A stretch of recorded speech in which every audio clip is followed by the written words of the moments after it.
Good morning everybody, welcome to the channel. Please forgive my tardiness at this time of day. Just getting myself sorted in terms of cleaning my spectacles and just finishing my breakfast off. It's a bit early. After the racing last night, decided to have a little bit of a session on a bottle of Tia Maria and coffee. Probably the wrong thing to drink at night, but it's decaf, so it's not going to keep you awake. And I've just dragged my ass out of bed, so we're here and ready to go. As you can see on screen, we're going to have a little bit of a start with Tiger.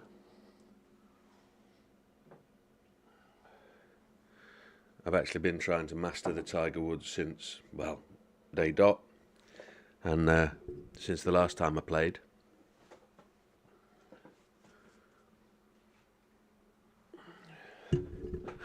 We've actually progressed a little better.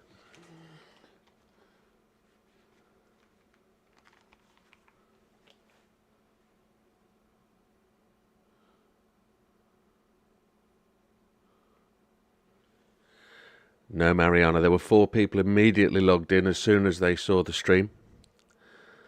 And good morning, Safadin. Good evening to you.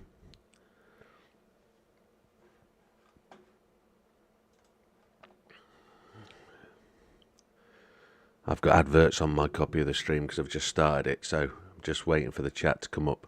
I can't see. I need to take my glasses off.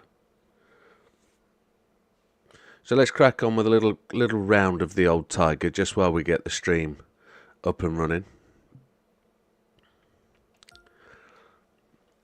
And we'll see if my golf has got any better since the last time we played, and then we'll get into GT7. I'm also trying to eat breakfast at the same time, which is a challenge.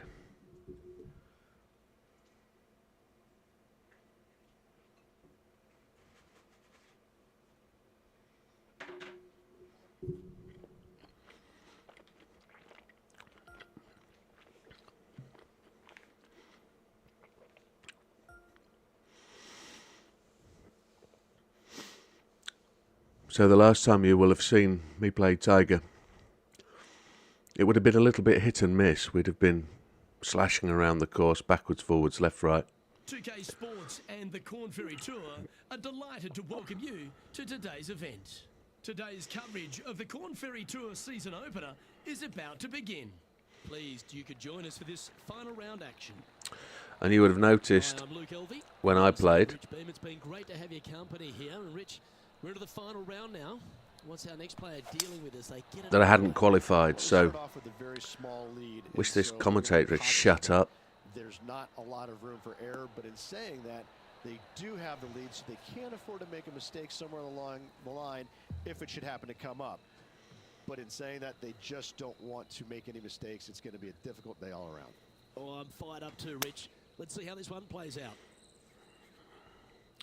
So you'll have noticed I've actually qualified for the Q Tour, and I've found out the setting that makes it very, very different.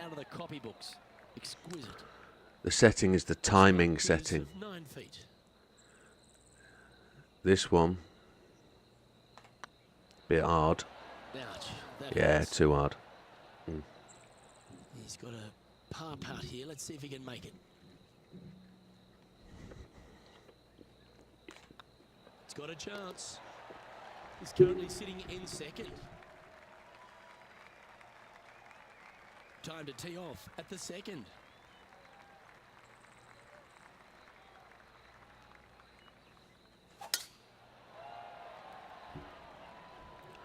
So I've managed to get through Q School. We've qualified for the Corn Ferry Tour, and this is the first round of the Corn Ferry Tour. Lovely effort, that. Got a couple more upgraded clubs.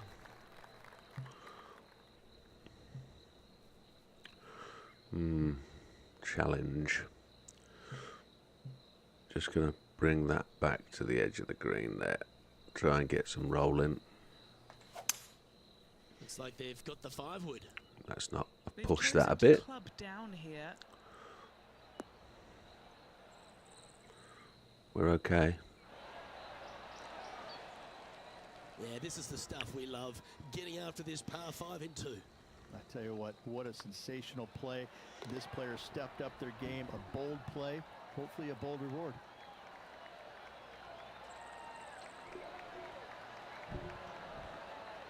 He finds himself in a share of the lead.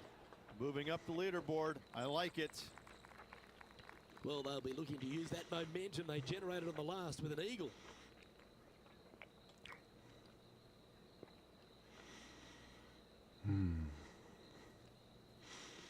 6-iron will always land and roll, I think. If I push that to a 5-iron, it's going to shoot past the pin. So we'll play the 6. Got wind from the left, just a smidgen. Looks to be going with the 6-iron. This should roll a fair bit. Oh, it didn't roll as much as I thought it would. Yeah, not a bad effort, that one. Up onto the green and a chance to hole your putt. Always nice to have a birdie putt. Okay.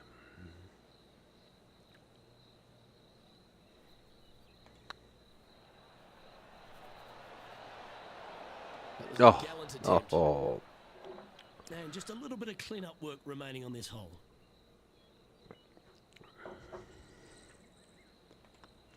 And after that performance, they'll stay right where they are in the standings.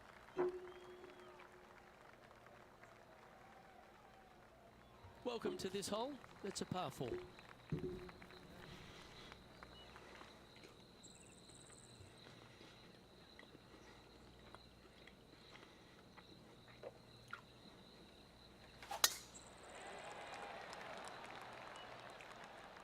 Looks like they got all of that one. That's on a good line.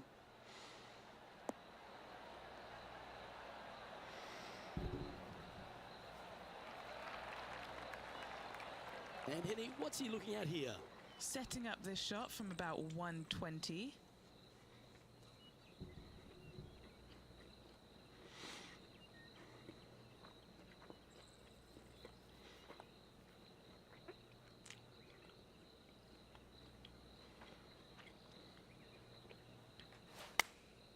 Going with the 9-iron, I think. This one's got eyes for the flagstick. Wow, what a shot. A sensational shot and a chance for a birdie here on the 4th. This putt just 5 feet away from the hole.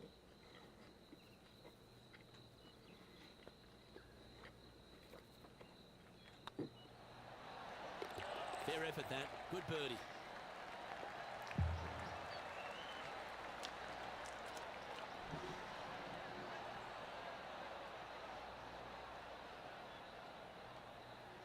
Currently 10 under for the event.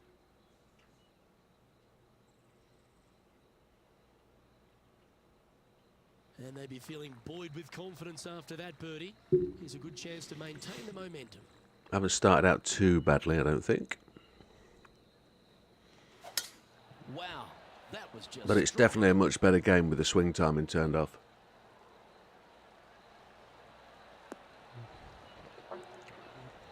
See if we can keep this on the fairway.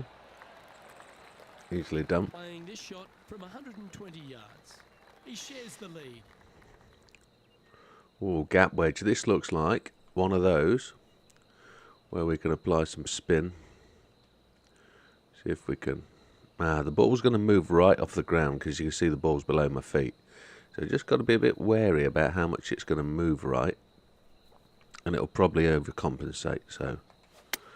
It's gone left as I aimed it, but it is going right. That's looking spot on. Oh, just hit it a bit high.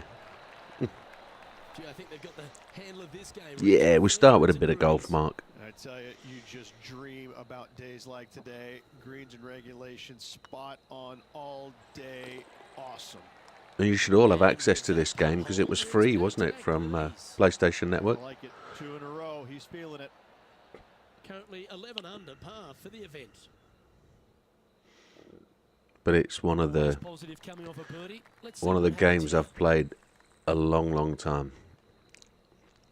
3-wood or a 5-wood. 3-wood will just stay in bounds, I think.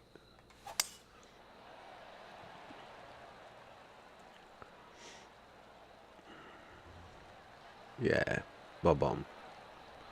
There we go. Second shot here on the 6th. And we're still playing on... I think we're playing on Pro, I think. Can't remember.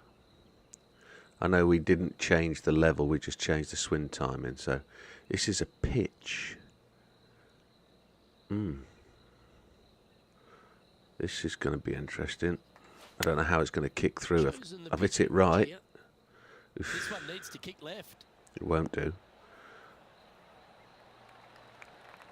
Yeah, it would have been better if we'd have not spewed it out to the right. A few birdies today, and this is another good look.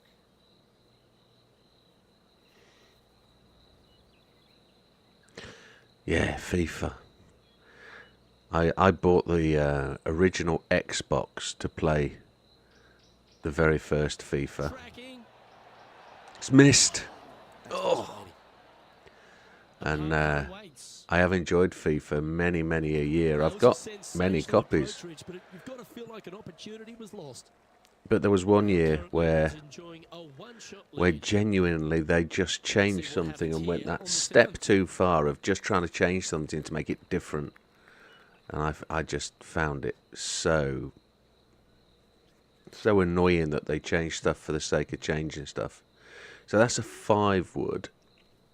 I'm going to see if we can put some... I'm going to have to cancel that. Let's see if we can put some slide on this ball and make it come round onto the green. And make it stop. Let's see if we can play a bit of a funky shot. We got the wind to help us. Trying to work a little draw into this flag. Let's see where we can go. It went a lot longer than I thought it would as well. I could have actually hit that at the flag. Stop. Stop. That's a good shot by him. He'll be delighted. Yeah, turn the swim timing off and it makes that kind of shot so much easier. Under par with this putt.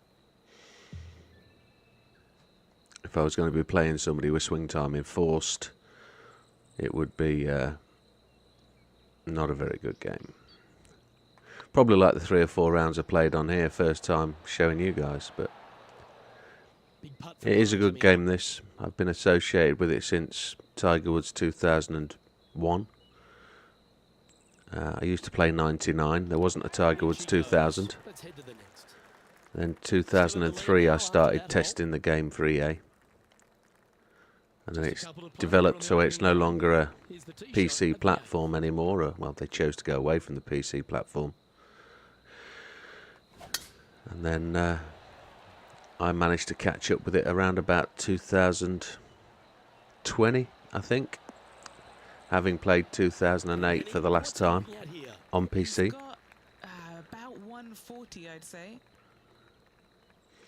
But now you can also get this on Steam on PC, so it's a decent game.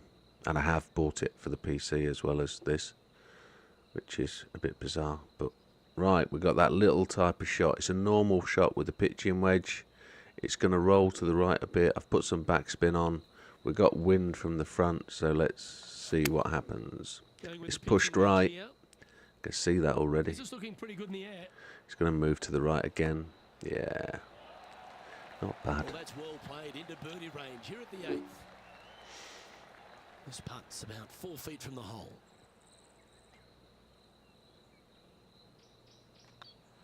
It's on a good line. And that putt will drop. And he'll extend his lead. So what I have realised is I'm just getting a little bit better now. And I'm going to have to improve the strength of the opposition. Rather than make it any easier for myself, I'm just going to push the AI guys a bit harder and make them pro. And oh, we've sliced that a bit to the right, but that's going to stay in bounds. Oh, golf clap. That's a beauty. Taking aim from about 180 yards here. Currently leading by 2. The sarcasm of the commentators sometimes leaves a little bit to be desired. Where should we go? We'll go there, but we'll put some backspin on it because of the wind behind us.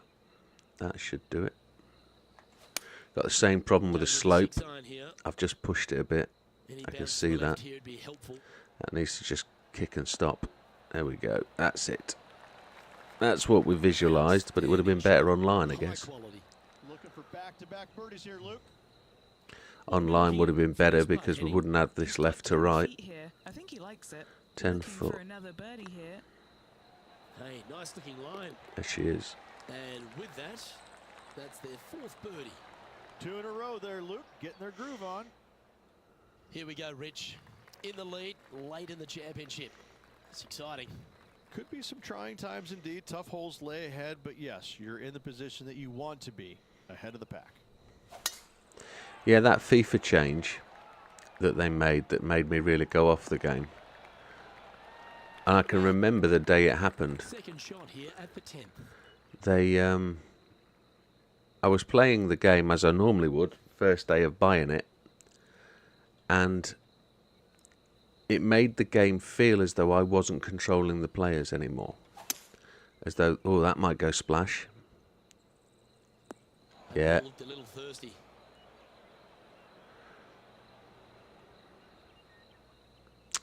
Yeah, so I have to...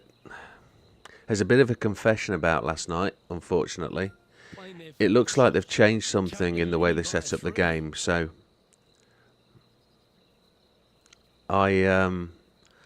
in all innocence last night, I came into the game, fired it up as I normally do after a Friday, been shopping, done everything else, and I normally load up the settings that I created the last time that I left the game. So the week before, I will have created this track for the practice after the race, if you see what I mean. But I knew I'd set the startup incorrectly, and I actually reset the server up from scratch last night, which isn't difficult when it's just the way it is. You select the options you want and away you go, and it normally comes up with a set of default options that are the no, as in the basics, as in there's nothing actually selected. Well, it looks like with the game update they've actually done it the other way round, so it applies everything. So actually I did the setups for all the cars with BOP, but you can add and change anything. So it looks like anybody that had modified their car was actually getting the modified car settings, not the BOP. So I've never driven this car before the start of the season, and I've never changed anything. But somebody like JB, who likes to fiddle with stuff and give some more downforce, etc., his default car was different to a default car with BOP. So his car was affected by any changes he'd made. Mine wasn't. But saying that, if we discount that from the process, yes, it was a fabulous race. I made that mistake after the second tyre change, which I left the circuit. I realised that I wasn't going to get there with what I'd got. I probably lost 12 to 13 seconds. Pretty good shot there. And as Slippery said, if it wasn't for me going off, I'd have been safe second. I could have still pitted and changed tyres and been safe. It wouldn't have made sense to go quite so far on that set of softs. So, as it works out, I pitted at exactly the right time for those tyres. I was able to zone in on Slippery and just chase him down. Oh, look at that, spewed off to the right, and that's my thumb, you can see it. This one's out, heading towards the rough. Oof. Yeah, so as you say, quite happy with it. One of the rare misses for this player today, Luke. They've been hitting a lot of greens today.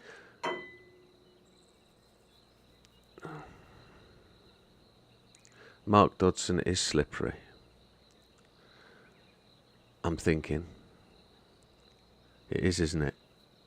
Yeah, that makes sense. Yeah, so it was a good chase down, and it backs up what happened on the weekend. sorry, on Tuesday night, I was actually able to just redo what I did Tuesday. It was such a good run on Tuesday that such a good run Tuesday that I was able to just duplicate that and do it again. And a par is all but guaranteed after that fantastic bunker shot. How is par guaranteed when I've got that massive left to right slide going on? That's probably too soft. It is. Oh Christ! Drop shot. Ugh. Don't want to state the obvious, Rich, but a little too hard, that one. That wasn't hard. It was too soft. Oh, you're having a laugh. Yeah, it was a good race. I was. And this one will be for double bogey. That's what we'll probably do, actually. We'll probably do that once I finish this round, is we'll probably go and have a look at the start. Not to embarrass Fat Man, but to just understand what happened off the start. And we'll have a quick look at the replay and see what we can see. Teeing off here on the 12th hole. That double bogey on the last hole, well, it's going to leave a mark. There's no doubt about it. Yeah, this car is tremendously difficult. It's slow. It doesn't have tremendous traction. It seems to lack pace on the straight. It's got 7 gears. You can't ever get to the top end of the 7th gear. You're almost just at the point of changing between 6 and 7 when you get to the braking zone. So I probably have to come out of the corners faster in a higher gear to actually try and gain that use of 7th. But I think where I've benefited is fuel and tyre economy. If we were to be really serious about what makes the advantage for me, is just having that extra bit of tyre and fuel. Not as good as BB though. BB has been impressive to do. What did he do last night? He probably did 17 laps on hard, something like that. Absolutely mental. He did best part of 32 minutes, but he went too long because he slowed down far too much at the top end. I've actually got a video set up. I say a video set up. I'm halfway through editing a video on Tuesday's race where I talk about what happened in the race and why I was able to get from 10th.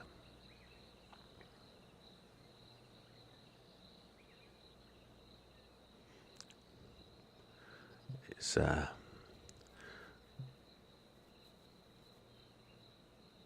let's see if we can nail this shot. We haven't been very good at targeting the flag, so let's see what happens here. We're off to the right again. I just need that to skip to the left. I don't think it's going to. No. Well, that certainly makes putting a lot easier when you can hit a shot like that. Press full stop and enter, please, Mark. I can't read the last part of what you said. Get in. Oh, terrific. What an effort.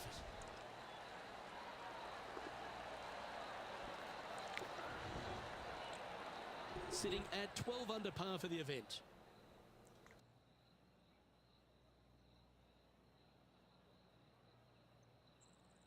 Next up is a par 4. Always a stern test.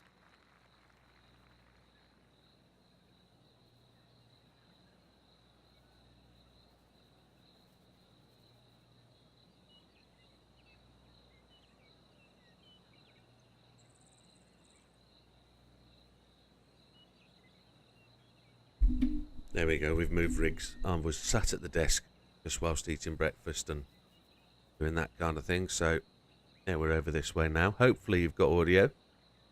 I've actually left the microphone in the way and I can't see what's doing. Yeah, we should be good. You'll tell me if you can't hear me. Made some good time on you. Yes, I tried to talk about it whilst I was actually driving that bit about how the effect of running tyres at the same time as somebody else can actually be a bit of a knack to know what happens. Oh, almost made the green. So because I run hards, medium, softs every time, if somebody was to run mediums, then hards, then softs, we arrive at the different tyres at different grip levels, so it really does make it difficult to understand what's going to happen and who's going to go where and whether you're going to be faster or whether you're going to be slower. I haven't found a good definitive way of determining what tyre to use when, other than off the start line, the medium tyre is so much better than the come on. Oh. How close was that to going The down? medium tyre is so much better than the hard. But yesterday I made a decent start, I Just 4 think. feet remaining between him and the hole. And Yes, for back-to-back birdies. oh, you're having a giraffe. How could you tell that was going to do that? You finished your work on that Oh. hole. Let's take a look at the next one. So yeah, That it's. is now broken the tie, all alone at the top of the leaderboard. I've always said I was going to do that And we find approach, hard, ourselves on the tee of a mediums, par 4. then softs. And yesterday to be able to run 2 sets of softs just made it a little bit easier. But we've punched that right. Is it going to come back? Nope. Bit untidy, wasn't it? And he's down See there. if we can. Setting up here from about 150 yards. Hide it a bit. Me out the rough, which is going to be 4 iron.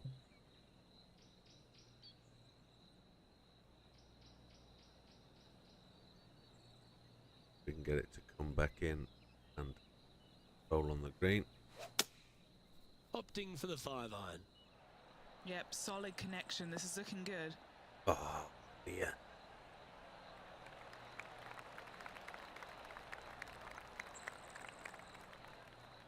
Mark says, I actually use your blueprint of HMS, hards, medium, softs. I was convinced you started the mediums because of the pace. Yeah, well, I was 100% sure, absolutely 100% sure that that Red went out on mediums, and I think that was a good call. I think he definitely did go out on mediums.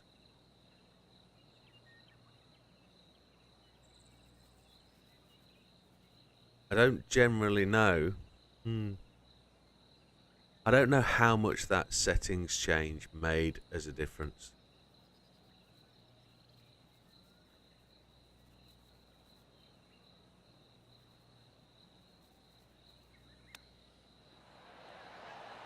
There we go. Oh, Rich, how good is I don't know that? how much that settings Chip in change for birdie. made. That's always a nice feeling. So Why not take another look at that effort? Now look how they attacked this one. I know they haven't made any changes to that car. The RS01 received 0 box change. And I know that because I've seen the listing that somebody's done.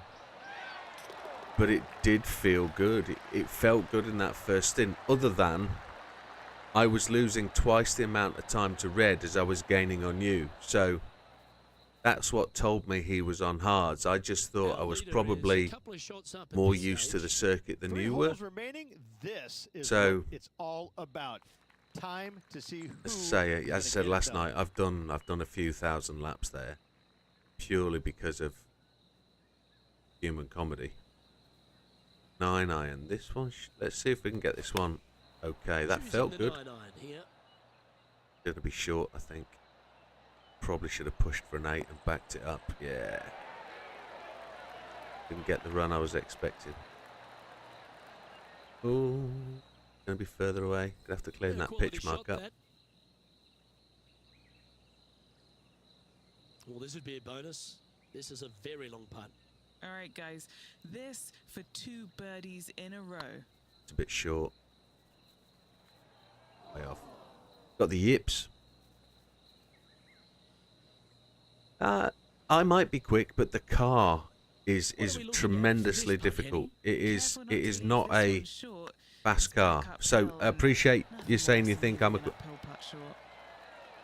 That's well The holed. car is a challenge, and I genuinely picked the car to be difficult. And still in top spot. So- After that hole.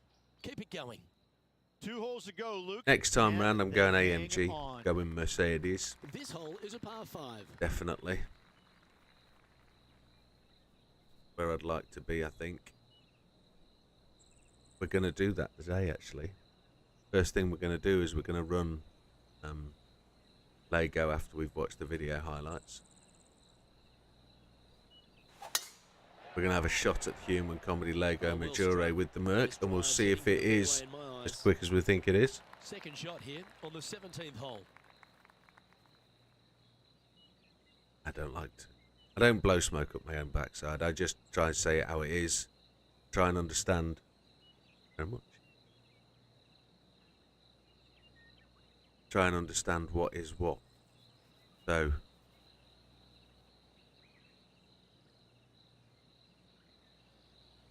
want to hit that into the shadows a bit and see if it'll catch out of the grass. Pushed a little bit left. That's probably on tack. There we go. Yeah, and it rolled off. Get up the hill. Oh, it goes. Well, that's showcasing their power there, Rich. Absolutely love watching a player be bold and be rewarded for it. This is from miles away. Random. Yeah. Yeah, that wow, this looks to be a bit of an insane putt uphill. I'm just going to take that bit. I don't think it's uphill that much. Probably is, actually. There it is, uphill. Oh, no way. Oh, thank you, game. Well, this will be a big birdie here. Good putt to make.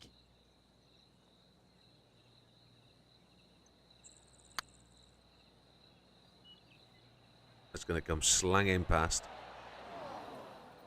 No, that's too bad.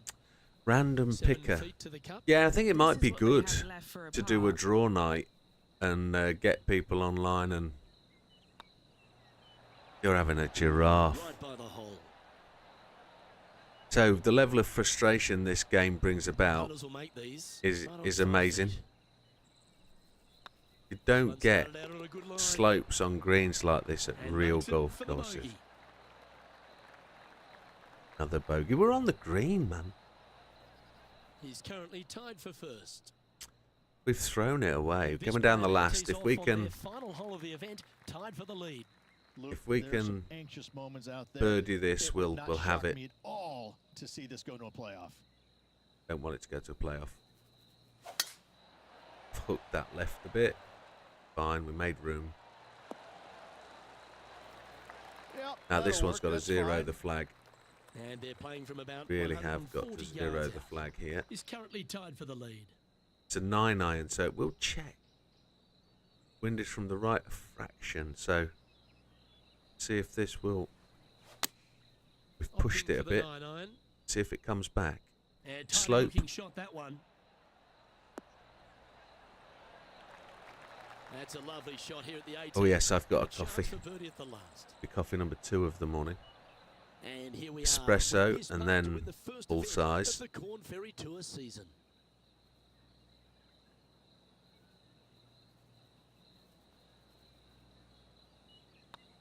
Nice stroke. Missed it. Oh, What just a missed. goon bucket. Oh, that's It's going to be a killer. playoff hole then. That would have won the event outright. Yeah, that's a huge disappointment for that player. That And just like that, we're going to a playoff. Playoff hole. Here we go. Is it the Rich. 18th It's time again? for some playoff action. oh, and this tournament deserved it, Luke. So good. All Yeah, we're day playing long. the same hole Well, it's again. gonna take sudden death to decide this title. There's 3 of us. Let's go, Sergio Rich. Mendes Oh, and such an Nathan exciting day, Luke. Nathan Let's get into Hart it. play the same shot.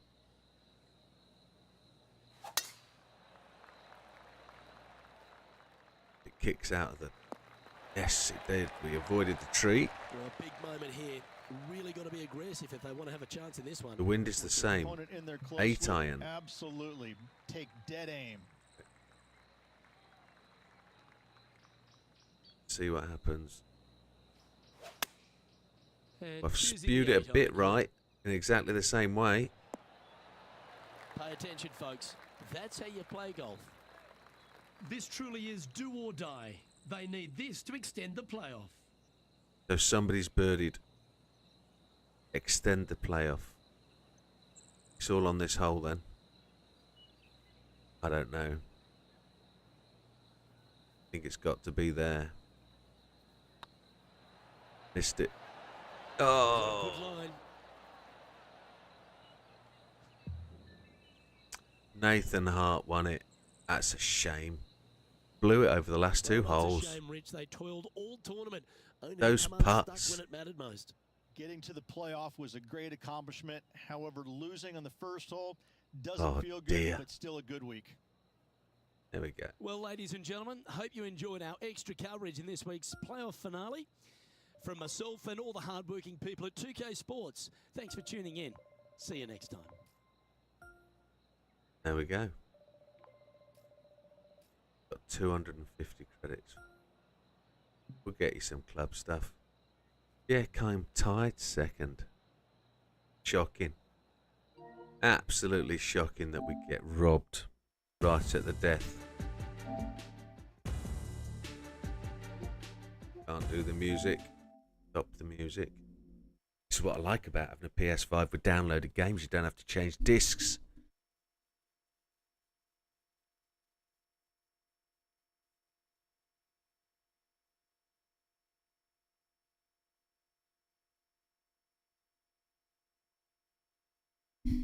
We'll just adjust the lighting, turn the steering wheel on. Need the game to start loading and not play the theme music because I get told off for playing theme music. There we go. Let's have a look then. There's 3 of you watching, 4 on Twitch. Happy days. Welcome everybody. We've just had a little bit of a warm-up starty session with a bit of a round of golf, which much more improved from last time. My items. There it is. Let's have a look. Let's see what the incident was from last night's race. So here's the start line. Oh, we had a jump starter at the back. JB went to the grass.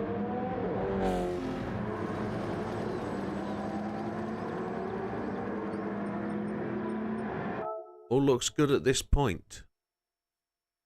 So let's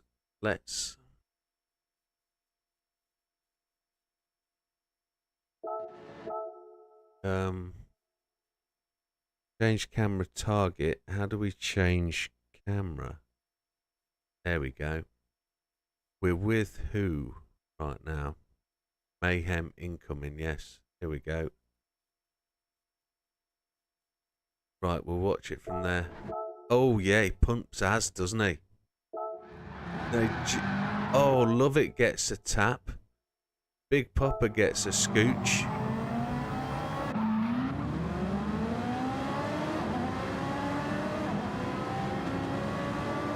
It's 4 wide up front. Steve gets into 3rd. Oh yeah, concertina motion moment, isn't it? Oh dear.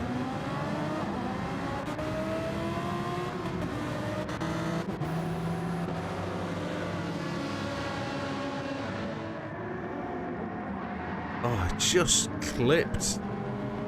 Just clipped Big Papa. Big Papa just got such a run into the corner. Nothing he could have done about that whatsoever. And it is a millisecond braking issue. It's just being just that fraction too late, isn't it?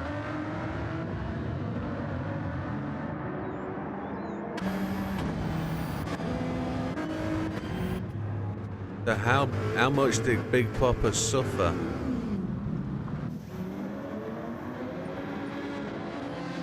He got out all the way out there. Oh, that's tremendous. Yeah, so how much did you just miss out on, Mark? That's so far back. So let's have a look at Marcus. Let's have a look at Slippery.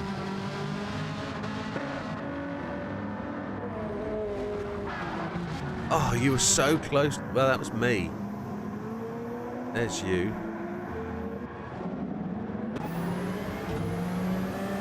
Don't know what the best way to see it is. So, Big Papa was ahead of you.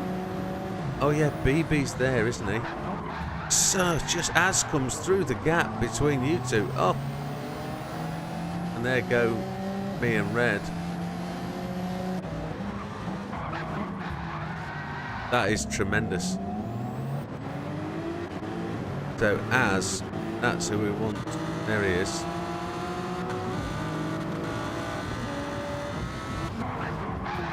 Yeah, BB got attacked, but he managed to survive that, didn't he?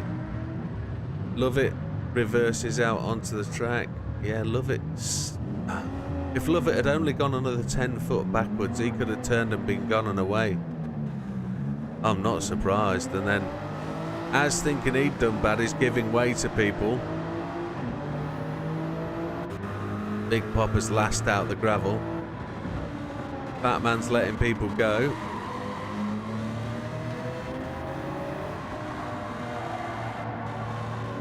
The Big Popper's saying, I remember this saying, no, just go, go, go. Just, yeah.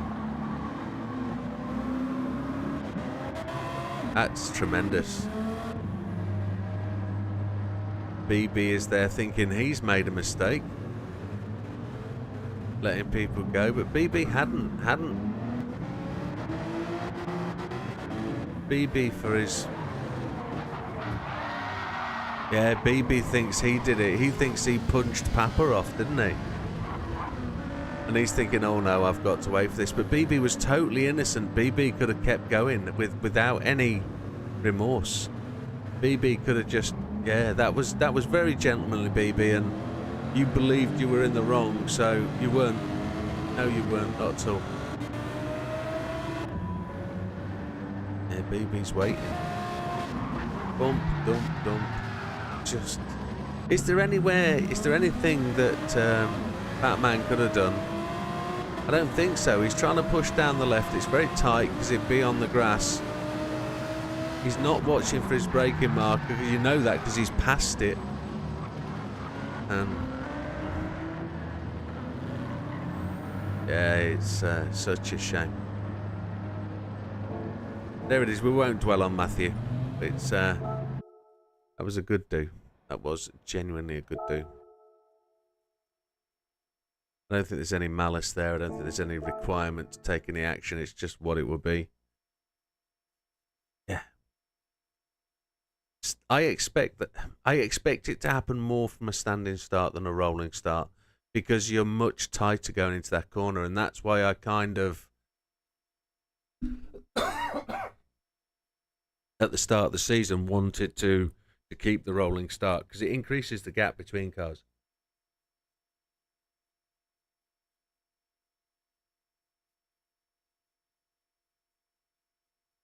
Increasing the gap gives you the opportunity to see your braking point better. But it's going to happen, we know that, so we're just going to deal with that as it goes. Right, cars. Let's pick a car. GT3.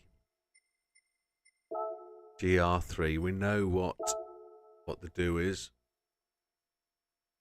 AMG 20. Yes. That's what we're going to use now. We're going to do human comedy. I've just got to change my screens, so just bear with me a second. The controller's rumbling in my lap.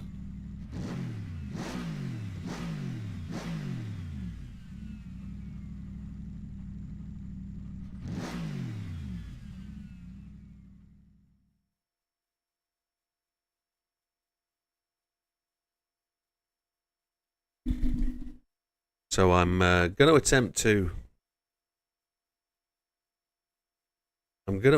to create this as a video. So I'm going to press save and record this as an output as well at the same time.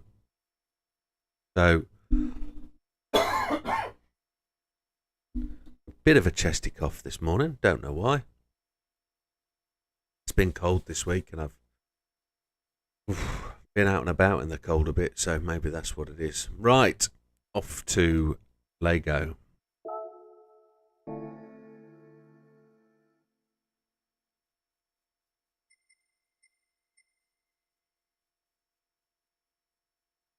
Missions. So you'll have to excuse me. I'm going to do some footage as though I'm doing a video. I'm going to save it, edit it, and we'll cut it and make it a video for this week. So it'll look like I'm making a video. It'll sound like I'm making a video. but I probably won't answer quite so much in the way of chat at the start. As we get into the race, I might. I'll do what I need to do to keep you guys going and focused. Hello everybody and welcome back to the channel. We've just had the new update. I'm going to run a new version of Lego Majore and the Human Comedy. And with that, folks, we have to understand that they've made some changes to the BOP. So your car performance will have changed in this race. The car we're using today is going to be the BMW... No, it's not. The car we're going to use today is the Mercedes-AMG GT320. This has received the biggest change in the BOP. Whilst I haven't got a reference to show you, the PP has gone up by about 1.6, if I remember the details correctly. That's been from a change in brake horsepower and I think a weight change. So that's going to give you a slight advantage using this car. It's a bopped race as we talked about, so there isn't much more you can say. It says you can use intermediate and wets, but we're only going to choose one type of tyre and we're going to go and attempt a two-stop. Let's get to the track.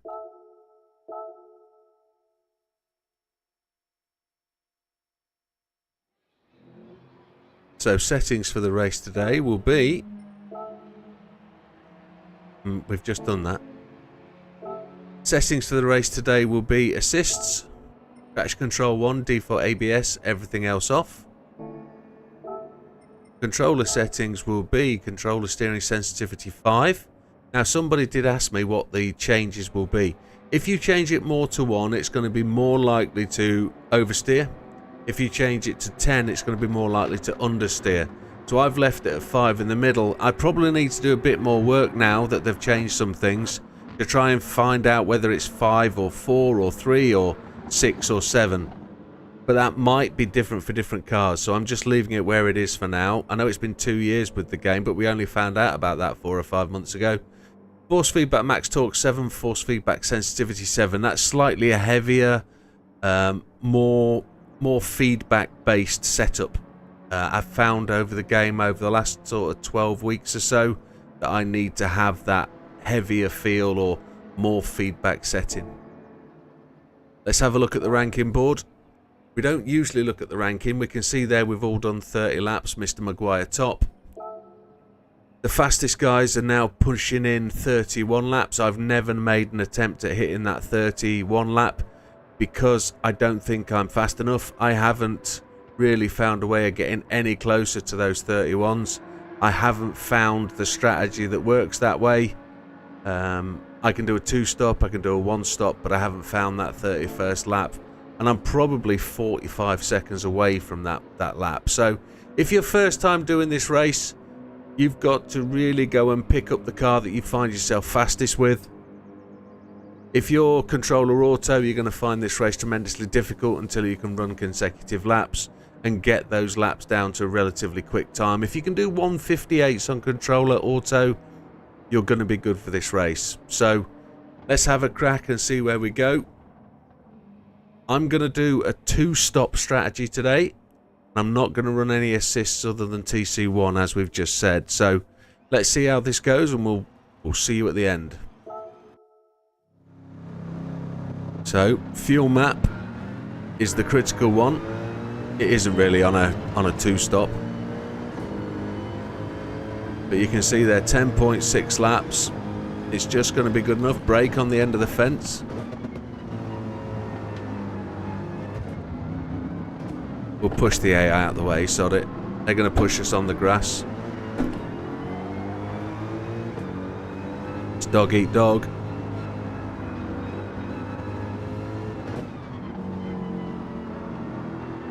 Car feels like it's got lovely front end grip.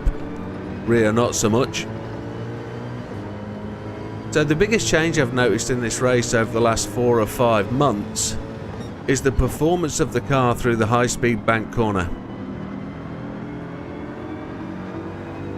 Some cars get uncontrollable going through it due to the change of weight from front to back, and oh, we've shot through there. Maybe the steepness of the banking, I don't know, but a lot of cars like the Lamborghini, I can't run here because it just the back end overtakes the front. So we just got to be cautious going into this corner of just how much that's going to happen. This car's got some pace. Oopa. Braking on that last bright bit as on the floor just before the end of the wall. Feels okay. We're in 8th place. The person we're racing is Mr. Rubilar in the BMW M6. Oh no! No idea what happened there. No idea at all. Try again. Got to repeat the entire bit of conversation. Here we go then. You're looking for the braking mark on the top right hand side. Braking mark on the top right hand side. It's the end of the fence. Come on. Better start this time.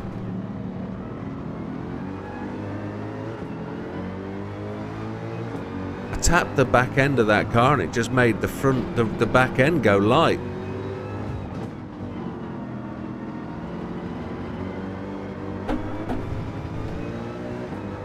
Fighting it.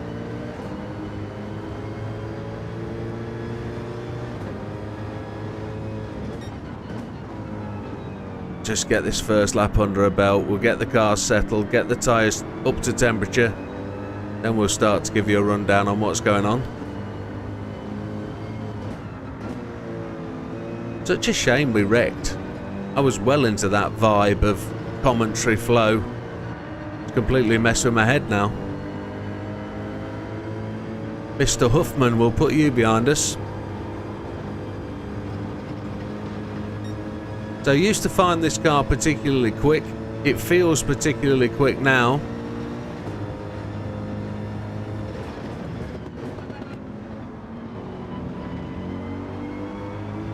It flew through there nicely. That's my worry. That corner is the one that really tells whether a car is capable. Used to really be able to cut that corner, but they've changed the physics now, so if you cut across the grass it really unsettles the car. So Mr. Rubilar is the one we're chasing down. We're on a 2-stop, so the car's got to do 10 laps, which it looks like it will do on this fuel now. Easily 12 laps up, so it'll do 13 as we shoot off the track and almost blow it. No good. 2:08 out lap is poor.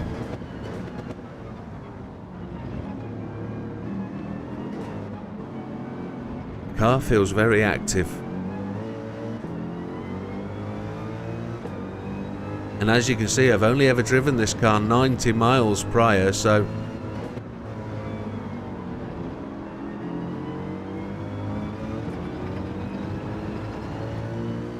one would question whether I've actually done this race in this car before. Fastest lap of the race with Mr. Yamanaka after the first lap. We were purple by 1.5 seconds, and it's the second lap. Everybody's going to get purples. We'll just see where we are at the end. Try and hook across the top of that apex there. That's the part of the track where you're so much quicker than the AI.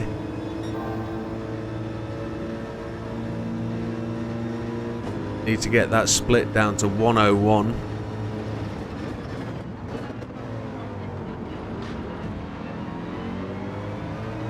There's another car. Well, there's the two cars together that I find particularly difficult from the front runners on this race. The Audi R8 and the Lambo. They for me, they're very difficult to drive around this circuit. Something about the bop just makes them unfriendly.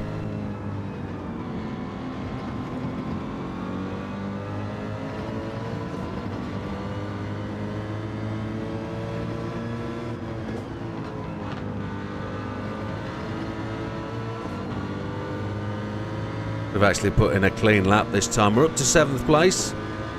It looks like we're going to get that position before the end of this straight. And we're with Mr. Rubilar, the one we're racing against. So if we can get past him in short order,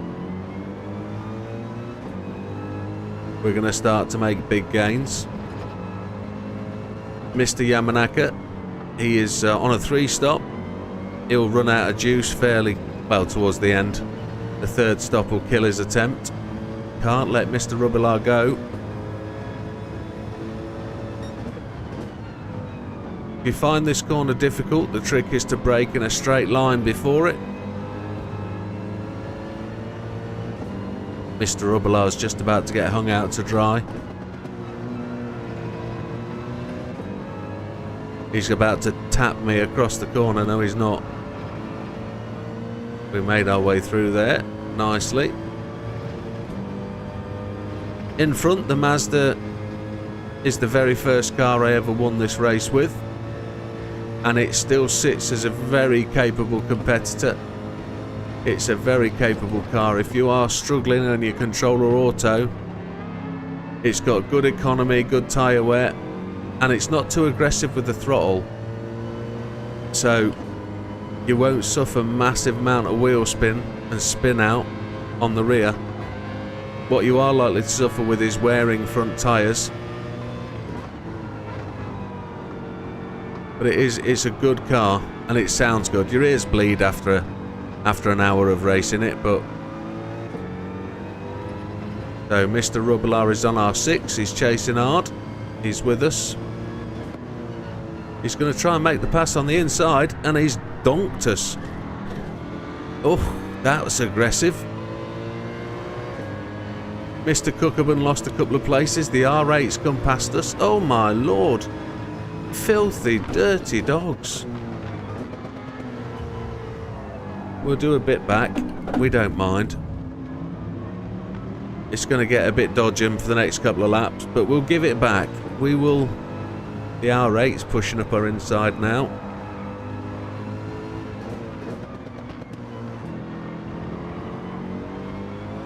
We've got front bumper damage, front aero damage, so... Oh, we've only been racing 8 laps and we had a right session. Fastest lap was with Mr. Yamanaka, a 1:58.375. He's half a second faster than any of my previous laps. So let's see if we can get a clean chasey race in, a clean chase lap.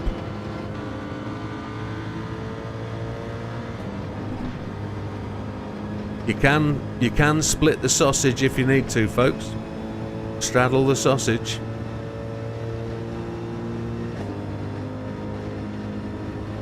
And we're up with Mr. Inestrosa now.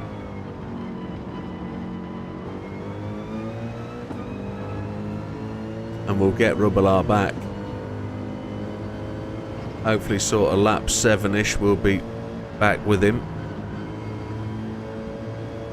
It'll take a little while to close that gap down, I think. He's going to have a hammer down. We don't want to destroy our tyres too much.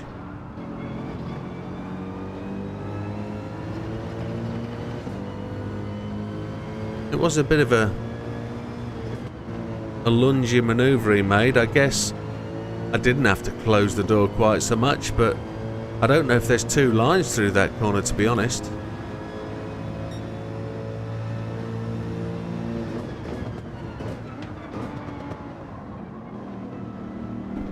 I went a bit deep there, didn't I? I let off the brake in second just to let the car roll through, and it was too much.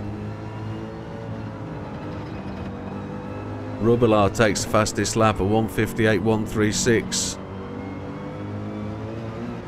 You can use all the runoff there without penalty. They let you run wide. Mr. Inestrosa, you're next.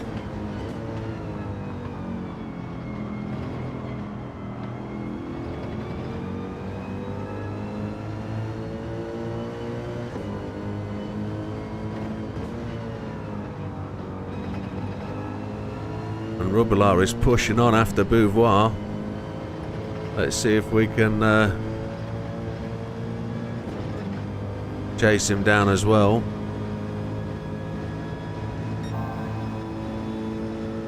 Purple by almost 100, well, 900ths.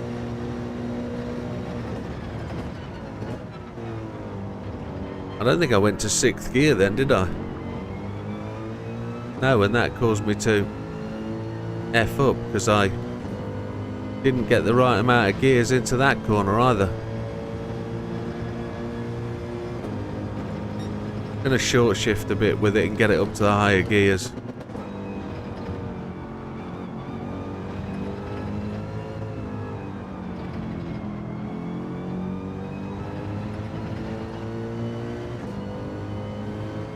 So 4th place currently. Still a long way to go. We're 5 laps into a 30 lap race. Tyres are looking relatively good. We should maintain the grip on these mediums. He says as he fails to stop for turn 1. Gonna have to brake a little bit earlier for there now. Oh, yeah. She's fighting me.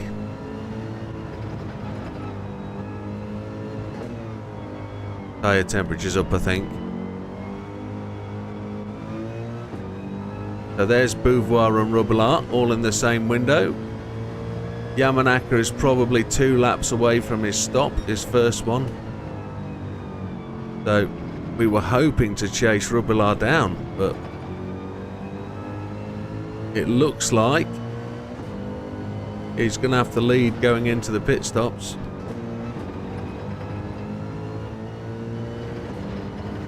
This is going to work out interesting, isn't it?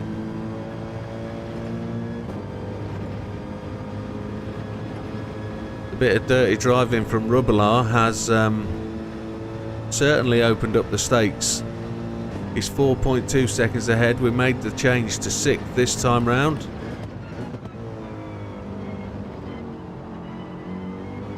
Had to press on the brakes a bit more there. I don't feel I can attack that corner as we used to.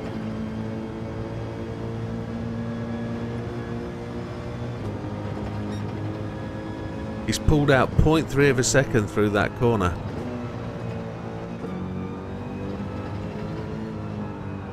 See if we can apply the pressure back. We've taken that 0.3 back now.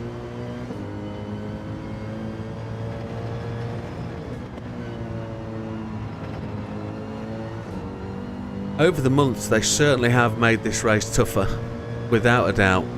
It is it's becoming harder and harder and harder to win it, in my eyes. Maybe I'm just a bit casual with it because I know I've done it so often, but that's what makes it good, to be able to find the car. If the cars change every so often. See, they've nerfed the Evo, the Evo, I call it the Evo, but it's the Endurance, the BMW M6 Endurance. That's been nerfed this time round, but probably not for the AI. Only for us humans, of course.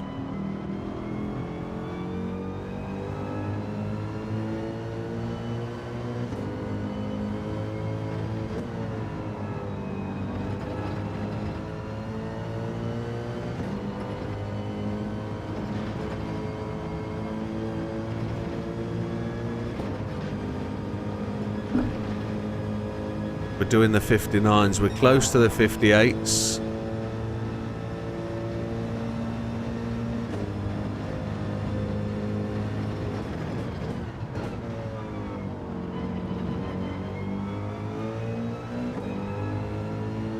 We've took a second out of him. I think he lost half a second. We gained half a second. I noticed we were purple half a second, so there we go. We're almost purple by a second, so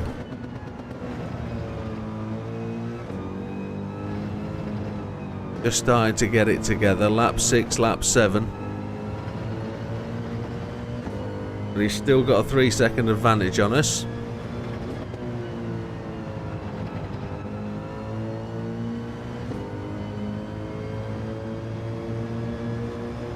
Is this a 57? It is, and it's a 57.5. That would give Fraga something to chase. Mr. Fraga will be pushing for that lap challenge. Even Gallo will come in the second half of the race and try and beat that time. 56s are possible.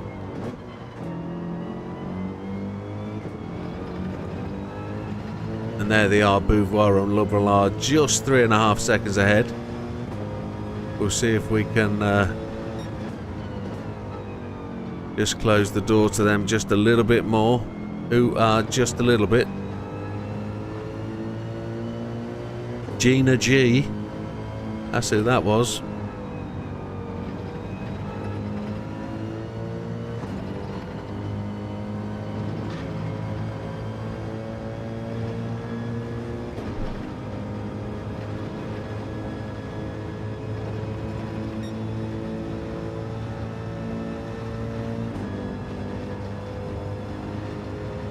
Breaking on that flash of light at the end of the wall there. Oh, the back end started to come round then. We're on lap 8. I'm expecting Yamanaka to go to the pits relatively soon.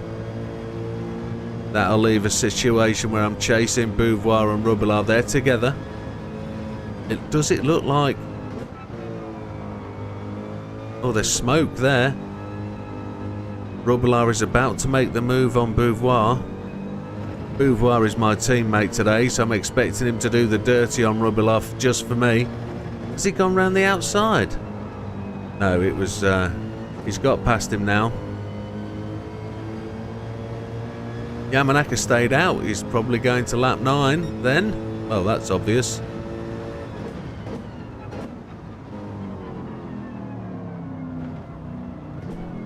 .58.7 our last lap. Well, tyres are halfway cooked. We've got 2 laps left.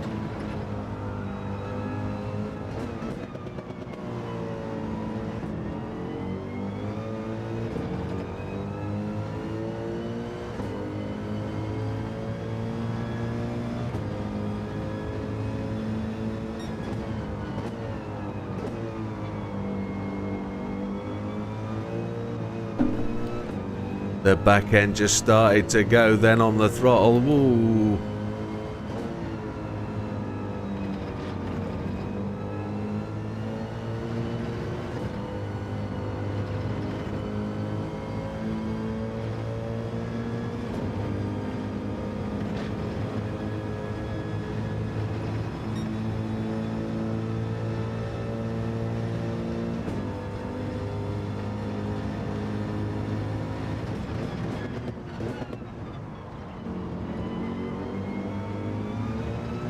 So Mr. Beauvoir lining him up nicely. Is Yamanaka going to the pits this time round?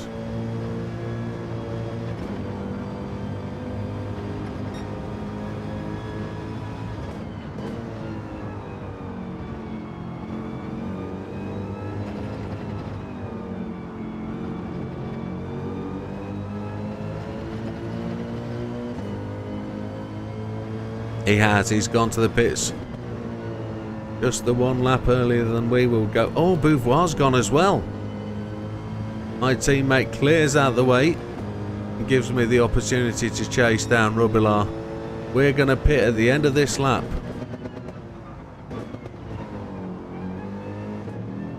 I think we could be taking the apex much deeper on turn 1. We could be a car's width across there easily.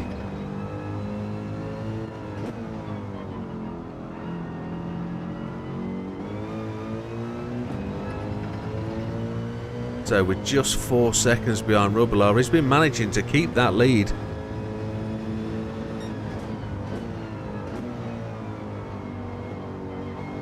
Again, we could have got deeper into that apex, I think.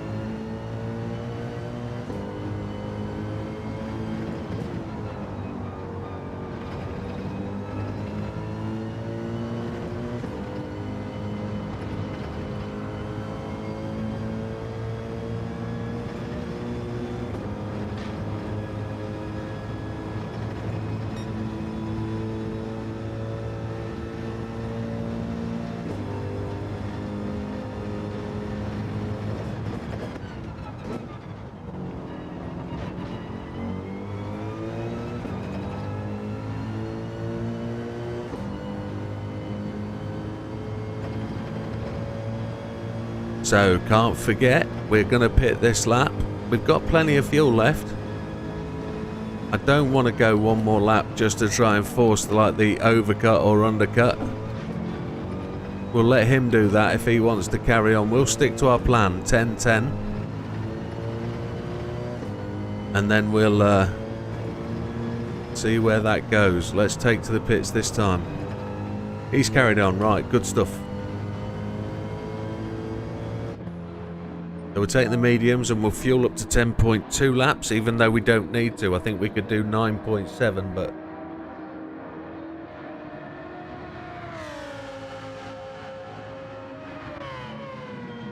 we'll get a bit of a sweat on if we choose 9.7, I think.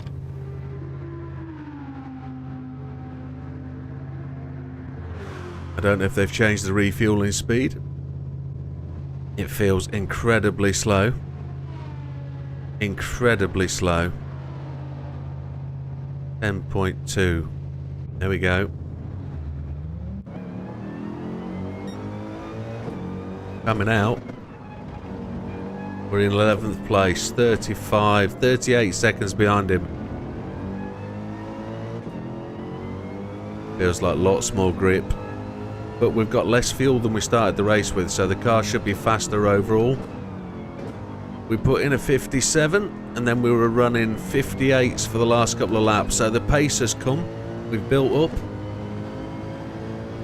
A lot of the cars in front of us are on a one-stop, or a one-stop, then a splash and dash, which doesn't work for us in this game. The way the refueling works, it's so slow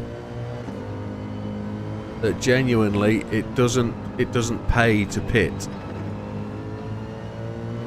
You'd think the one stop was the way to go because you pit once and you refuel once, but you take the whole tank. You'd think that's probably about right. You work the maths out, you do 15 laps of the fuel when you pit the once, and if you're pitting twice for 10 laps at a time, you're going to take 20 laps of fuel. So probably the one stop is the way to win the 31st lap, or to get the 31st lap. Rubilar's gone to the pits then. He was on 26% of fuel. I think we were on 33, so he's going to have to take a bit more.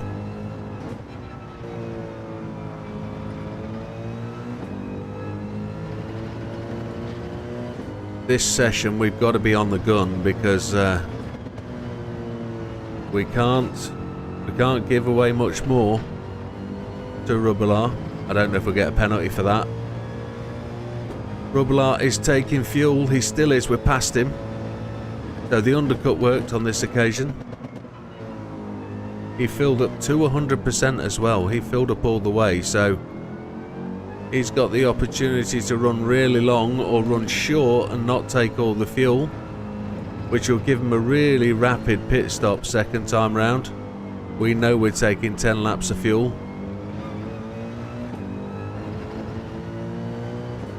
And Rubilar's behind us, so we know he's going to make gains on us.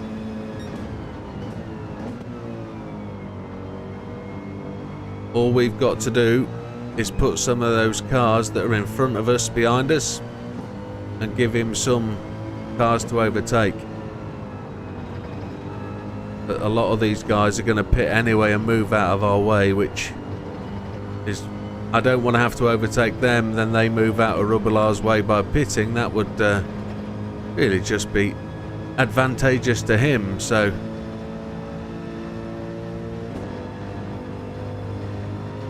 we might have to get a bit... what's the word? Defendy against Rubilar. We should be quicker than him because he's carrying more fuel.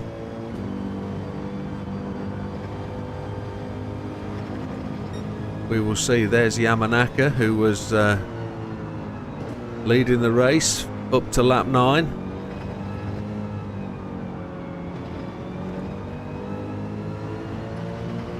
He's had his coattails clipped by the looks of it.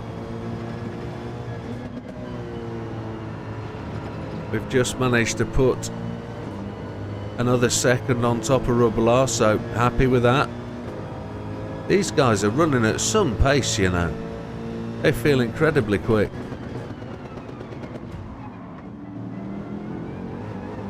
Couldn't get the car to stop at all then. It was a bit of a divey overtake, but the front end felt like it just locked up.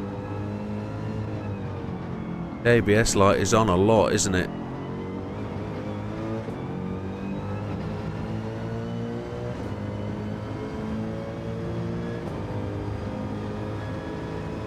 What we can't see now, having overtaken Yamanaka, is the gap to Rubbelaar, which is a shame.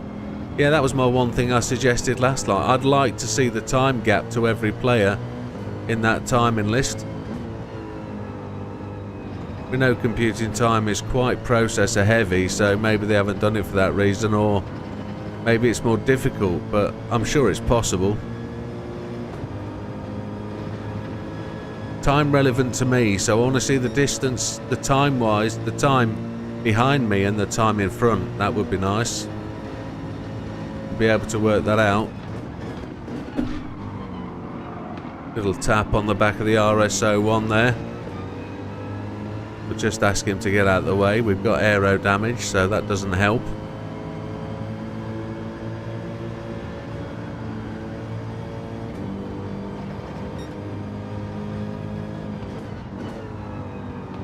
First of the 3 stoppers as a pit. Sorry, first of the 1 stoppers as a pit. Although, I don't know how you can 1 stop at that distance. That's got to be delayed 2 stops, surely.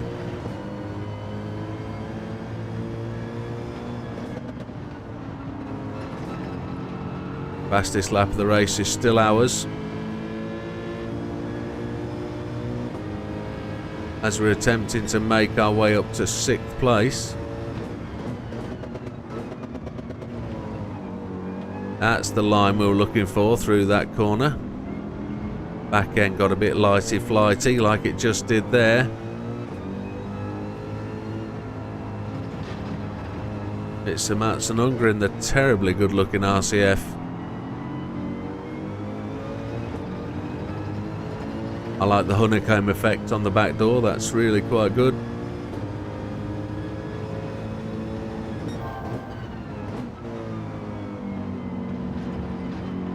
We had a straight line dive into that corner, try and close the gap.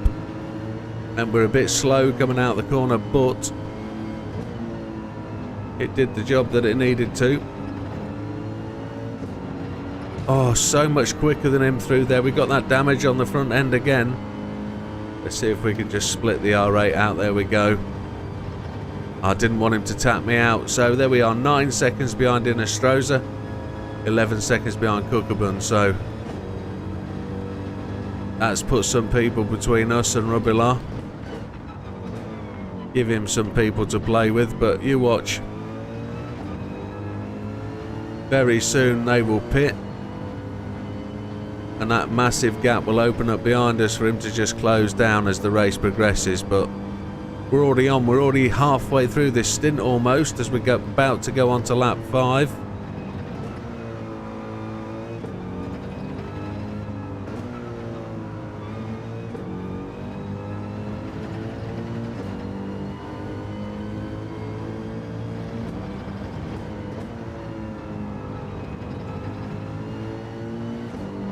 So Kukabun and Inestrosa in front go to the pit, so that opens it up. We're into first place as we come through here. There we go.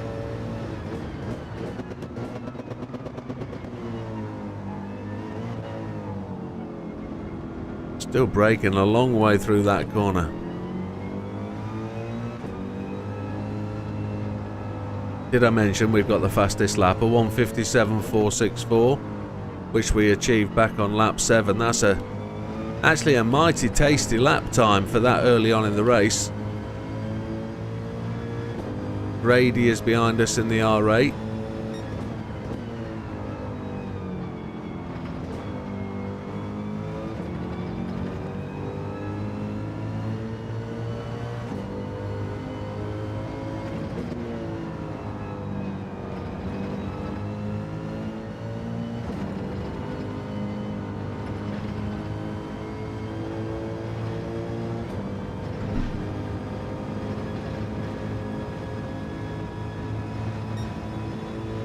So we just doubled that lead over Grady up to 3.3 seconds.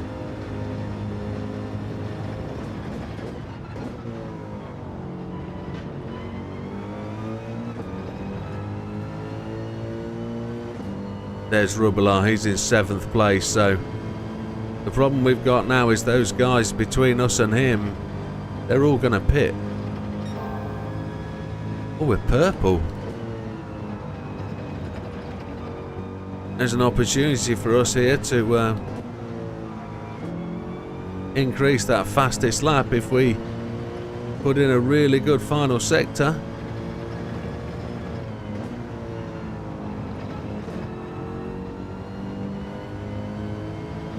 Are we going to do it?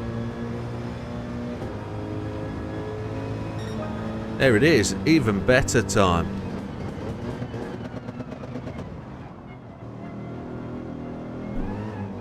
We outbraked herself into turn 1, so Swillow's gone to the pits.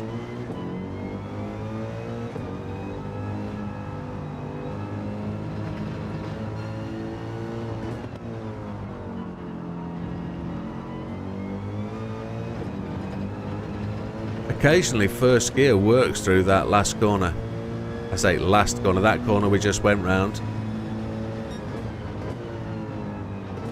Just helps to pull the nose in and make it turn tighter, but probably the expense of tyre wear.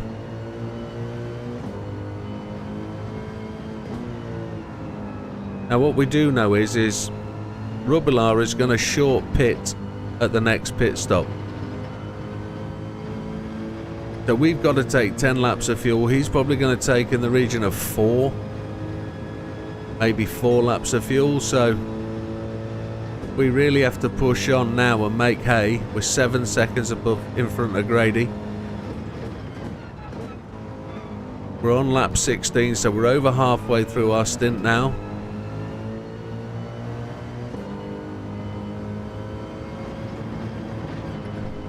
We cut that a little bit tight.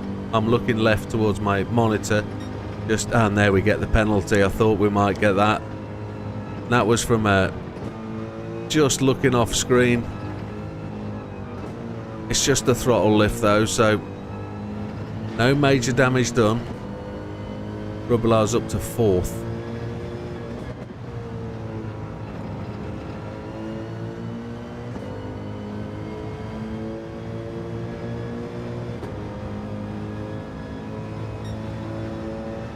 That first lap out the pits was a decent lap of 57.9.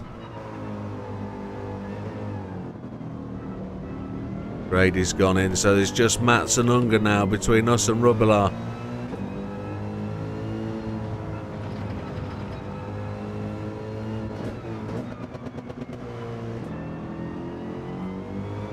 We have a new subscriber, Greg Balmer, thank you very much.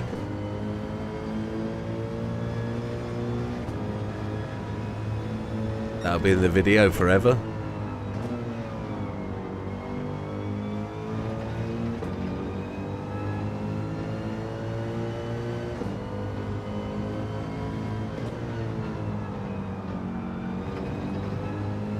.2 seconds ahead of Matsununga, so here's the penalty line coming up. It's just the throttle lift just as we change gears, so we're just going to keep a foot down and hammer through it. We won't change up, we will just keep 5th going, and as we hit the downslope, change up to 6th.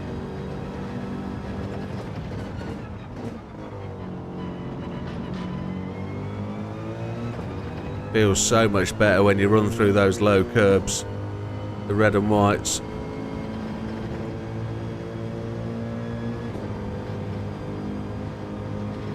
.5 seconds ahead. Yamanaka's ahead of Rubelar.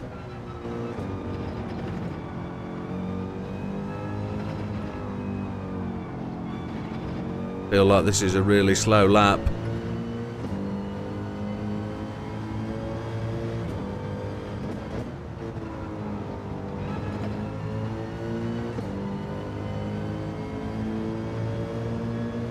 So we've got loads of fuel left. We've got half a lap too much.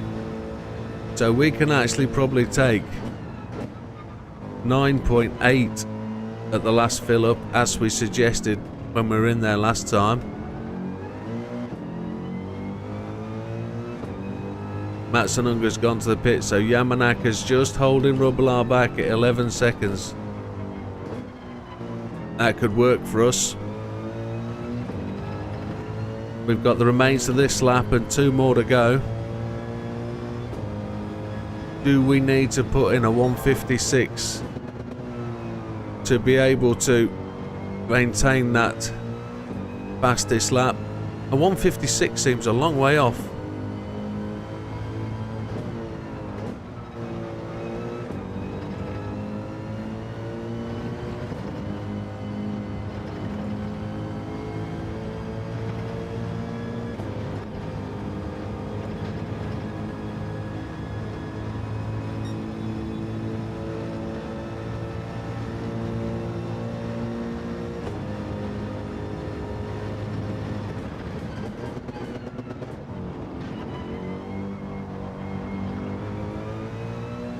Got it down to first gear into that corner then just to try and slide the car, but it didn't work. We overshot the apex and ended up with 2 wheels in the gravel, which is never good. We're up to 12-second lead though. Rubbelaar is past Yamanaka, so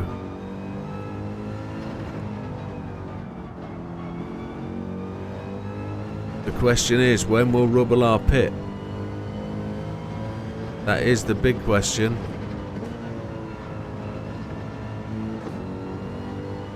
Will he put before us or after us? Itchy nose off my microphone. It's doing me in.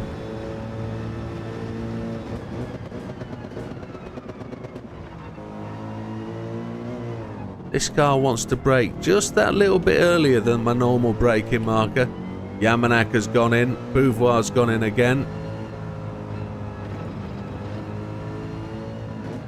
So my teammate doing a 3-stop by the looks of it.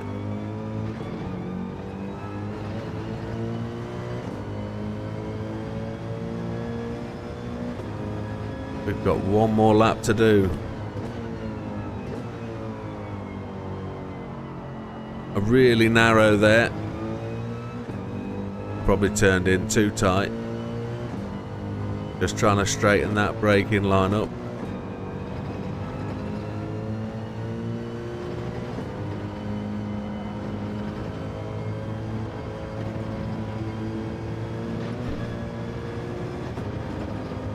The grip that we had at the start definitely isn't there now.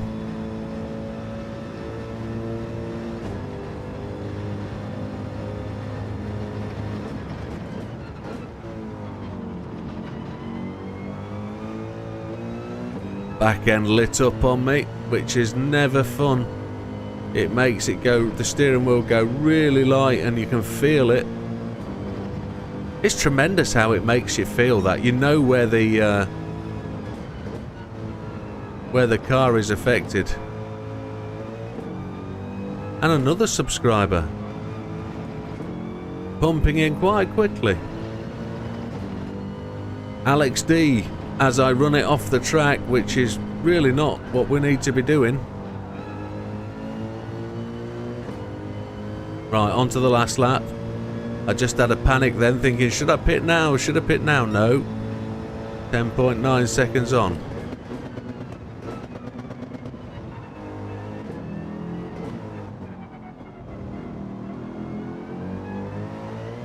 That was a 59, which didn't need to be. I'm kind of expecting him to follow us in the pits this lap. He's starting to push. Mr. Gallo goes to pit, as Mr. Gallo has set the fastest lap, a 56.882. The dirty dog.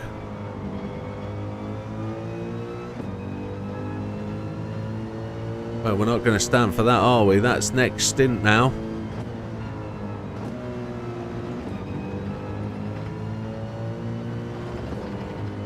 Decent lap that though in the what car's he driving?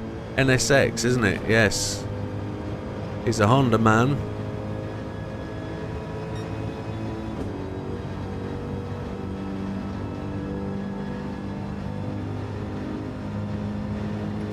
So there's the first car to lap. I don't think we'll be lapping him before the pit stop.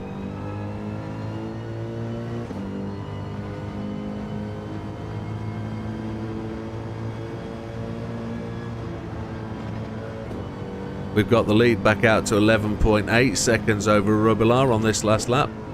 Maybe he's had a bit of a moment.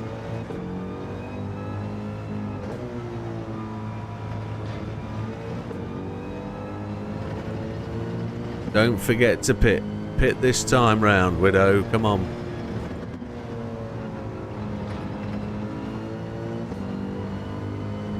We're in 9.8 laps of fuel on the mediums. 9.8 is what we want.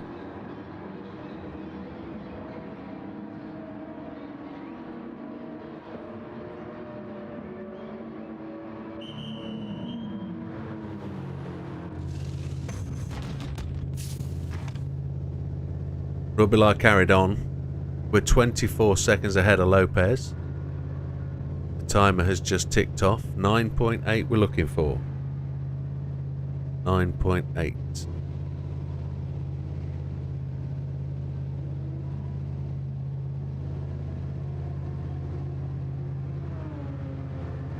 There it is. That's going to make it very tight heading for the line. And we've just been donkled.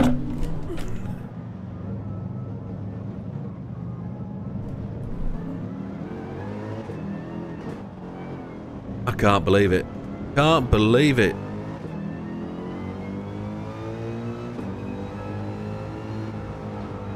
Miazano. Oh dear, that's probably the time advantage we had. Let's... Got to call for a steward's inquiry on that one.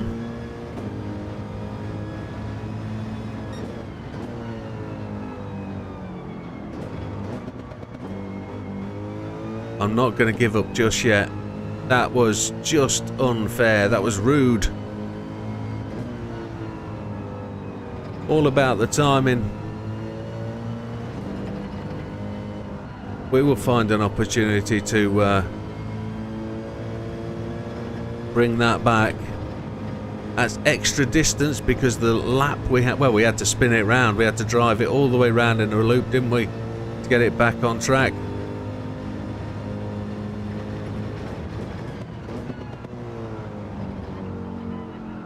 Car really slid into the apex there. Oh, it's all gone to rack and ruin. And that's what makes this race so frustrating for people. You're 40 minutes through the race and the AI just unceremoniously dumps you off. It ruins your thought process. It ruins your confidence. It changes the plan. But the heart of a true winner is the fact you should be able to recover that situation.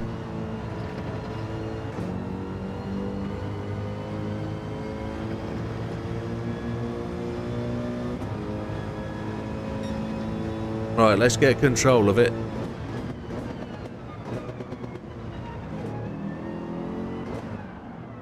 Ah, no, we've blown this completely. I'm trying too much now.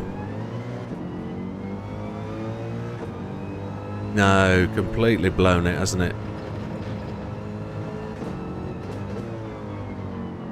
We get to start and do it again.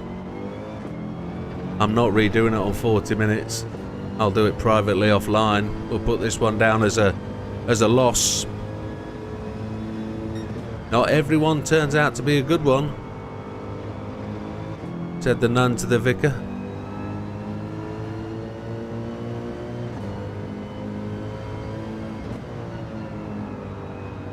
Oh, it annoys the living poop out of you though, doesn't it? It really does. Let's see if we can get that fastest lap back anyway.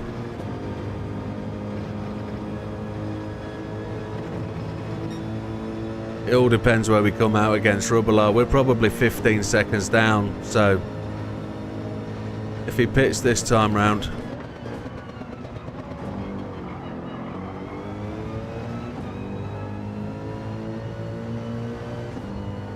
That's what I want to do to Miazano.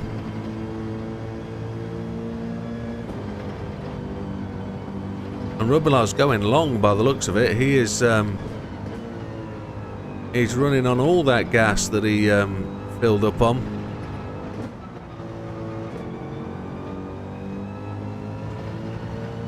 Miazano back to 5.8 seconds ahead. As the end of the day draws in, you can see it's starting to become early evening. Wong has gone to the pits.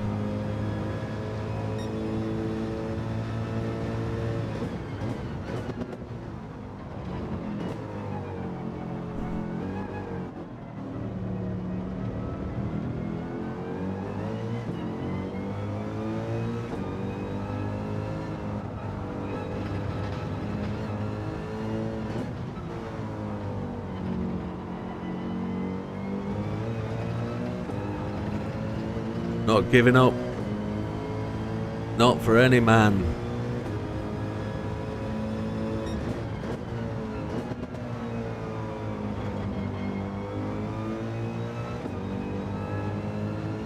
"38 seconds back to Rubilar.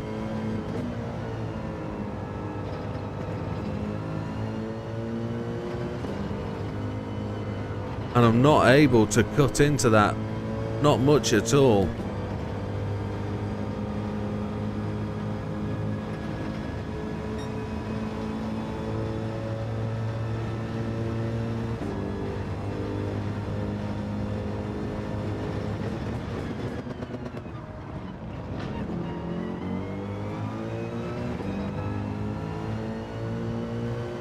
There he goes. There's Rubilar in the pits.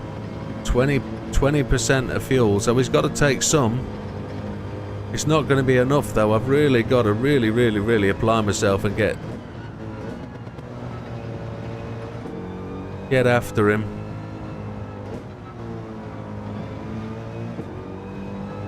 We've got to pray for some lap cars to get involved. He's taking the fuel now.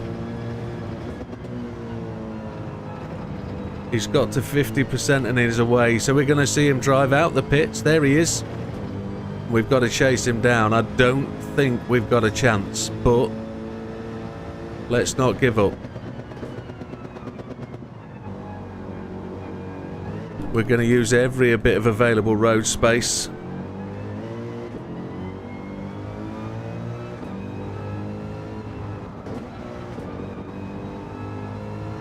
That's Moreno, isn't it? The lapped car. So we got out in front of Moreno. He's down there. There he is. Lopez is going to pit and leave Rubilar out in front.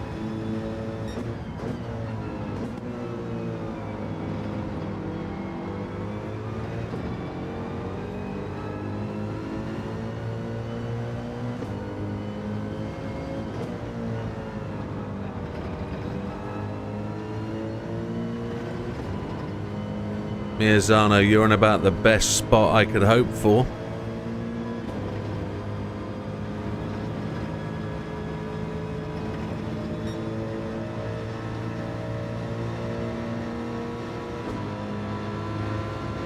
He's just got past the next car, hasn't he?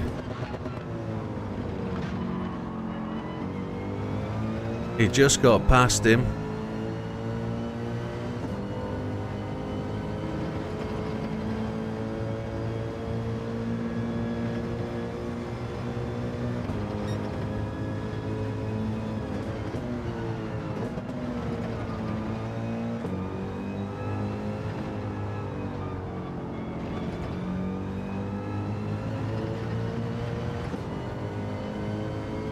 Six seconds is the difference.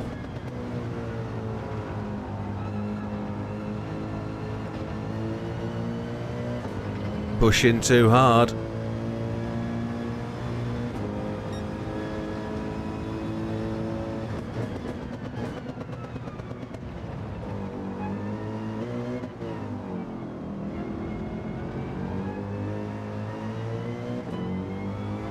Seven seconds.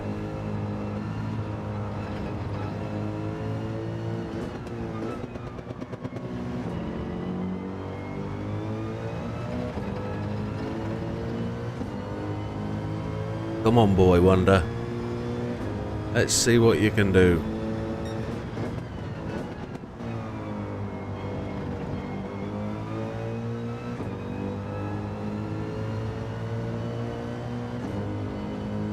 I need a second a lap. Didn't turn in then.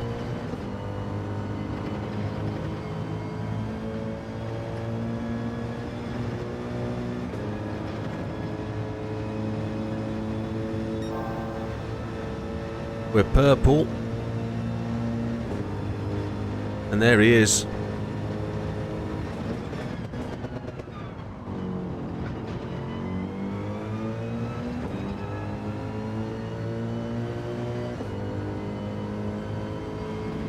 We're going to come across the Alpha and the Ford of Mr. Huffman any minute.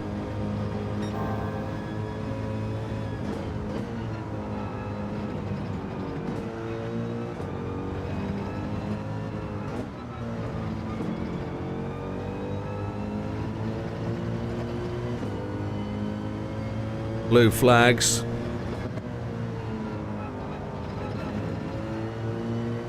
There he is. Come on. You've got to hold him up, dude.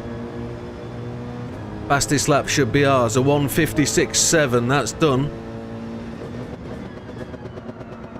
Come on, Mr. Huffman. You've got to do better than that, holding him up. Mr. Senna is next, isn't it? Is it Senna? Sama? Something like that.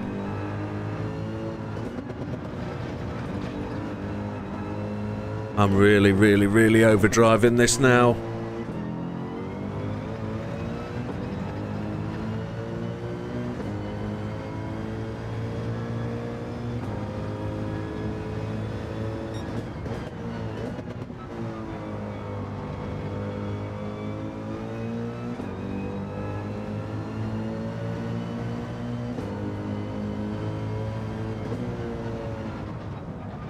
Front end washout. Oh, it's the Corvette. Hold him up, hold him up, hold him up. Come on. Don't move out of his way, you nugget. Come on. A bit of side-on-side action there. Mr. Fontana moves out. Gotta go around the outside. We're there. Now it's between the two of us. 7 minutes to go.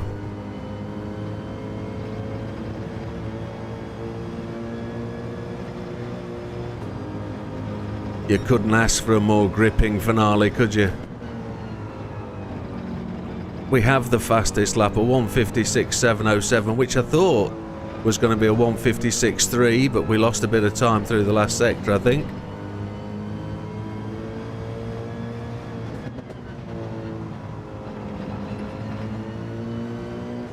How are we going to close up on this dude? How are we going to get there in these last, what is it, last 4 laps?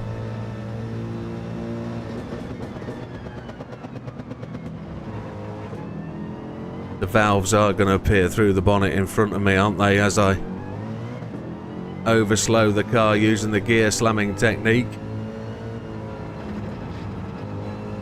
Surprised that the rear axle doesn't lock up and the car just spin. There we go, there's the next AI that we need to assist us with this process.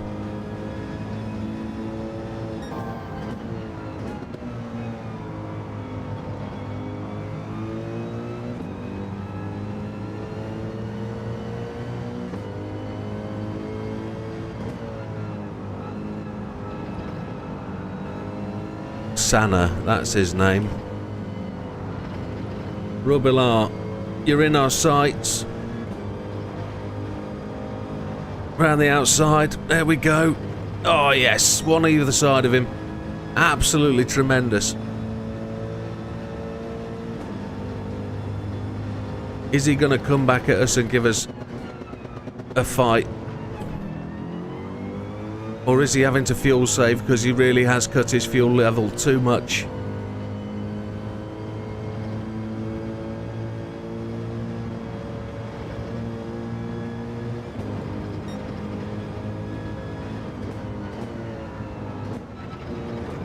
Let's not count our chickens too early. Let's just make sure we drive this to the end.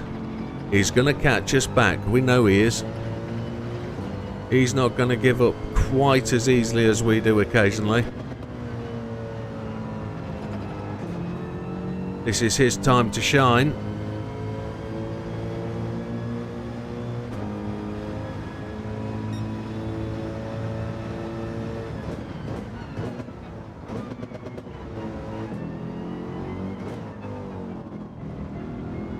Here he is, he's coming. He's always going to catch us through this part of the circuit.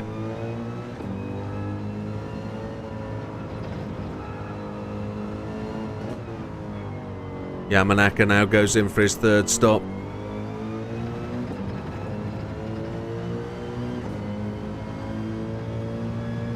Fraga has yet to put in that fastest lap that he normally puts in.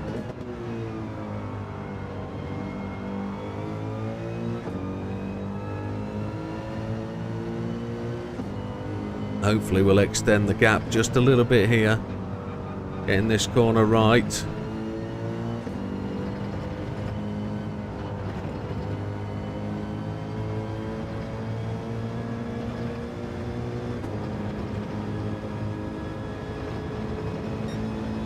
There we go, pulled out half a second. Gone from 1.2 to 1.8.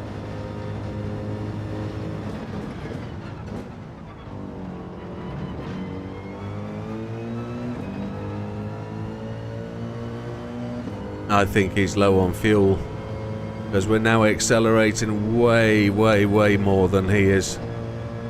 Up to 2.3 second lead.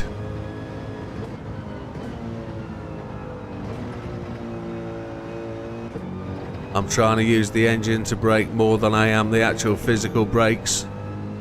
Changing gear down and just pressing the brakes lightly so we don't lock the car up.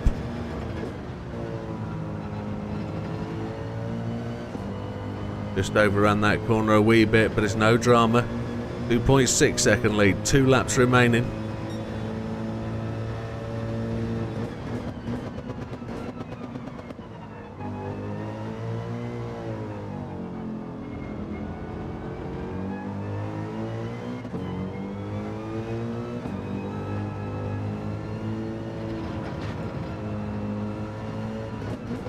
Mr. Beauvoir in for his third stop.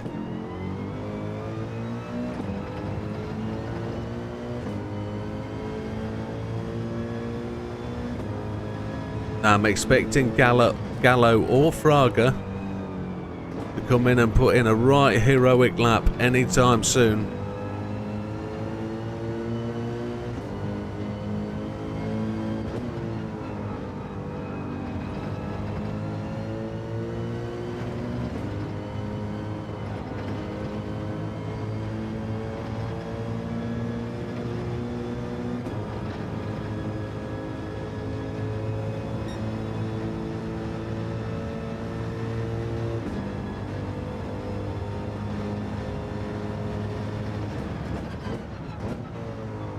Put that lead out to now almost 4 seconds. Back end just coming round on me there. We just managed to catch it. We felt the steering go light, so we lifted the throttle, tapped the brake just a smidgen. Opposite locked it and we brought it back round. It was just a smidgen of opposite lock, but it was enough.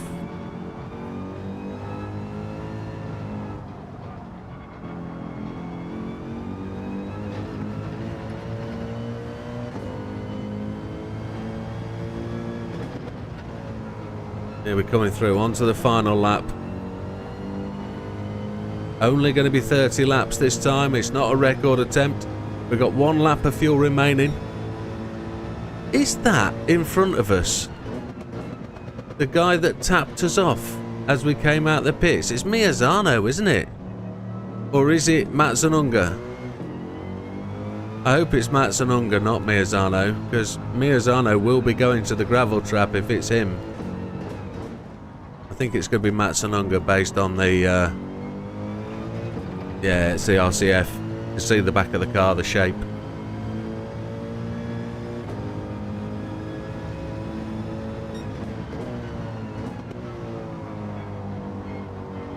Rubilar is just starting to push back. He's just broke it down below 3.5 seconds, but then we accelerate out the corner and accelerate away. So Rubilar looks like he's given up the chase now. He's got too much to do. We were too quick over this final stint. Almost 57s most of the process. There's Matsunonga. Comes out to greet me. Says thank you. Happy days.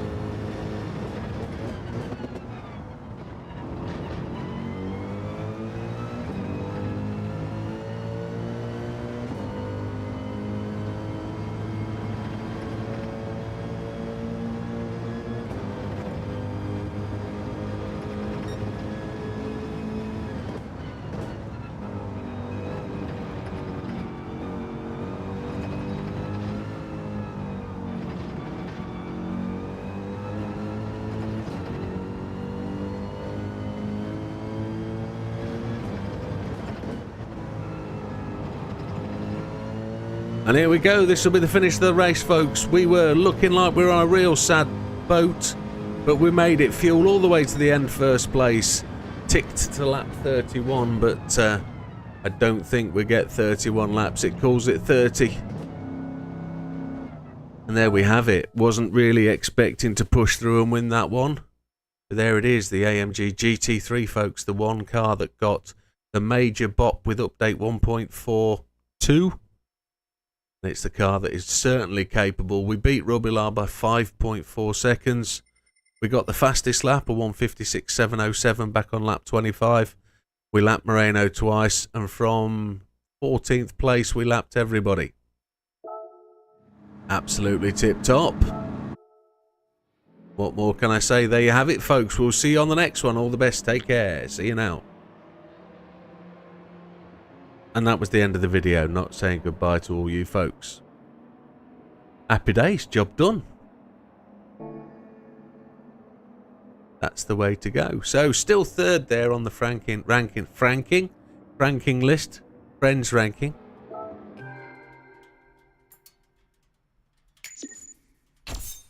Six-star ticket for today's driving. A parts though. That's going to be tremendously fun, isn't it? Going to win a brake line or something. Yeah, like to be positive. I've got a coffee that is very cold now, so I'm going to have a slug on that. This is the next real targeted time of attack. I'm not allowed to show you the setup, but this is where we're going in around about 2.5 weeks' time, probably 3 weeks' time. I need to send the setup to JB for him to have a look at. I've already sent it to somebody else and they've come back and said, yep, you just need to drive that faster. So I'm just going to click enter and we'll go and have a look at the situation we're facing. So if we're going to set a world record, we're going to go for the top 10 stars. It's probably not official world record, is it?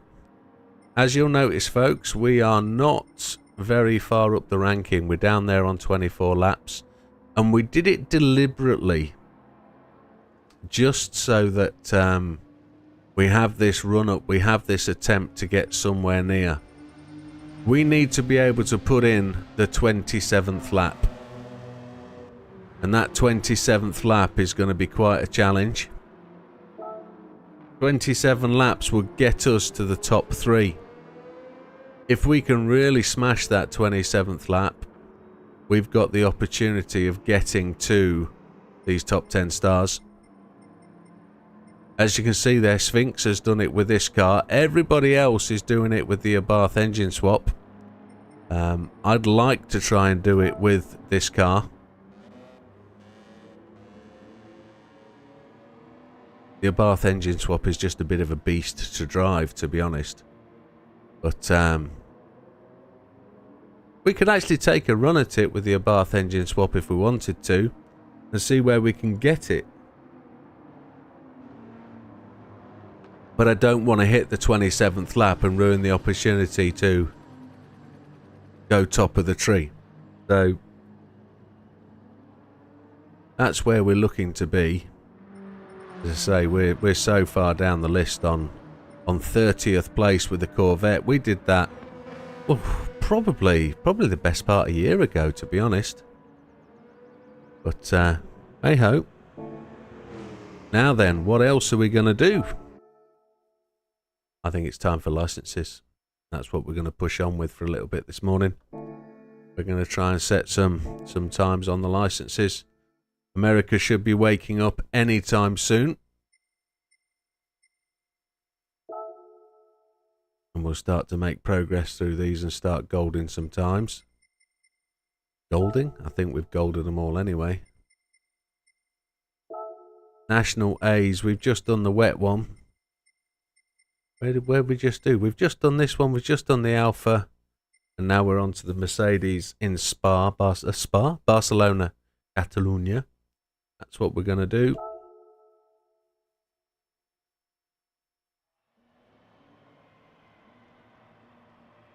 And we need to change the screen back.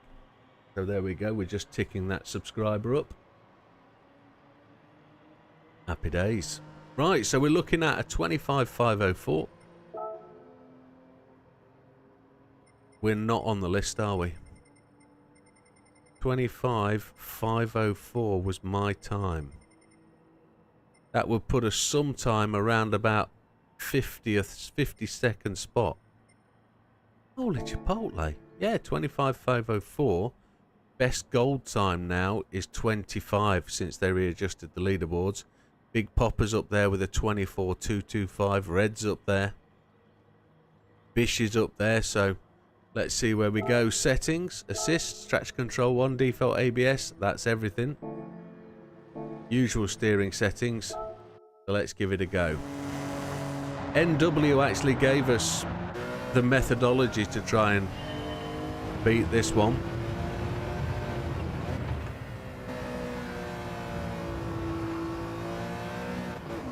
It's all about your acceleration out of this corner. You just got to hang off until you see the first one of the orange flashes. When you see the second one, go through it with the throttle. You see, that's not how you do it. This is going to be a counter steer test, I think. First thing we've got to do is put a time in, so you've got a ghost to chase.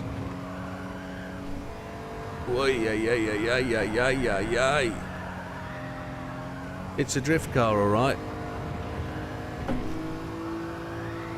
Oh, what a sack of spanners.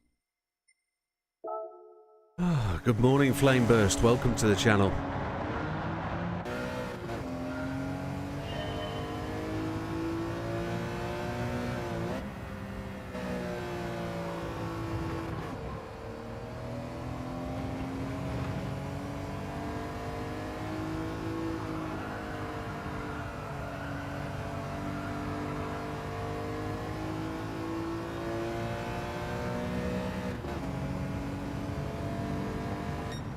Well, that's way faster.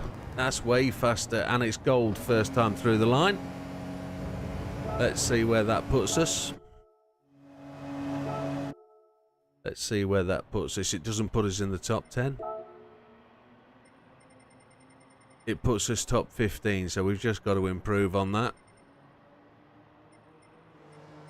There's a little bit of moving to go. We've got to do that. So we're going to immediately go and put counter steer on, just to give us that little bit of reassurance on the throttle. It might slow us down, but it'll make us faster. Work that out how you wish. It'll retard the throttle, but it will stop us getting sideways quite so much.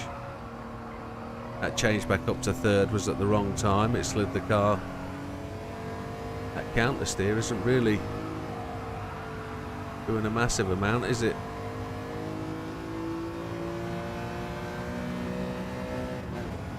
Which is my ghost. 547, there's an improvement. I want to improve the entrance to turn 1, the first part of the chicane.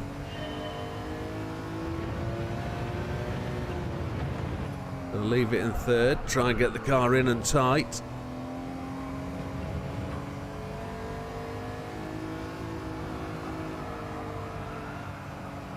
Wait for it, go.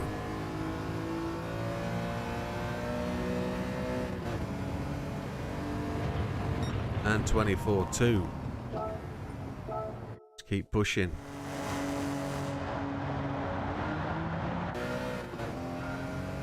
I still think we can improve T1. Leaving it in third gear.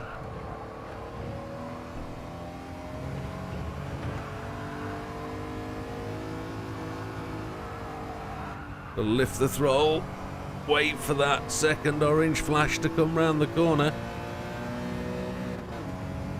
Don't think we're any quicker. No, all the threes. We messed that up in turn 2.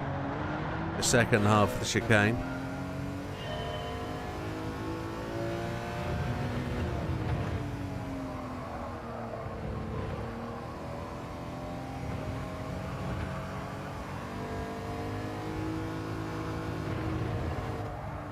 Car washing wide.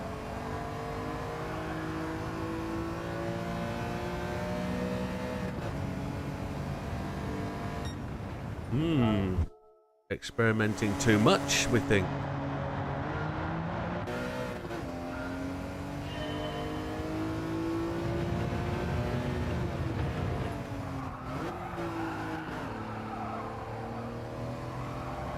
No, that's blown it. Handfuls of opposite lock isn't going to help.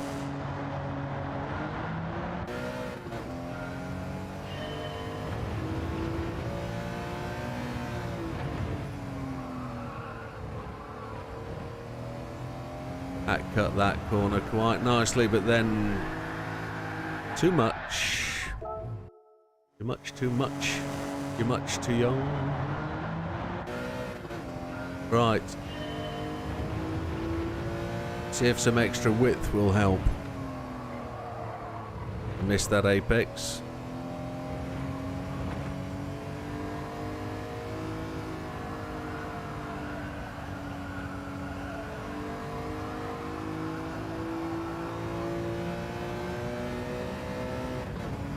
I don't think that's helped. No. How all of a sudden have we lost a quarter of a second and we're nowhere near getting it back? I'm guessing that's the approach and it start finish of this first chicane.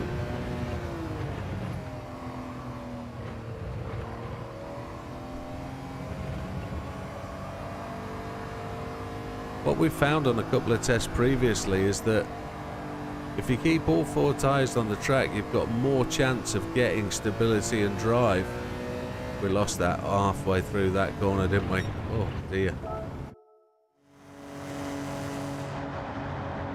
So yeah, all we've got to do is put the car into that process, into that position, and let it do the work.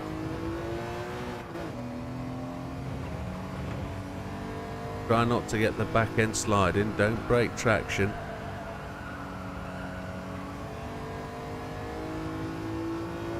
Got the line wrong through there, haven't we? Yeah, counter steer worked initially, but it didn't give us what we needed. We're trying to rely on it too much, I think.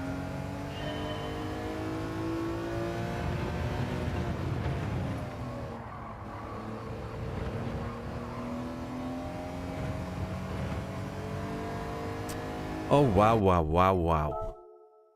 That was the first apex of the chicane, that.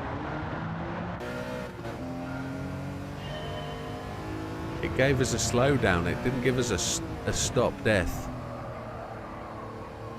Now that's frightened me off the apex.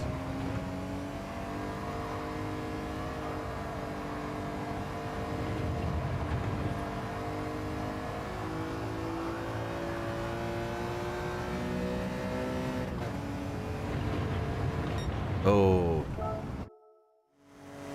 We're going to have to go and look at where this 24.257 has put us. Try and find out why we can't improve on it.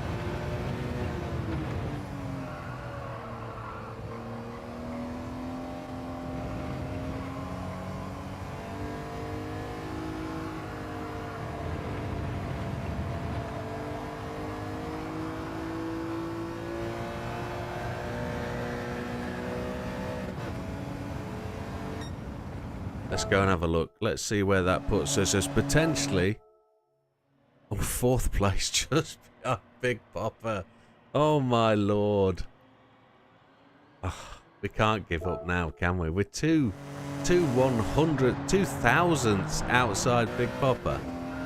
Oh, he's going to wake up in the US dead proud, dead pleased that he's ahead of us. But he's gonna be just jumping on his rig now and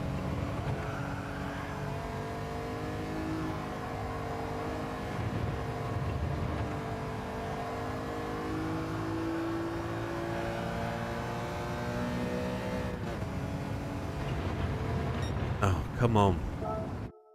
That was those additional lifts to stop the back end slipping out. Come on. 2 thousandths. Come on. That's all we need. That's going to be a slow down time cut. Pretty sure of it. Yep. There it is. We turned in too early and cut far too much of that T1.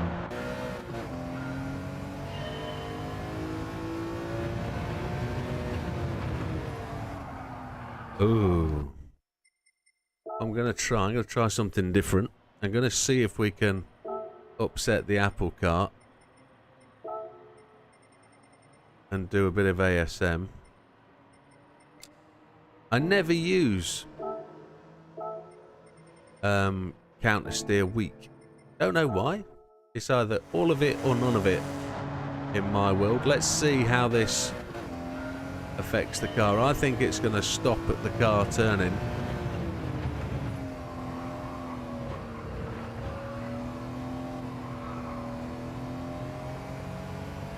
It won't stop the wheel spin, but it will definitely stop the car turning, and it will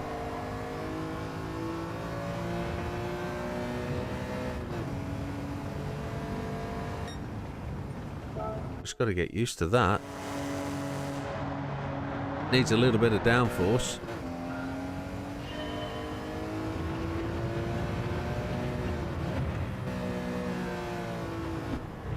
Oh yeah, fail, fail, fail.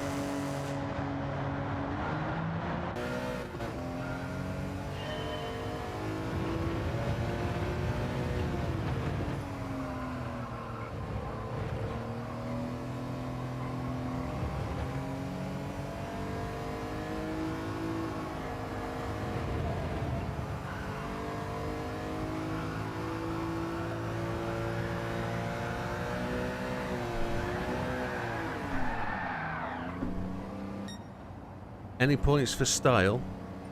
No.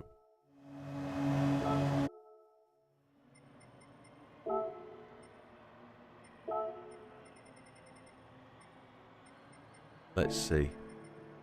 Let's see if we can be any smoother, any straighter. And then we're going to turn them all off and try again without it. See if it's all about the right foot.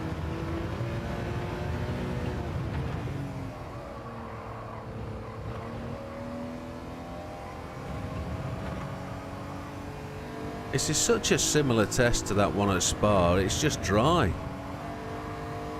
The course profile is very similar in terms of a chicane left, right, and then... Oh, it's much slower, isn't it? But the car's very much more stable, so... Got to learn to finesse the throttle.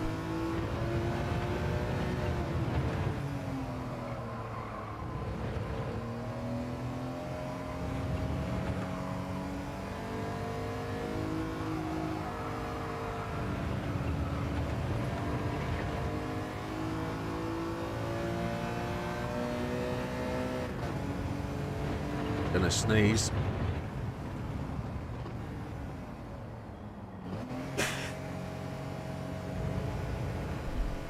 Excuse me.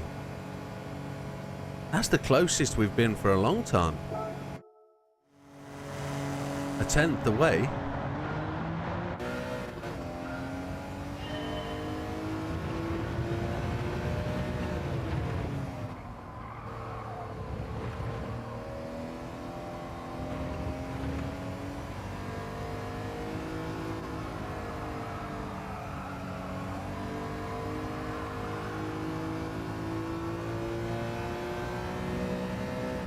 I kept that accelerating from a long way back, but it's not as close. Right, we're going to turn those aids off. They're not helping us. Well, definitely that one isn't. Let's see if we can tighten this up to the apex on 1. And then we need to, as we say, balance that throttle. Give that throttle everything from much earlier in the turning process. I never probably did tell you Neil's technique, NW's technique. Spot the first orange flash. When you see that second orange flash, that's when you give it the throttle. That's when you put the throttle down. There we go. We've just got to be more refined, so we're probably a bit slow into 1, trying to be deliberate.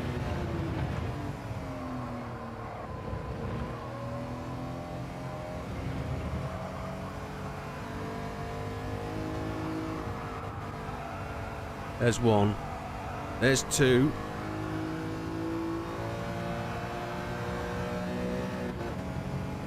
Two massive hooks on the steering wheel. No good. Come on, boy. We're not giving up just after 5 minutes.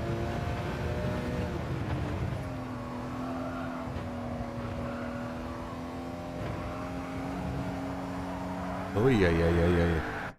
There's my skid marks from earlier. You can see those.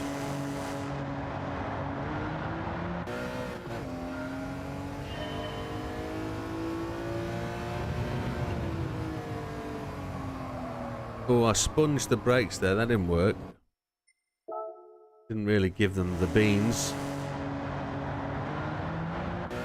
We're almost at 2,700 subscribers, folks. If you've got any brothers, sisters, parents, auntie and uncles that haven't subscribed to the channel, please make sure they do. Just give them a nudge. Grab hold of their phones and their YouTube account. Just get them logged in and subscribed. That'll help the channel tremendously. You know you want to. Friends, family, neighbours, grandparents, long distance family. Your area of influence, let's call it that. Spread the word, share the knowledge.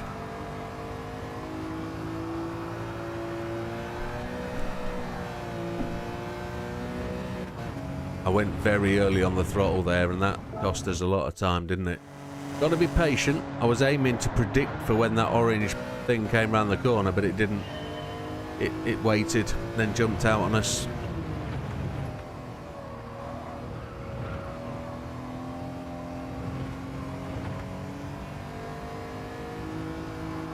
I forgot to mention wives, brothers or sisters, second wives, third wives.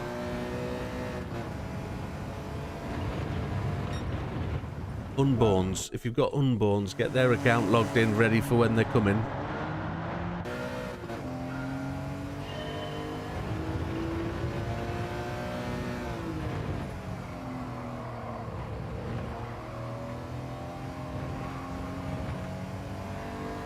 Cat and dog accounts also do the same.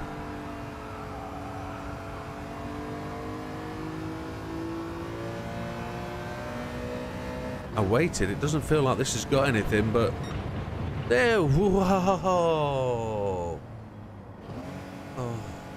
Oh man, alive! Oh dear! That was half an hour of searching, looking for love. If you can name who that was, I'll think of a secret prize that nobody else is ever going to get.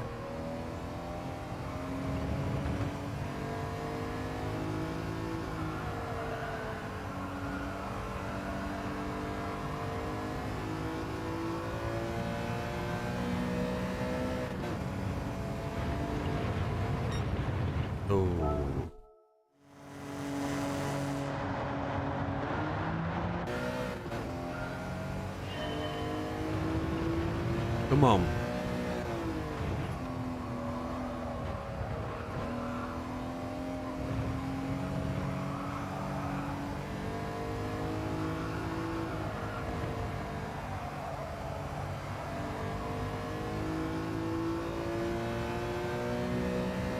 Had the line a bit wrong there. 0.3030 away. Come on.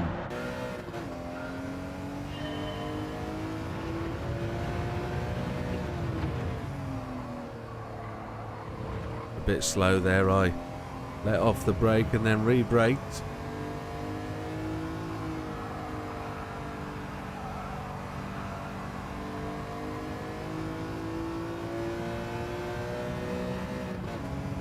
I'm going to try not to lift off the throttle quite so much. I'm going to try and lift up to somewhere like 50% and try and keep throttle applied so we've still got forward momentum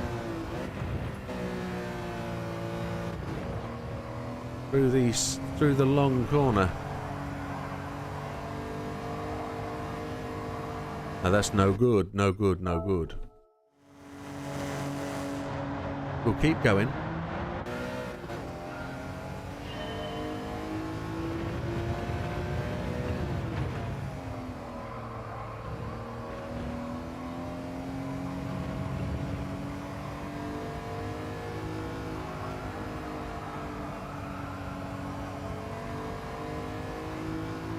Oh, this one feels like it's got the grip.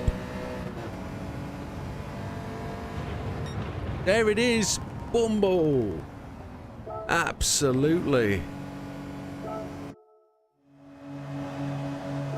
It's just finding it. Second, we're a smidgen behind now.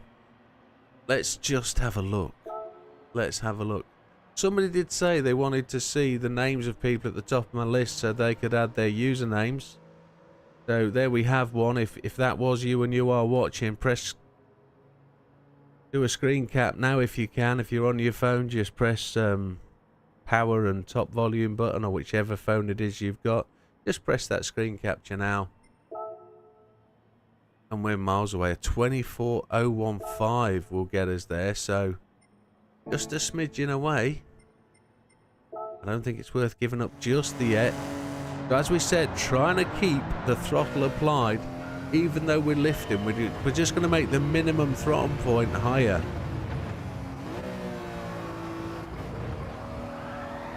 Oh, changing back up to third. Blew that then, didn't it?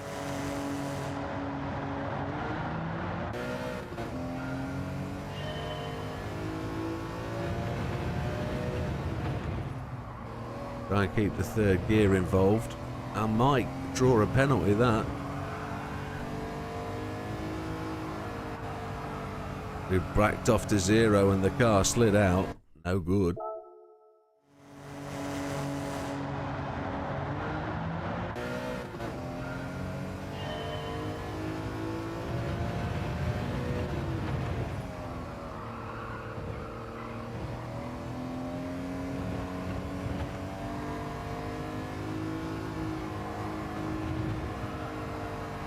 Oh, we really backed off the throttle, which... we had the wrong line, didn't we? That's what we did have. The wrong line.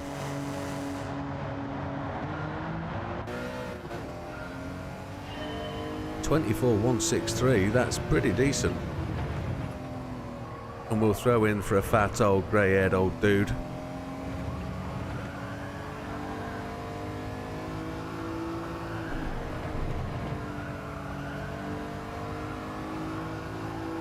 Back end, we're losing it. All that drift worked against us. It did, didn't it?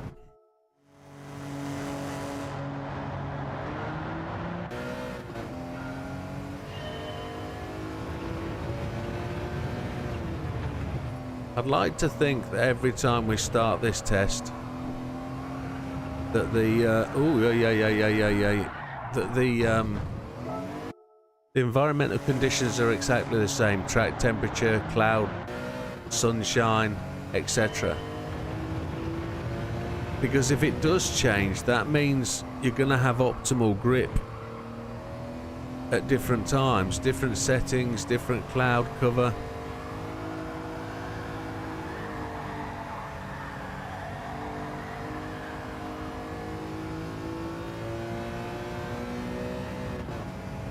Handles beautifully though. I mean, I know I've lost it a few times because I'm trying to drive it hard out, but if you like to lift the throttle and you like the back end to do the drift thing, this car will do that.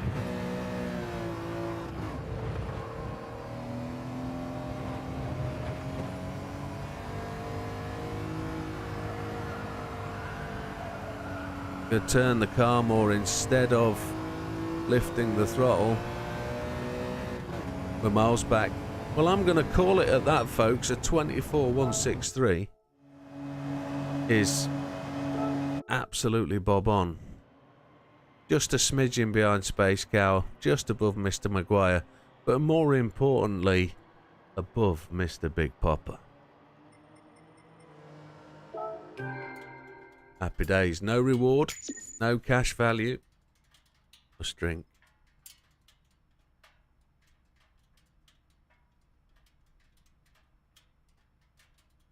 Dehydrating. Can't dehydrate, can we? Oh, the Tundra. We're at Colorado Springs. It says lake.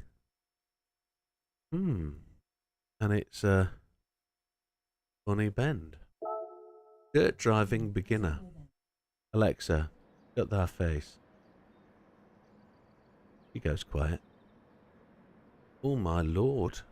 Big Popper 18658. He's pushed on, hasn't he? Forgive me. We've done an 18977. That wouldn't put us on the top ranking list, would it? 18977. It would put us between 15th and 16th spot.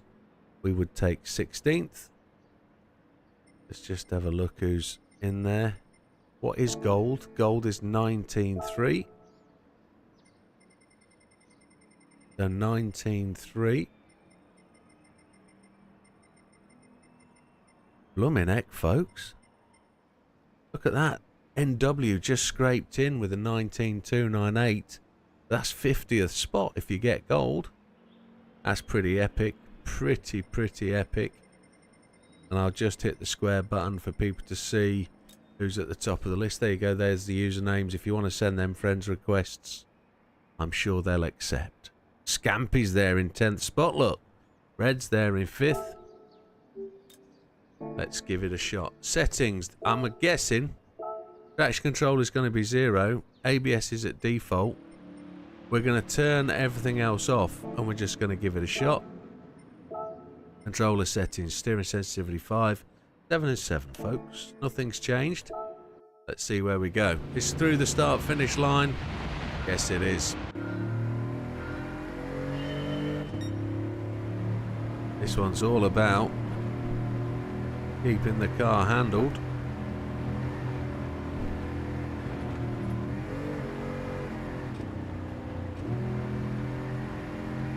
Where is that finish line? 19.013. Not our fastest, but we're definitely gold. Why did I press exit? That wasn't supposed to happen. We're somewhere in the top 50. 19.013. We've got to beat that 18.9. I'm going to keep my foot absolutely buried. Doing a little bit of lifts.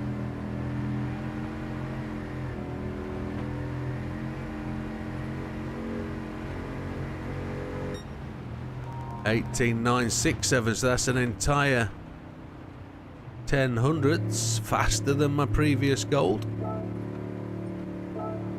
This one seems tricky, folks. It's got to be bury that throttle. You've got to put it on the floor and never lift it and just control the car.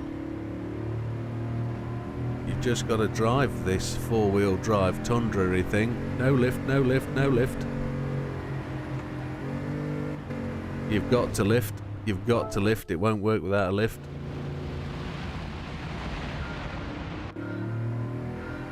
But we're going to try the throttle burying technique as much as possible. We might have to go to 4th just to make it drive through. 4th gear actually picks it up, keeps it straighter, but it's slow.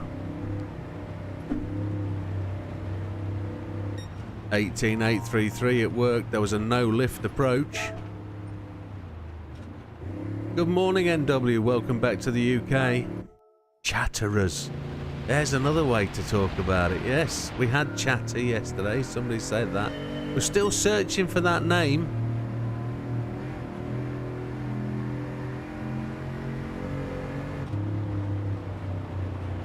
A tiny lift as we came through there.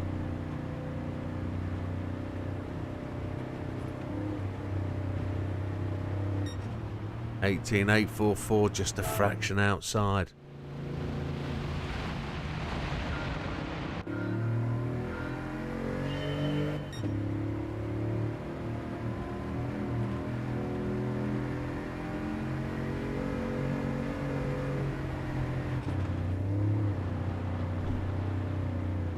Probably should have kept it in third for the climb out the hill. We're going to try that next time round.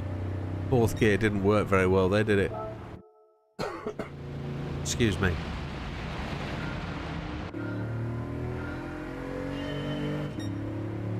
Going to keep it in third as we make that left-hand turn.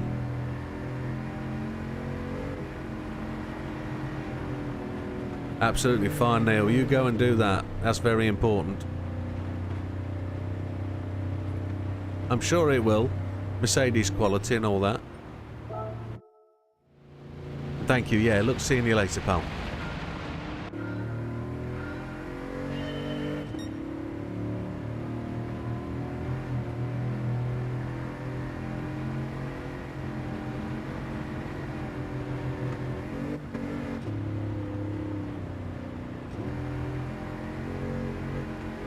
Cheeky change down, see if that helped. There it is, an 18, all the sixes, the devil's on your side. Oh, can't speak. All the sixes, the devil's on your shoulder. Let's see where that puts us. That was a pretty decent effort.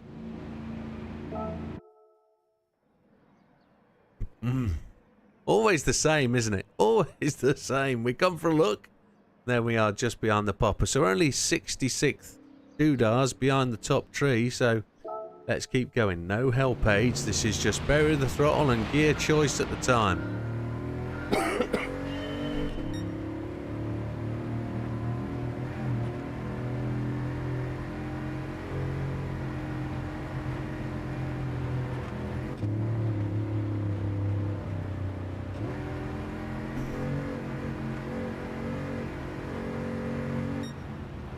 Oh, is that #1 spot? Is that top of the tree of the friends list? There it is. Top of the tree of the friends list, and there's more to go. Now we're top of the tree of the friends list. Do we dare look? Oh, just 0.2. We do like these unusual tests, don't we? So top of the tree. Get the throttle on the ground, and it's just about where you change gear and what you change gear to.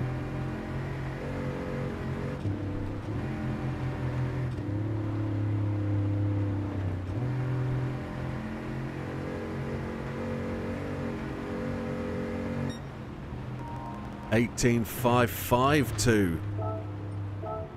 Oh yes. Oh yeah. What a good day.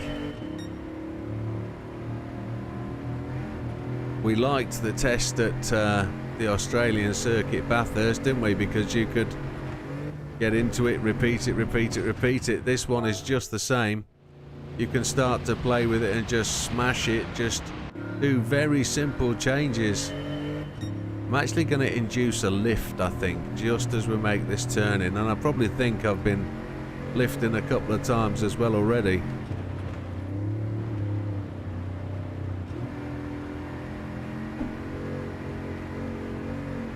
Trying to get fourth gear to drive down the hill. That's just outside.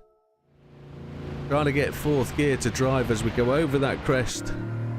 See if we can get fourth gear to apply itself and really get into the torque of the engine. See if we can get it to do what it needs to do. At that point, back to third, don't bog it down. 569. That 552 is Just so close to our optimal, I think.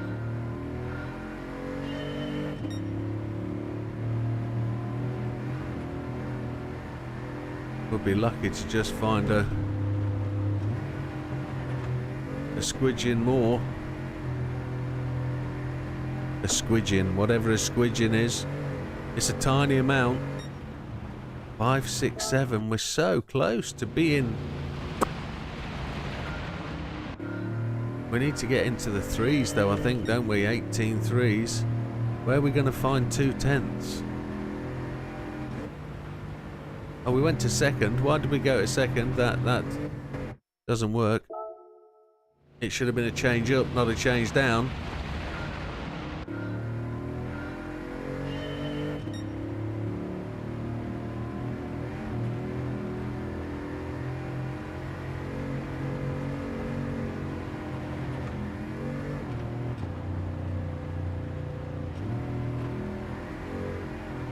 That didn't work. The fourth gear really did hinder the car.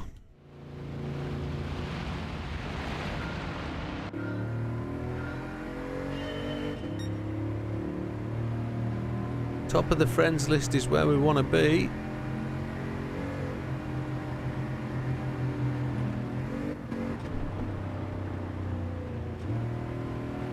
We got to the top end of third and we over-revved. Oh, come on.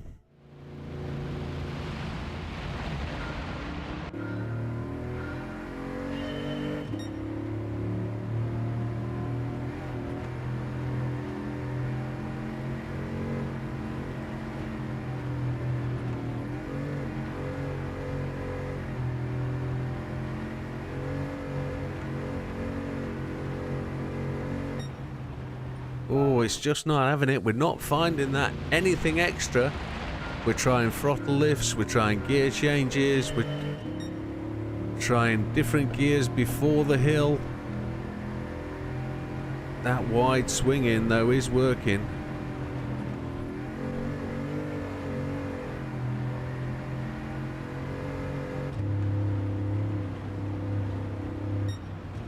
Oh, just outside. That change up to fourth I thought might help drive the car to the line, but it just bogged down, I think.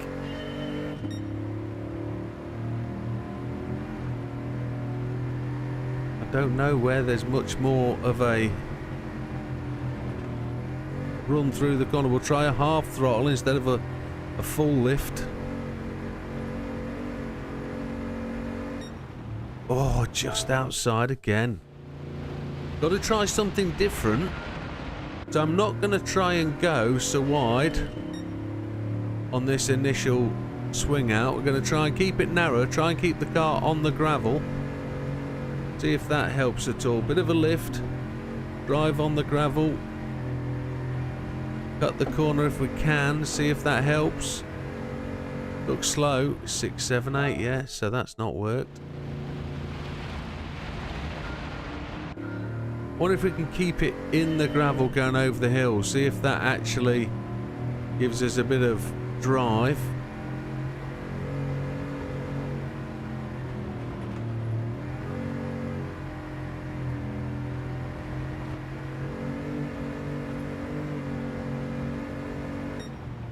All the sixes, we've done that before.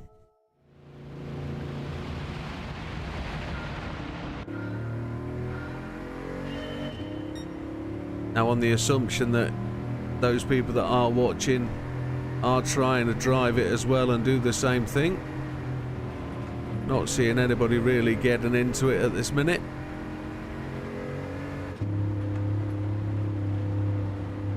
Ooh, no. So, that looks like where we're going to be, folks. Top of the tree.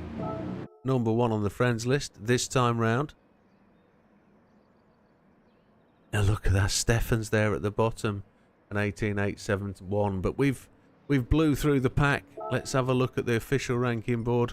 A 5.52 is 0.2 away from getting onto the top 10 stars, which is just absolutely mind blowing. I don't know where that 2/10 are, unless that's changing up to third as soon as you go through the line and getting in fourth gear and trying to get the revs up in fourth gear.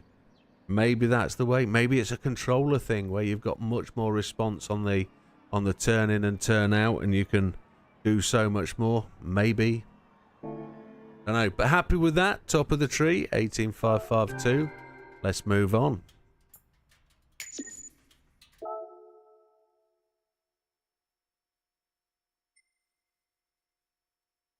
Now, this one produced so many video requests. Can you help me?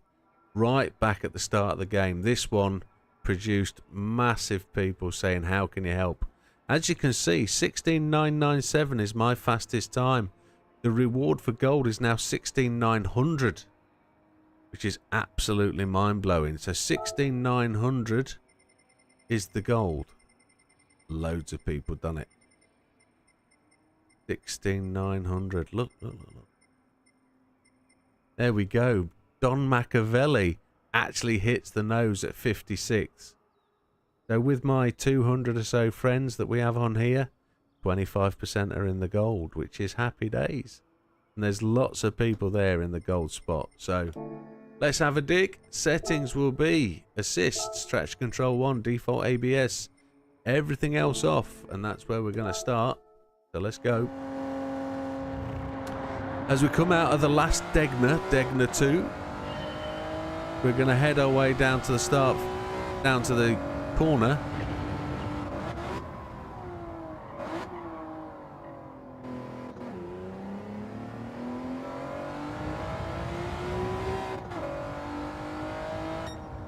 $16,846 gold first try. Happy days. Let's keep progressing. They really did change that time, didn't they? This feels like a gear slammer. Well, I'm going to brake just as the curbs finish on the right hand side. That's where I'm going to brake, just there. Get it down into the corner.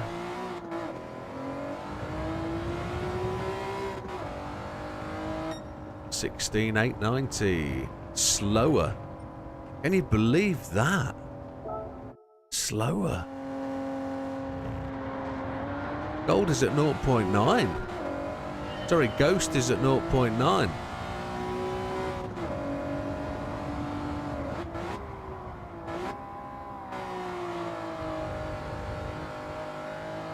Couldn't get the car to turn, it overturned to start with. Ooh. I don't think this is a counter steer test. The car doesn't seem to want to spin up and give me trouble. It's just, we're just going to have to make this perfect, aren't we?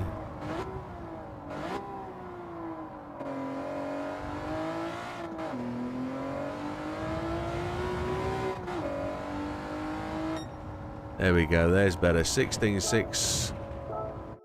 Need to find a bit more than that.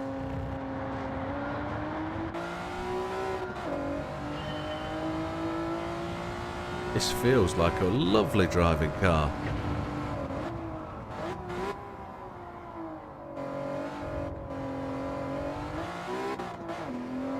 I think I'd like to bring it out the corner in second gear.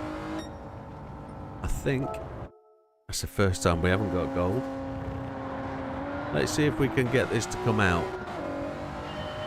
I want the world to know.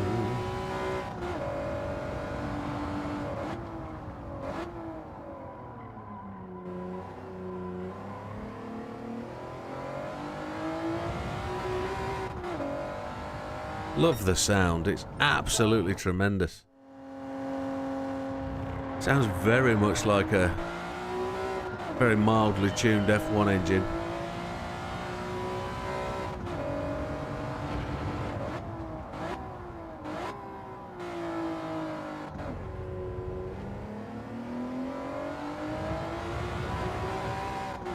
Lost traction.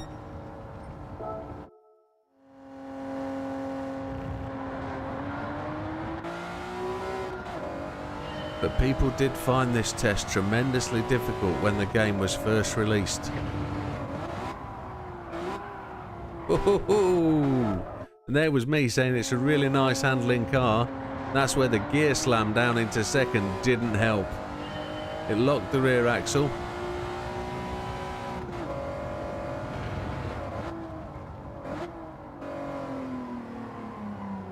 Trail braking all the time. You need that trail brake.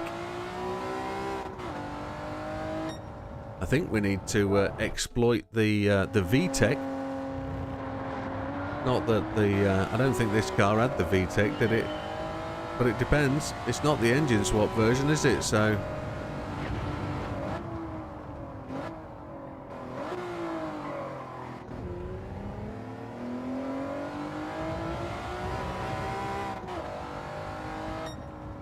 There we go. That felt really good.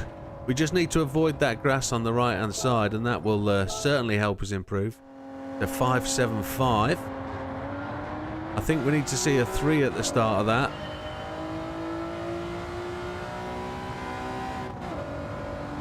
So the key points for this test are your braking points, then your smooth change down. We've got a bit hesitant there on the acceleration. Yeah.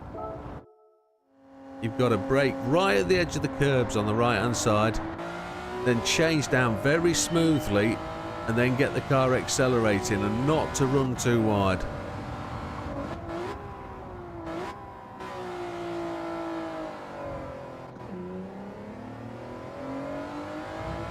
That's a better line out. We just need to be quicker through the corner. We'll go and take a look where that 16.575 puts us. I think we're just going to be behind the big popper. I don't think he's going to have smashed a massive amount on this one, maybe. Maybe he is. We broke down. We slowed down way early there. Oh, la la la la la. Let's go having a look. Let's keep the attention span with it. Let's see how well we're doing. We're not in the top 10. Holy chipotle. Oh la la. Oh, I should have realised that, shouldn't I? There we go. We're in the top 11, just behind the Scampster, so that'll make Scamper absolutely happy with himself. Well, Big Popper 60. So we got to see a 3 on the front. We were right. So let's apply ourselves. Let's make that 3 happen. What can we do to make the change? I think we can brake probably a smidger in later.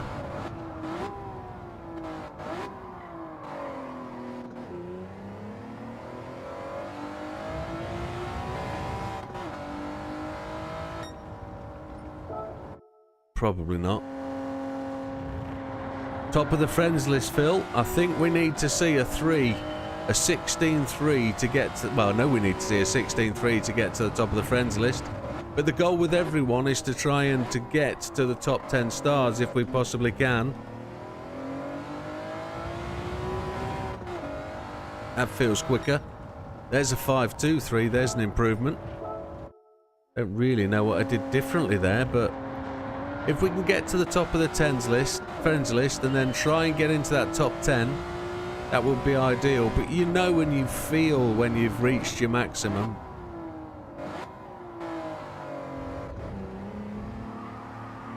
Oh, yeah.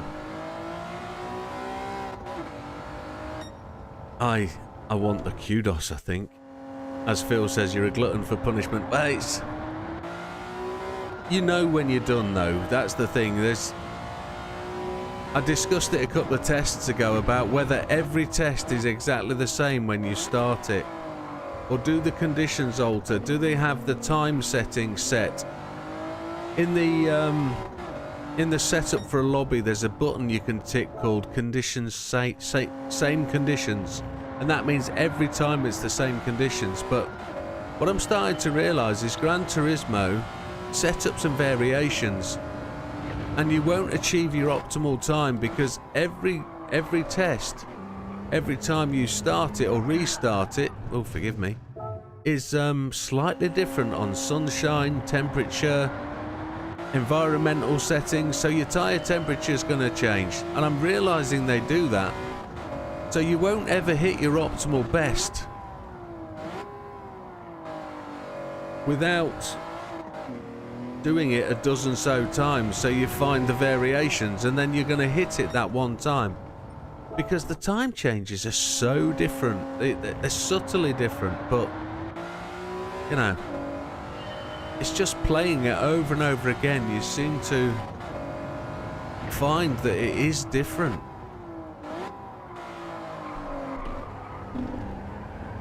There's no real explanation as to why certain things happen, why it changes quite so much.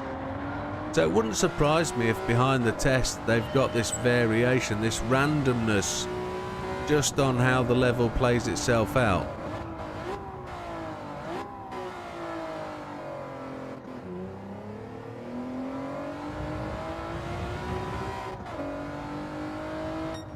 We're a long way from finding 2/10. I don't know where a 5.23 puts us. I think it's still probably just top 10.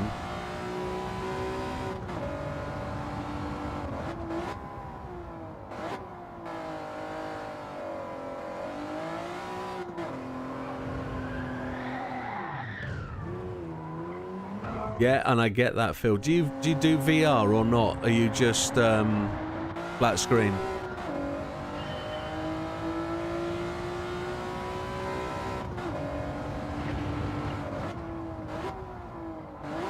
Because VR, you don't get the hood anyway, do you?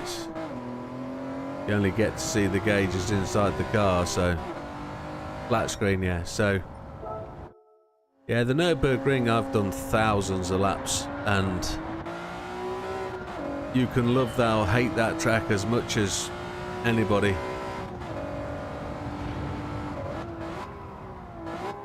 We kind of had this discussion the other day about, somebody said, oh, they like to test cars at Nürburgring and use it as comparison. And I'm not trying to be argumentative when I'm saying this. All I'm saying is, welcome Original Pyro. He's on the Twitter. I apologise, I missed your chat when you first plonked it. I see it now. Yeah, I didn't play GT4. I didn't have a PlayStation at the time. I had a PlayStation 1 but no PS2. I bought the PS3 just for the other one. The license test ruined it in GT4 for you. Okay. Just to finish that thing off about the Nürburgring, which I interrupted myself on. I love driving the Nürburgring. I love the fact that we can now see barbecues and smoke coming from the barbecues. Here we go. Let's have a look, see where our time is. 8th. Oh my, still got to keep going. I love the fact you can see barbecue smoke, etc. But I find it as a car test, there's still for me so much variation in my lap time that I don't find the Nürburgring the best place to test cars. I think it's too long a lap with far too much variation. But that's only my point of view, and that's just rounding off the conversation. So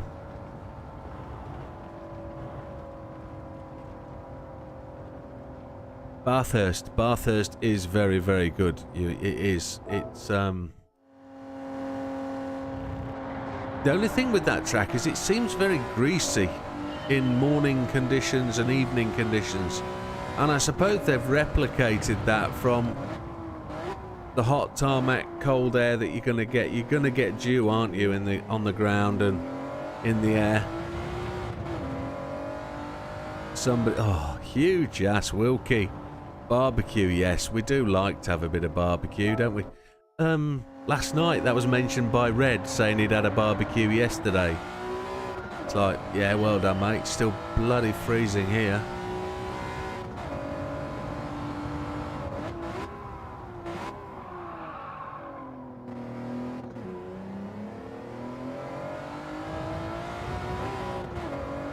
I'm not getting anywhere near that 16.5.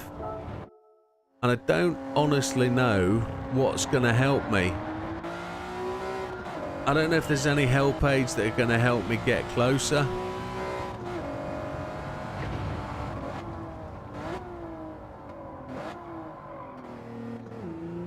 Changing up to second there didn't help, so I want to leave it in second to get the acceleration out. So the R32 and the R33, I've just bought two R32s and two R33s. I haven't really got good road race tunes for either of the cars. We've got the Nismo R33, but the R32 and 33 are two cars that I'm going to do one engine swap, one standard car. And I need to get them sorted because they're great weapons. Right, I'm going to try the usual things here then. I'm going to go for a bit of ASM. See if that's going to control the car for me coming into the corner. Active stability management. We're going to see if that can help us. And then we're going to see if the counter steer is going to help us in the braking area. ASM, as you can see, isn't going to help us. It's just going to make the car slide when it comes out of control. So we know ASM is not the one. I did know that anyway, I believe. I was just proving it for the sake of proving it. We haven't had much in the way of counter steer problems. ASMR. Yeah. It didn't work. So now, counter steer, see if that's going to help us. Felt like the car didn't want to slow down or turn.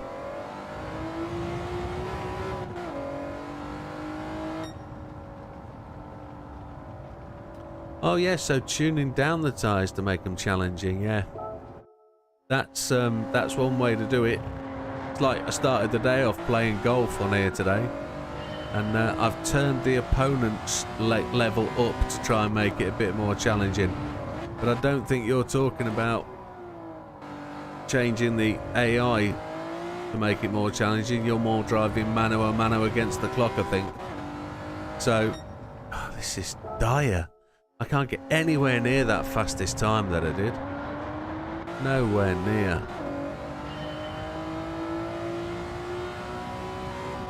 I did the weekly races on the quiet yesterday. It didn't take very long to do them. I didn't make videos of them because I found them really easy, and I don't believe anybody needs video assistance with some of those races. But I will tell you this, what I did find incredibly hard was the Sylvia Sisters race. I was swearing at the screen about that one, and just as you mentioned using the Sport soft tyres, I noticed there was a massive PP difference in the tyres if you were trying to plan to keep the car less than 500 pp. If you're a bit flexible with your tyre choice and you tried to get your car under the target of 500 pp, you had to really go for comfort mediums. And the comfort medium tyres, my God, I couldn't get the car to stop. So Phil says, Christ, staying hard to the right before you turn in. Stay on the apex only long enough to use the whole track opening up on the exit.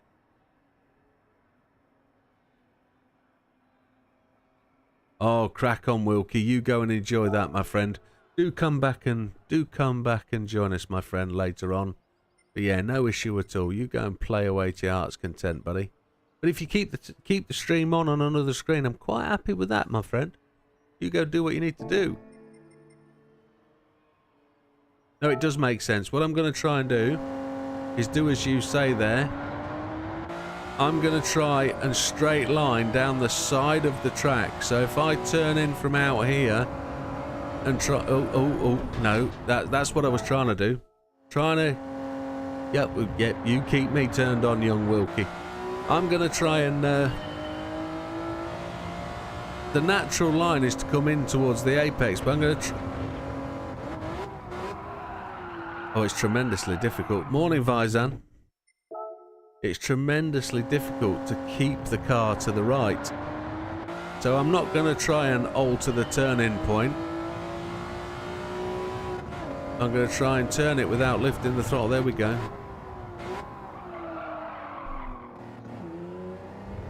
Need to do it to second. I need to brake earlier. That change of line might help. It might help. Yes.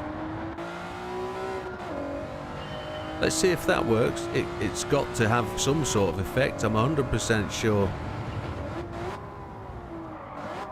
I hit the grass on the right.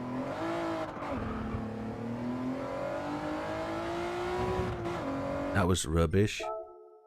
Rubbish.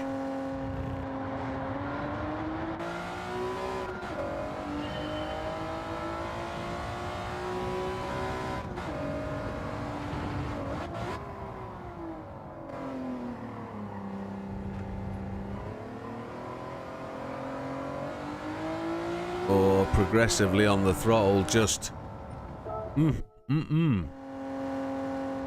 I've been using first, but first seems to lose a lot.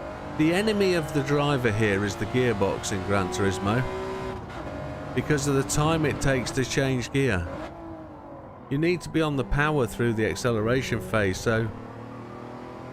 the back end just came around just a fraction. That's where maybe counter steer can help us to try and prevent that. But it'll cut power just like I cut power. If that means cut power.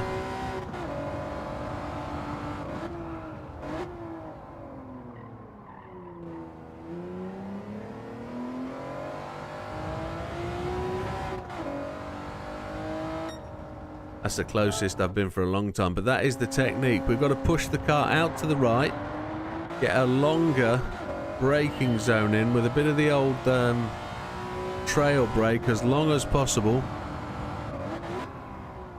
We braked too late there.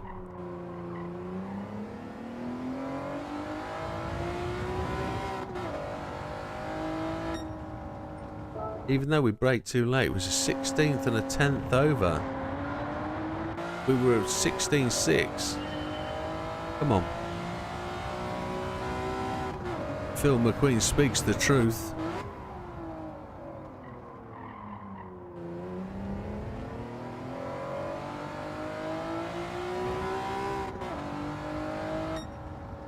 $16.6, it's getting there. Yes, it does.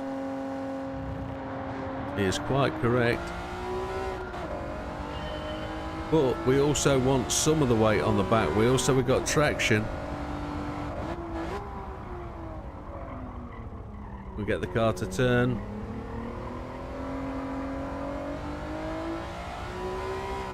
Is it the Daytona 24-hour? Oh. Should we have a bit of a Daytona race then? If I... Oh, I wasn't ready for that. We need to have a bit of a Daytona custom race today, don't we? I need to choose a car and we'll have a Daytona like hour-long race or something with 24-hour cycle through the rain. We'll do that. We might set that up. Yes, we might set that up, definitely. Bit disappointed that I can't get anywhere near this time again. Let's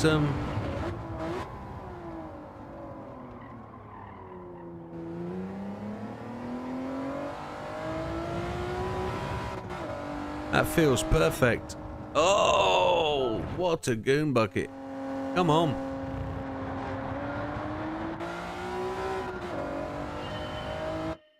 Sorry. McEwen. Oh, I'm ever so sorry. I read that as McQueen. My complete apologies. I didn't realise. That was me just quickly glancing left and right. So it's McEwen, Scottish. My wife's an Urquhart. So, yeah, I should be better than that. My apologies. That's just from... No. Yeah, my wife's from Glasgow. I say that, she isn't. Her mum and dad were from Glasgow. Nationalised Essex. Yeah, I know. But, I honestly read that as McQueen. That is completely bizarre. How that looked, but it's not. It's McEwen. Yeah, well done. Yeah, Christ. Sometimes the mind plays tricks on you.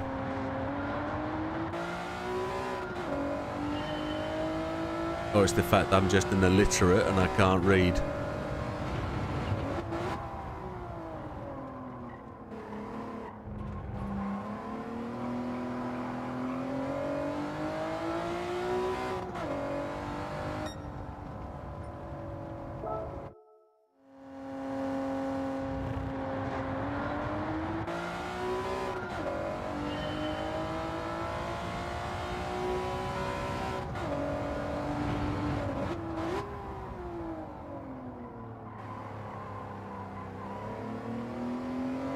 We got close again, look. Oh, I'm going to turn off traction control.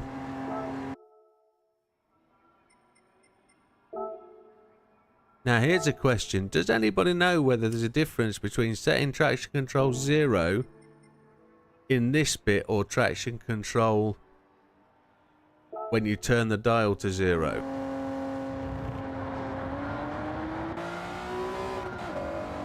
I don't know the answer to that question.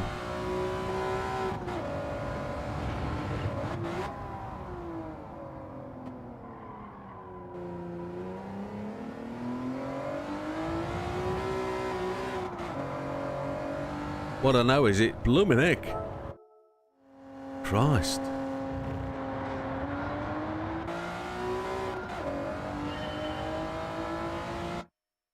Your pap was Scottish from several generations back and mum was Dutch. I think Ellis Island screwed up the name. So your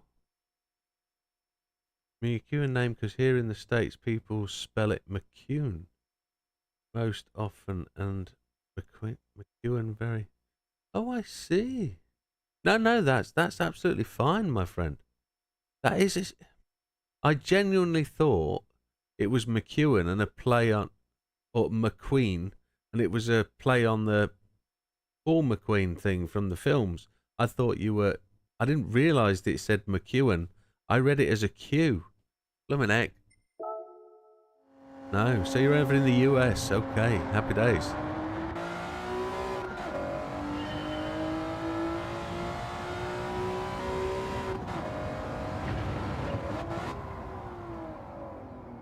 It's a massive thing over in the States, though, having heritage, because 99% of people in the US have a non-US history, don't they? So, if you think back 400 years,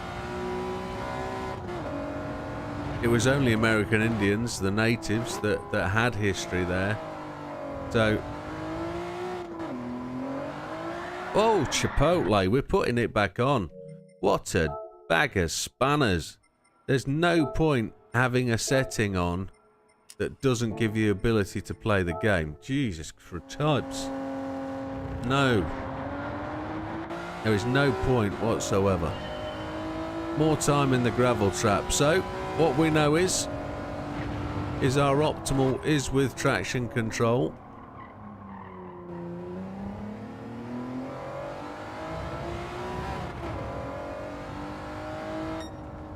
548 just outside, but I'm thinking this is going to be about our optimal.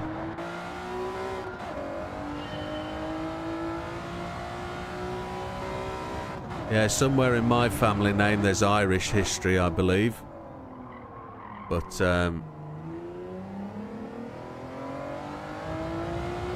my family originates from around the Blackpool area. My mum's side is from Leicester, but the family name is from Blackpool. And with that being sort of... I'd say it would be quite a large Irish immigrant area in the 1600s. After the wars in the potato famine in Ireland. That you only have to change one letter in my name to get to O'Malley. So, 16624, just a 10th out. Going to give this a couple more runs and then we're going to move on. We've smashed gold. We've not been able to equal our friends list's abilities.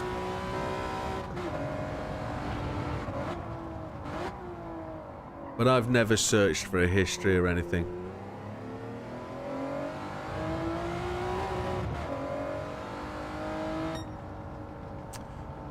Yeah, now, just for the rest of the audience so people know, Phil's just said, I used to be of the no assist mindset, but why make the game so difficult? It's no longer fun.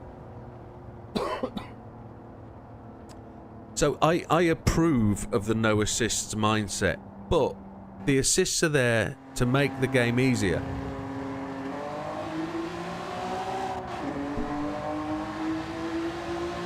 But they're also there to make you faster. Because if you need the assists to go faster and you turn them off and you can't go as fast, you can use the assists until they make you faster.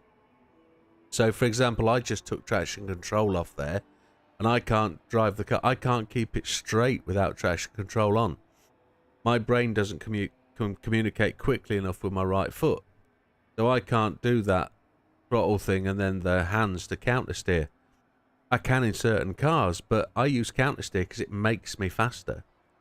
If I was to go in a race where where traction control was banned, I'd be useless. Might as well not race. I'd be backwards in the gravel more times than I am going. So whilst I do have that, exactly, use whatever you need to help until you don't need it no more. That's exactly right.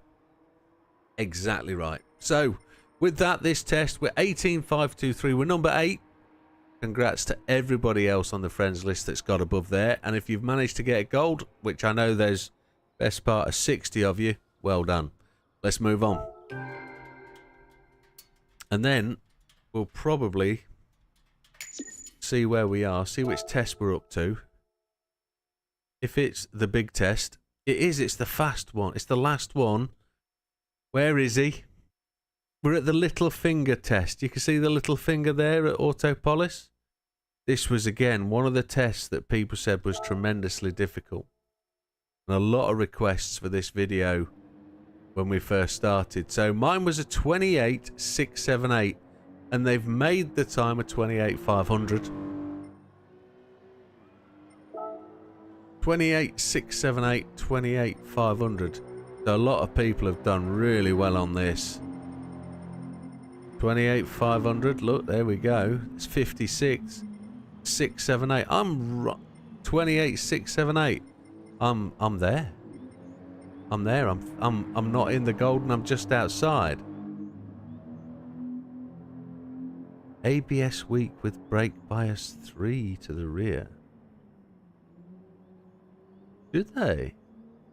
I don't think we have the brake bias option on these tests. But it's the ABS weak thing that I don't understand. Now again, not being argumentative, I'd just like to understand where you are with the ABS thing. Why ABS weak? Because ABS will help you stop. And you'll only have ABS if the car has ABS. So if the car has ABS, it's tuned to use it. It kind of makes me wonder why you would use ABS weak. But I'm only asking the question because I don't know. I wouldn't use ABS weak.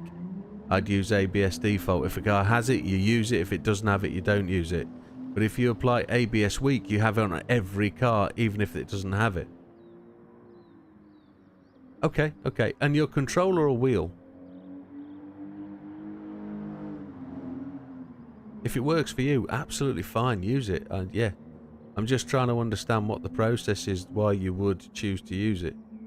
Because I just never have. It's controller, okay. And that probably explains a massive amount of it.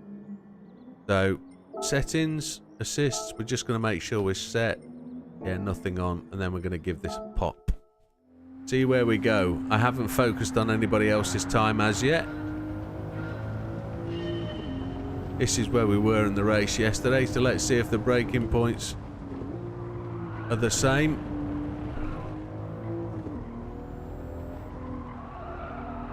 I had a feeling we'd get a slowdown penalty there. My technique through there is just a little bit bizarre. Yeah, we call that a day. Yeah. Yeah, so I changed down a gear too early and made the back end move.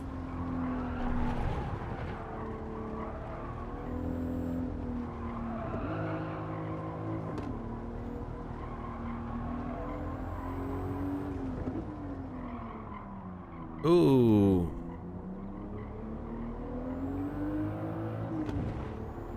We've run a few laps around here. A 27.928, so that smashed the target time. Morning, Kurt, welcome. It's super difficult to modulate braking on a controller.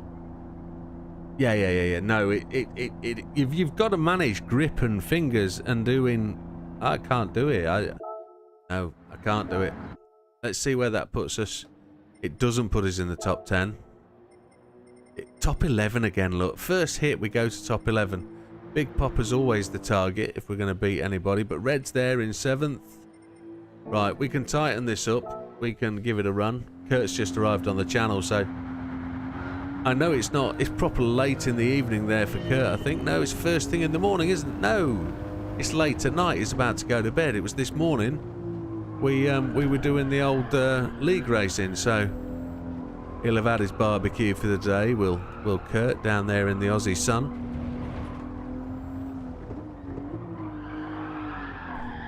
Going down to first gear doesn't work there, does it? Got to be second. Let's just double check that we don't have any other helps. No, the only thing we've got there to adjust is traction control, so...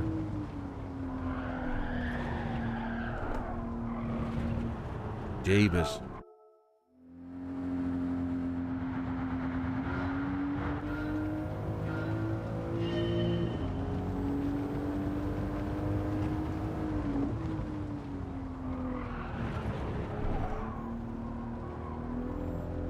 Oh, so you've already preset the times. Nice one, Kurt. Gives me a bit of a challenge.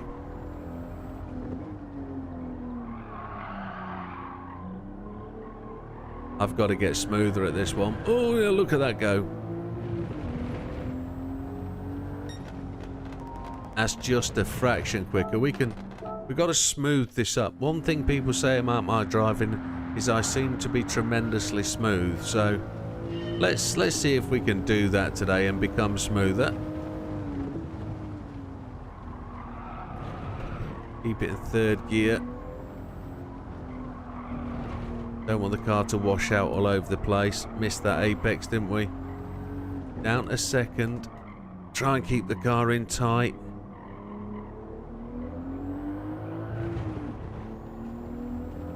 Did well to save that ghost.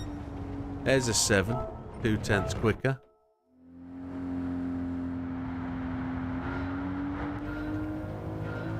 I've only managed to get to top of the friends list in 1 test so far today. A couple of others we have bailed on a little bit probably early because we can't find any gains, but does anybody know what time the Daytona 24 kicks off today? Is it a midday start for US, so it'll be like 5 PM here? Or is it a 9 AM? What do you think, Wilkie? What do you know? I could do a quick Google and find out, couldn't I? I was just wondering if, whilst I'm putting time in, somebody would facilitate the process.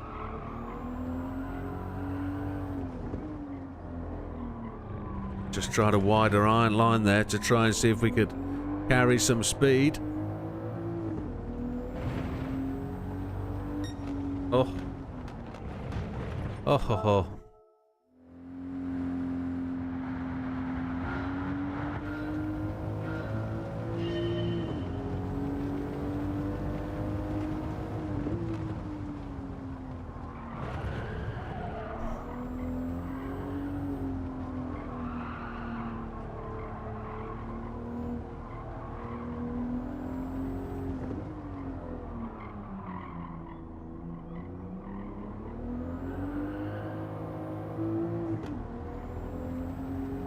That's got to be better.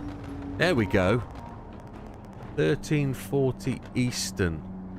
So if it kicks off at 1340 Eastern, that's going to be 6:40 PM. We got all day. We've got all day, yes. So, what is it now? 10 o'clock or something? It's just gone 12 o'clock. Okay.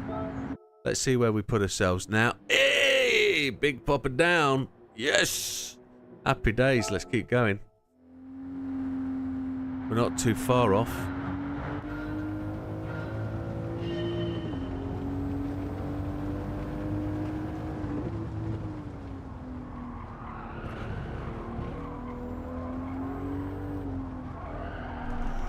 Oh, we got a mid-apex drift there. The whole car slid as though we had ASM on. which we don't like, that ASM slidey drift feel.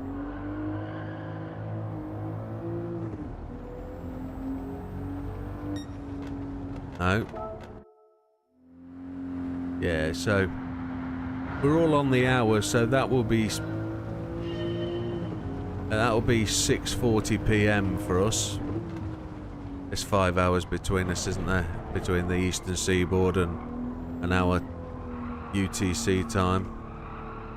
Or GMT actually is the expression we would use. UTC is like the universal time, which got brought about by European Union because they didn't want the Greenwich Mean Time to be labelled the European time, which is actually Greenwich Mean Time +1, GMT +1. So come on, let's see where we go. Let's see if we can find another couple of tenths just to take us to where we want to be.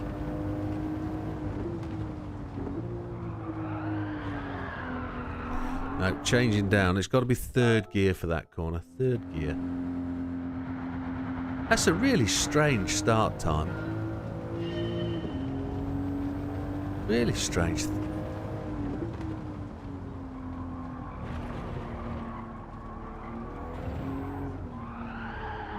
Car starts to slide because I think we hit the grass on the left.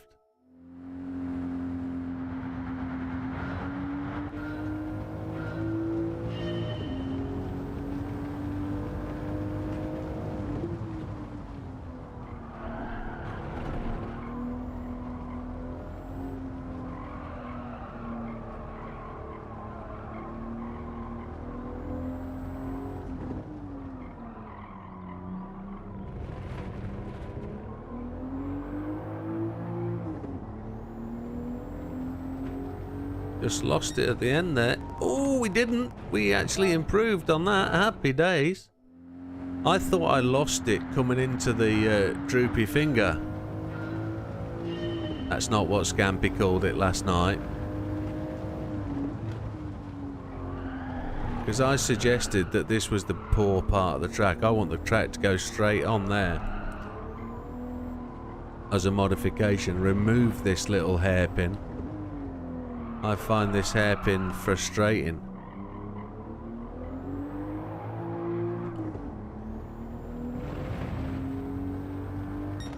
I wonder if there's a third gear acceleration out of that hairpin that could potentially give you better drive.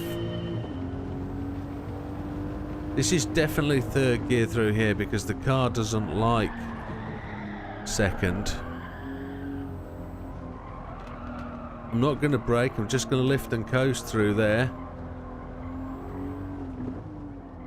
Down to second gear, and then I'm going to go back up to third. No, we still get the traction loss in third gear, so... going to be second gear. Wonder if counter steer is going to help me. Find maybe a tenth or two. It'll stop this back end sliding.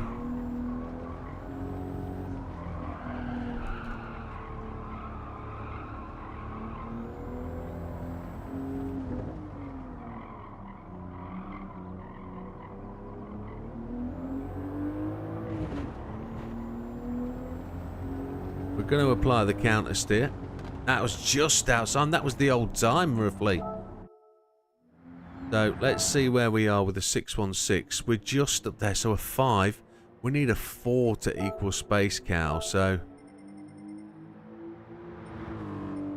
let's put that counter steer on the strong. Let's see if we can make some moves.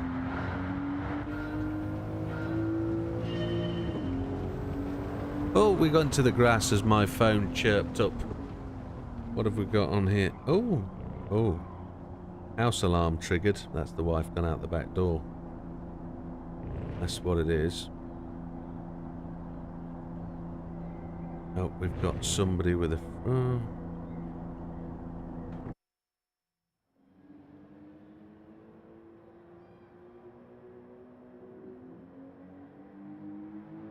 yeah. Okay, happy days. Nothing in the world going on there. Put the phone down. Right, we've got counter steer on, haven't we? Let's give it a dig. Let's see if we can get counter steer to help us out of corners. See if that and traction control will help the car just stay in a straighter axis. But what it will do is it will mean you've got to brake earlier because it will keep the car straight. And if you use it to, if you want the car to turn, it won't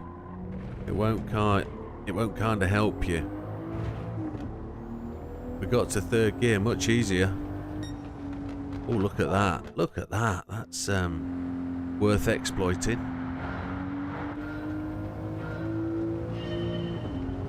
Sports hards.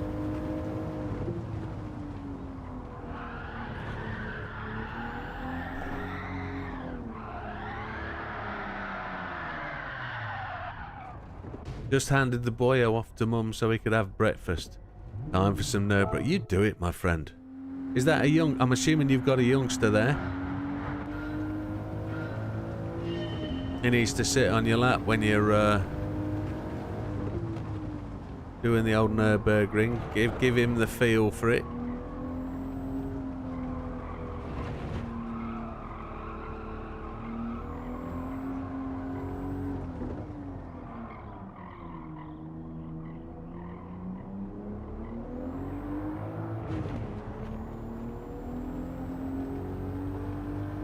No, it's 4 months. We're brave, very brave.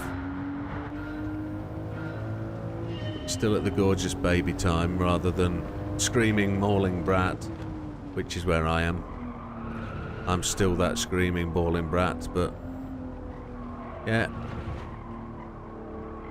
Sleep is just coming back, I guess. He's just settled into a routine and you're down to just, you know, doing the dad thing, which is great. This feels closer. There we go. It is helping, so we just need to refine this that bit more.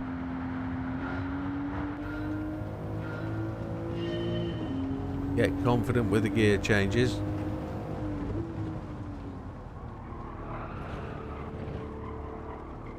Sleeps for 1 hour at a time, bit like me.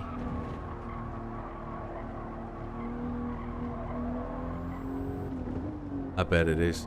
And it'll get better.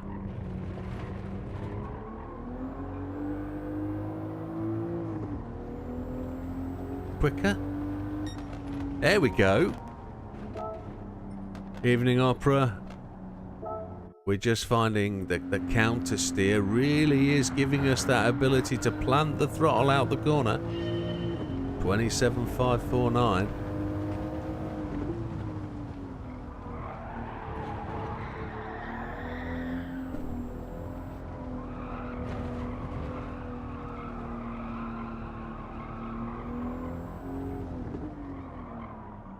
I forget when it's afternoon.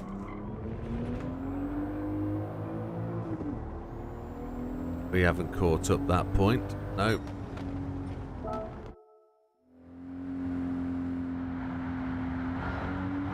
We're almost at the point where we can just get this thing. We can keep the power on without sliding it. There's the slide we didn't want. Oh, we went well deep.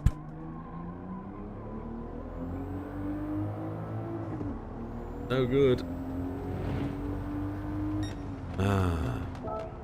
Where does that put us? Second. We just need that extra tenth, and I know it's there. I know it's there. It's just getting the car to remain controlled. And this is the final test, isn't it? This is the final point for this license. This completes that. This little section of 10 license tests. The International A or something.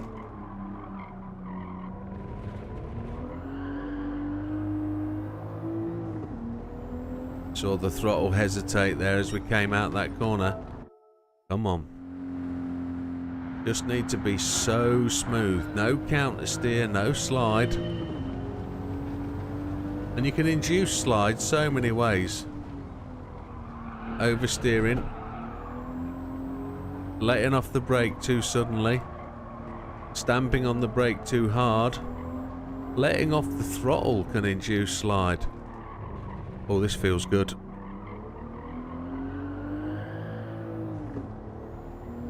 Oh, just got away from me. There it is. Oh. I don't know. I think it needed a 4.4. It does need a 4.4. We are so close. Let's keep going. We know there's loads of time here. We know.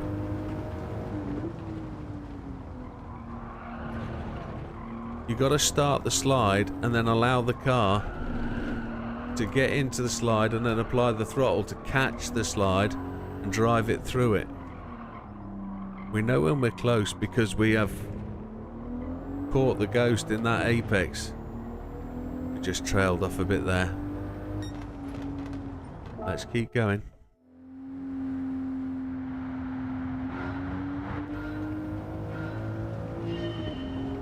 This is a pure example of how you can use the help aids to really give you that assistance.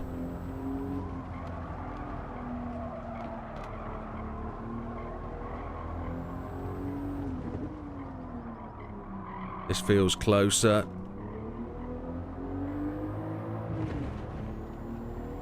Almost pulled the steering wheel off the desk there. 4.62, that's so tight. Oh, come on. Still feel I made mistakes through the run.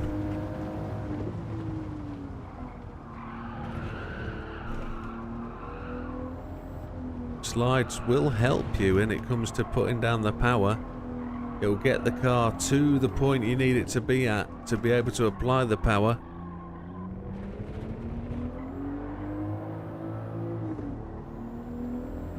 Is this it?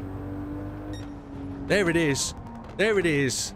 Top of the tree, and there's still more.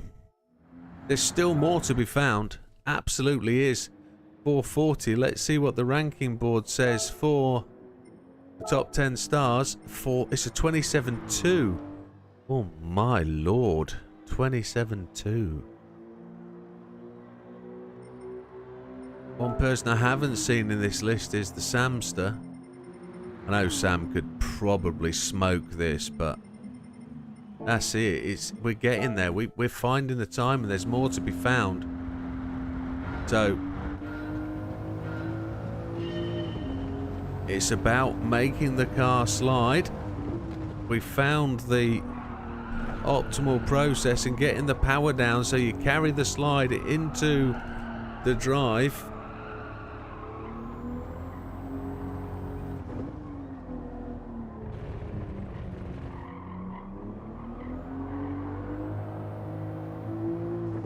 Power didn't come on there.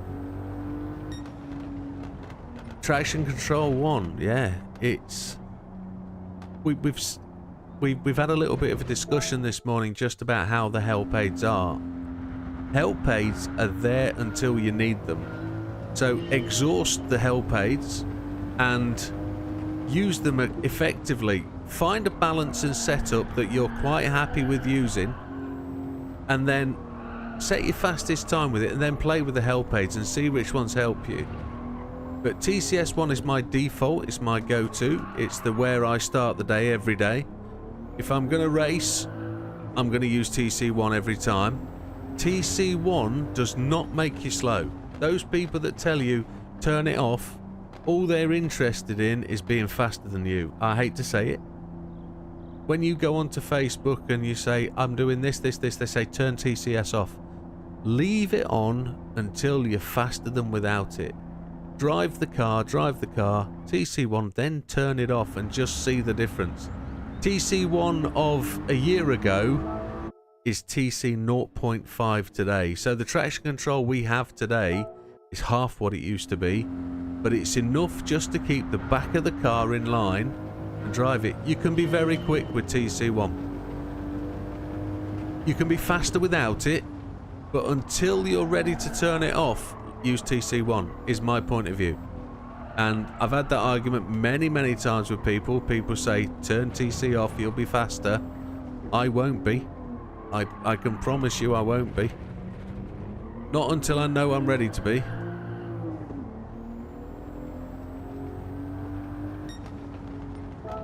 Yeah.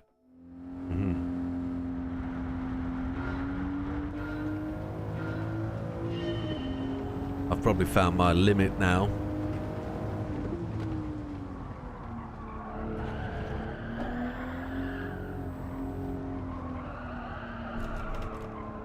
Just can't get the car to hug in tight to that apex.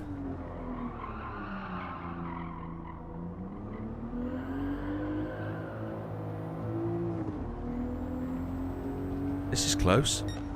Ooh. Yeah. And I'm trying not to be rude about it, because it does frustrate me that the first thing say is to be fast you have to have TC off. You don't. And I'm just trying to make sure that people know that you can be fast with TC. You won't be the fastest, but you can be fast.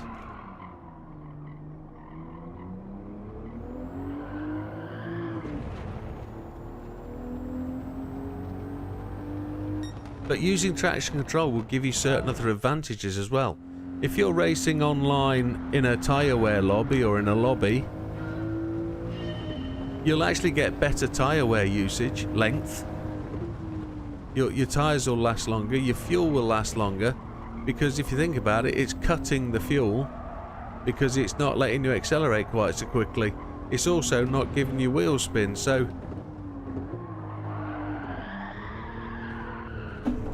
let's just roll it off. I changed down to first, I shouldn't have. So, there's a couple of reasons why I get supremely long tyre wear when I'm racing online. In the league races, for example, GR3 and GR4, is TC1 allows me to modulate the throttle in a way that allows, you know, tyre wear to be extended and fuel usage. Whereas if you're TC off, you'll get wheel spin, you'll get slip, you'll get slide, you'll also be burning fuel all the time. So I think at 27,440 we're going to leave some low-hanging fruit for somebody else to come along and take that away from us. I generally know that people will visit these tests over the weekend once they watch this stream. Some people aren't always available Saturday morning, Saturday lunchtime. They'll watch them later. But then they'll think, oh, I'll have a pop at that. That was a deal. And they will genuinely beat the times later on. So, oh, it's getting close, but I'm just losing it now coming out of that final corner.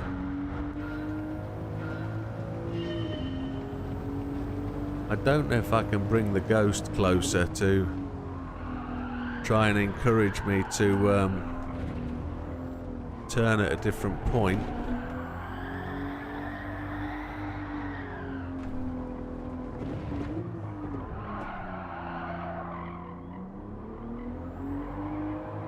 We really went for the induced slide there. It didn't work. Okay, that's going to be where we call it. Let's see if we can just see if this slidey one works very well.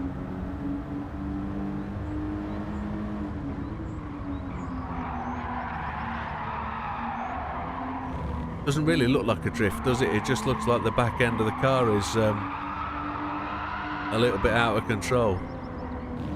It would have been better if we brought that round to the straight a lot smoother, wouldn't it?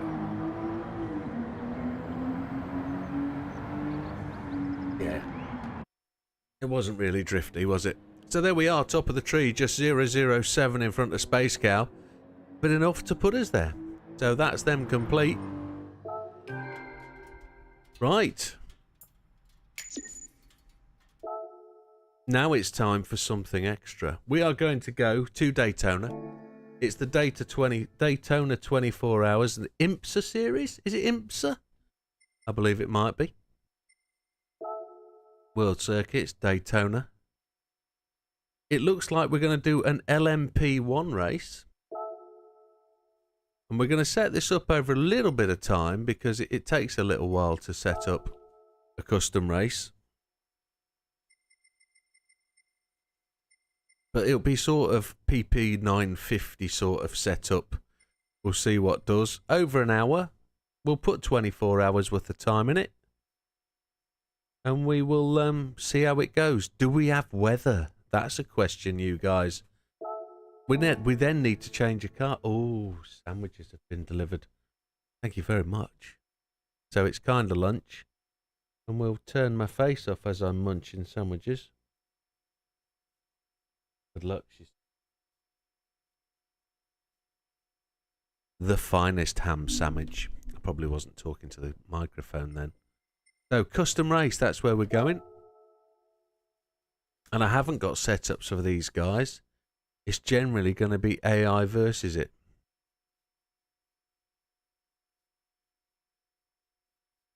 Press full stop and enter, please, Opera.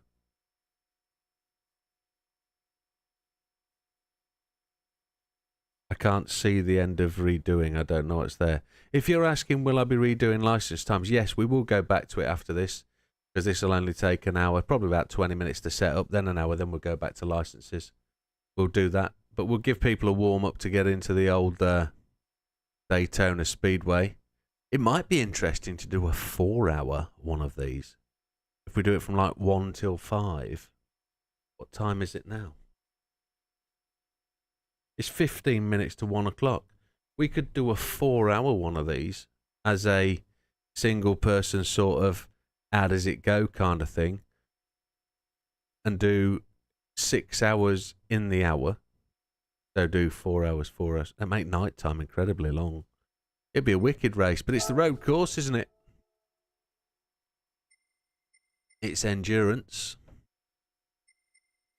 At the moment, we're going to set it up for 1 hour. Number of quarts, start 20. Start place on the grid, we're going to have to go last, aren't we?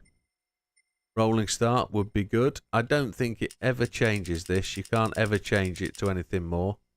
No, 15 meters. I think that was 20 when we started. No, it's only 15 meters. Boost is off. Slipstream, real. Mechanical damage. Should we do them all? No, because that's only going to affect me, isn't it? Tyre wear rate 1. No. If we're going to be doing time, we want 24 hours in a day, don't we? We want 24 in the hour. That's an hour. So tyre wear, etc. Oh, have you got, how is your little dragon? Is he in his sleep state? Is he still looking like he's having a bit of a snooze?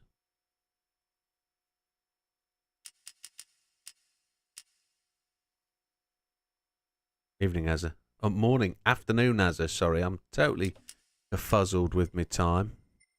Fuel consumption. I'm going to go times 8 and refueling we'll put to 7. We're just going to wear through the tyres and fuel a bit quicker so it makes us stop more often if we're doing an hour-long race. Grip reduction off track will make real. And what should we have? Should we have variable weather? It's going to be at time speed, so it's going to absolutely fly through.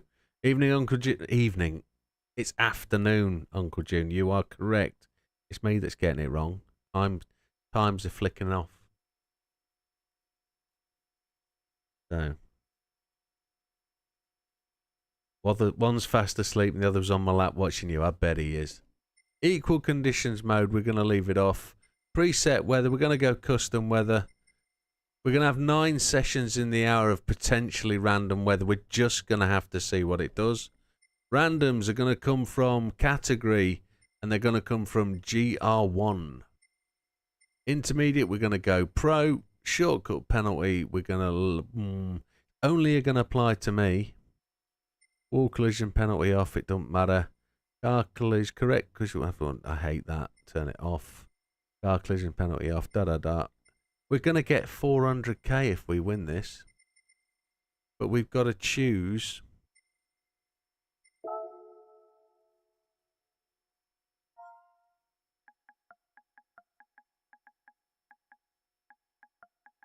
Daytona 24.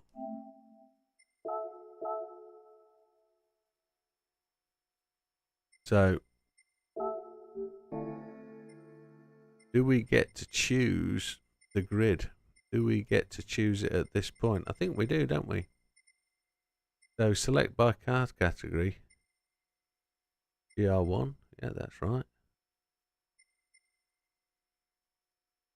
Yeah.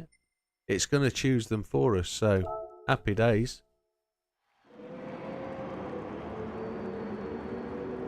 "24 hours. Oh, looking at the opposition already. We've got some VGTs in there, look. Oh, what car do we choose, though? That's the question. Now we've got the problem of selecting which one. There's no PP restriction, so... There's the race settings. We know what they are. Settings.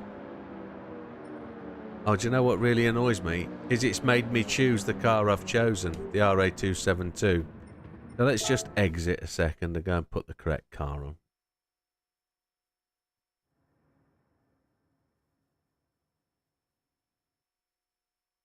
Here we go, change car. Going to choose by category GR1. Right, what are we choosing, folks? What are we doing?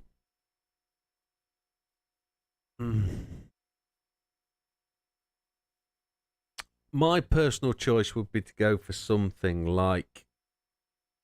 And I'm not thinking about just the fastest one there, because we could choose the Tomahawk all day. The LM55 BGT GR1 would be awesome. Agreed that the 962... Oh, sorry, the Sauber, somebody's just said, is an absolutely fabulous car. That would do it. The 962 is tremendous.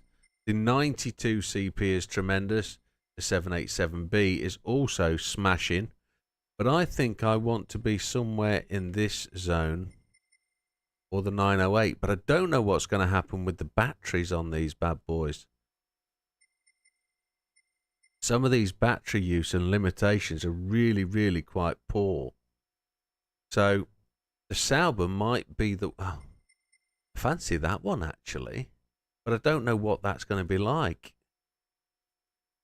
The four-wheel drive of the 919 might make that turn my head. Or the R1816. Really feel like I want to run a modern one, but I don't know whether the battery power thing is going to kill it. The 910 hybrid is terrible. The battery power thing, yeah. What about the 910 hybrid? 910? GR010 hybrid.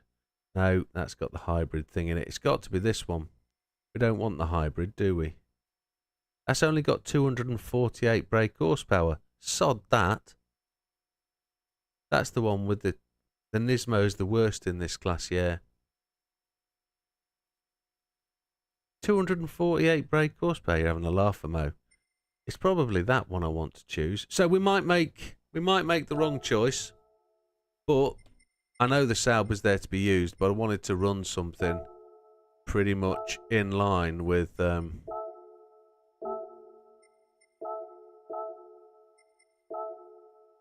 field of cars that we want to race in.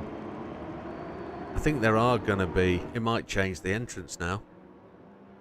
Yeah, look at that. We've gone to virtually a full field of the relevant doodahs. These boys, look. Oh, and down the back. Oh, is there a Sauber in? There is a Sauber in there. So if there's a Sauber at pole, so if we fluff this up and we have to restart, we will go with the we'll go back with the Sauber just as Opera suggested. So it's an hour-long race. Do I want to ram a sandwich in my face before we start? Yeah, I'm probably going to do that. So just give me a second. I'm going to turn my camera off and we'll just do some other bits and pieces.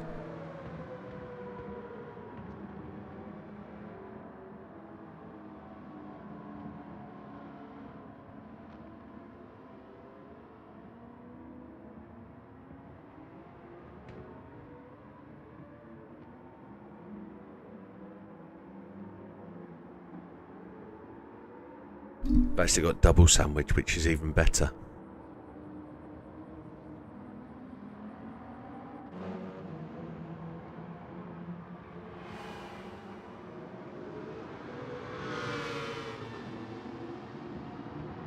I'll actually get the race underway while we're eating, so we've got some back straights that we can utilise, can't we? Settings then. Oh, what do we go on? There's the question. What tyres do we use?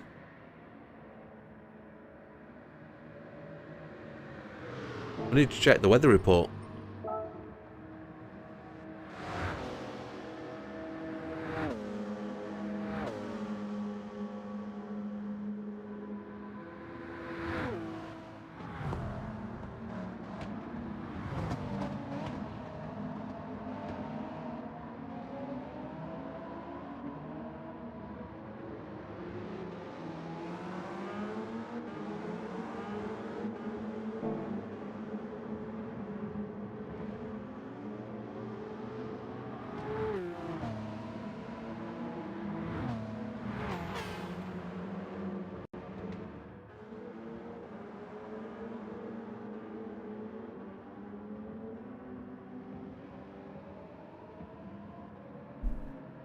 All right.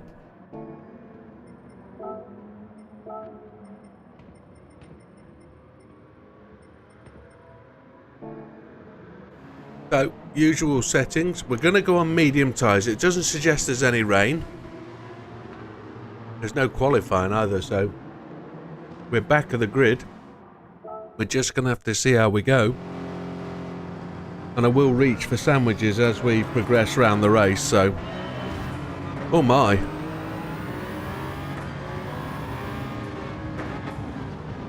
There was a little bit of lag as we went through the line there.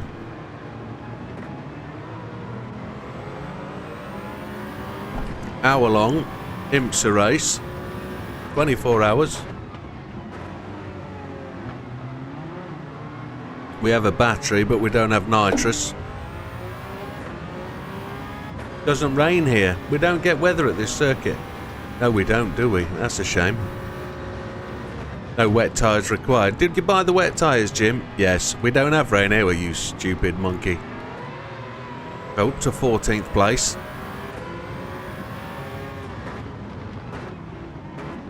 What we will get, though, is variations in the cloud cover, sunshine and grip.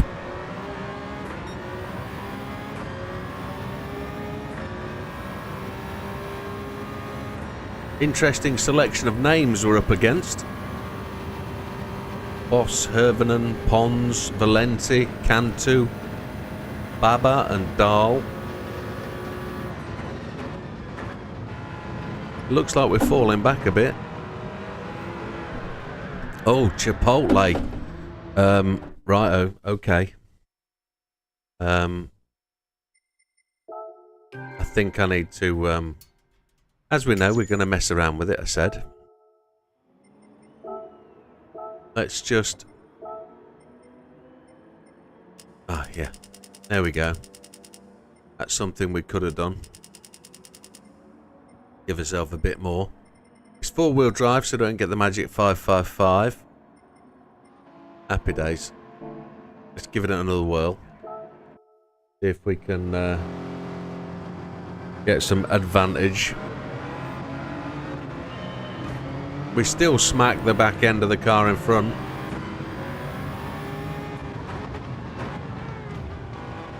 Now we've got downforce, we've got a bit of something. It'll probably impact our top speed, but we'll be better on the run.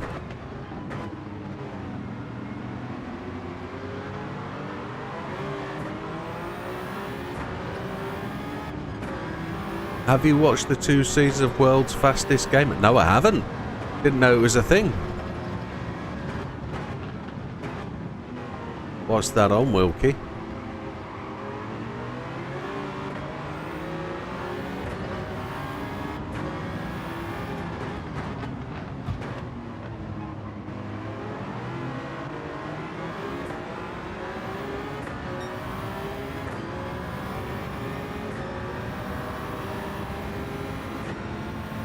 Oh, what's going past us? That's some VGT monster from Red Bull, it looks like. Feels like a Peugeot.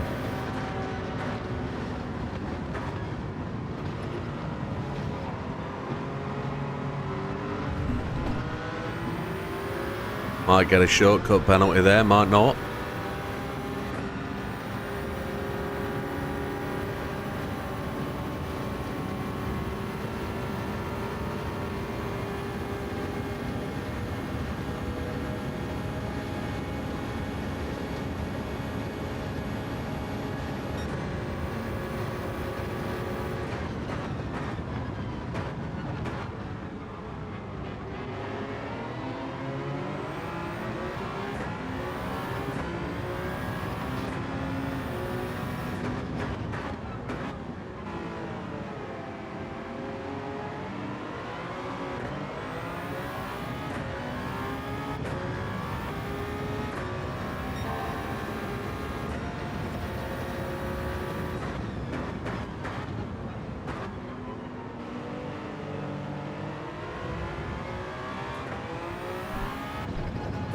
Oh, so it's done around GT then, is it?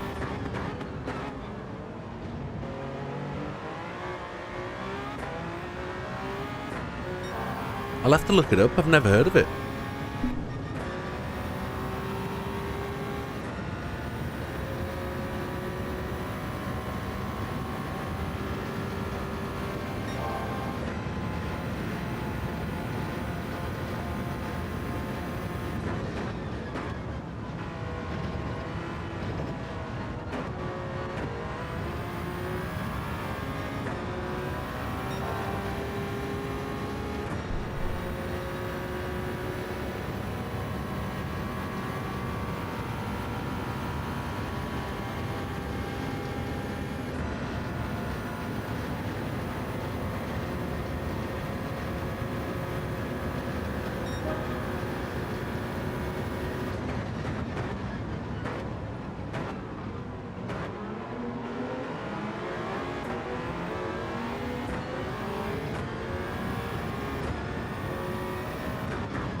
I've got Prime, so I can watch that. I'll look it up.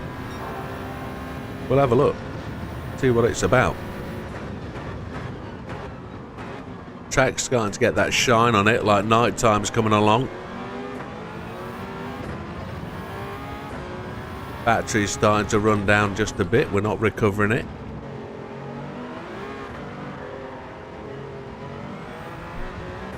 I've got to go easy on the throttle, come out of there. We're only 10 seconds off the lead. Fuel is rapidly depleting. Let's see where we're going. Got 4 laps of fuel remaining. We've only done 3, so it's 7 laps.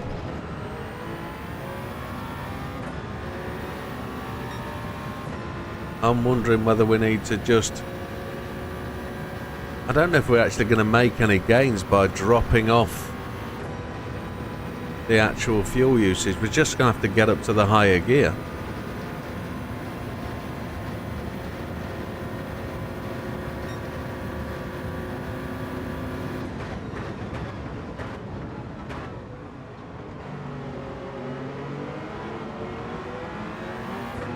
tyre wear's just starting to have an impact.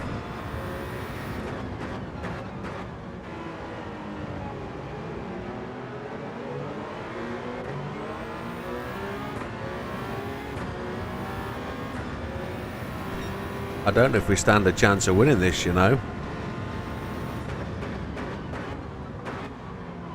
Because the fuel usage is going to be really critical.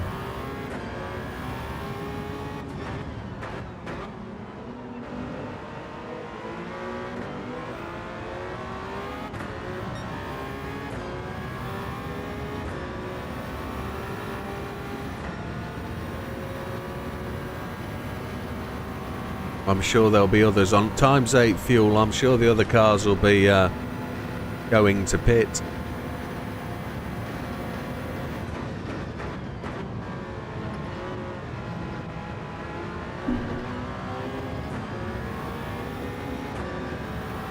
Still holding steady at 11 seconds.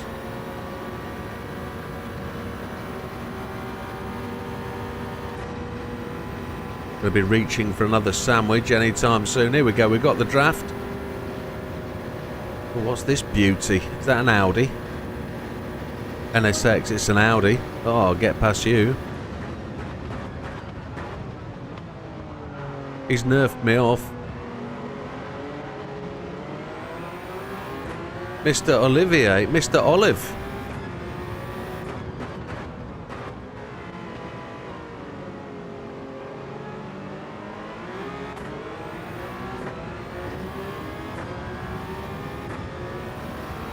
I'm gonna have to look that up.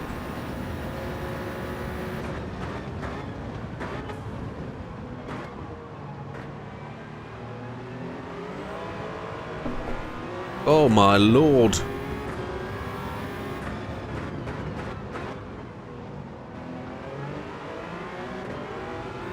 That right rear is taking a pounding. 2.5 laps left.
Ah, so Portilla's in it, okay.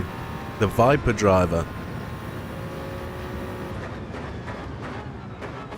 Yeah, we're gonna have to watch it. That's gonna have to be something worthwhile to watch.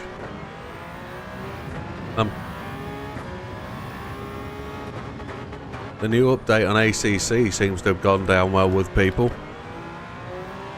GT4s. Fastest lap of the race so far is Mr. Baba, 1:33.876. Mr. Glover has pitted already. We're going to get one more lap by the looks of it. See if we can get back round before we run out over the fuel limit. Race mediums we're on there. Look at that, that right rear needs to change. So it looks like we're going to stick with race mediums that matches the fuel usage.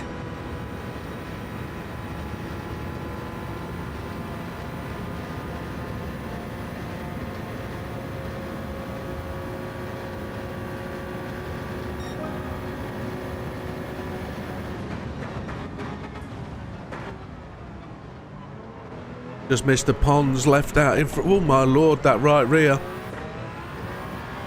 We know that right rear is going to suffer, don't we? So why do we persist on putting pressure on it? Come on. Left rear. Oh, my lord. Oh, we get a smonk off Mr. Beach.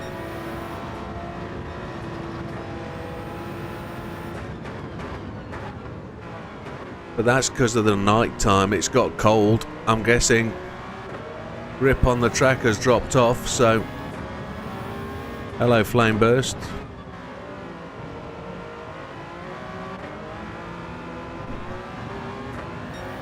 Up to third isn't so bad. We've made our way up from the rear, so Mr. Pons has managed to gain on us because we've had those two little incidents.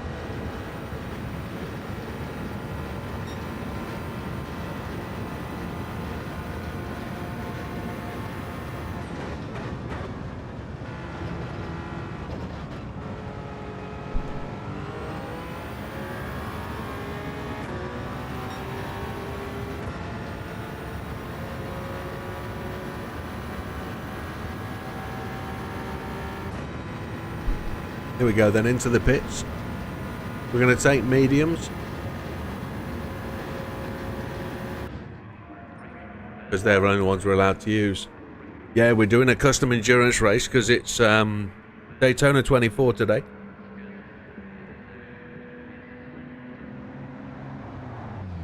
So we thought we'd get people a bit warmed up. Wanted to probably do a longer stint.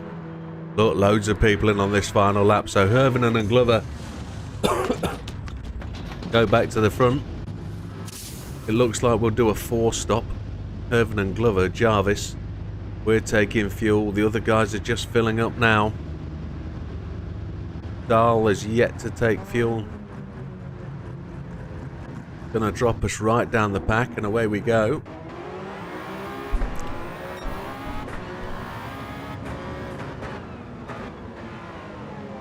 So we went in behind Beach. Nighttime temperatures dropped off and the batteries go in as well. The battery's not recovering.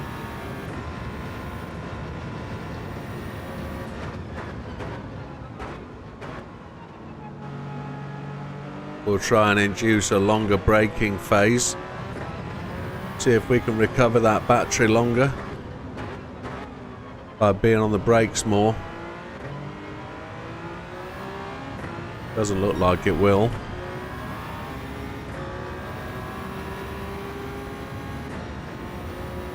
Don't really want the battery to run out.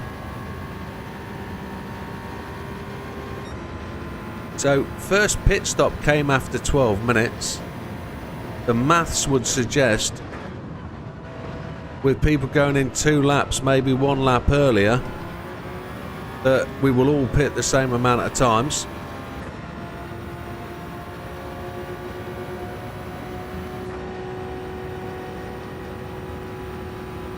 I don't know if I was to change my fuel strat, whether I could actually stretch it just a little bit more, but I'd need to be, well, I'd sacrifice speed over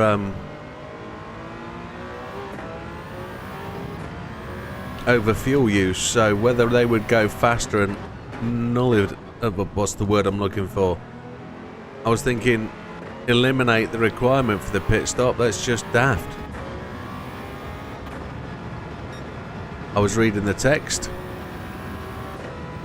You found a worthy opponent for your R34. Ooh, what would that be? The R33? The R32?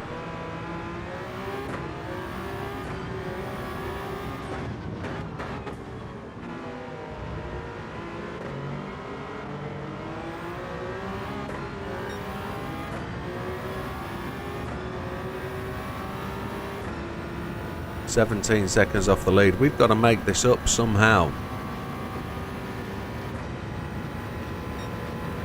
We're only doing 7 laps on a tank of fuel.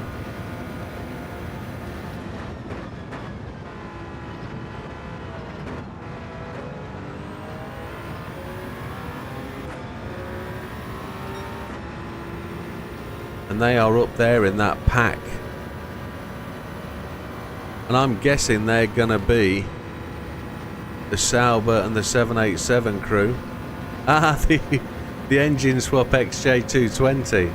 Or is it the other way around, the XJR9 engine in the 220?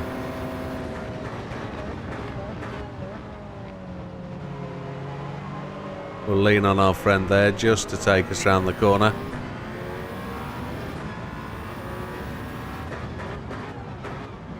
You know what I haven't done? I haven't adjusted my brake balance.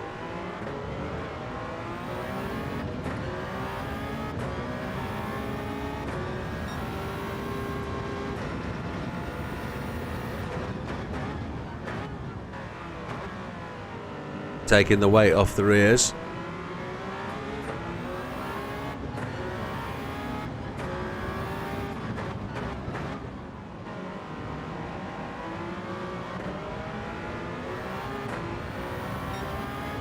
There we go.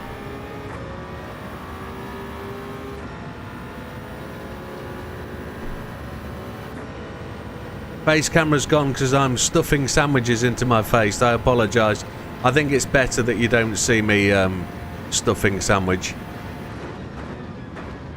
You can probably hear it through the microphone, but I keep trying to push it away. I've got 1/4 left of the sandwich to go, so it will be gone shortly. Mr. Glover pits again. See if we can dive into Mr. Boss's slipstream. I'm more concerned about my battery running out halfway through the race, which will get rid of my boost, 200 mile an hour.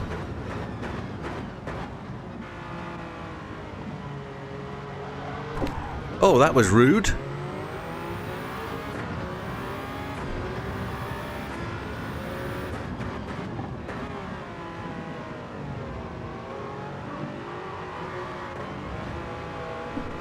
Have some of that back.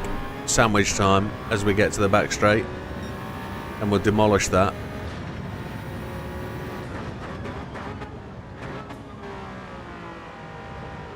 And we might be able to, at the pit stop that's approaching, be able to they're pulling away, 21 seconds off.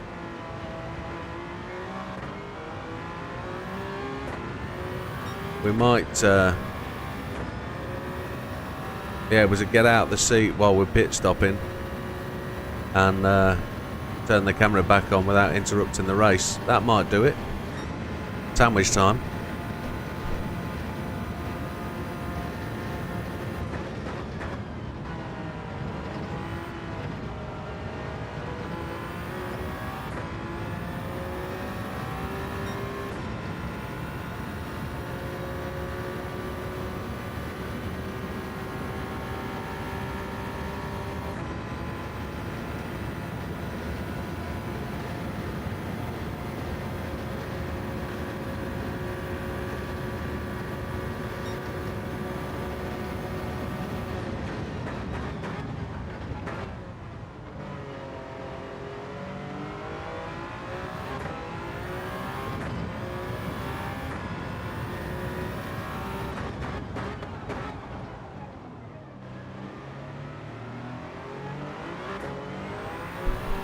Yeah, I probably should stop in the garage and eat, shouldn't I? I should, like any real driver, should stop and eat whilst I'm not driving, but hey-ho. I'm still trying to get my head around what Big Popper's woken up with. I think he's trying to find the name of the Widdowmaker chatters. Scrummagers, I think he's trying to say. I read that so differently.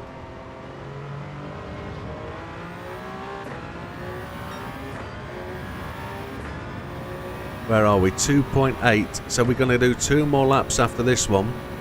But we're losing time to Herven and hand over fist, look. He's pulled that time out big time.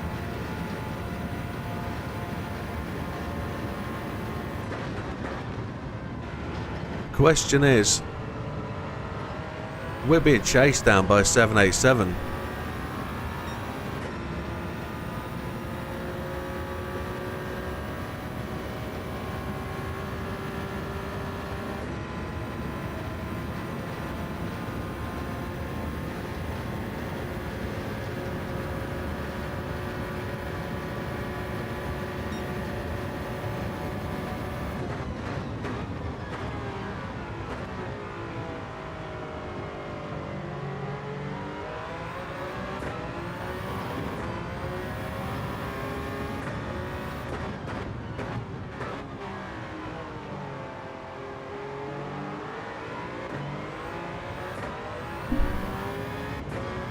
I think I know where Big Popper's trying to go. In terms of, yeah, scrummages. I get it. People in a scrum. I get that.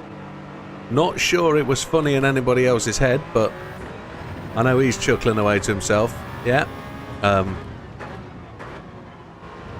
People have come in saying various different things. Hello, chatterers, we've heard. Now scrummagers. Well, that kind of works.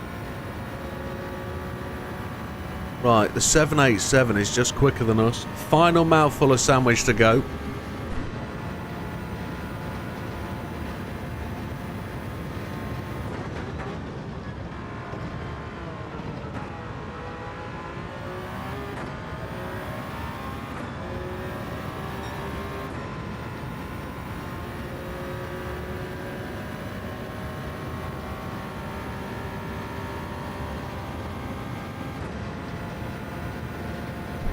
One lap after this one, and the 787's coming past me again. There's the two teammates. Mr. Cantu.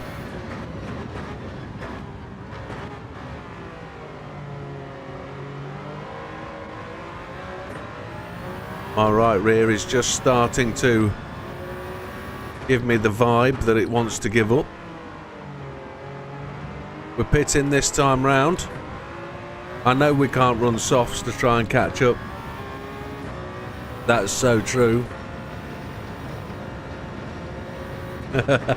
Sandwiches are done. They were absolutely stunning. English ham, but without the English mustard, which is nice because it's quite sweet.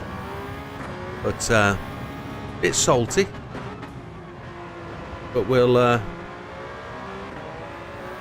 got a coffee to drink now, which won't be so bad on screen. We're pitting in this lap. Battery is down to halfway. Where are we on race time? 37. It looks like we're going to finish the race without battery, which is going to be a bit shocking.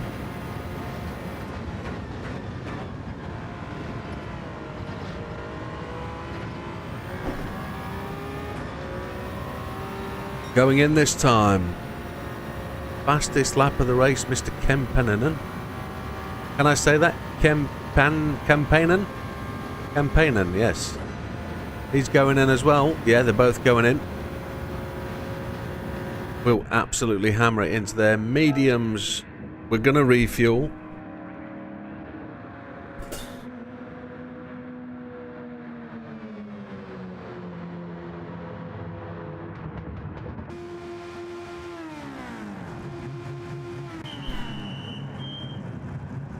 We're back, and it's daylight outside. We've got extra light emitting into the room. Top tunes. So Mr. Jarvis now picks up the win, the lead. Mr. Valenti in second, Mr. Glover.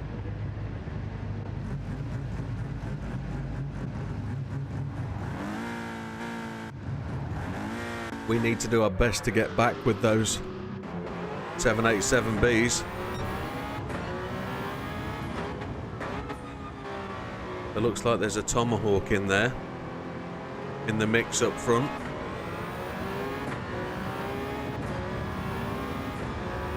He split the difference on the 787s.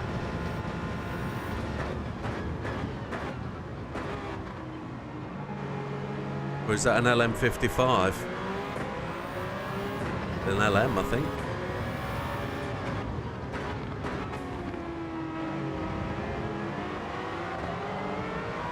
He's heavy on fuel, I think. Might be running hards. Not at this track. The Skyline Silhouette itself is a decent car, yes. But I don't think it'd do well in this race, if that's what, excuse me, you were asking.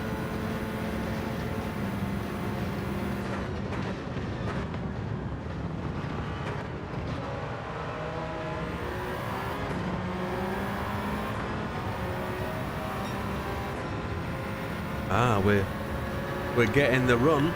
It's not very good heavy on fuel, is it?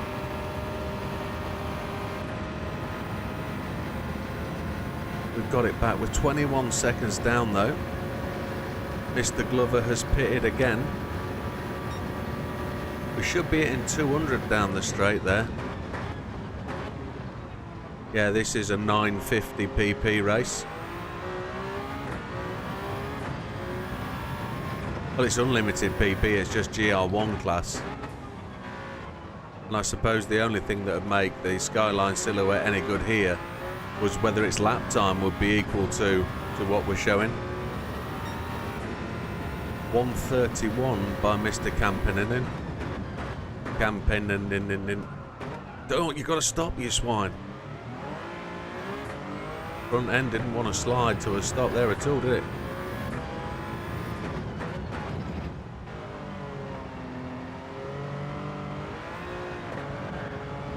Oh dear.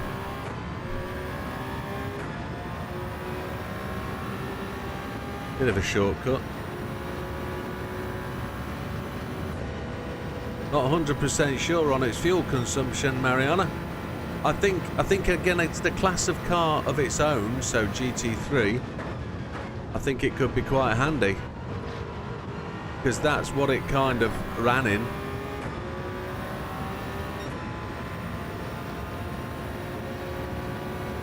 So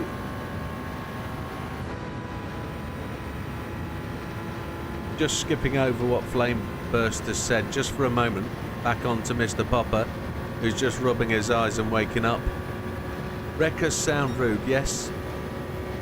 Yes it does, but scrummagers, I'd probably go more, if we were talking about something like that, I'd probably go scrimmages, which is more American football. You know, rather than scrummagers, which is a rugby reflection. Still think we haven't found the relevant expression as yet, so we're 14 seconds down on Jarvis, and we've just got to try and measure that to see if we're catching these boys or not. This coffee is reacting with my sandwiches, which isn't brilliant.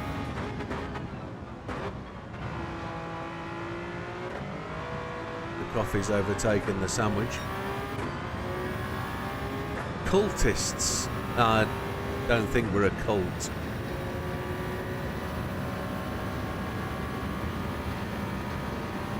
Widows, widowers, but that would assume that we're killing all our husbands, and we don't have husbands. Well, the widowers, that's the wives, isn't it, really?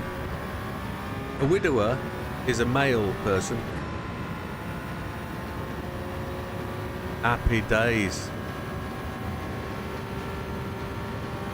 That's a big Popper's grinding in the office. Yes, well done to you, my friend. Well done. The overtime is always essential, keeps things ticking over. You must work 7 days a week. Don't know how you do it.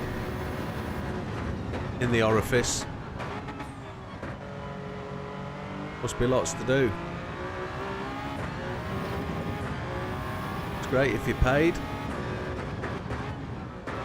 I haven't worked on an hourly clock for many years. Been a long time since I've been able to earn overtime. Management usually in the UK is not an overtime earning position, so you put hours in, you're on a salary. Even if you have to go in and work extra days, which I always complained about back in the day at Heathrow, but the XJ220 is faster on the softer tyre. But the R34 is faster on the hard tyre with a 700 pp tune. Okay. They called the AC Cobra the Widdowmaker. I also believe one of the Corvettes was called the Widdowmaker because it killed more people, no, it was the AC Cobra that killed more males under the age of 25 in the US than any other car. Cohorts. Sounds like we're sharing people. Not found the name we're happy with yet. 3 laps to go. And we're only 9 seconds back, and these guys are pitting already. We could have a pit overlap here.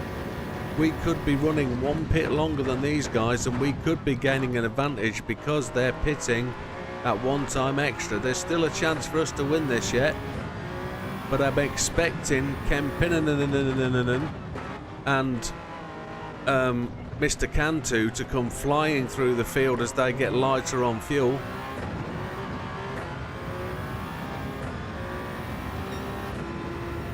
We're still pushing. What's more important than the win is the 400k credits for an hour. That's what we're doing. We're going for the longer runs. I'm not fuel saving, I'm just keeping the pace up because I am some time behind them, but I'm expecting Ken Pennon to catch us quite quickly over the next 2 or 3 laps.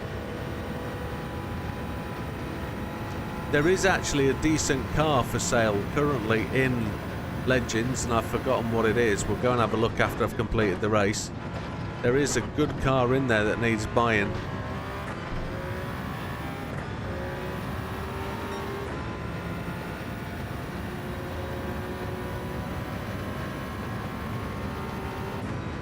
Oh, I totally agree, Steve. Totally agree. Hourly for most people is the best because you can never win on salary. You never get more time off. There was a scheme in the UK brought in to try and save on hours, and they called it annualized hours. You got told how many hours you had to work in a year, and once you'd worked them, and you effectively got paid for those hours. But then if the business needed you to work more than those hours, you had to work them. So effectively it was like being on a salary. But it was terrible. Some places that I've worked at, you'd ran your hours out for what you were being paid for by like October, and you had to work November, December for effectively free. You were you'd already been paid your salary and you get your salary, but because you'd already worked the amount of hours they wanted you to work, you couldn't say no thank you and not work. It was terrible. The Ferrari P440, it's 330, isn't it? Forgive me.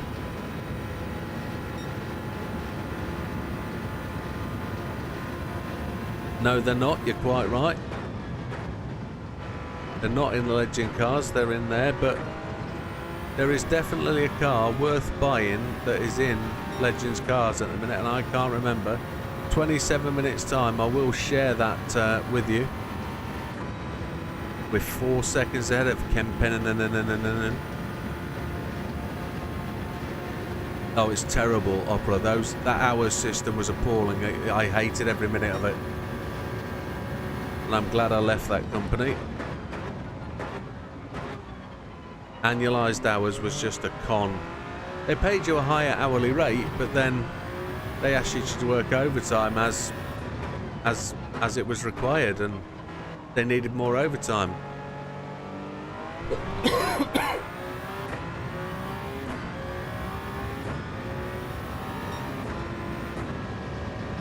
Excuse me, bit of a cough going on. Need to have a drink.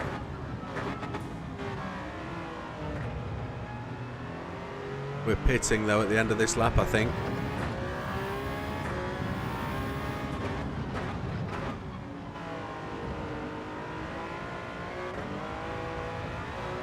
That right rear is just starting to show, and Mr. Campen is 2.4 seconds behind, so he's closing down 2 seconds a lap. Yeah, now there's one car to buy, the RA272. Definitely, we're going to be using that in the next couple of weeks. I have to send my setup to a couple of other people. And those people that told me that the Nismo was a beast and that you shouldn't use it, well, that's confirmed. It's on front. RA272 would be my suggestion off the bat. Here we go, in for fuel. We'll take the medium tyres and we'll take the fuel. Definitely the RA272. So Cantu went on another lap.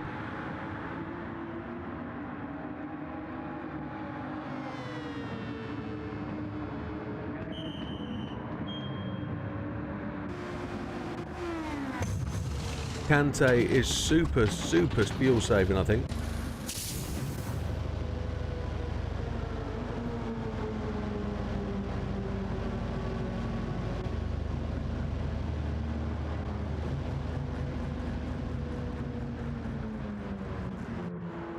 Here we go.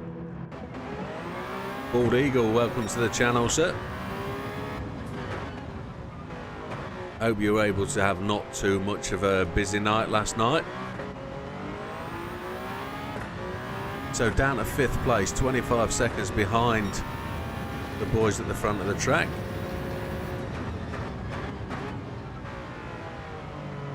The battery power is seemingly wearing away. I think there's 2 more stops to go yet. Unless we can make gains with 5 point. Oh, we're increasing time over Campen.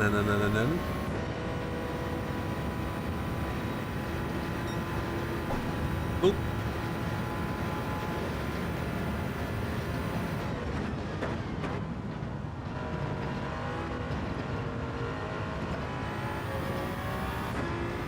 I think the car in front is actually a Lep car. Yes, it's Mr. Savage, the perfume. No, Cantu's gone to the pit. He's the one that could cause us issues here. Looking at the frequency of timing, I think I'm at the next pit stop. We just have to consider how much fuel to take, or whether we're going to try and run long to try and get us there. So Herbanen is in front of us now.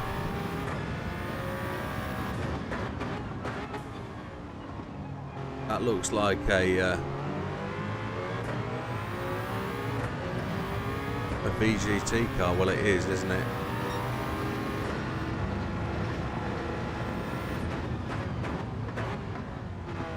We squeezed up the inside. He's now going to try and squeeze up the inside, but he gave up.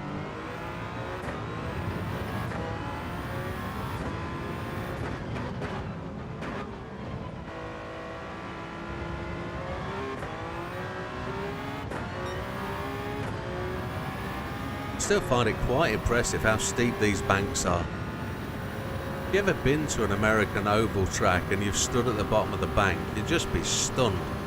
They tower above you. It's amazing. Even some of these short tracks that have really steep. You were home for... Oh, sugarly bug lugs. I've effed up there. I went to the chat screen, didn't I? I looked up. Oh, damn. Home for 2. That's my fault. Adrian just arrived as well. Adrian, it's not you, I promise. We're just mourning, that's what it is. 5 laps to go. Oh, lack of concentration there caused that. And as the sun starts to rise, the grip will return. Right, so we didn't lose much time, actually. Didn't lose as much time as we could have.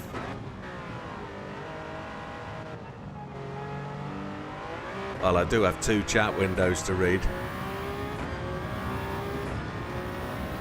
And there's lots of conversations going on occasionally. There's 3 or 4 people having different conversations with me. And it's always a trick to keep on board and on top of that. The grandstands look relatively full for this time of day. Look, there's the sun crests over from the east and drapes the grandstand in a glorious orange light. I'm surprised there isn't any rain at this circuit, you know, knowing that what the weather's like in Florida. So ahead, we're 5.5 seconds behind. We're catching beautifully. The boy in front is not one of the people we're chasing down. Nussbaum. It's a beautiful looking car. Yeah, we've got it set up that way. It's 8 times tyre, 8 times fuel. And we've got the time on times 24. So there's Jarvis and Valenti gone in. I think we're going to probably pit twice, I think. We might have to splash and dash at the end.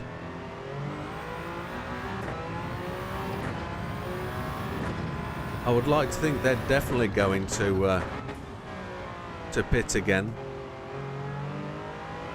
But we didn't set this up to be this way. We just picked random numbers.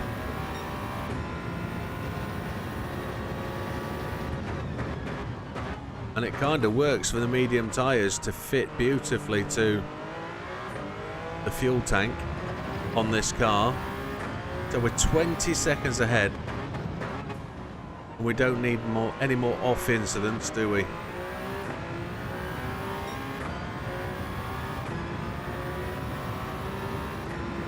No, they also don't have tornadoes. You're quite correct. No, they don't. Although sometimes the rain does come like it is. At Le Mans, you get absolute downpours, don't you?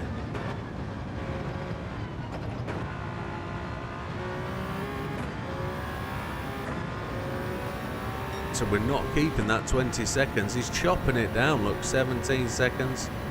Absolutely sculling us. That battery power isn't going to last. It is a custom race, Adrian, yes. We're doing a 1 hour simulation of the Daytona 24 GR1s. As it is Daytona 24 today. Kicking off later this afternoon in the UK. Well, it's in Florida. But it's just after their lunch hour that it kicks off. I think somebody said it starts at 1:40 p.m.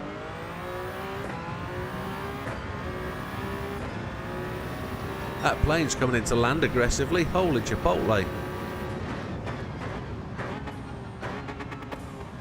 He's coming down, isn't he? Down to 14 seconds. Mr. Campinen is absolutely charging.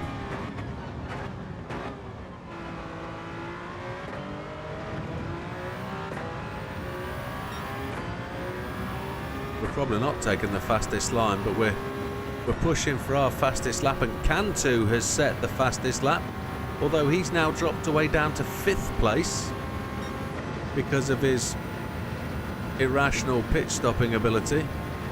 Yeah, it looks like a Ryanair. It's a bit big for them though. Probably more like an EasyJet. Down to 10 seconds. We've got 2 more laps. I think we're going to have to pit again. I don't think we're going to get away with it. Our strategy is not going to outstrip the guys behind. Yeah, 2 laps to go. It probably is, but I didn't go through the grid and make a mix-up. We just chose GR1, but we have got, fast forward, we have got more time today to do it. We could actually push for a 2-hour race if we wanted to, and we could go through and set up a couple of grids, or a random grid, or a specific grid. We could change the name of the drivers if we wanted to do a collaboration and set it up. You could probably set your own race up as well and do your own race if you wanted to do. We can all race together. Just trying to make the race just something more than what it is. This is 400k credits for the win for an hour, which isn't as good as the grind, but it's different. Campinen is 6 seconds behind. Mr. Glover goes to the pits again. Your GT would kill it.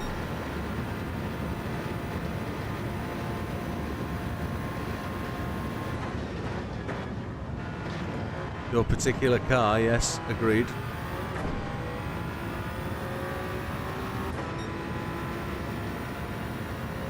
Looks like we're on the fastest lap of us for the day. Just as the fuel ticks down. 1:34.7, but Campinen with his 1:26 is just absolutely killing it. Oh, I don't know what it's going to be like without a battery at the end of the race. That's going to be a shocker as we run wide into the marbles, giving Campinen the advantage.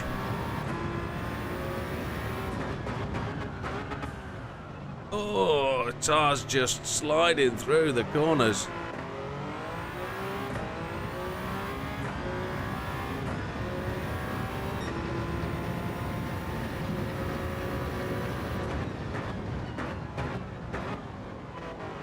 Can't get it to stop.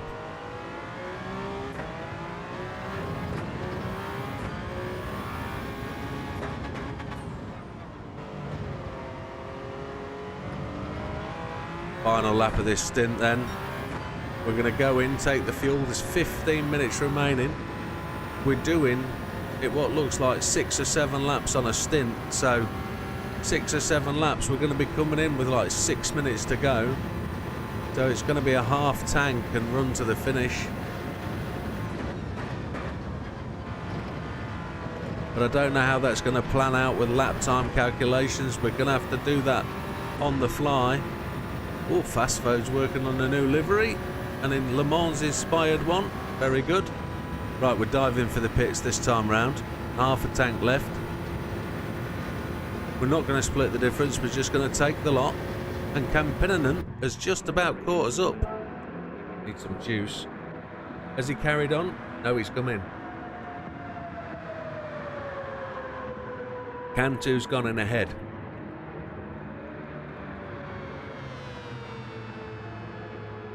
What we're trying to work out at this point is at what point we get into the lead after the pit stop. So we've got to count the number of laps it takes us to get back to first place.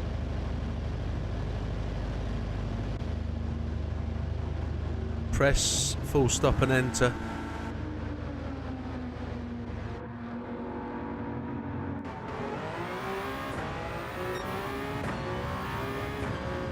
We're in 6th place.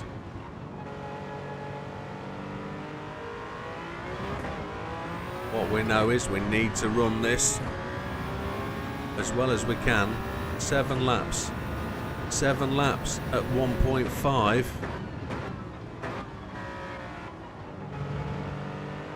It's 10 minutes, 10 and a half minutes. We're going to have a minute left, aren't we? Oh, it's a shocker. We're going to lose this on the overrun, I think. So that's Campanian. He actually overtook us through the pits. He's short fueled.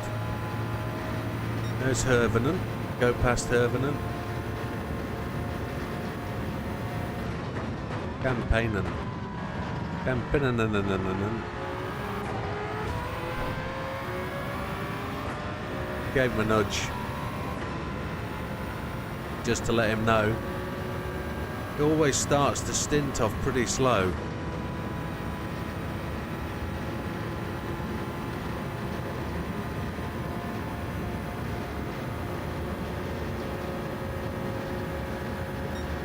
It certainly is. The 787B is rapido, proving to be here today. But we're giving this a shot. We're giving this a right go. In the more modern LMP1 car. Don't know whether you'll see this car rolling around Daytona today. We won't certainly see a 787B, I would have thought. It would not be running today.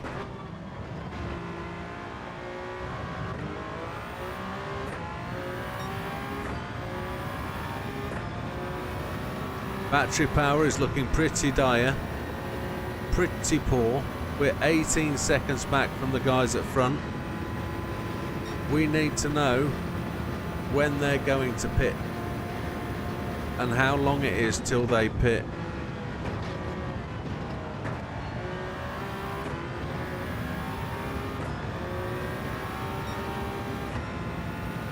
Five and a half laps is pretty rubbish. There they're in now. So it's literally 2 laps after Cantu and Jarvis. Valenti has carried... No, he isn't. Valenti's there. So the question is do I run on or do I take the pit early and just take the fuel that I need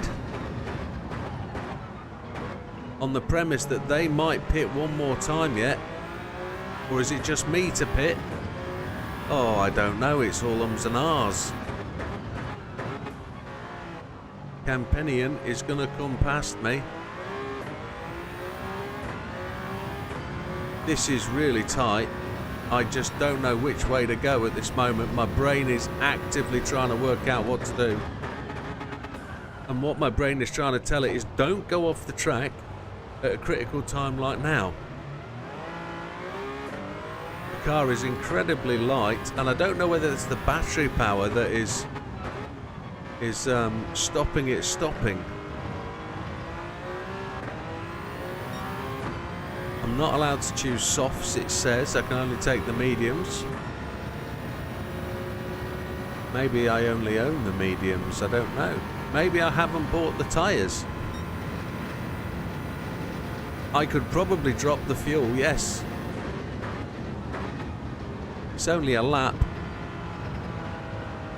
But I don't want to get overtaken on the fly.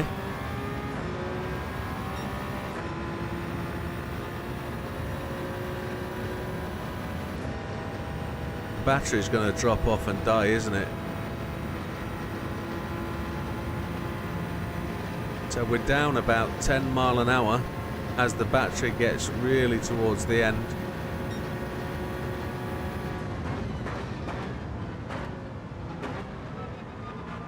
Here's Mr. Campanian in.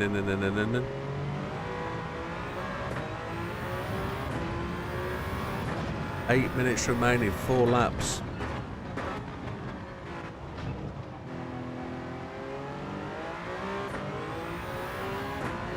Baba's gone to the pits. I think we might have blown this through strategy. I don't think slowing down is going to help us.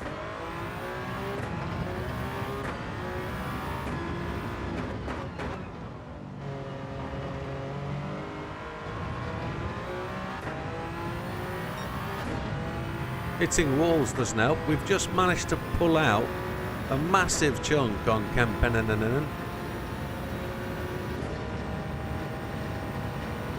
We really have slowed down. That battery power isn't giving us anything. Look at the gains he's making behind.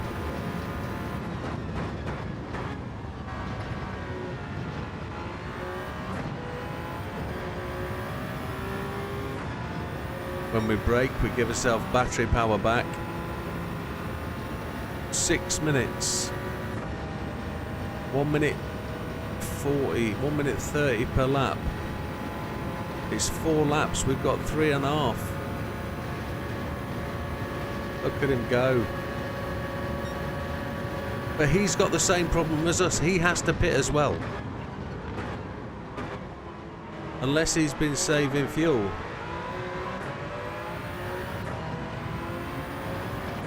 There's Glover gone to the pits. Somebody else just come out.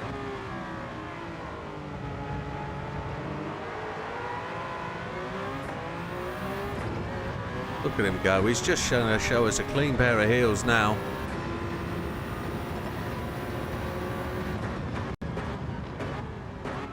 I think my tactic is now is have faith. Go with what you know. Race. Custom races are awesome. Again, if you go on my channel and search custom race, you'll find 4 or 5 now that are on there.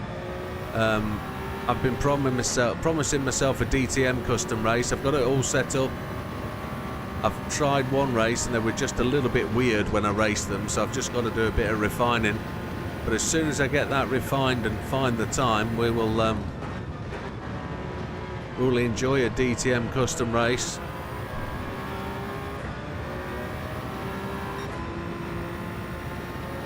Five minutes to go. I think we've horrendously blown this one.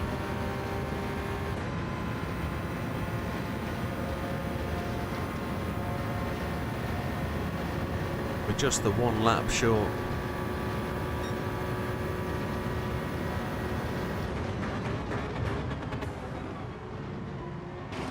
Oh, I just clipped that inside tyre wall. That's not the first time either.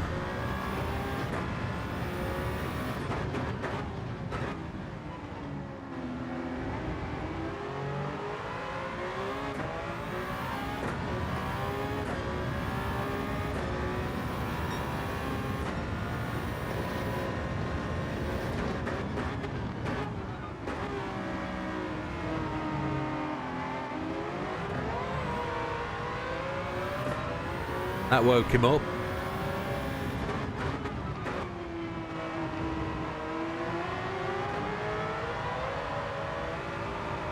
Oh no! Ah, we've blown it now. Can't get the car to turn round. Oh, jeebus. Here's Cantu coming. Jarvis has gone past. Blew it in the last 10 minutes.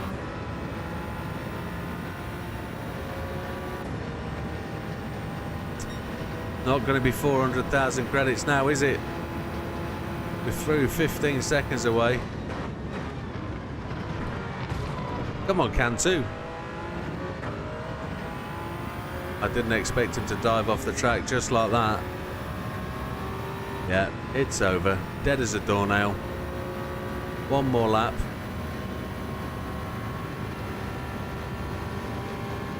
We only needed half a lap more of fuel. Maybe the fuel saving idea would have done it. I thought I was able to keep my foot in. You can still see the smoke off my back tyres that's hanging around over here.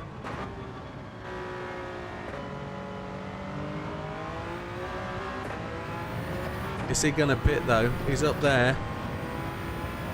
Stuck behind a back marker. We're going to have to pit. He's going to have to pit.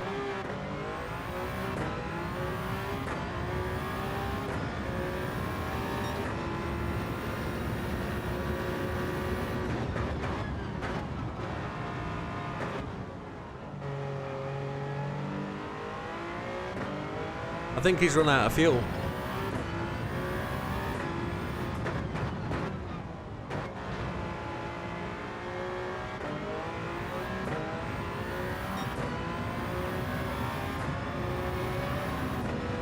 I'm going to go to 0 fuel. I'm going to run fuel map 6. See if we can take this to the clock. See if we can run an extra lap. Mr. Jarvis is there just 3 seconds ahead of us. What's he going to do? If he pits,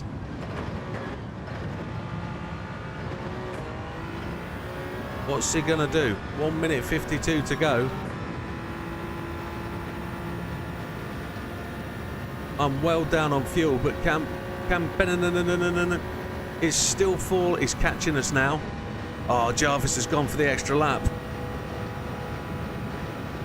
This is the only option we've got. Maybe I should have backed off on the fuel earlier.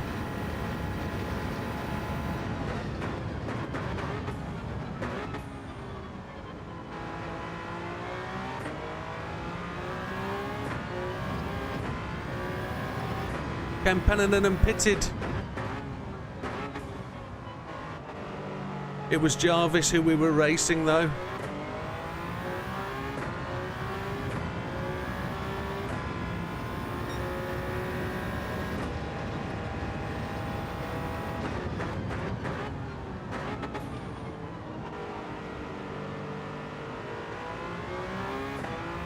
.8 seconds down still.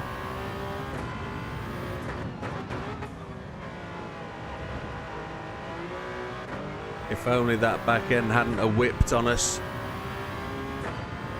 we'd have gone to the pits the same as Campaninen, and we'd have watched Jarvis sail on past. But fuel wise, if I'd have known we'd have been keeping up like this, we might run out of juice yet. Jarvis looks like he's got the win nailed. We're going to come second, I would guess, even if we have to coast across the line.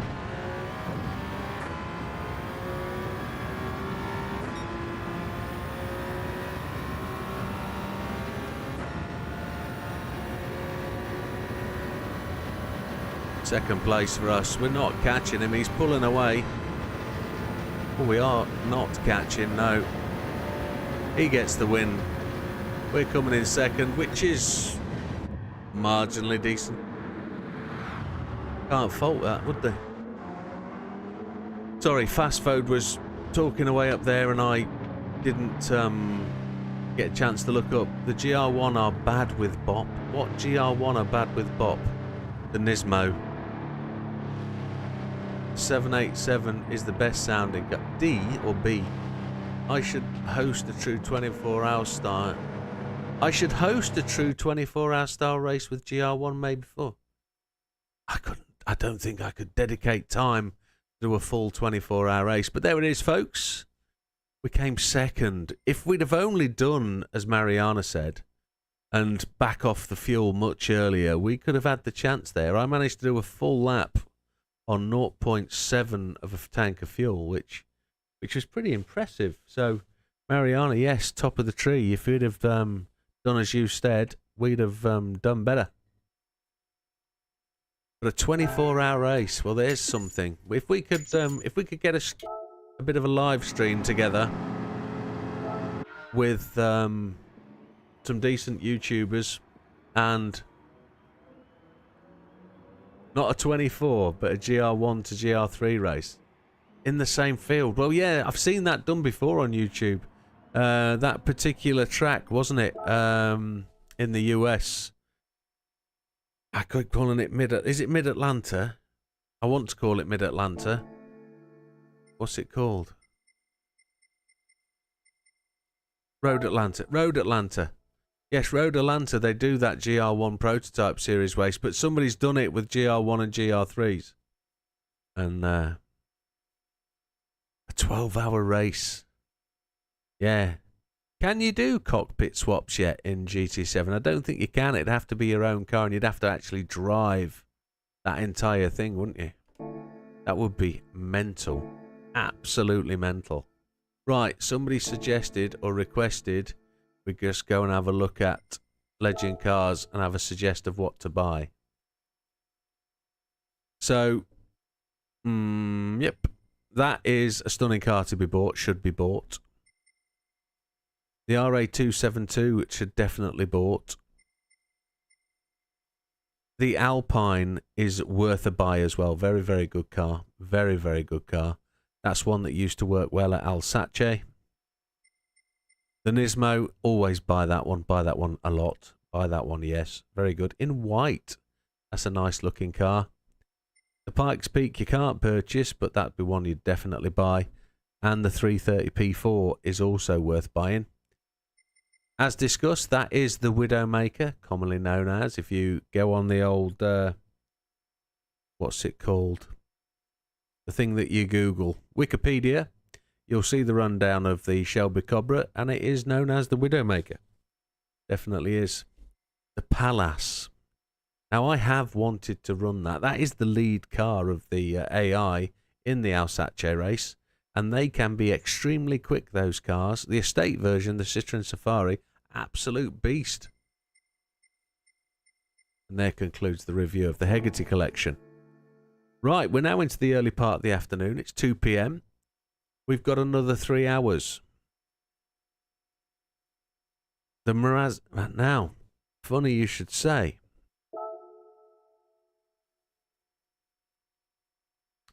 The Maserati Merak is a car. My wife owned one back in the day. She did own one of those. A Maserati Merak SS 1980. Yes, she put it into a ditch and out of the ditch without putting a mark on it, dropping the kids off at the school.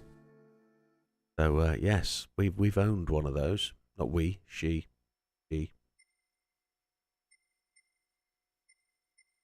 Right, other races that we haven't done in a little while that we could be doing with doing.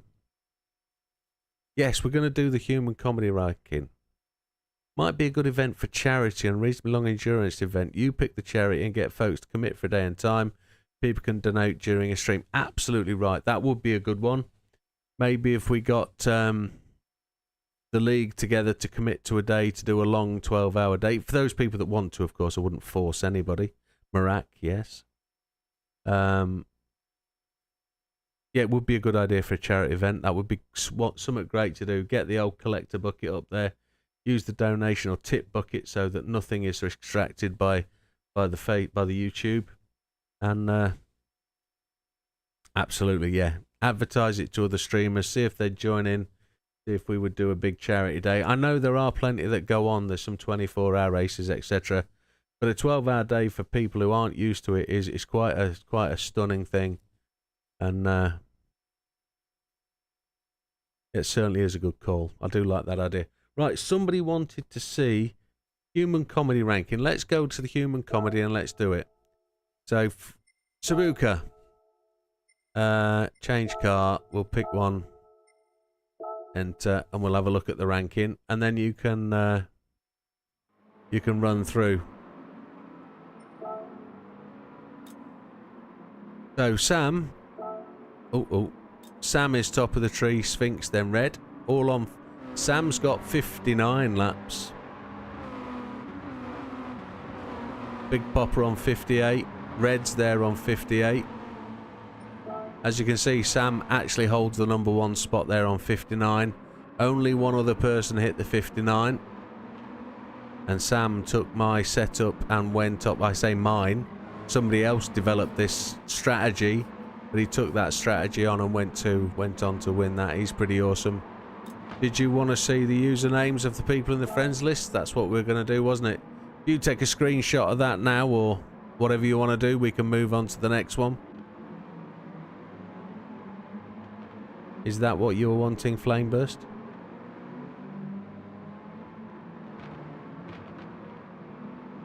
Where are you in this list? Or is it not this one? Oh my word.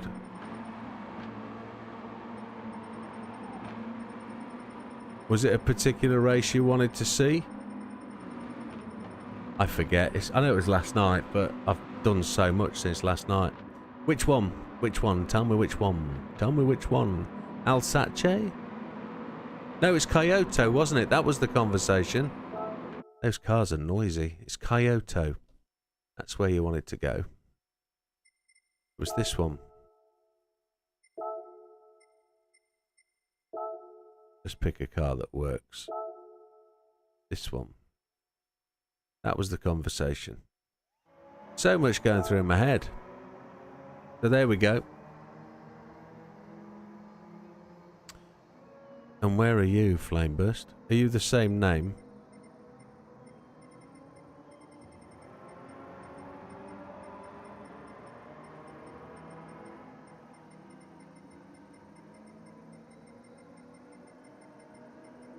Uh-oh, what's your gamer name?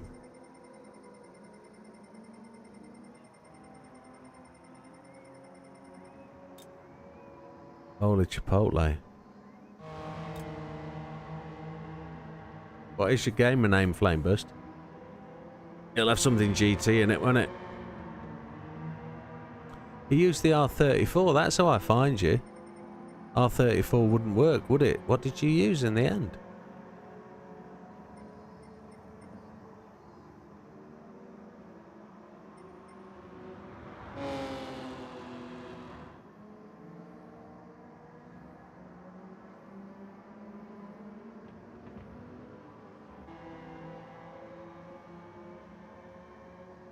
Joe Lightning XJ220.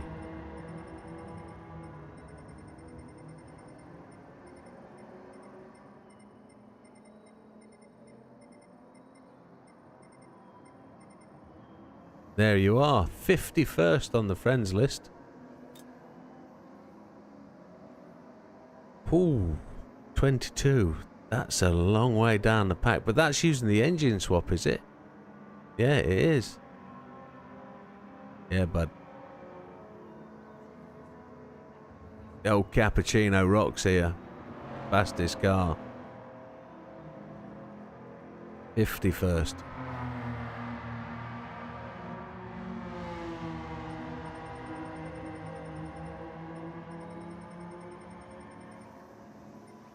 Yeah, you need to increase the size of your friends list.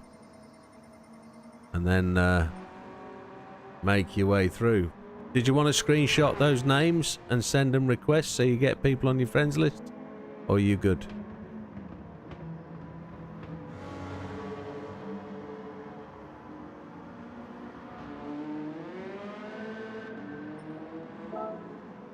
Top 10 stars, there we go, top of the tree. Everyone's a winner. Alsace, yep, that's where we're going next anyway. Alsace.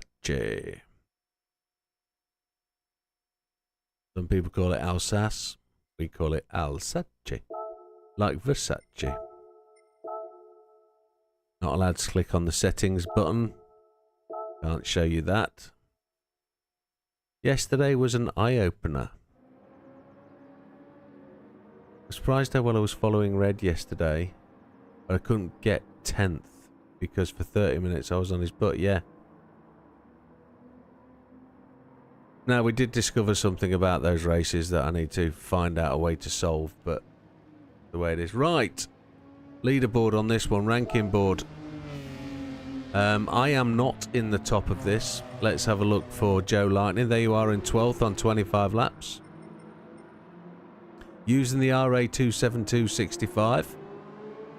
Yep. That's exactly the way to go. And look, Sam's done it in the 308 GTB for 25 laps. But the target is 26. And as you can see, I'm not on the list. Well, I am. I'm down there on 24. Purely because I've left this one for the big run at the top. We are aiming for the top of the tree here. Top 15. There you go.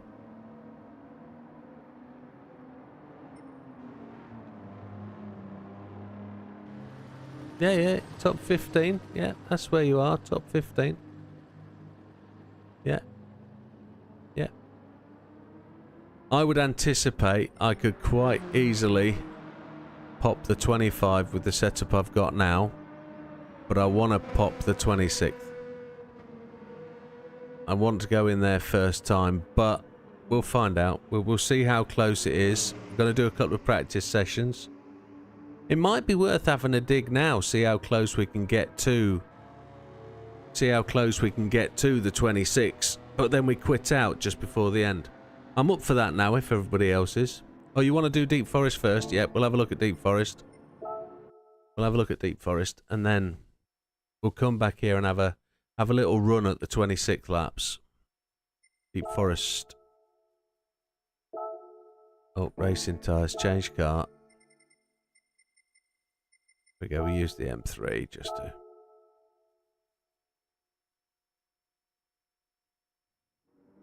We'll have a pop at Alsace and see how we do. But we'll quit just before we cross the line. We won't finish it. Ranking board. So I'm number 2 on the friends list. We're looking for our friend Joe Lightning, 36th. Using the GTR. The cappuccino again reigns supreme here. It is the one. So again, you can screenshot that and pull people if you want to from to go on your friends list if you want to do that.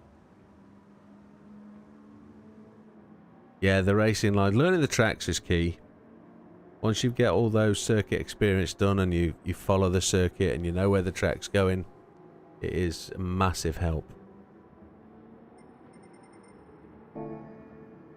Oops.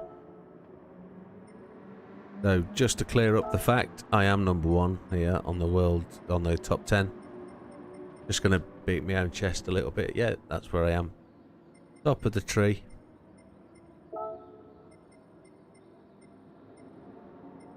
.41 laps, long way from 42, long way. Right, we're going to run back to Alsace and we're going to have a pop. Auto polish finally, okay. Yeah, just let me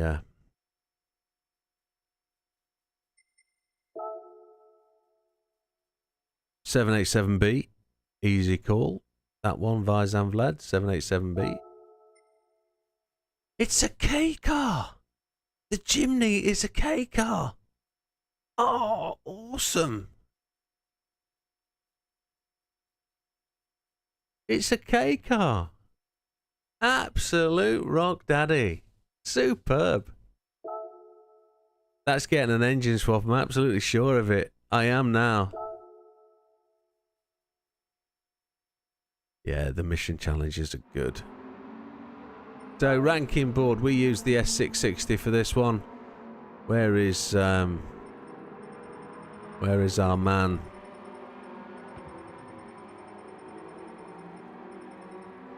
Joe Lightning there, 56, 24 laps.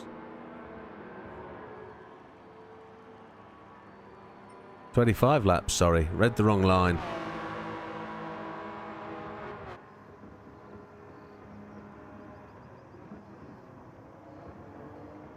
Yeah, 25 laps.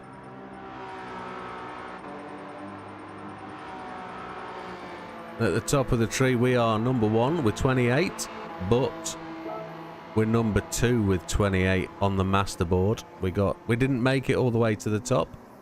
Red actually finished the race faster than us, but he then slipped in behind us. It's weird how these rankings work. I don't know how it works. Not bad. Yeah, not bad, Flamebush. You got to do the maths, and you've got to get a setup that allows you to pit just twice, 3 times. Use the fuel, get as long out of tyres as you can. And what car did you use? You used the S660, so your wrong car really. The S660, to try and get as near to the top, you got to use the Beat 91 engine swap. Erebus, welcome sir. Right then, off to Alsace, and we're going to do a quick run and see how far we're going to get using the RA272. And we'll see if we can deliver ourselves to somewhere near the top of the leaderboard. We used to use that bad boy, but it don't fit the scheme anymore. Hang on. We've actually got the PP and on the Abarth engine swap. Yeah, forget it. No, don't use that one. No. We won't use that one. Car settings we're not going to click on because we're not going to show you what we're doing.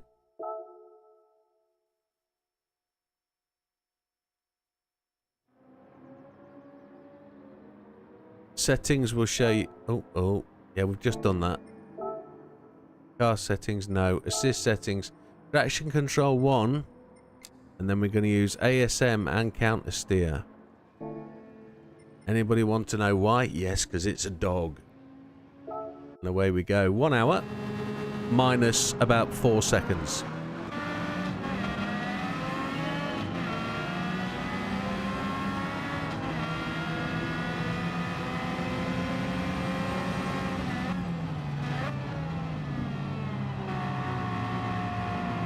We're not going to pit. This is an hour on and no stop.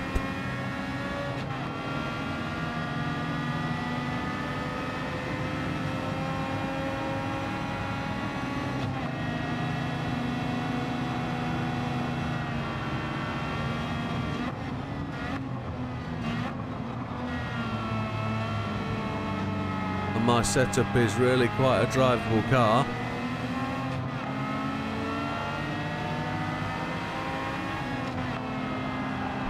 It just suffers from front end wash.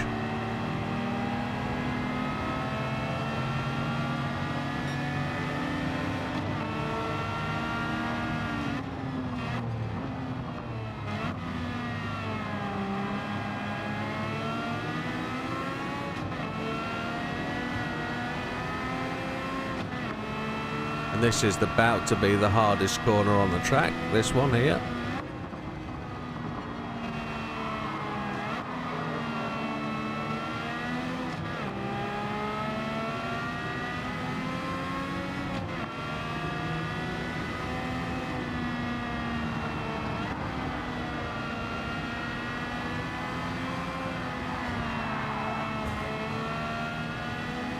We avoided that problem.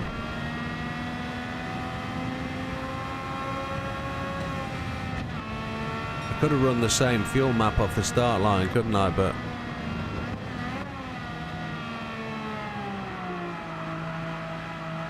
we're going to see how far we can get to the required lines. Big Popper knows the lap time we've got to use, but we'll see if we can refine those as we go. So here's Alan Mangiano pushing away at the front. We'll get him caught back in.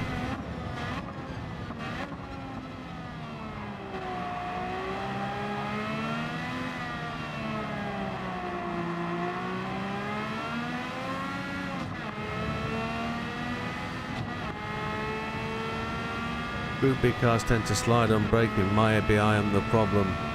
Can I find a setup that makes them grippier? Is that Group B with road tyres on?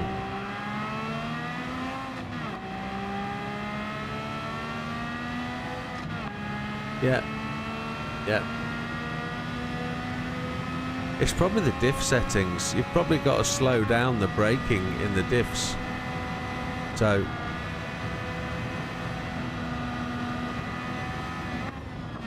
put a smaller number in the braking part of the diff.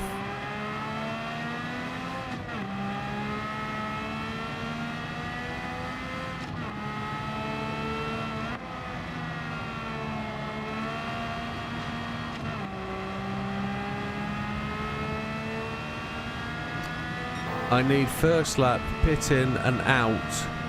Ah, there's no pit. We don't pit, Big Popper. It's just first lap. So do you want me to restart with fuel map correctly? So you can get that tuned in? There's no pit. We're not gonna pit.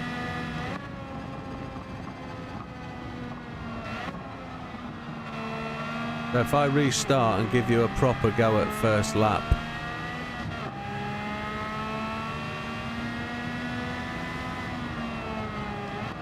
Give me a yay or a nay, and I'll redo it.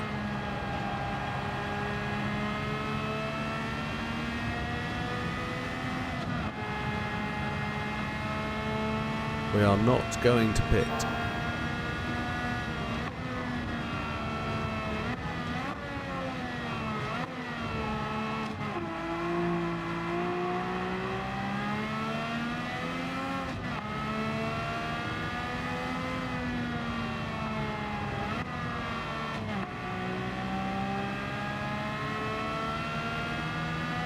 My eyes are everywhere but on the racetrack at the moment.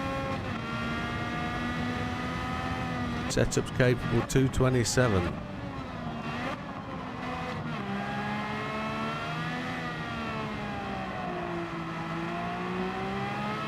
Be faster than me then, buddy. That is slow. Need to get the lap times right down. That's why we're not doing very well here.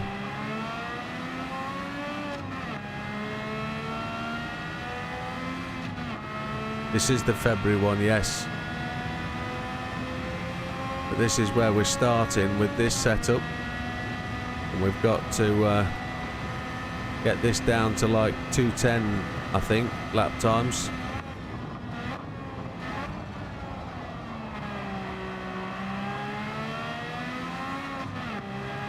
Got to refine my driving skill.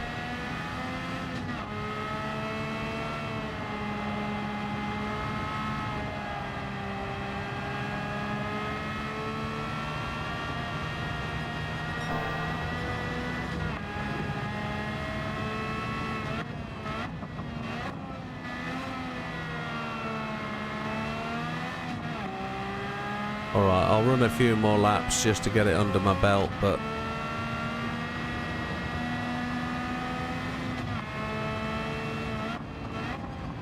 I'm using a glitch setup. I'm not using a regular setup. You'll find this setup goes from massively one extreme to another. And if you remember on the channel, you will be able to get the setup, because I'll share it once I've done the race, and you'll just see how wild it is. What we've got to do though is get this lap time down, because a 2:31 is not going to cut it.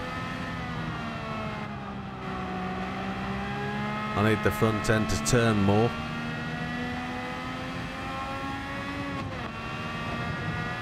The bizarre thing about this car is it has no downforce.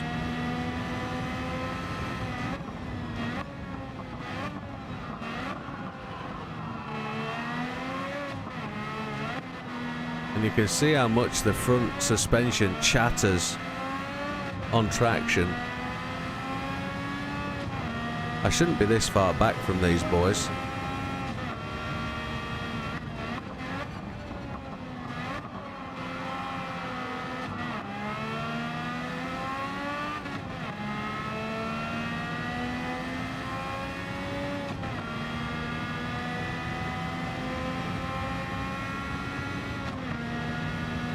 I wonder if we can turn ASM off. I wonder if ASM is what's keeping me from the apex.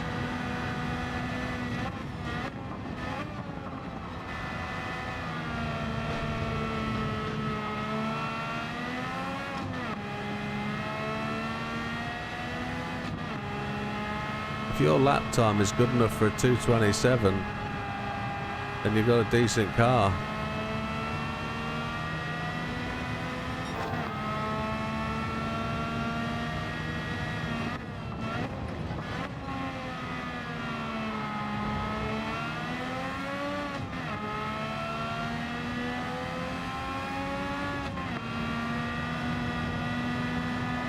This car should just get faster and faster every lap. It shouldn't run out of tyre.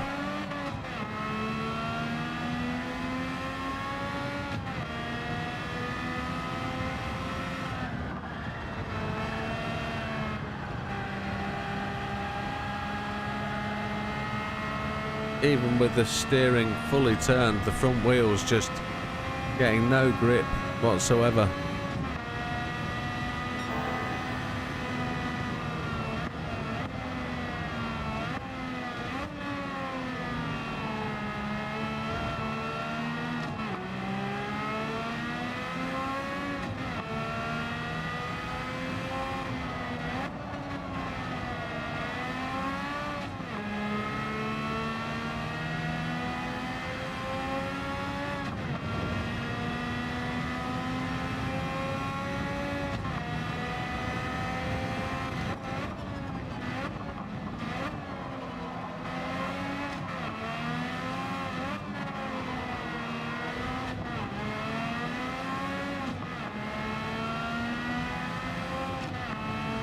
Tyre grip. Yeah, well, we've got problem is we've only got limited PP to work with, so the medium's on the front.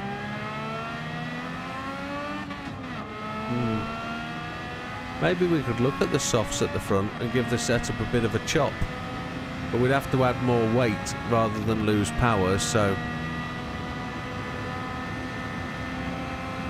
I don't know if there's a way, a further glitch with the setup to make it work.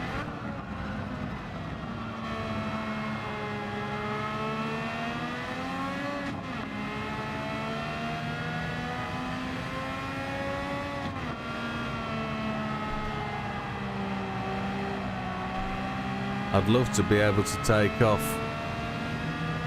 another 10 seconds per lap.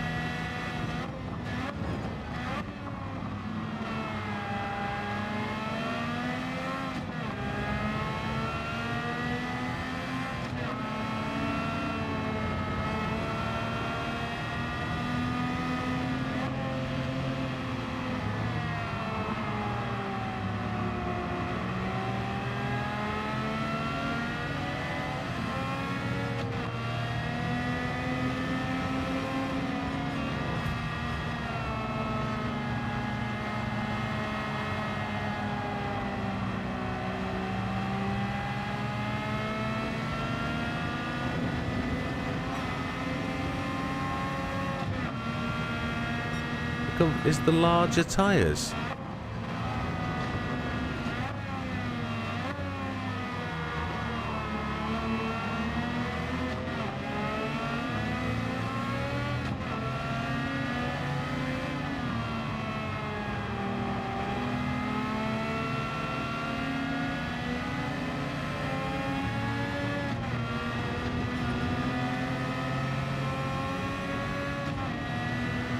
These boys are so much more rapider than they used to be.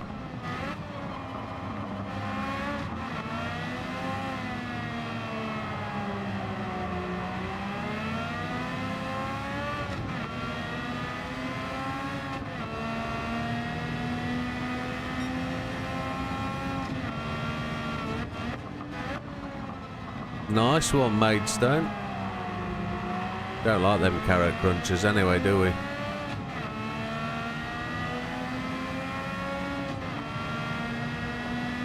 Oh, larger difference in grip. Okay, understood.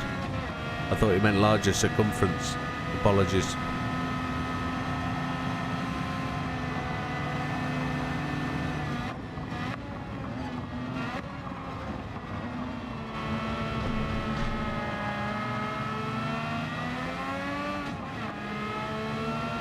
He got much more power off there.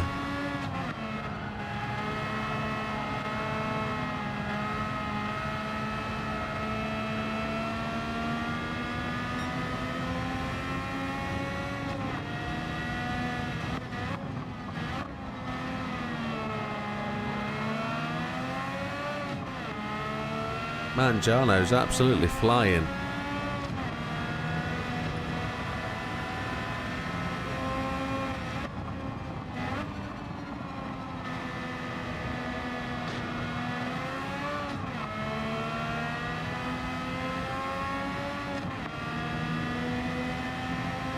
We've only done 15 minutes at this point. I'm only on lap 6. I'm only going to get 24 laps in at this rate. I've got to make this car quicker. So we might switch over to the Abarth if this car is 10 seconds a lap away, which I think it is.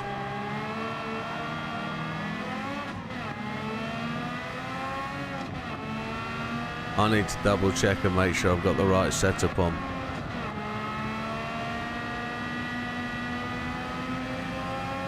Because this looks disappointing.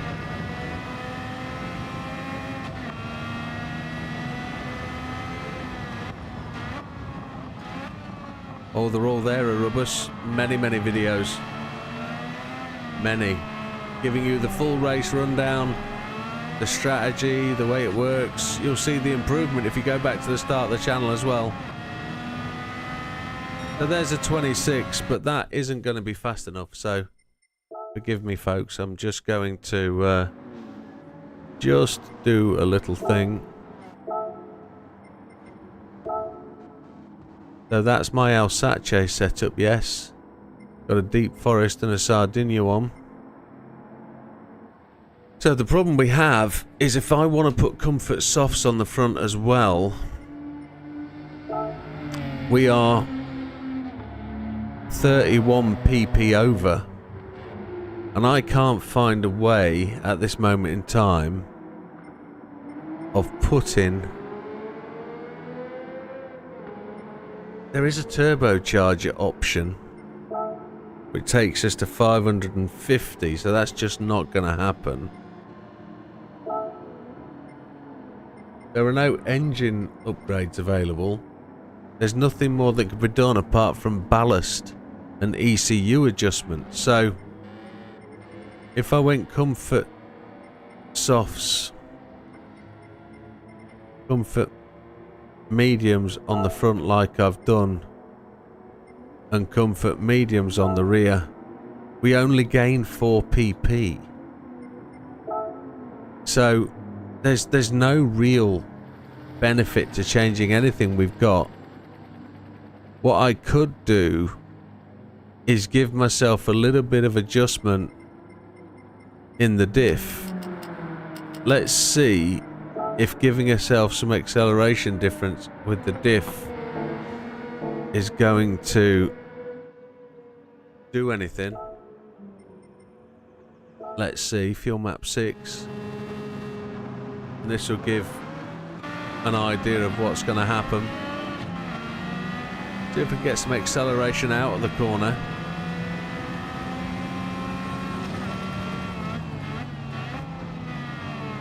Two of the AI deciding to go Bondu bashing.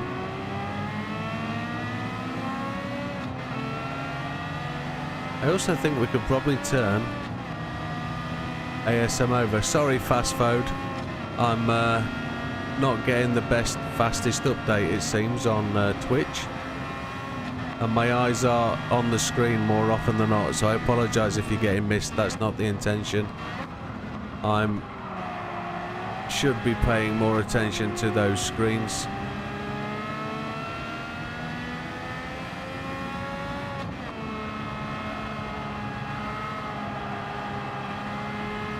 Trying to make this car turn more.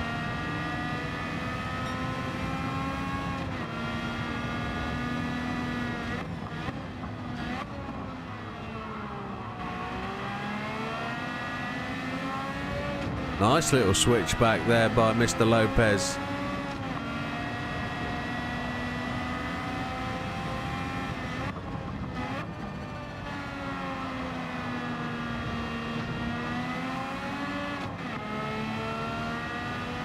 Back end's a bit more spirited.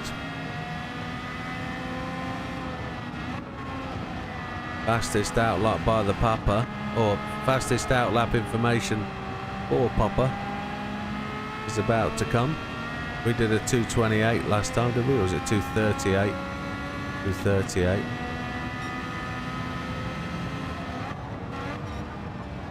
Brake too late.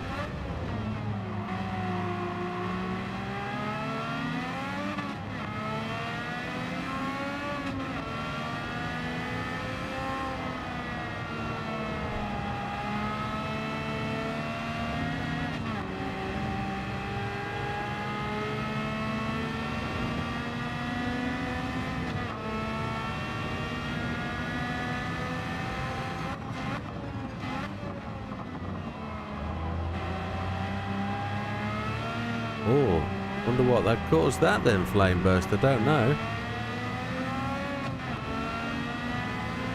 Now there's a better outlap. 2:34, but I think I can be faster.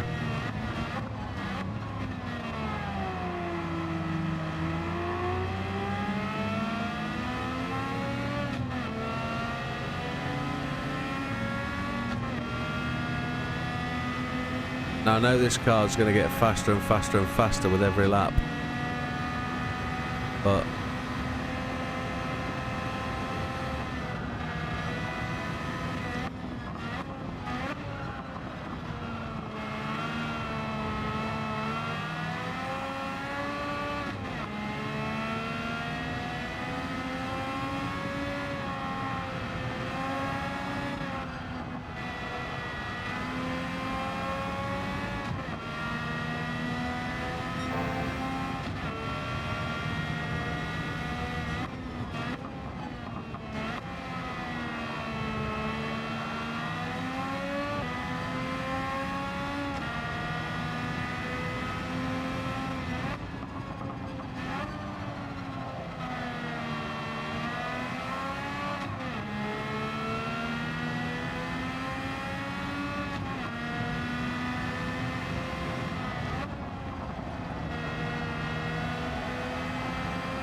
wonder if your game cache was just full. I don't know, that sounds weird.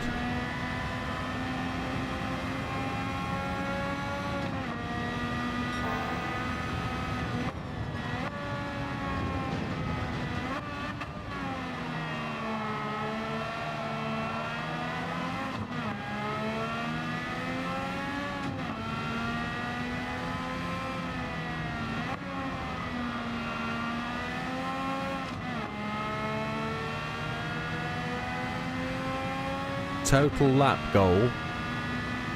1 second, let me finish this lap, see how quick this lap is. I think we've got to do 27 laps.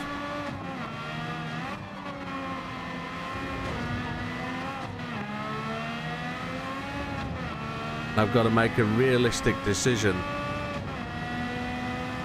Yeah, that's a 27. So the realistic goal that we need to aim for, well, the goal we're aiming for is 27. 27 laps is where we got to go. And what was that lap I just did on an outlap? 2:34.1, but I reckon I can get that down to 2:32, I think. All your license test replays. Oh, okay. Yeah, there's a massive amount of data there, I would suspect. Let's drink some coffee whilst we're just waiting on an update from the Mr. Papa. What lap time do I have to hit? Got it.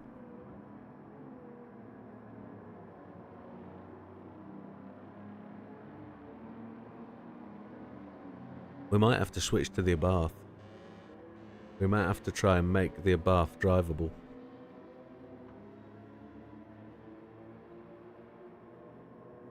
We might actually have a dabble with the Abarth now and see what is just so wrong with the Abarth. Oh no. What do you mean, oh no? Oh no, oh no.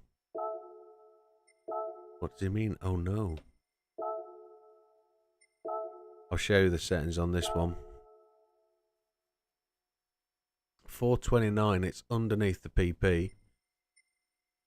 Comfort softs all round. 555, 100. We've got the full downforce, everything. High RPM. Anti-lag is on. Racing. Everything is where it needs to be. More weird setups. Oh, yeah. This one's just a dog, though. This one just does not drive. It's painful to drive. It's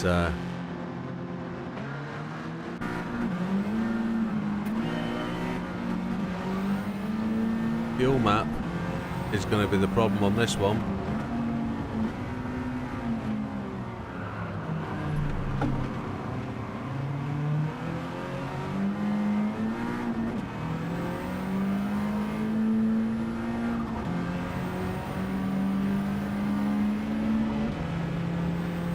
I love the gear change sound.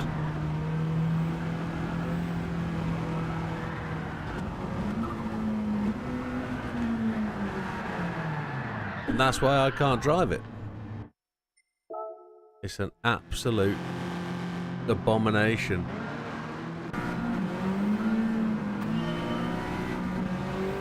I don't think it needs the high turbo for starters, does it?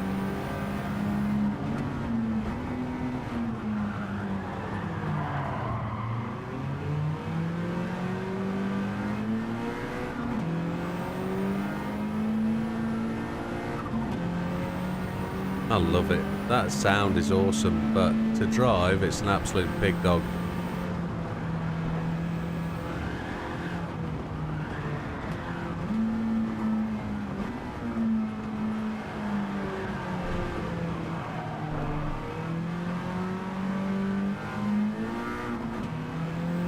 You go so fast in it that you have to stop for fuel, and the stopping for fuel makes the difference.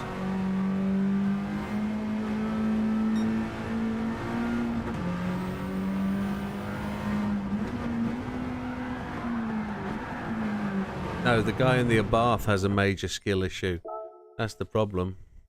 It's such a short wheelbase on this thing. I know what you mean though, Flameburst. It is a proper problem. So, with this one, we're going to ditch the turbo to get the fuel use back. Don't know what it's going to be on fuel. I don't know how to make this car more drivable. It is an absolute dog. You could put weight in it, I suppose, but PP is so low. It just doesn't make it fun to drive.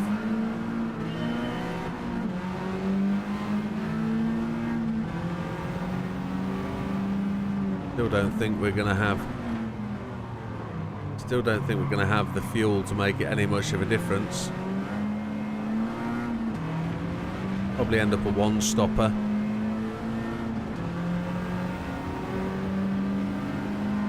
Two-stop.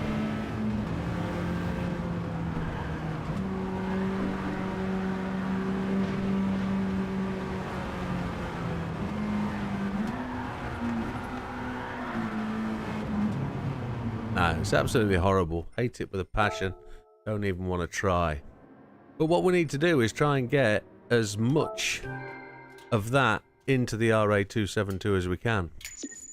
So what's Big Popper's deduction on time? We did say it before, didn't we? We did define where the time needed to be, what the time needed to do, lap times wise. It was something like, I don't know, 100 and...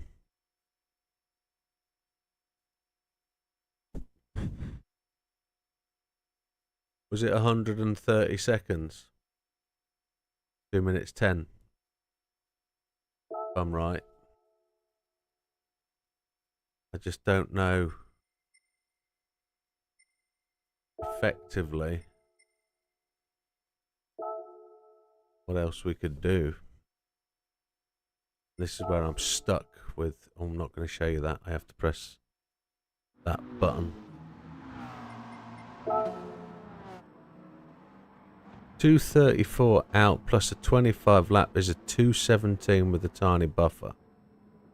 So I'm nowhere near a 217. I'm in the 220s. And I don't think I'm going to catch that. So what I need to then do is find a way of get this to drive out of corners. So if I'm looking at the ballast, which I've got all the way back there, if I switch that, it's all the way there. Holy Chipotle. What did I just do? Right.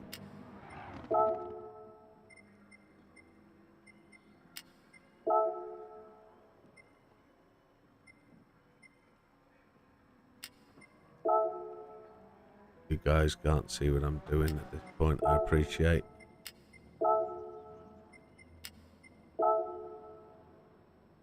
Needs to have more. Needs to have more oompa. Oomp.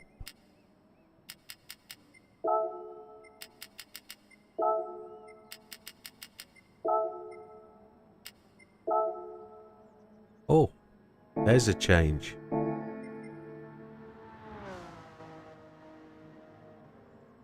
That's correct, Phil. Correct. That is correct.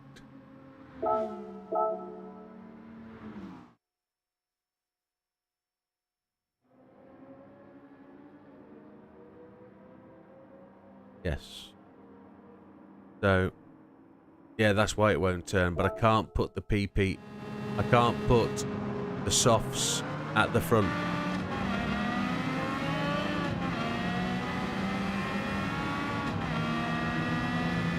We can effectively give it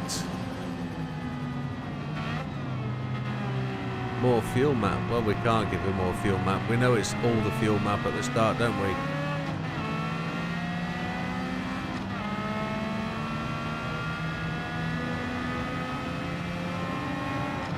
I've just found a little something that might help.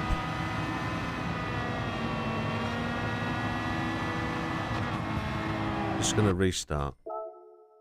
Get it right off the line. Oh, jump in my chair. Might have to change oil.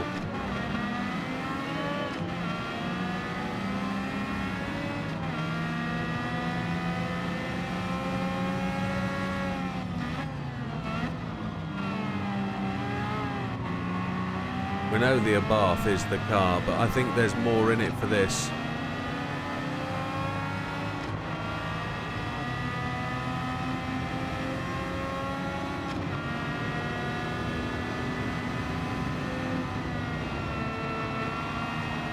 Bit of character building going on from the AI.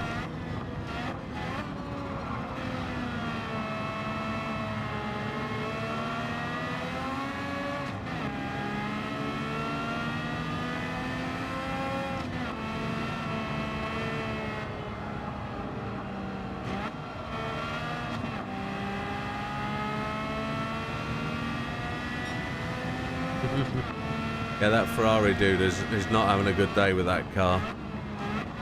Must have given him a bad setup. But this race used to be so different when they had the engine swapped camper van. Beetle bus.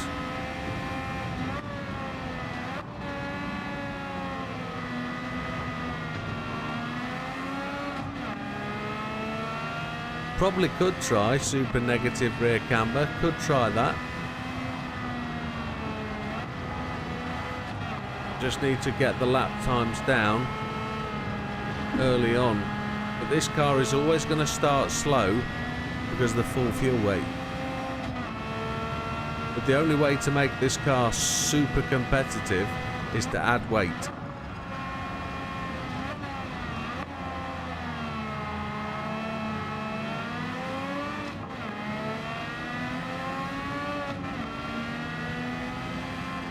And at the moment, to make the car turn, I'm adding weight to the front, which really starts to make the thing is, we want the grip from the rear end to be able to push the car along the straight out the corners.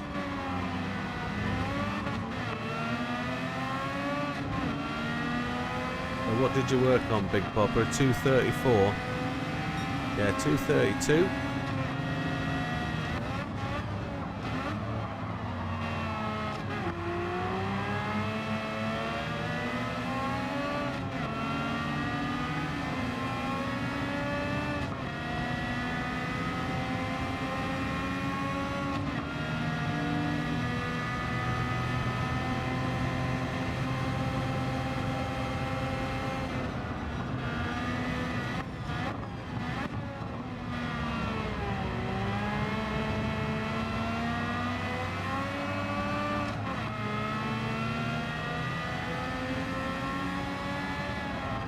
One thing I know we don't have to worry about is tyre wear.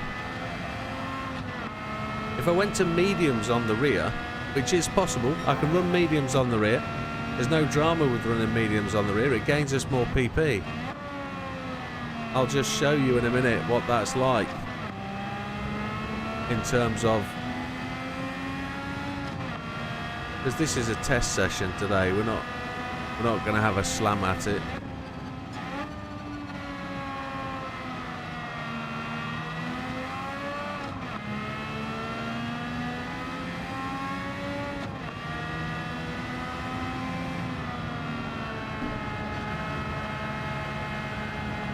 I think I need to half that change that I put into the rear axle. I've given it too much, I think.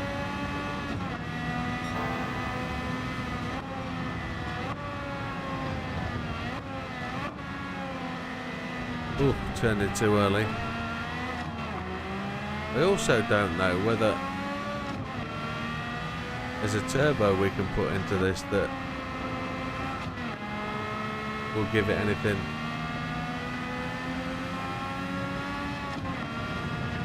Big Popper said 217s, didn't he? 10 seconds to get to the line, we're just outside that.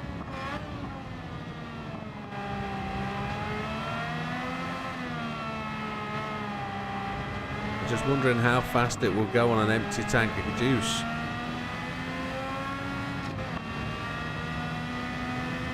The 226s. That's 9 seconds too many.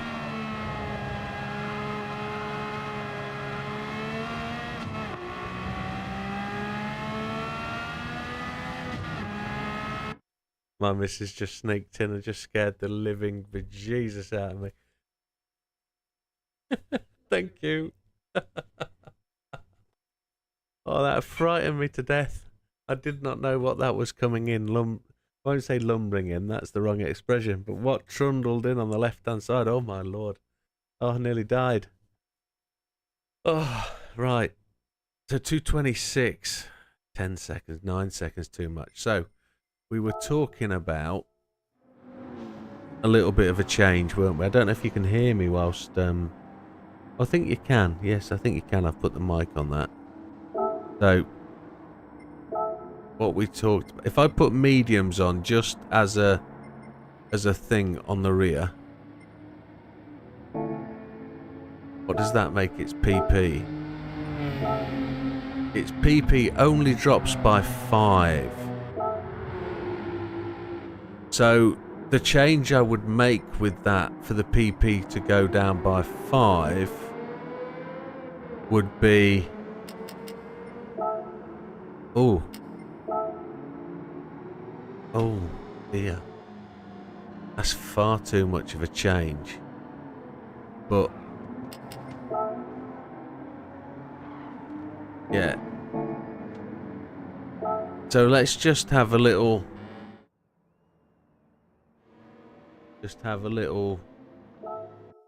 first lap with just mediums on the rear and see how that changes things.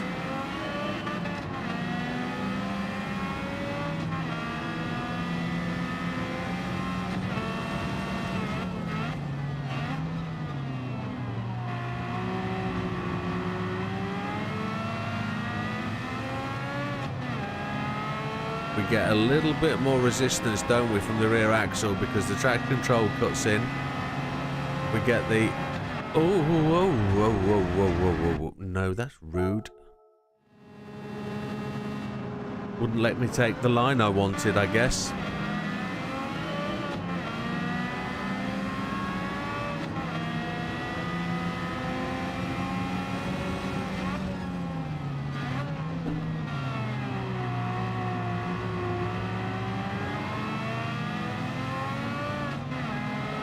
We get a little bit more counter steer, we get a little bit more TC involved. We're going to try and run our way up the outside, 2 wheels on the dirt. We'll see what it's like on braking. We can give the car 2 more percentage points of power if we want to, because of this rear axle, these rear tyres.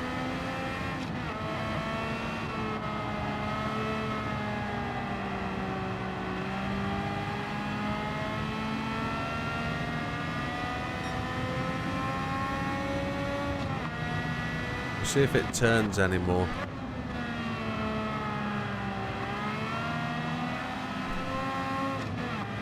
I think we're going to have to reduce the acceleration in the diff. Yeah, it likes to drift, doesn't it? It gets the back end moving round.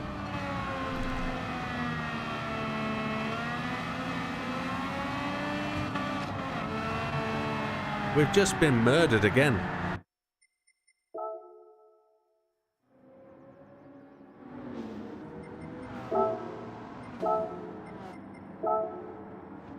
So, I'm going to take the acceleration out the rear diff.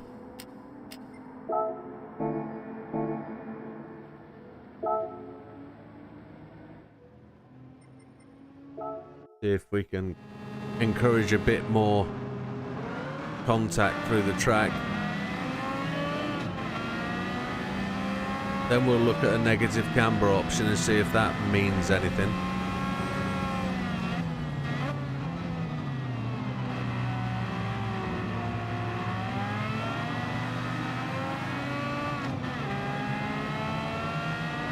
Holy chipotle.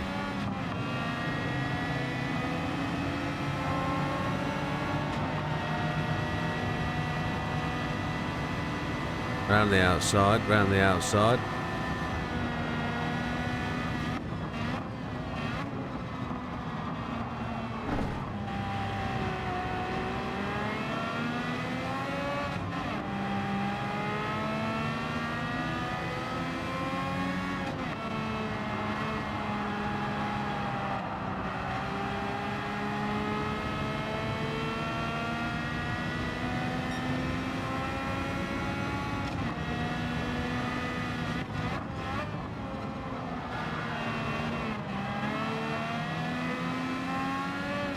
Dive bomb, squeezed it through there.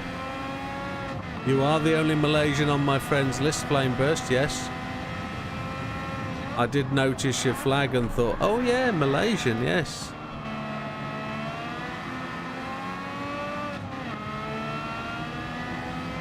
I'm not 100% sure that you're the only Malaysian in my friends. I believe there is it might be a Dutch gentleman who is also Malay. So, I just need to hold that thought though. I think my memory isn't to 100%, but I think we have one Malaysian. in the friends who race with us every week, I think. Might be. Need to just double check.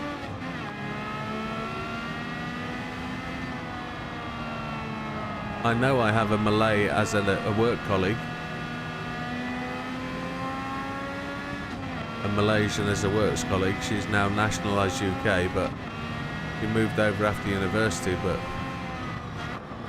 I don't work with her anymore. I used to work with her.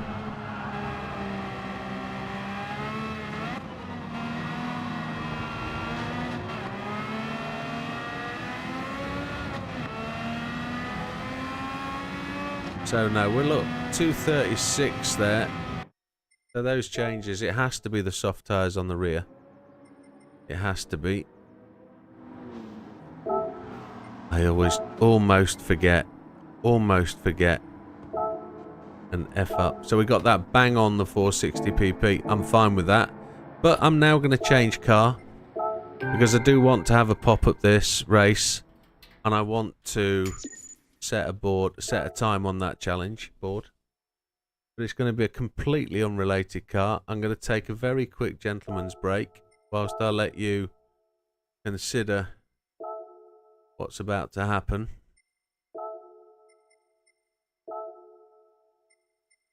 I don't know if that's going to screw. Yeah, it does screw the PP significantly. A long time since I've twiddled with this one, but it is a stunning car. We've got the ballast to the front again, very much similar to the RA. There's not much else we can do turbocharger wise. If we whack one on, it just runs it so high. Intercooler, no. Oh, come on, stop dicking about. And then we're good there. Brake balance. Yeah, we might want to use that. So I'm just going to take a quick break. I'll let you look at that screen for a minute, and I'll be back in a second.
So Mariana asked the question, is this car good? Well, based on what I'm looking at here, it has all the ingredients to make it to a decent time. Before the wipe, I used this car and it was pretty decent. But the question for me that I want to ask today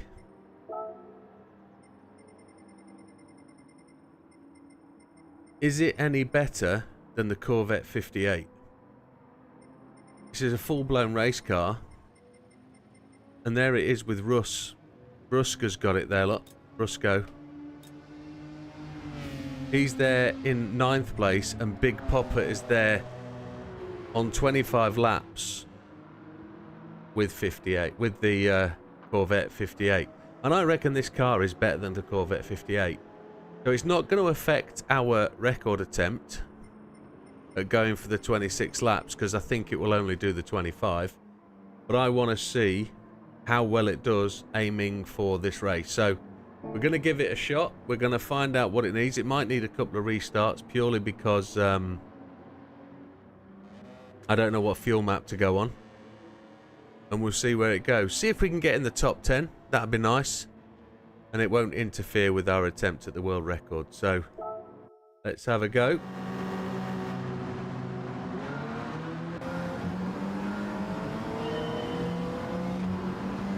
I don't know whether it's a fuel map 6er.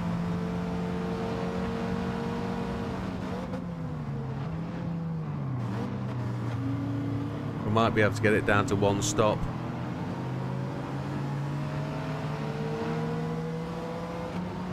We will see. Let's go for it. 14 laps.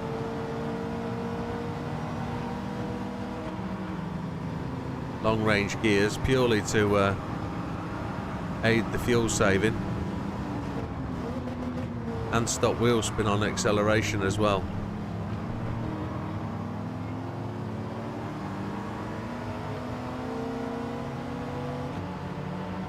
It's not as quick as the other two, but it's about being consistent, I would suggest. Running the wide line.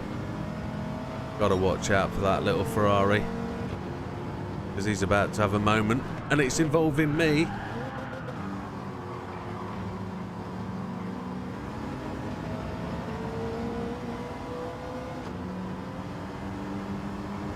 So this is a shot at the top 10. Aiming to beat Big Popper's time. Because Big Popper used my setup from the Corvette, and he probably tuned it a little bit better. But what I'm more impressed about is realising that the Suzuki Jimny is a K car. And there's a question to ask. Can it win the K-Cup races? Which we might excite ourselves with a little bit later in the day.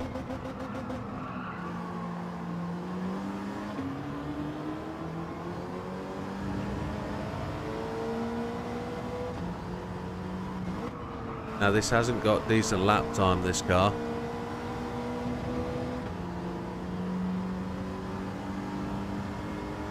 Now it's saying it'll do 18 laps. So I reckon if I push that to through map 3, we can probably try and get a bit more speed out of this and try and run 12 laps.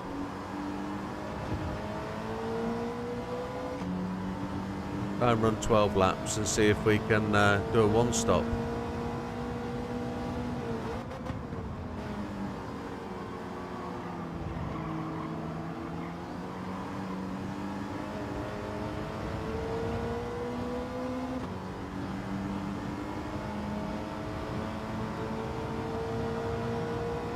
If you want a really good car to make a go at this test and just get yourself somewhere, this is a good way to start. It's a really good, solid old race car that has the ability. I don't think it's massively expensive either. I think it's a Legend shop purchase though again.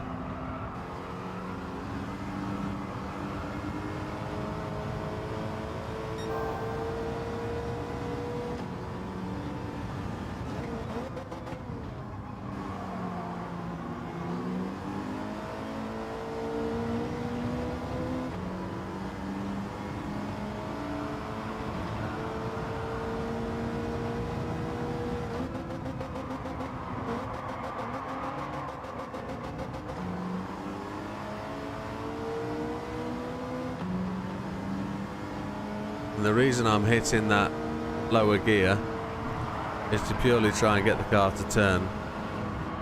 You're never going to punch the pistons through the car bonnet, not for sure.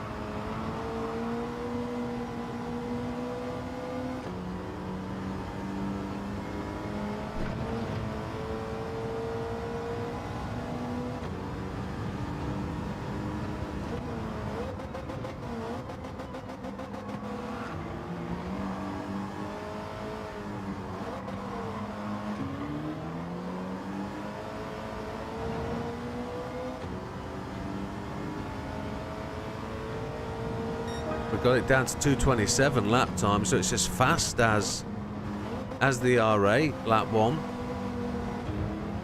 With a clean lap, it can do 2:27s, which is pretty decent. It's going to do 12 laps, so it's going to be a one-stop for a 24 lapper. It might get the 25th, you never know. It might just roll across the line for 25.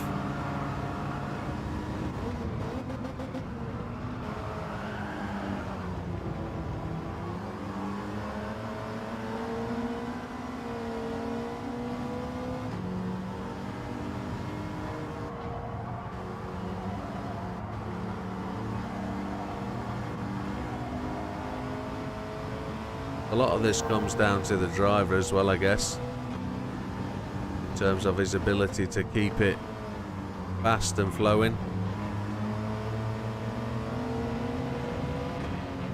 There's another car we could actually test and try out, you know, but I don't think I own it yet. But I don't think anybody else has made it work. That's why it's not there in the leaderboard, so I think it's only capable of like 8 laps on fuel.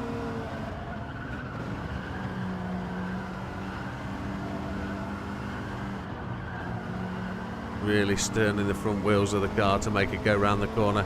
You can hear the front wheels chattering as it slides through.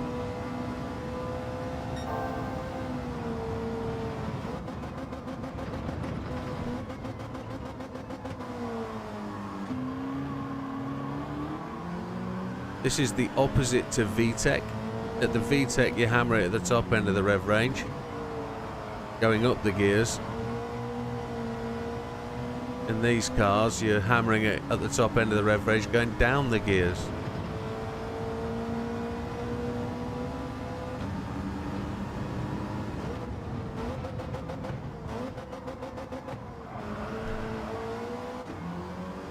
It reacts like a front-wheel drive car when you're coming out of that first gear, chattering the top end of the rev range.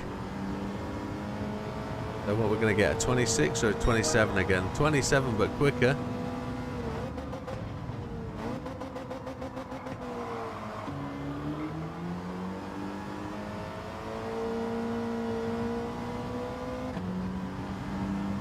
We go, charging our way up, so hoping for 26s. Yeah, have a good night, Flameburst. We'll see you at the other end of the night later on when I'm live streaming tonight. Have a good rest, and thank you for joining the channel today. It's always appreciated.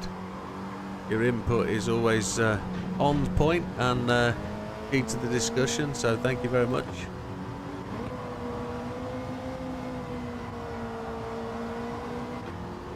Hooked a tyre on the inside of that curb just to try and get us around the corner. Maybe there's something we need to do in the RA. Is hook tyres on corners. That might help.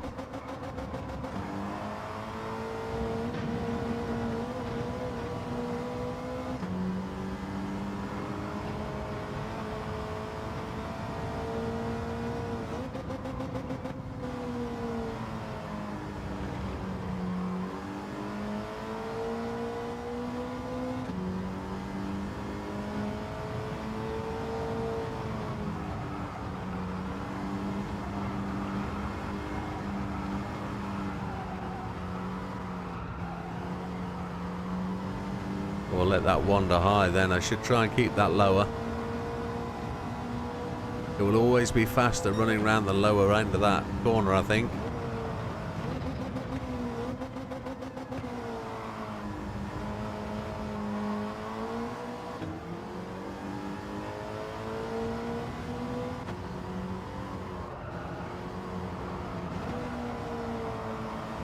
Tried to run a faster line there and it didn't work.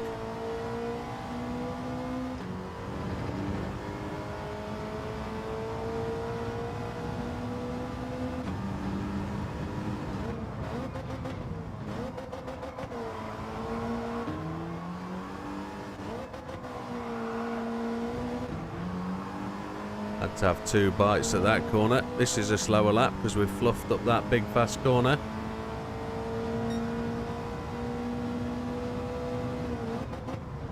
And we know we did, so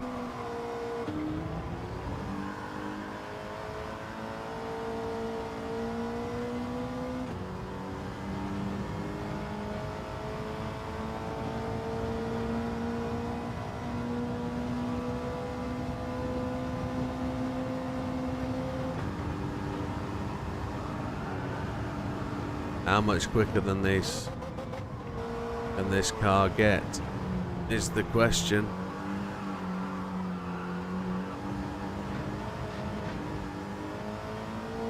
Tried to be quicker, overran the corner, didn't work. Didn't hook the tyre that time. We just go past Pepper's mate, Pepper Potts. Oh, there's a moment.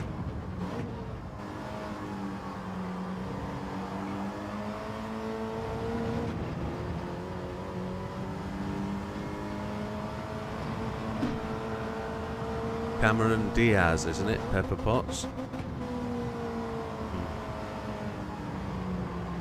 Is it? I forget.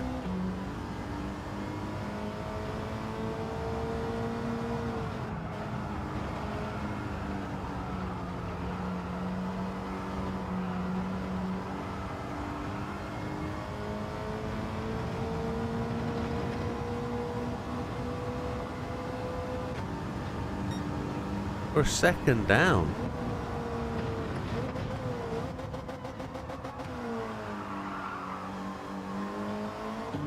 Tyres aren't wearing.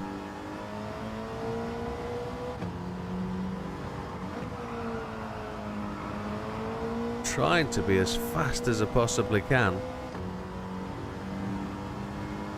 I just can't seem to make the progress. It can't be tyre performance that's the difference.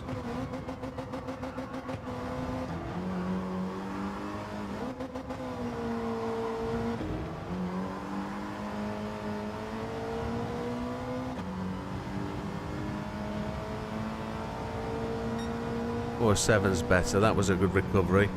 Made up 3/4 of a second in the last sector.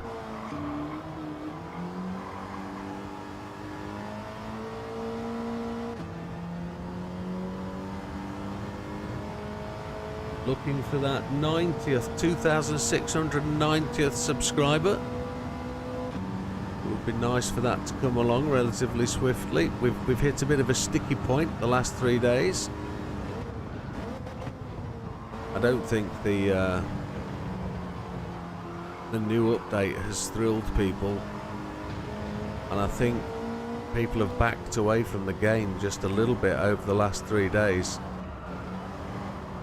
Where I would normally have quite a continuous flux of people coming through, my new viewer figures have just tipped over the edge a little bit, and there aren't significantly since Thursday, there isn't a great amount of traffic,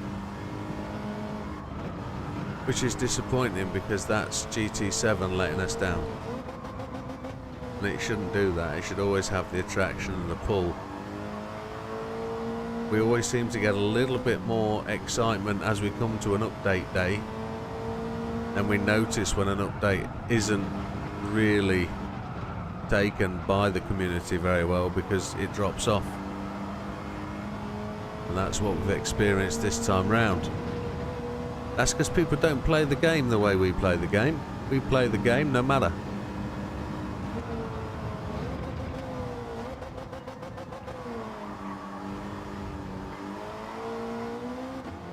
Looking for my first 26 lap. That would be good.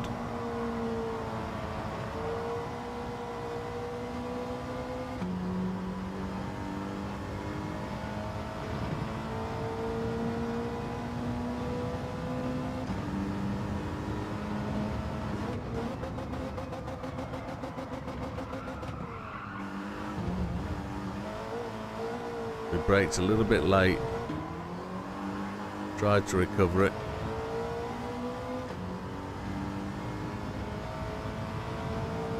It's a 7.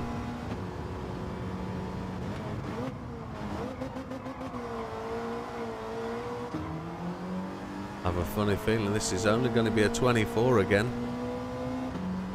So we won't see an improvement. The lap time just isn't good enough.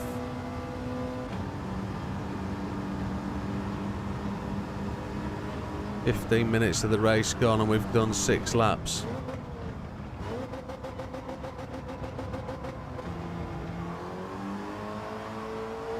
I don't think it will see us creep to 25. Tap the brake, get that front wheel behind that curb, almost. We're expecting to pass a little Abarth soon. We've passed the Mini, haven't we? There's a little Fiat 500.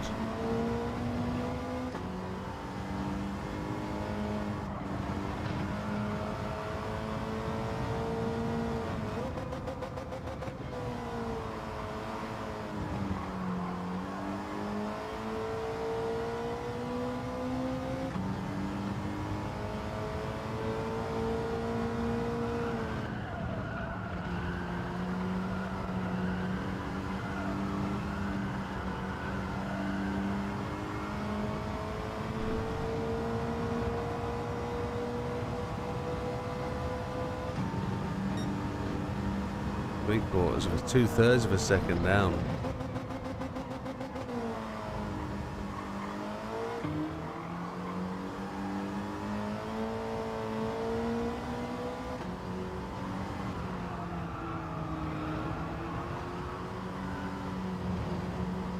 Come on, back on the circuit.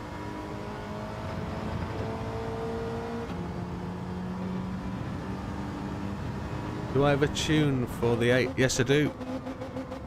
If you just go on the channel and Google exactly that, you'll find one for Sardinia. I believe. Yes. I believe so. Because that's the car Portilla drives, isn't it? Might be the GR4 version actually, or the GR3, but yes, I believe I used it there.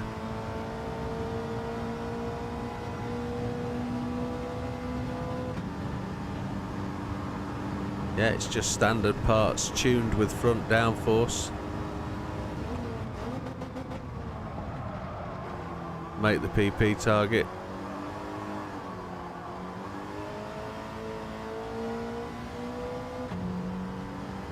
Getting faster, 5 laps.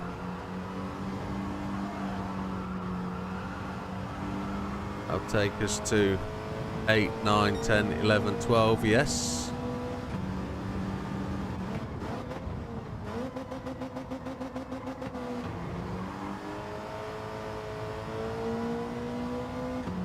The question is, will it do the 12th lap prior to the pit stop?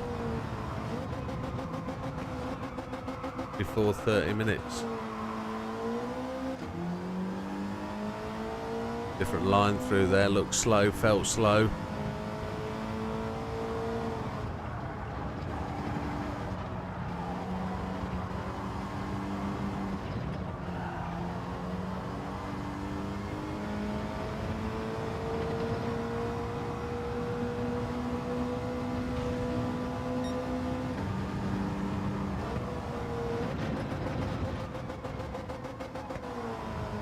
We cheated that corner, didn't we? We absolutely cut that corner off.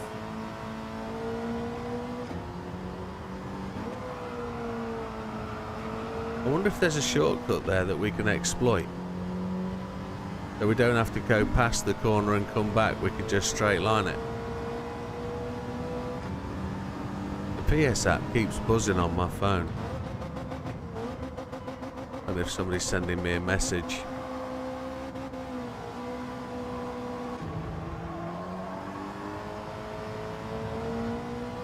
Just going to check that. Just to make sure. It's probably Big Papa. It is.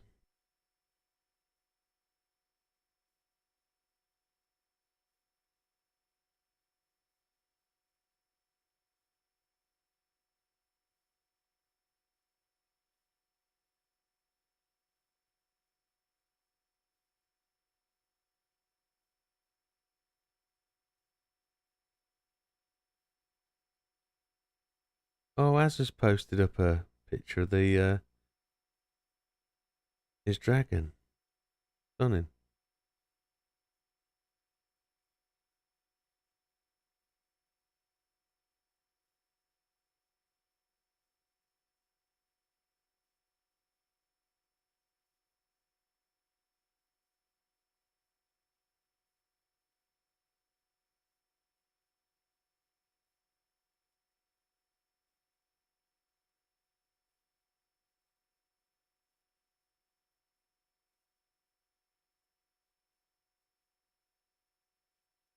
Yeah, that's exactly it, Pop. It's exactly it. Yeah, it's a real oh, it's a monster. It's a monster, that dragon. He's got 3 though, I think, hasn't he? They are big beasts. And I can't imagine just how much they eat. And what they eat.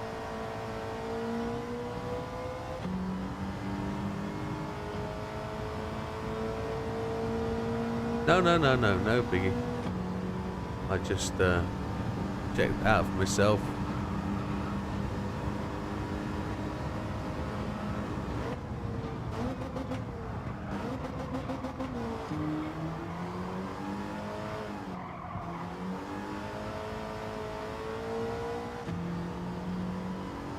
Oh yeah, you got it, my friend. You got it. Whilst I was reading, you mean? Yeah. Yeah, I apologize. I do that occasionally. I get distracted. 0.3 down, so let's see if we can make that up with that line. I think we found an exploit that we can use on every lap, don't we? Let's see how much it upsets the car balance as we come in there.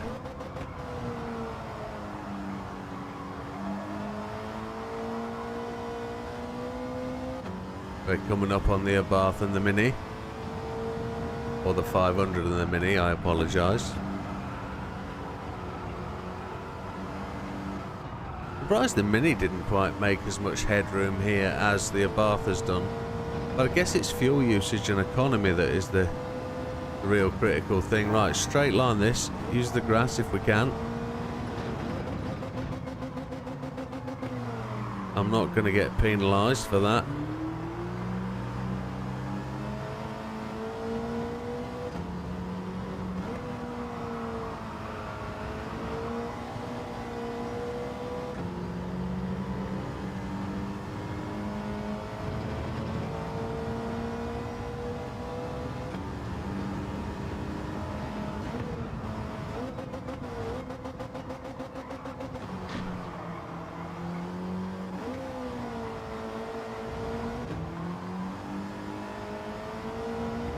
Yeah, in relation to last night, I think probably Matthew came away from that race more embarrassed than anything else. Not as embarrassed as me though for not having the tyres the last time. And then not as embarrassed as me for realising I messed the settings up again.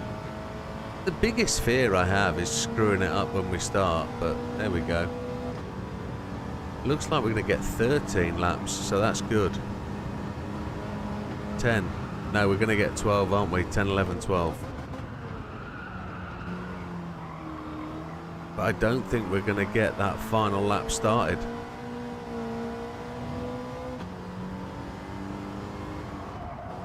I don't think we're going to get the 25th lap underway.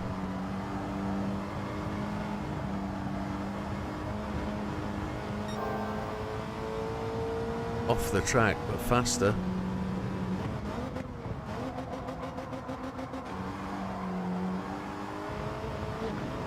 Use all the width.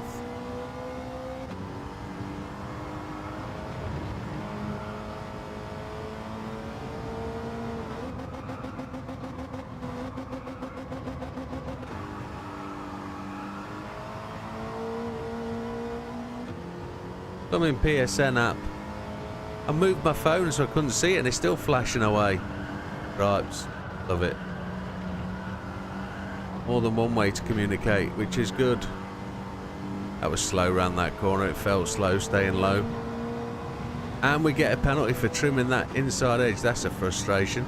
Never get a penalty here. I've not been getting a penalty for trimming that one, I just got a penalty for trimming the big one.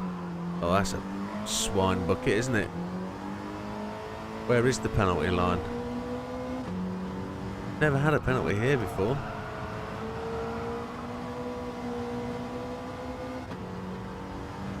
Last lap was a 26.9.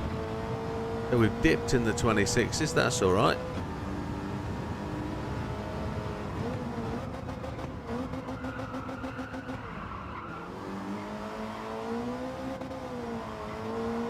Getting a bit desperate, I think. Driving hungry.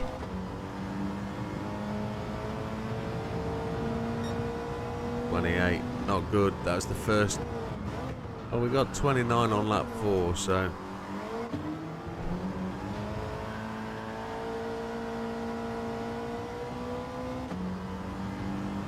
Don't know where it is. Penalty line. I could not tell you.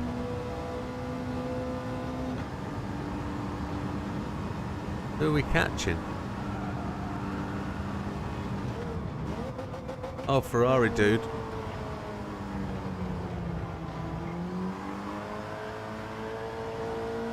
Mr.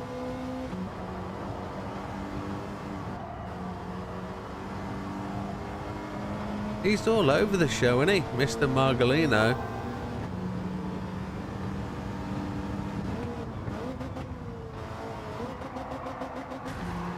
Oh my lord. Somebody take that guy's license off him. That's shocking. He does not like that car, does he?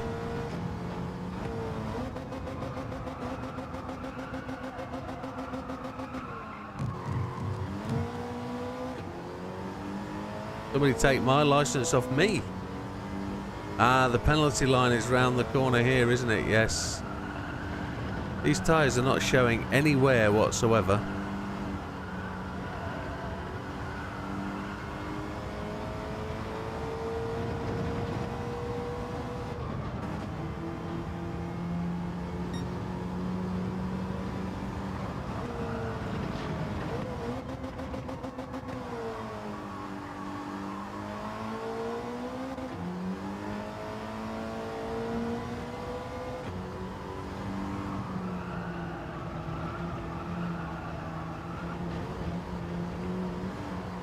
That's silly. Come on.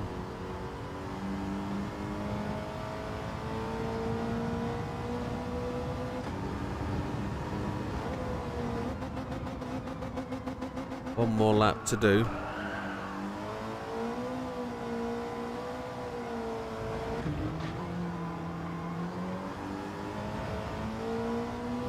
The funniest thing is we might be able to make it, you know.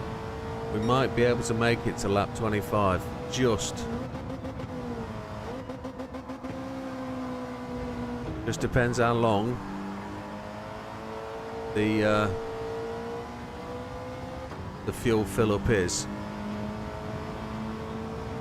Because if we finish this lap before the 30 seconds, before the 30-minute shows, and we're able to fill up and get out on the track, that lap 25 is there to be had.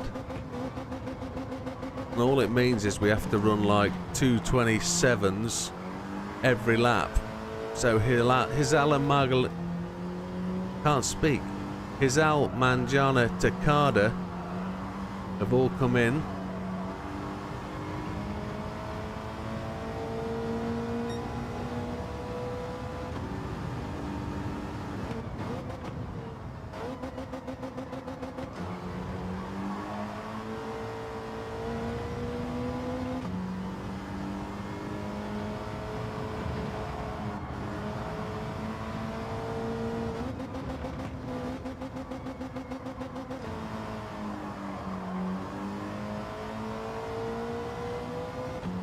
This won't ruin the race attempt in the RA, purely because it's marginal whether it'll get 25. We're going to try the 26 in the RA.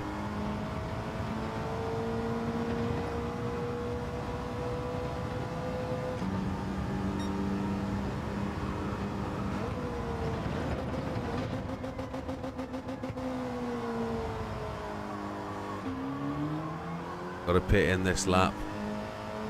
Fuel is looking very ropey.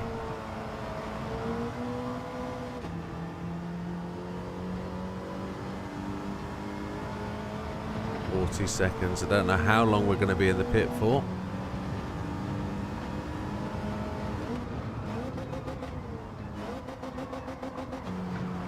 The full tank of gas but no tyres. We've got 22 seconds to get it done. Don't change tyres, take all the juice. Slurpy, slurpy, cheap, cheap. Come on.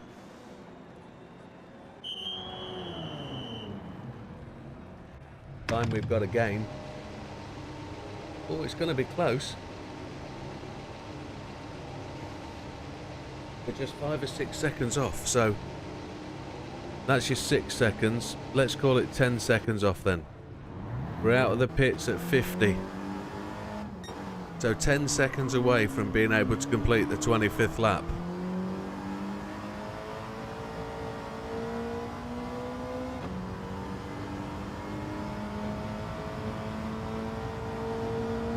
So Swillow went to the pits.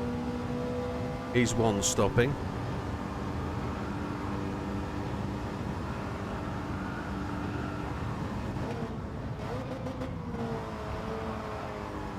Not forgetting we don't have that slow out lap.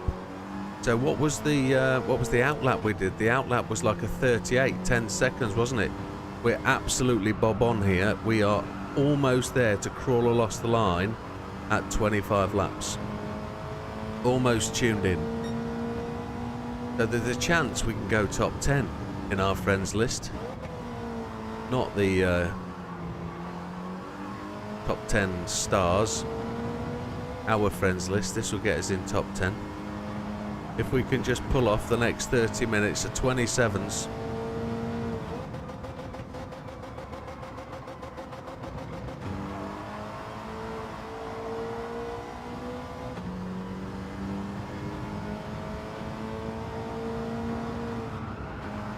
Zero tyre wear. This morning? Yes, Steve. Oh, go and have a look, buddy. You can't because you're not at home. Yeah, you need to put more effort in. Sorry. I finished top on a couple. Yeah. Top of the tree. There was one I definitely couldn't catch you. I finished 8th, but I definitely did do a few.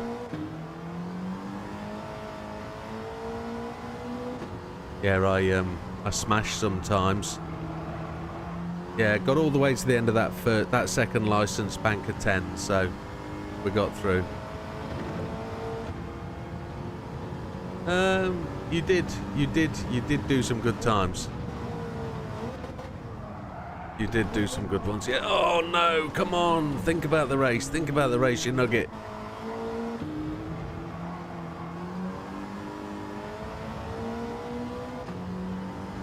So this is the out lap. The rest of the laps all have to be 27s.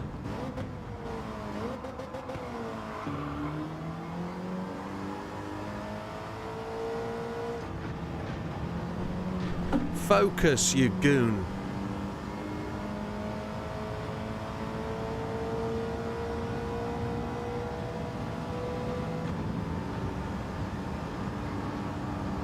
I know this is on, so I'm feeling excitable. Easily distracted. That's my own fault. Because I am, as I say, a goon and I need to concentrate more. Come on.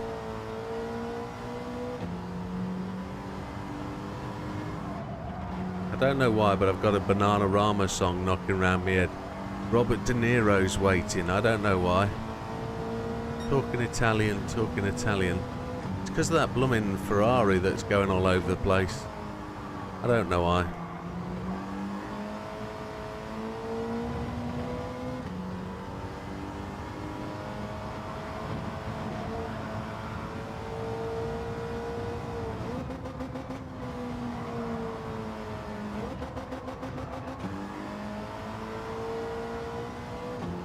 Oh, the Mini's got past him again, look. I bet that's a battle that takes a couple of laps to sort itself out.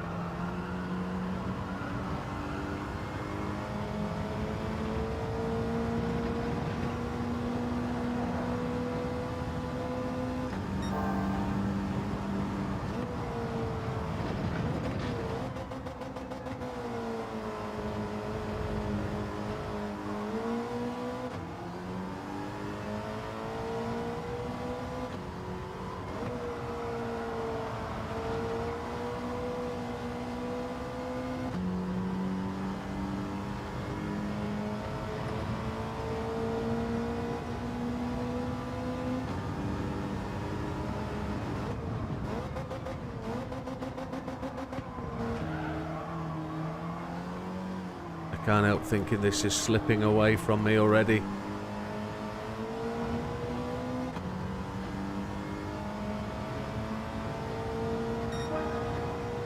Fastest lap, 26.769.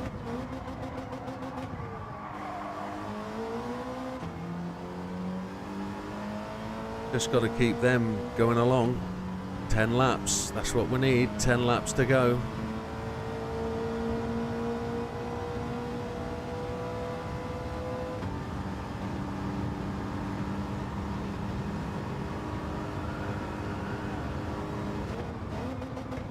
With 2 laps to go, I need 4 minutes 54 on the clock.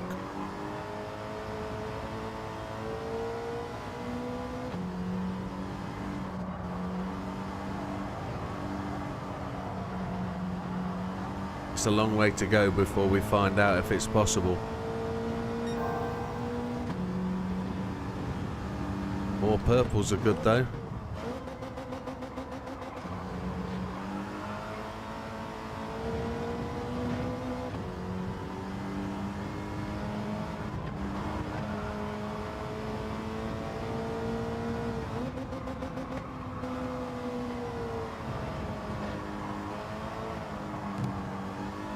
Clearing my debris off the track that I put on there earlier.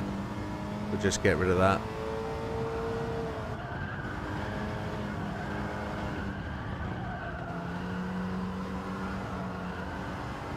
$79, 80 mile an hour around there feels so slow. Feels like we should be going much, much quicker. Down by a smidgen. I think we can exploit that every lap. I don't think they're going to penalise us for it.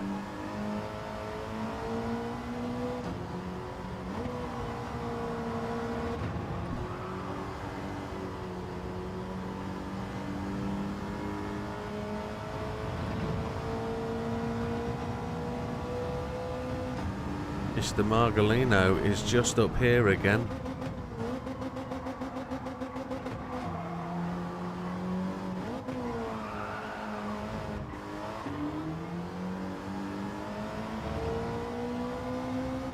No, it's not. It's the camper bus.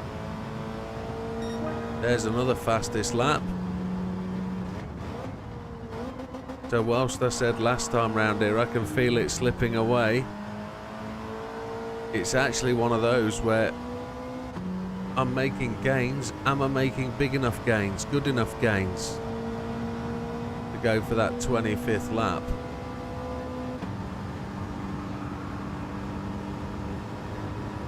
I should imagine this is faster than the Corvette. Probably in a straight line, but it's whether it corners as quickly. It's such a cumbersome bus.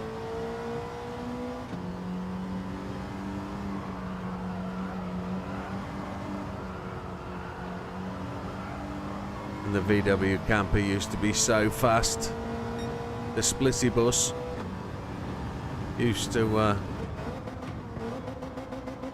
absolutely charge at you, didn't it?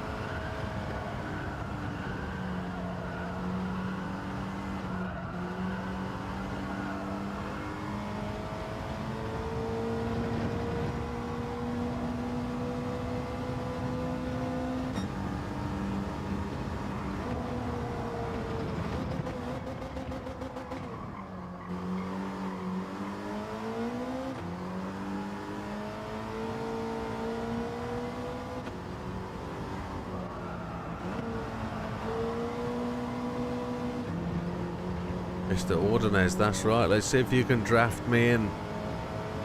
Come on. I'm going up your tight side, said the nun to the vicar.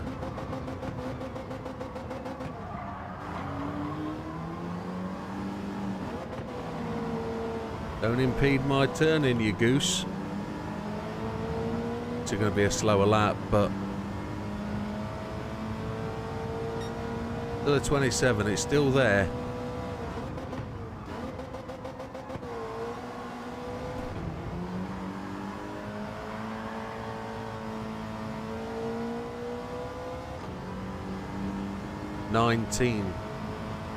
So if we're doing 457s, 454s for 2 laps, 8 laps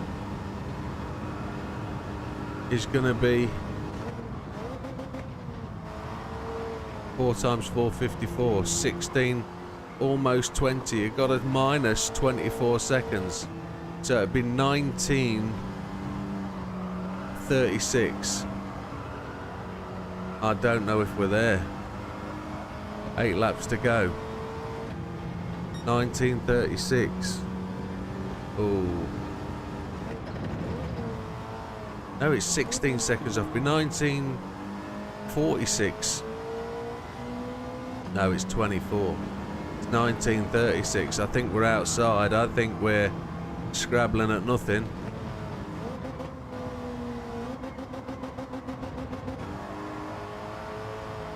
I think we have to do 26s to get us anywhere near.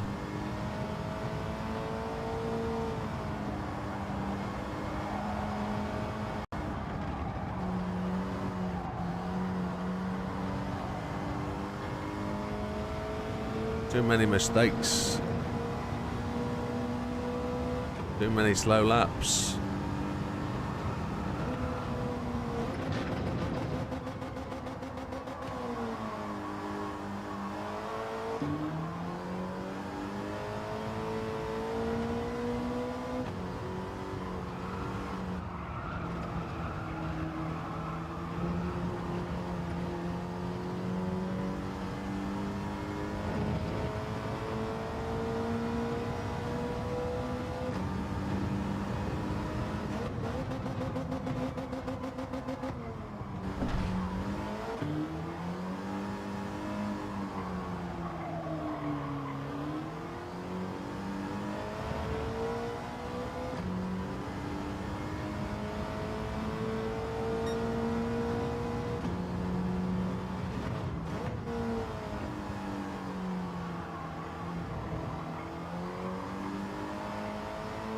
So 1936 minus 454. So take, I can't do the maths. What do I need to be at the end of this lap? 1936 minus, or so that'd be 1536 minus 27. Oh, I don't know. Can't do it. It's 5 off minus 6 seconds, so it would be 1430. 1530 at the end of this lap. 15 minutes 30. That's where it needs to be. 27. That can't be, can it? No, can't do the maths. Not while I'm driving.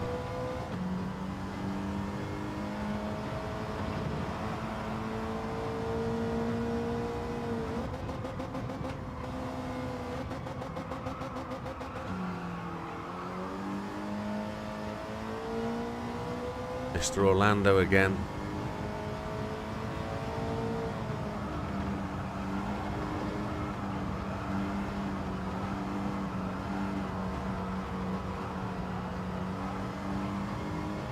I think my crazy lap counting technique is going to be miles out.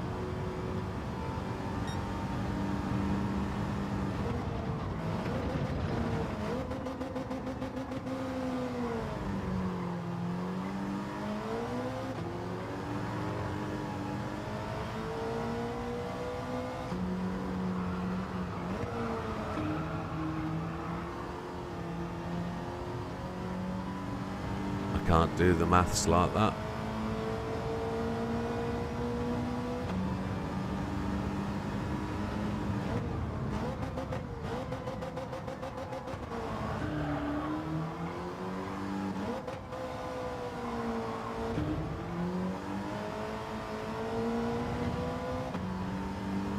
Well, if it's 15 minutes left for 6 laps, we're 8 seconds inside, but that's considering that there's 6 seconds extra on every lap as well, because they're 2:27s.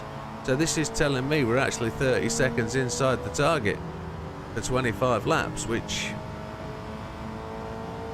okay, we're on it then. We've got it. We've got carb on it. We're on it.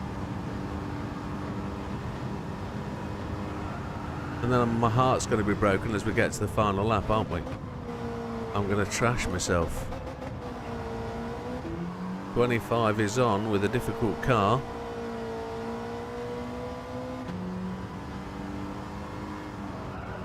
And then we have to get the lap time down with the RA, because it's a no stop with the RA.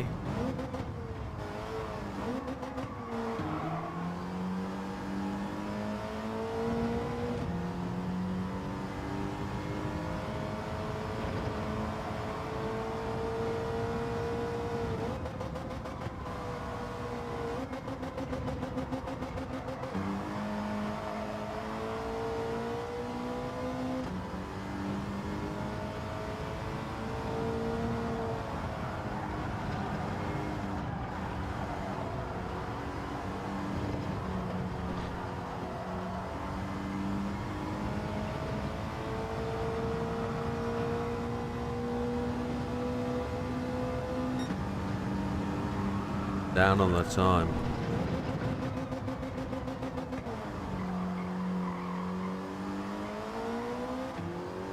Not going to penalise, is it, for cutting that corner?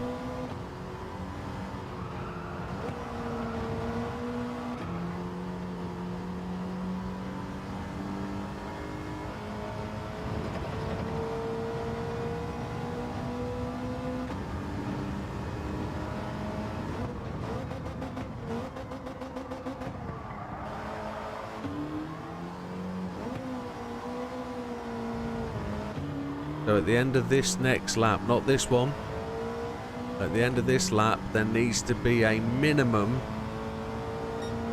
of 9 minutes 48.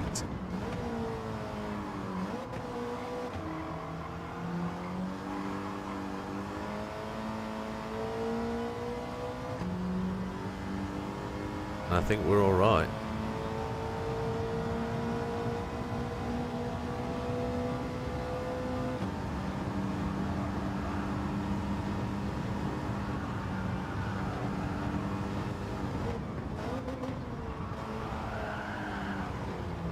Slightly different lining. The car handled that very differently. I meant much wider entry that time into there. We took a much wider entry.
So yeah, we're well inside. Look, we're going to get 4 more laps in.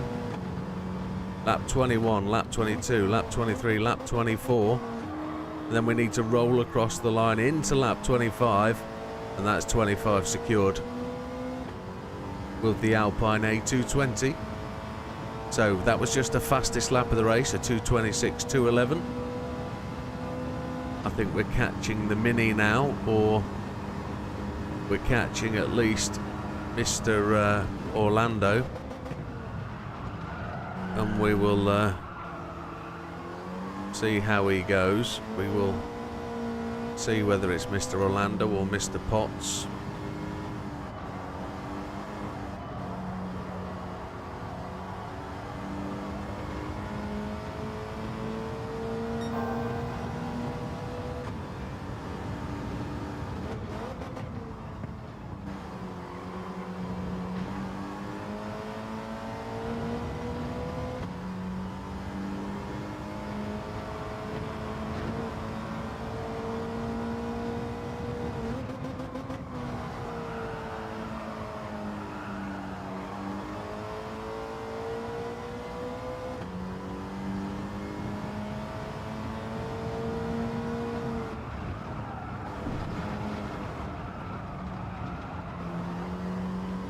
Came off the car throttle to try and bring the front end of the car down out the top of the corner.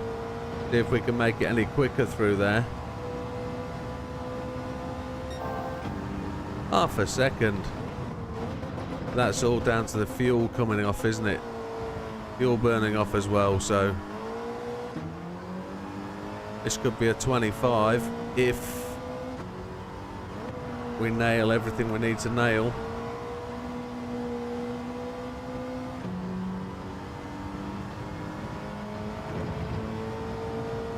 So if this is working out the way it's going to work out, in the RA we have to be another 10 seconds every lap quicker than this.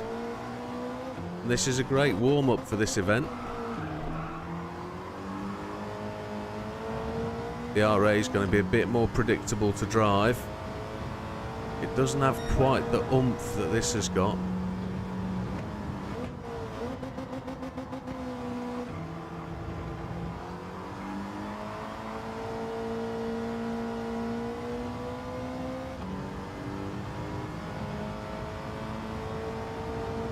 So 2:26, that fastest lap, 1:59, faster again.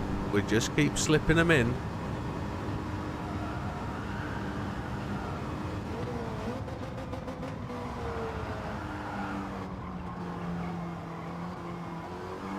Should get us to the top 10 of our friends list.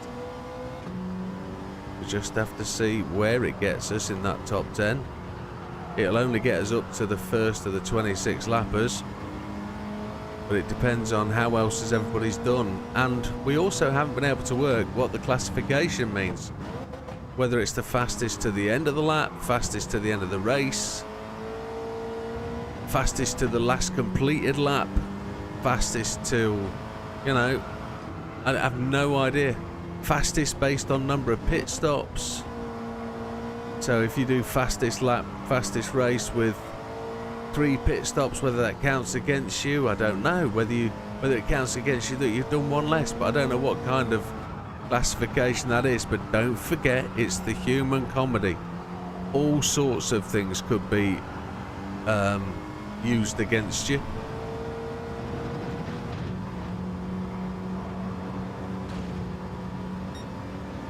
Three-quarters of a second down, and then we're doing a lot of sliding this lap. Car fuel weight is dropping down. So there's Orlando. We're going to go wide.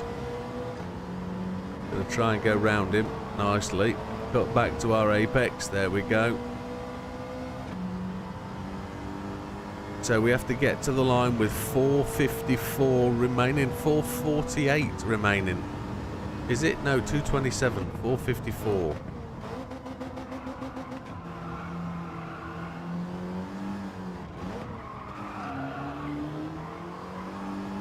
We've done that easy, half a second ahead. Almost half a minute, sorry. That was half a second down, which I was disappointed with, but I look at it, it's still a 26. Is there a 25 in it before the end of the race? Mr. Orlando is just dropping back off the pots. Are we going to be able to catch the other AI and start lapping cars? There's the question. How much fuel have we got left? 1.9 laps, so we've got just about the right amount of fuel to get us to the end.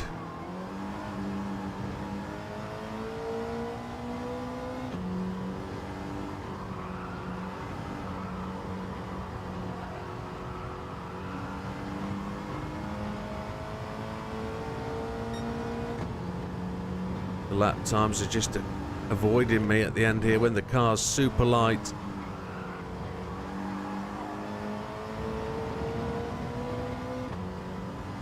Mr. Hazal goes to the pits for his second stop with 0 fuel.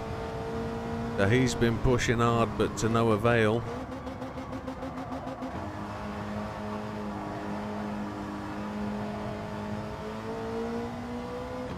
We shouldn't be running it that far wide.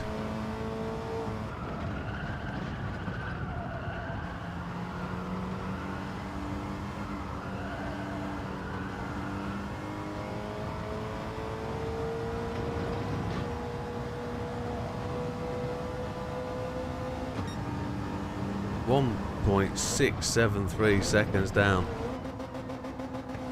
That's gutting. That's terrible.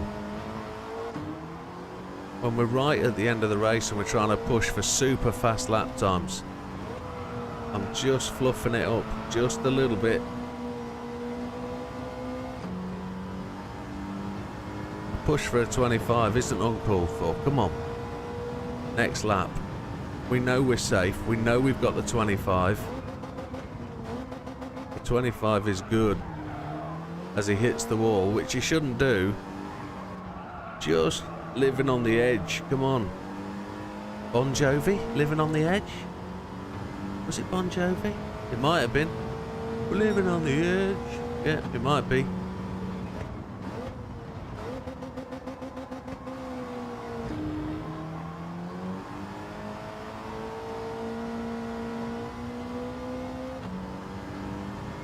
I'm going to neck that coffee in a minute. 1 minute 1 ahead of the leader. Is there a chance of a lapper? I don't think we're going to lap anybody from the main field. Mr. Margolino still slamming about, smashing into as many barriers as we do.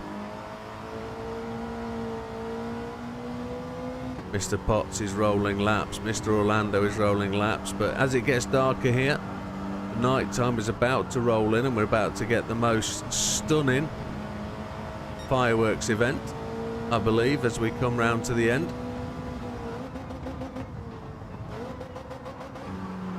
It will go dark very quickly as we get to the 1 hour mark. See the sunshine there? I don't think you can miss it. As it tries to burn your retinas out, we will come round, drop down behind the hill. And it will start to go dark. The helicopter is not allowed to fly at night, one would expect, and he looks like he was heading off to touchdown. I guess he is going to film at night. Do you get that at Le Mans? Does the camera in daylight shine down? Oh, overtaking prohibited. That's an unusual. That's a Mr. Margolino, isn't it? He is down here partying with the crash barriers, one would suggest. He's just nipped up the hill. 1 minute remaining. For lap 25, a new record. A new record for us, not a new record for the for our past. But it will be onto the top 10 of the friends list. But where will it get us? Much better final corner. We're going to do it by approximately 26-27 seconds, which I doubted when we first started this. 27, 26, alright, 25. We're through to the final lap. We've got 0.2 laps of fuel. One would suggest that we... we continue to make that fuel last as long as possible. And we try and make it drive us as far as we can to get to the end of the lap. Everybody else will be finishing as they come across the line, one would expect. The clock is 2-0.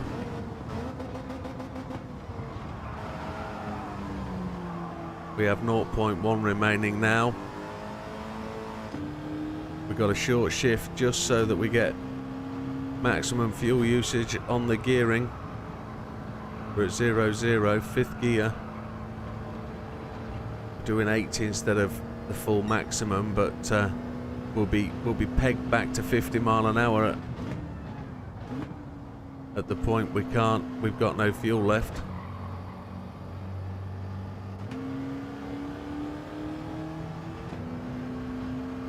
We want low revs. I think that is the lot. Don't think there's any more. So Mr. Beauvoir has taken the flag. Mr. Hizal has taken the flag. We are just coasting on no juice now.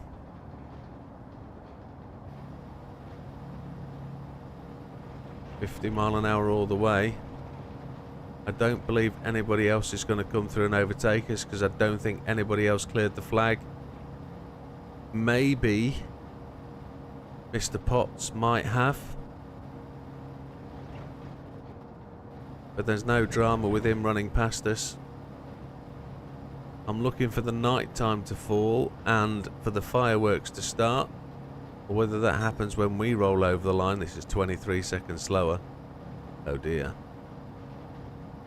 The ideal is probably that you have as much fuel as you can to get to the end of the race. But we know that's not us.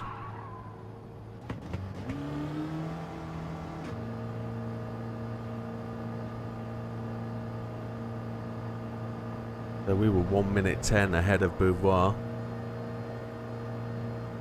And it's a great effort to do 25. A lot of people don't get there.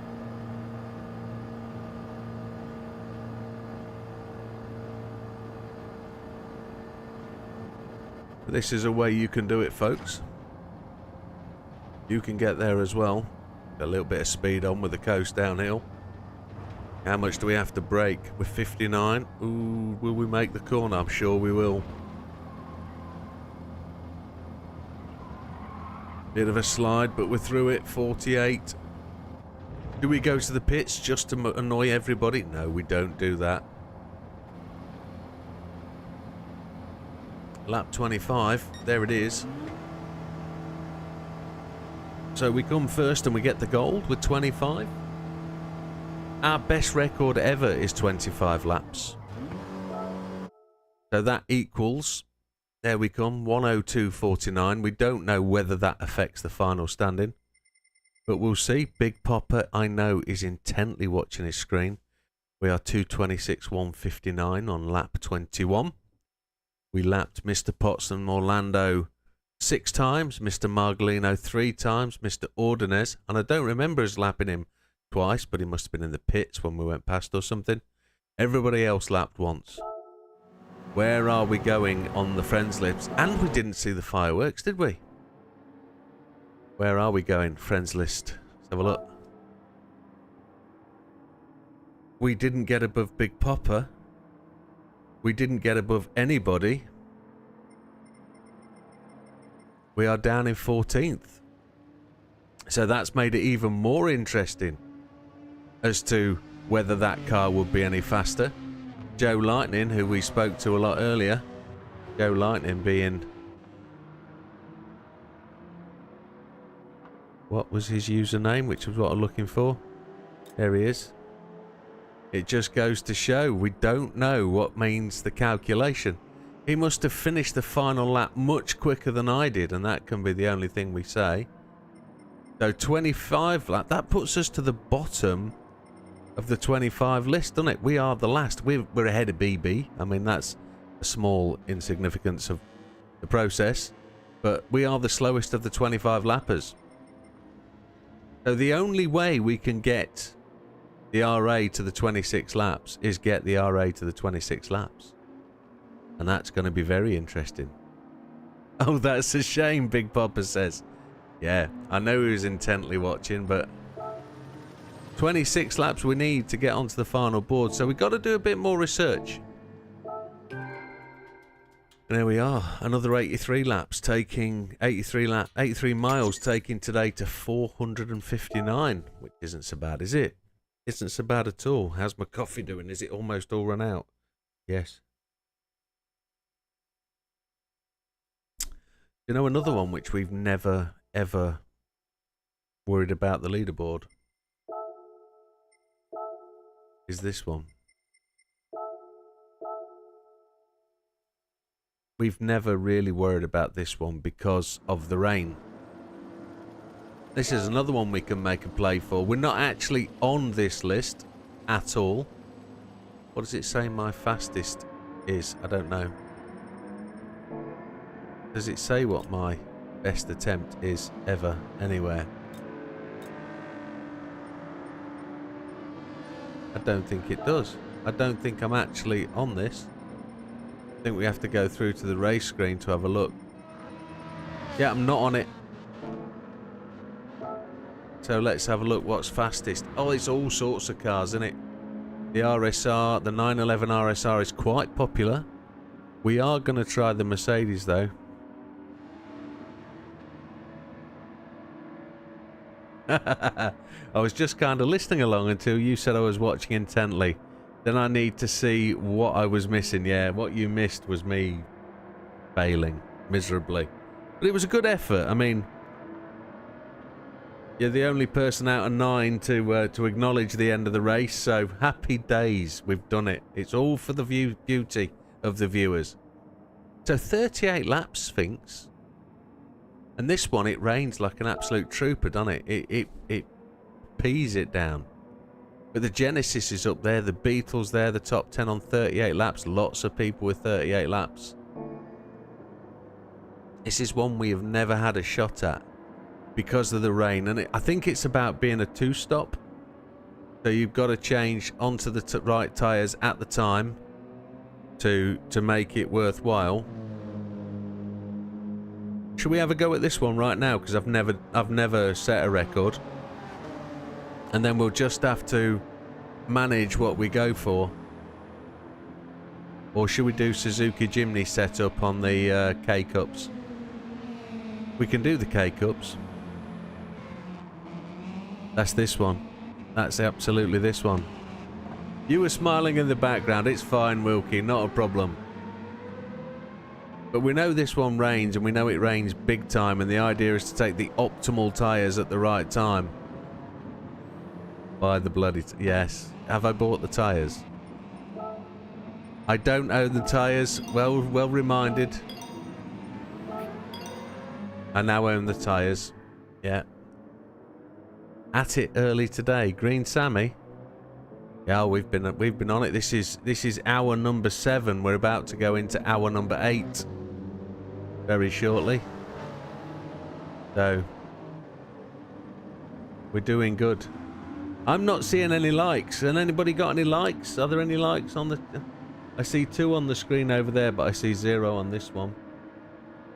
So, as it stands, the 2 screens are pretty much in unison, but no likes. Yeah, let's have a dig at this one. That means we'll finish just as this race ends. So, settings. Traction control 1, default ABS. And I'm going to turn these bad boys off. We're going to go at it with just TC and see where we get to. We've got to watch for that rain. You keep saying it. Let's go. It's popped anyway, so no major drama. This is the car, the Star, the AMG GT20. Fuel map.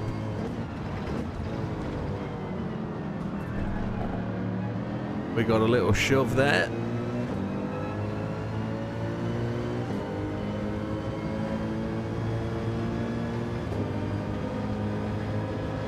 How many laps does it say I've done at the top? I can't read it because it's behind my light switch. Car didn't turn. Am I going to get a penalty for that?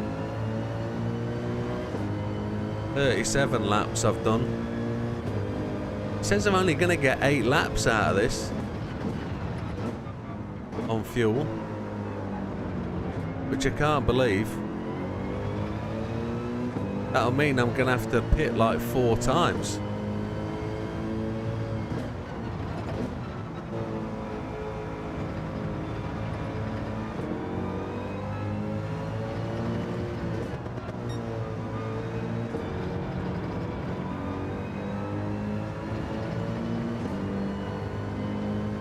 Press full stop and enter, Mariana.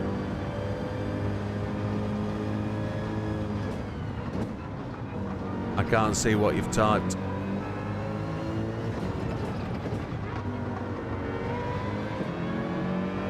GR3 car. Well, supposedly on the BOP.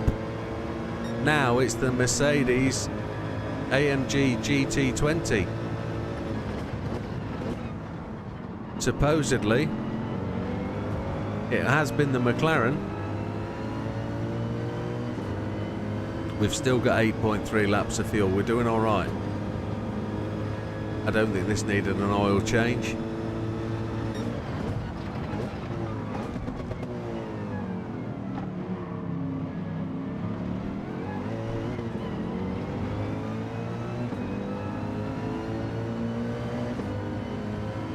Now I got a track limits penalty.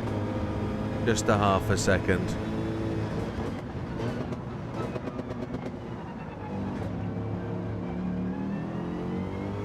It's just a lift as we make our way up to 6th place.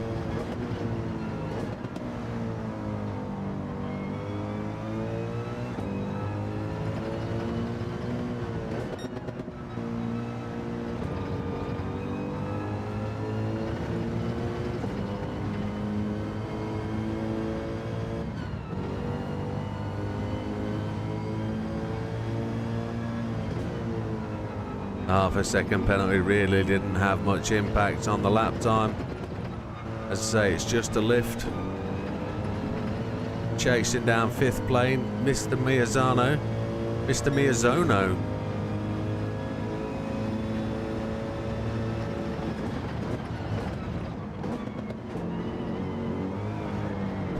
You're having a laugh, Mo. I was nowhere near that curb. Oh, F it. I don't know why that spun out.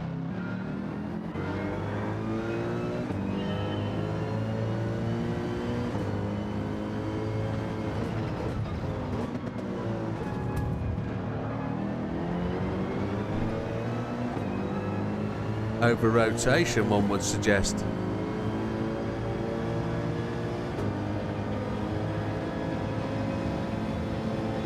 Back to the start we go.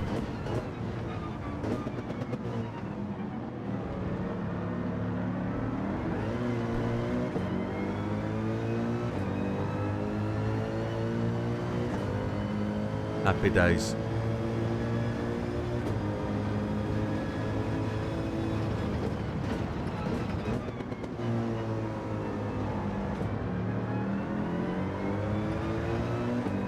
That's so frustrating when it does that. There was absolutely no understanding as to why that back end came round. Probably because lack of driver skill. Ran out of talent.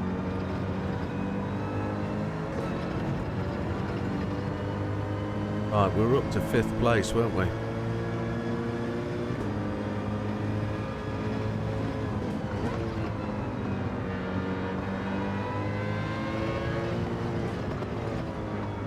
Oh, I've cut that apex. Massively. 2.5 second penalty. Just about to go bing. Oh, just a half second. That's alright. Just a lift. We'll take that. It beautifully went round there. Mr. Yamanaka. Oh, I got bumped off. 2.5 seconds. Easy. Round the outside. Round the outside. Nothing. No extra penalty for that. Lots of tyre smoke still.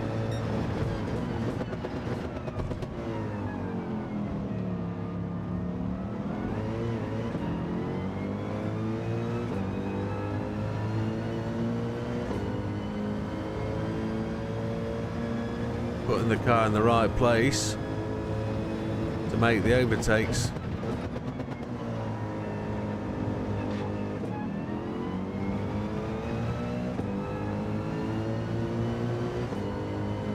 But then the computer will get its revenge when at the PS5 it'll spit me off the track at some point.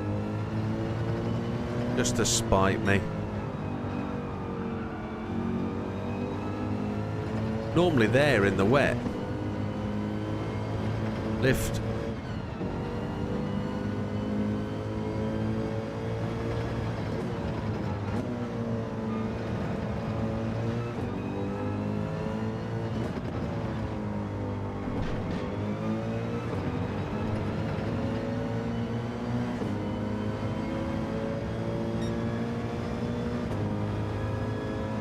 Now this is where it spat me off last time.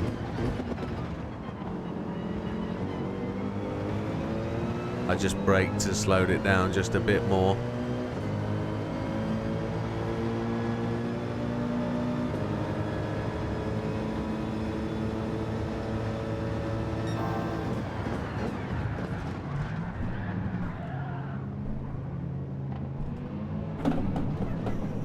You believe that? I just ever so slowly just closed the front of the car down. I think that was Fraga, wasn't it? Was it Fraga?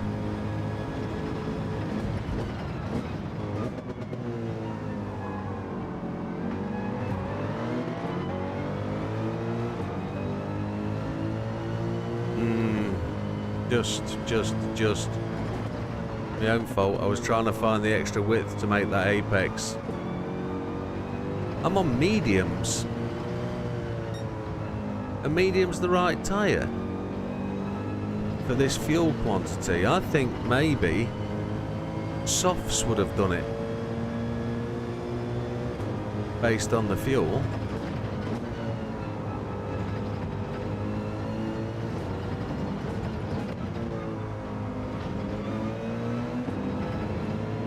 Right, Fraga, it was you, you nugget. But it was my fault. Oh!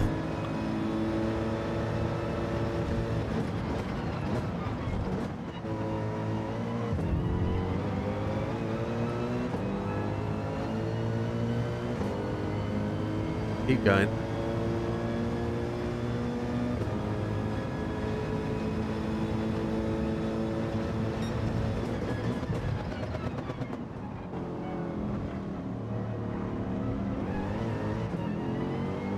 Raga coming back at me with a faster line through that corner.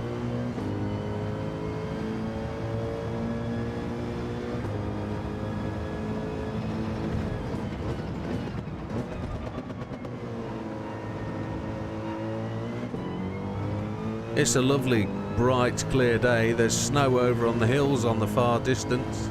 There's no on these hills. They're not hills, they're mountains, Widow.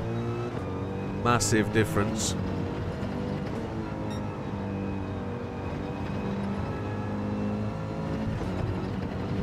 That might be a penalty. 16 seconds off the lead. The leader, Mr. Beauvoir. Yeah, there is a penalty. That's just infuriating. Infuriating.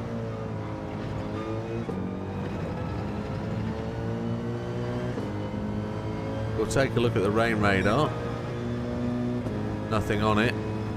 5 laps remaining. I think we need to be on softs. Just annoys the poop. Annoys the poop. Right, settings, we'll go softs. It'll let us take them. And the softs will last. Try again.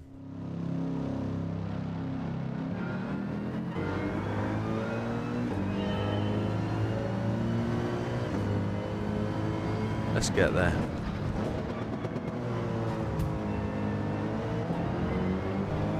Alpha of Mr. Solace, he likes to squeeze through the gap, doesn't he? Never likes me to overtake him on that first turning. Let's see how we do with the softs.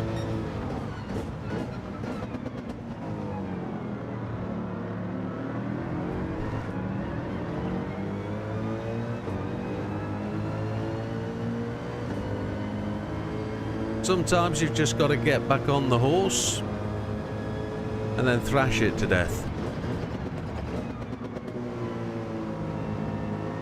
Oh, that's wrong game, isn't it? That's Red Dead Redemption 2.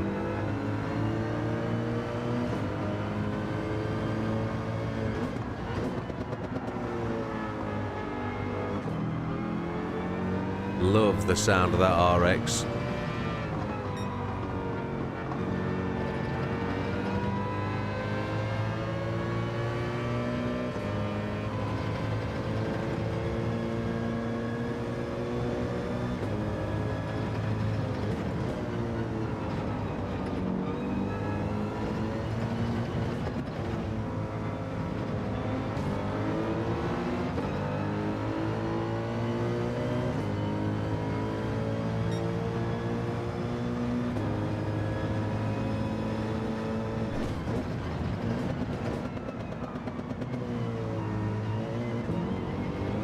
We'll pick up a penalty there.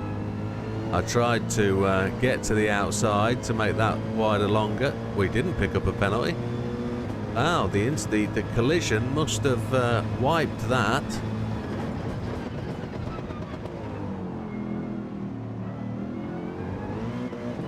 It handles so differently on softs. So much grip.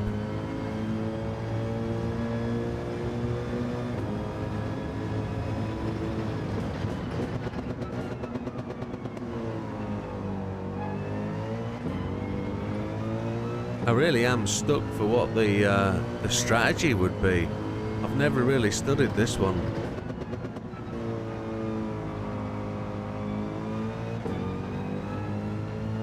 Top 400, Big Steve. Excellent. Well done. That's tomorrow's job. Tomorrow evening, we will we'll do the time trial then. That will certainly make us smile a bit if we can do so well. But I'm not as good as Big Steve. Big Steve's becoming a bit of a driver to mess with. Oh, you're having a laugh.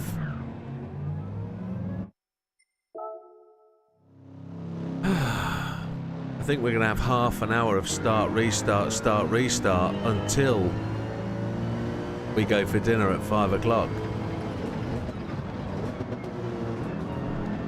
We got to shove then off the outlet. I'm going to try a different approach to turn 1. and it's going to involve bloodbath. There's going to be a death at turn 1.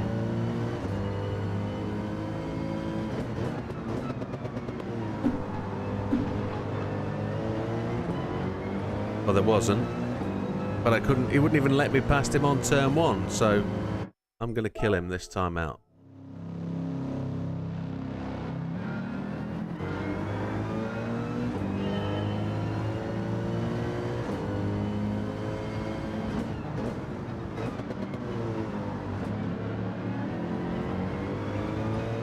There we go. Point made. Top 400, Big Steve. That's epic. I do like the Monza. I'm looking forward to that.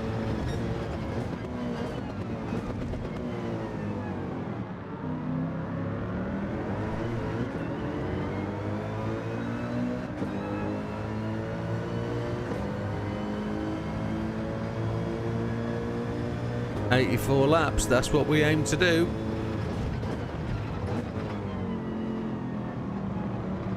It's Monza, it's a beautiful circuit. We'll see how we do. From watching Red's lap the other day, might have been Sand's lap the other day, it's about being smooth. Slowing down in the higher gear, I think I took away from his lap. So slowing down a lot in 4th gear. Get into the corner in the gear you want to leave the circuit, leave the corner with.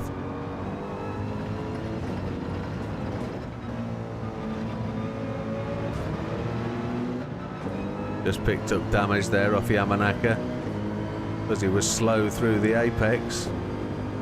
Mr. Rubbler, can we get some draft off you? Double draft? Yes, we can.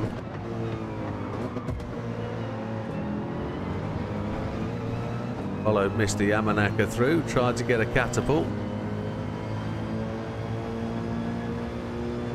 I'm actually looking in his mirrors and seeing what I can see in the mirror as we go down the straight there. That's a shocker.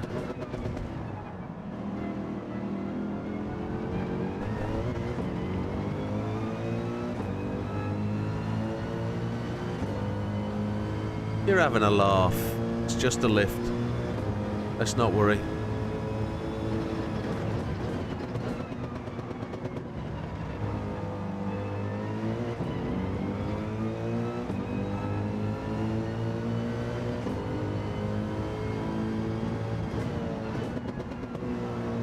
I've put myself into a bad position in a couple of these restarts.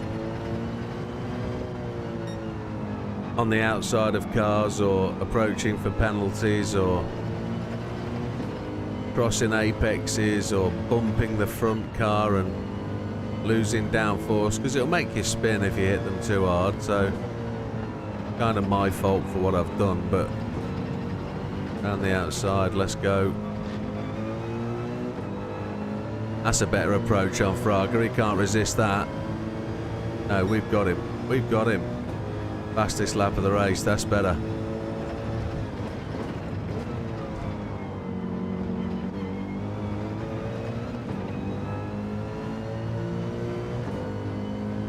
We're on it.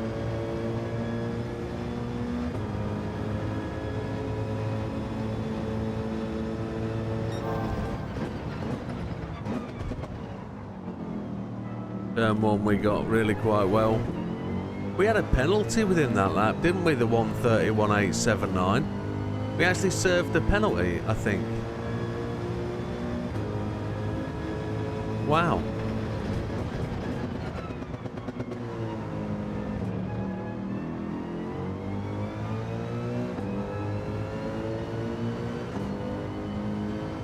Yep, absolutely. I work to that mantra all the time. Set yourself a lap with a ghost on, work off that ghost, see how you can play with it.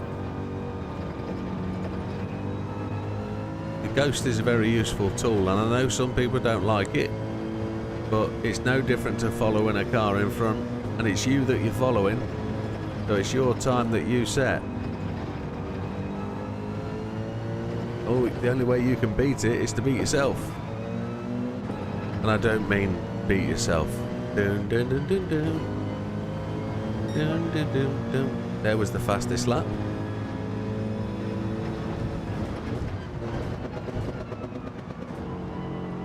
I don't know how I hit him. Mr. Gallo next, then Mr. Beauvoir. Beautiful bright sunshine. It's going to be a sunshiny day. Bright sunshiny day. We're getting tired. We know we are. I'm forgetting the lyrics to songs. I haven't changed my brake balance, have I? That's because there isn't any brake balance. You can't change it. The brake balance is set for us. I did buy the tyres. Yes. I've already been chastised about that. Oh, you're having a joke. What the hell is going on?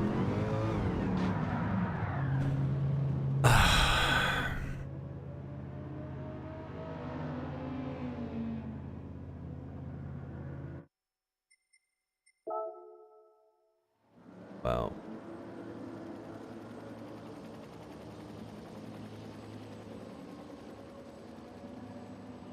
yeah, it's very difficult to stay to somebody else's. You're back, Adrian. I just crashed. You're all right. It's very difficult to follow somebody else's ghost. It makes no correlation to how I drive.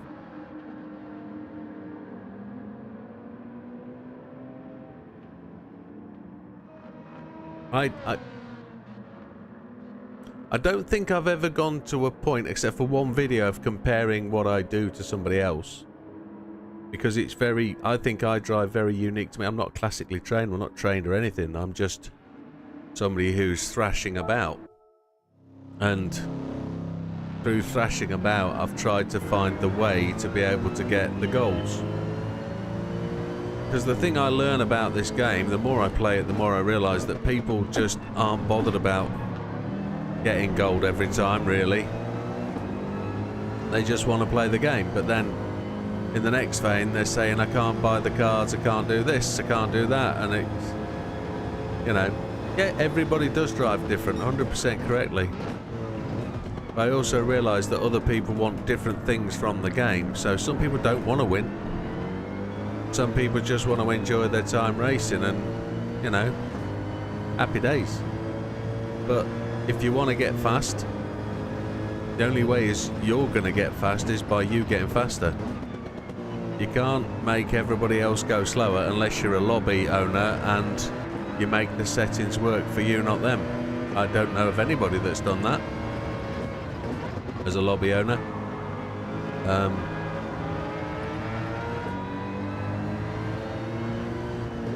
Back to the start, 5th or 6th time of trying. Back to the start again. We got to 2nd place and lost it into the gravel. I just does my head in. But I know you all feel this. I know you've all been there and had this problem. Saved it.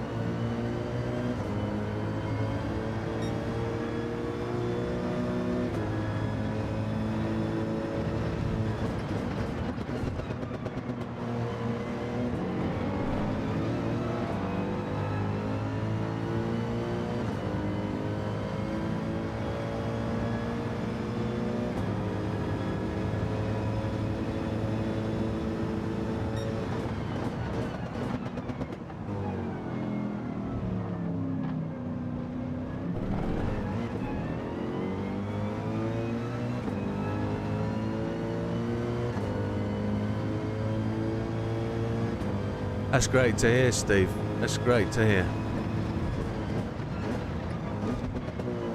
If I think back to the way I used to do it slightly differently in the earlier versions of GT, is you didn't have the internet to do any research. You didn't have the internet to do what I'm doing now, making videos and showing people.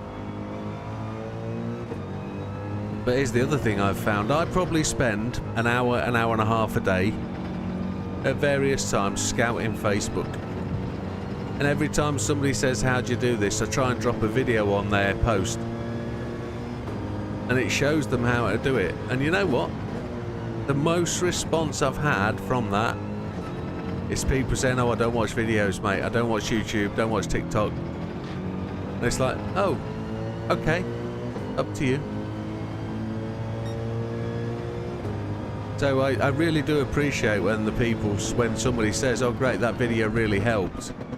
And I also appreciate that people have actually watched it and understood and listened, and it works for them. And that's real positive. Real positive. And I suppose all I'm doing here, backed up by Steve, is just selling the channel again. This is what the channel does, this is what it's aimed to do, this is what we're trying to help with. And I appreciate that my method doesn't work for everybody, but I know it works for a fair few.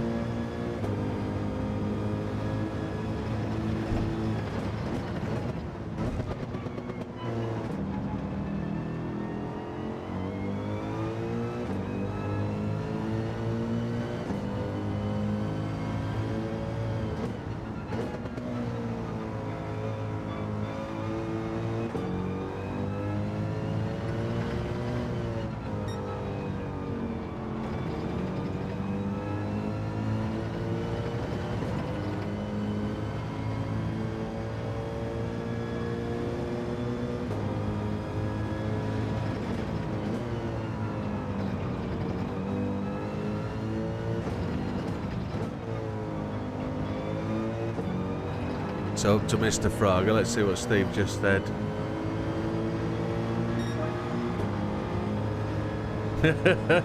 Pulling your own fingernails out. Yeah. We're going to do S10 again. When we get to the end of the licenses, we're going to do it.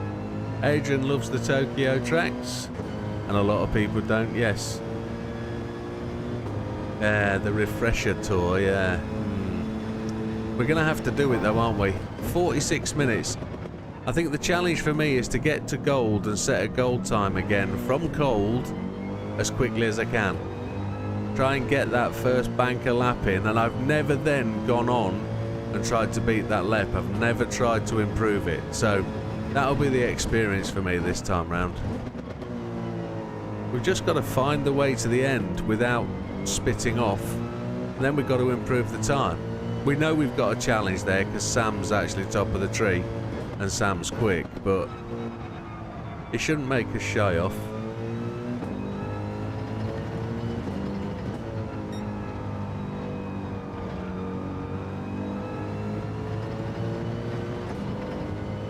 We shouldn't shy away from it. We should apply ourselves and crack on and do it. Do the do.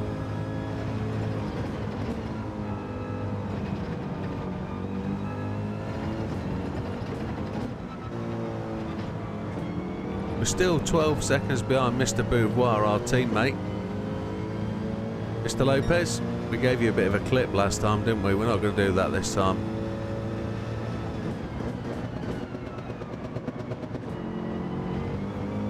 I think I'll get a penalty for that. Yeah, we thought we would.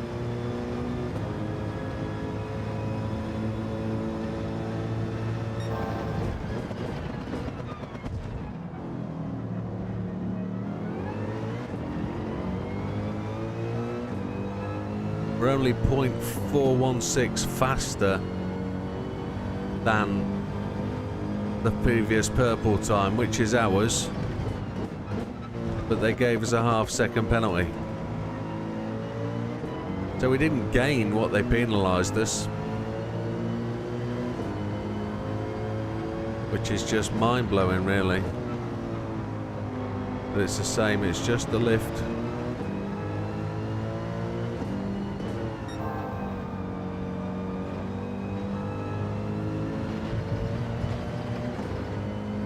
And Gallo backed right away, look. Right, we're into second, 10 seconds down.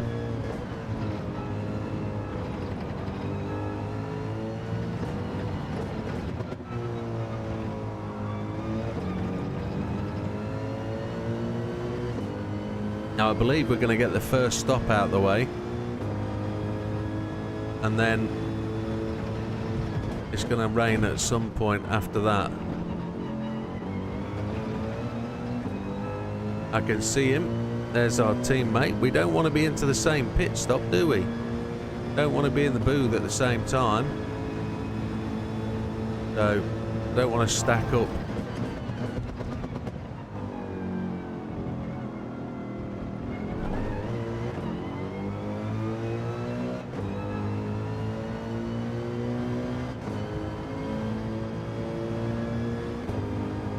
Yeah, the non-subscriber factor. I get people don't want to subscribe. I get they don't want the reminders coming through. I get that. But they don't have to tick the box, do they? They just have to click subscribe, and it's a way to say thank you. But I can tell you, a lot of people do the thank you thing. A lot of people are compelled to say, you helped me massively. I was struggling with this. I watched your video. I learned a little thing. You didn't help me directly, but I went on to do this, and that really does come. It is really good, and a lot of people do that. But 50,000 views a month, you know, 15,000 new viewers a month, and I get 400 subscribers a month, and I'm just having a moan. I'm not having a dig or anything. It's just that is the way it is, and that's the way YouTube is. Last month YouTube annoyed me by my numbers going down. 2690, we've got it. I didn't get an announcement, but 2690, just 10 more for the 2700. And that's a massive thank you to you guys out there for doing that.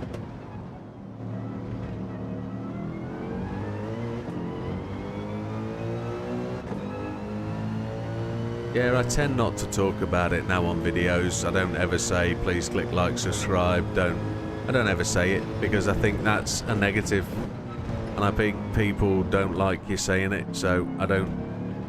And I guess in general, it kind of works. You know, I don't know if people get to the end of the video to see the members' names up at the back. The people are all members. You know, I don't know if people look that far and think, oh look, he's got X amount of members, he's obviously alright. I remember the day we first went live on memberships, and I got somebody saying, you shouldn't have members, you're not the man. And I thought, okay, more man than you, my friend. But then I don't get into those fights on the chat. Not worth it, even though a good fight in the chat works well, because it brings, I was going to say it brings all the girls to the yard, but that's a song we don't really discuss. You know, so we're closing them down. We got 2 laps with 4.8 seconds back. Is he going to pit before we do? Are we going to pit before he does? The sky is still beautifully clear. We're looking for... Oh, there's a chat or something. There's a new subscriber. It came. There it is. Dennis to Jada. Try and say it. I'll just go with Dennis. It happened as I looked at the screen, and then the notification came. Just a bit slow, but there we are.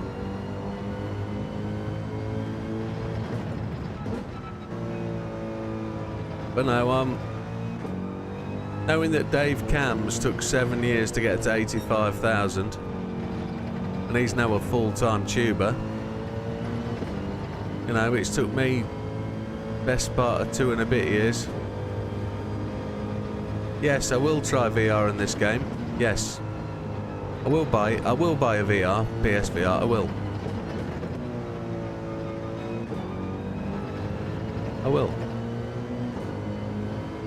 I just have to sell one of my good kidneys. No, that's not true.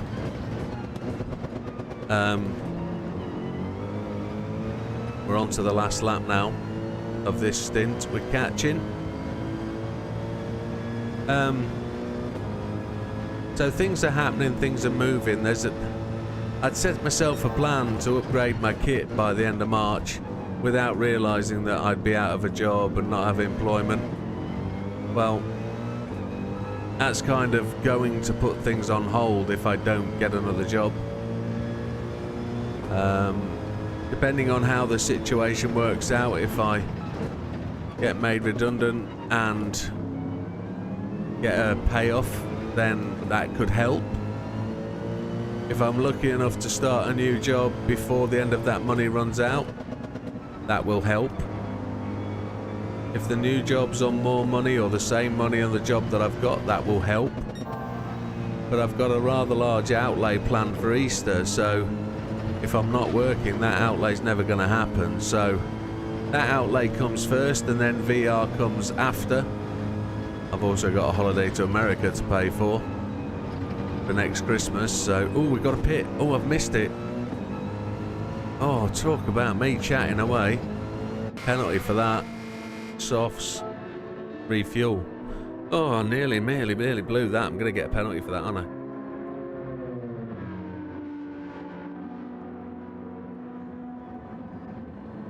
But I wasn't going to have enough fuel to get around that lap.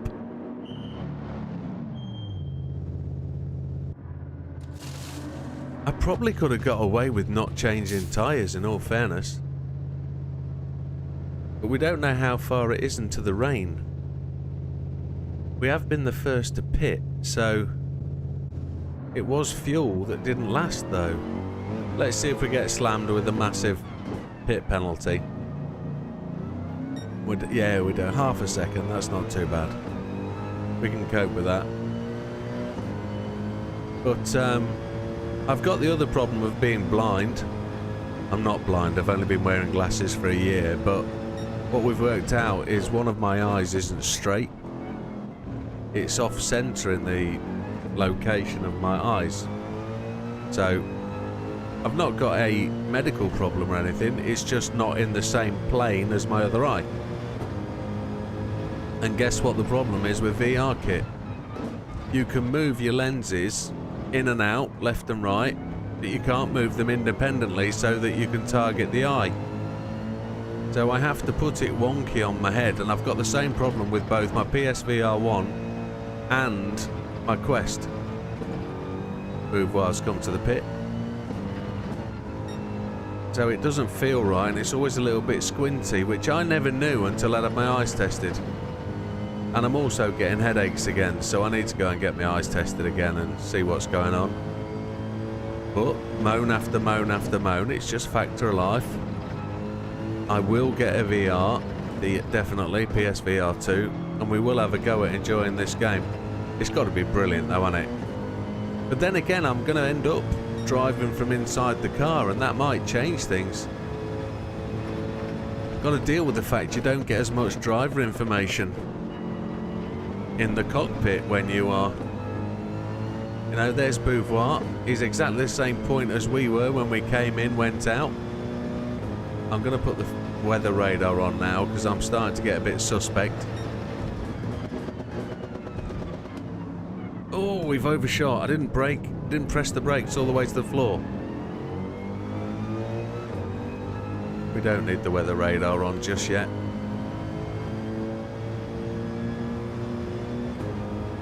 I think PSVR is absolutely phenomenal. And for what people tell me, so I suppose the biggest reference is Love It. Love It thinks, and I'm not knocking him at all, he thinks the game is dead without PSVR.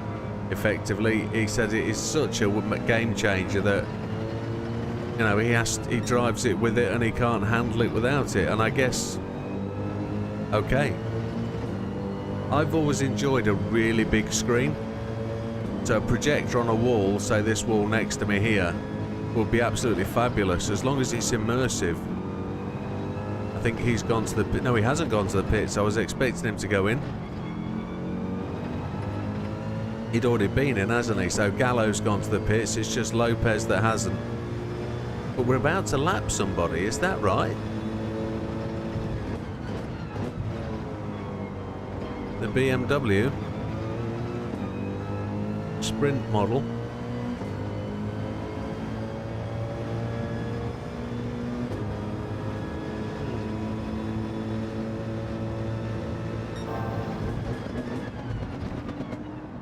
I need to brake a bit earlier. We're approaching there very, very quickly.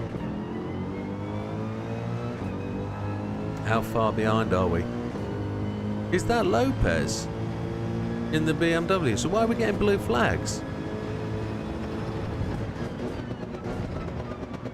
It is Lopez.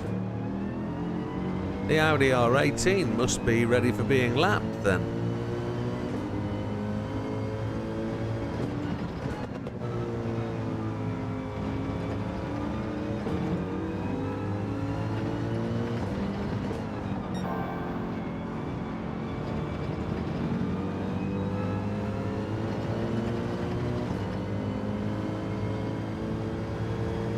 Oi!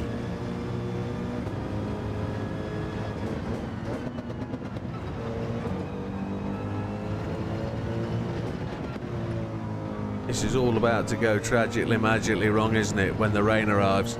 I can see clouds. It's going to be a bright, bright, sunshiny day. No, we've done that one.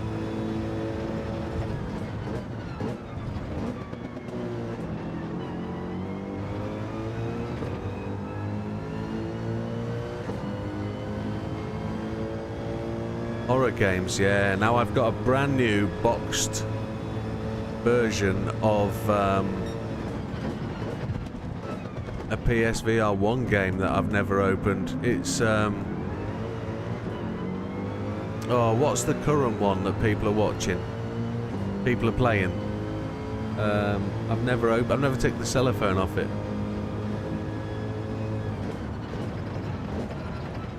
Yeah, if you could have the dashboard in front of you like you have when you're racing. Yeah, agreed.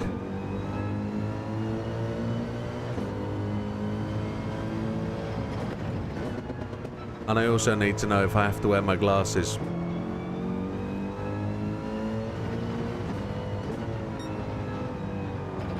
I don't actually have to wear glasses to watch this screen.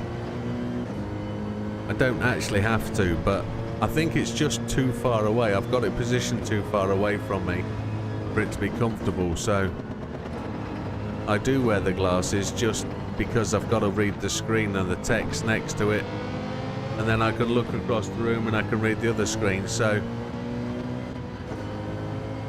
as it stands, I have to wear the glasses, but I think Steve's right. If there was more info that you get to the normal driver, I think I'd be very much more inclined to purchase it.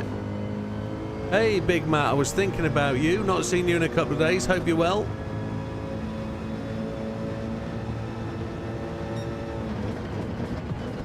I did wonder this morning whether you'd be around. You haven't joined us for a couple of days.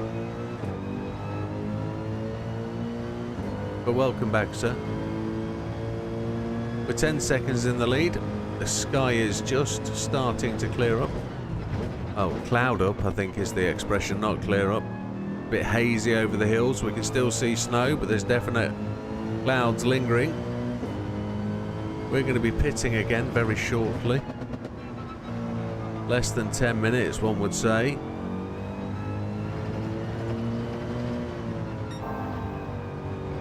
Still pumping in the fastest laps, or trying to. See if we can dip below a 130 would be nice. Don't know if that's going to happen. We've still got some things to really look forward to for this year. I've got a track day to go on. Bought by my colleagues at work. Really good of them. Oh, I'm so sorry, Matt. My apologies, my friend. I hope everything's okay with you, though, otherwise, and got to be a difficult situation, pal, and I'm sorry to hear that.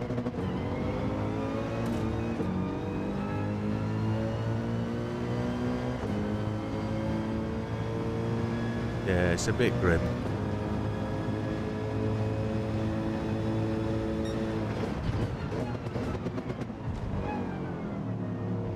I guess it brings about all sorts of things, you know, things I couldn't think about.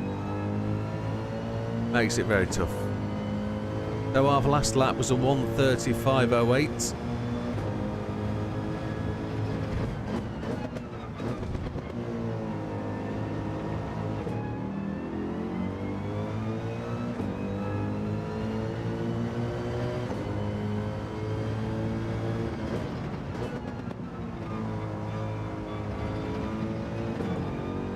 The AI seem to be very, very evenly spaced out, don't they? So that you've always got a constant person to overtake.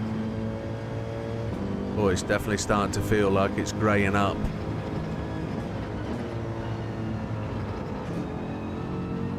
Yeah, there's moisture in the air.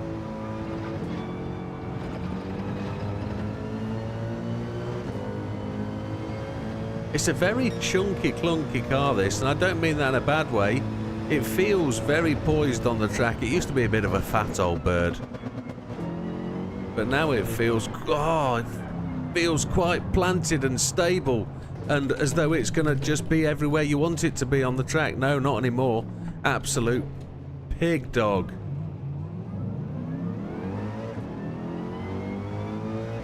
Oh.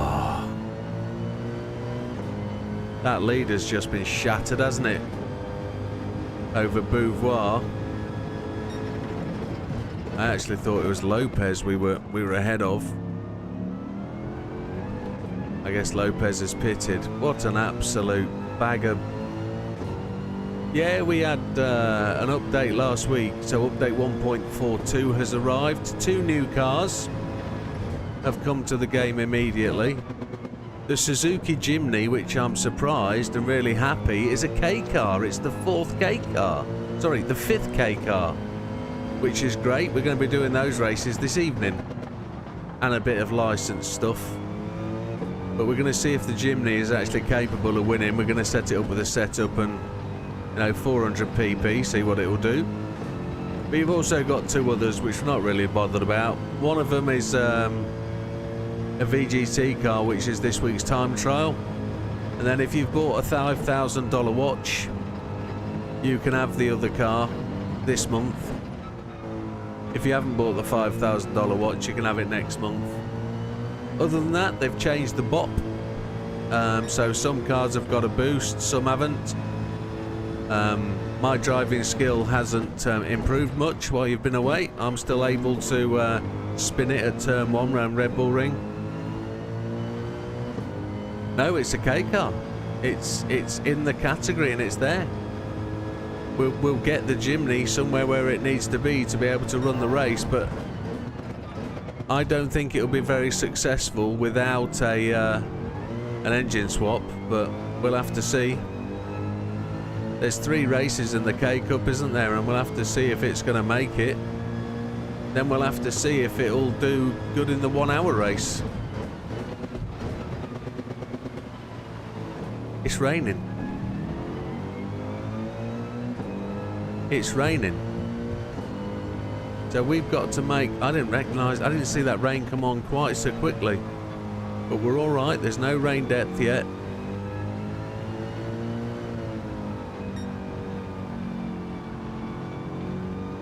Good, my friend. It's actually quite an underwhelming update. It's not actually been received well, I don't think, by the majority of GT7 people, players, fans.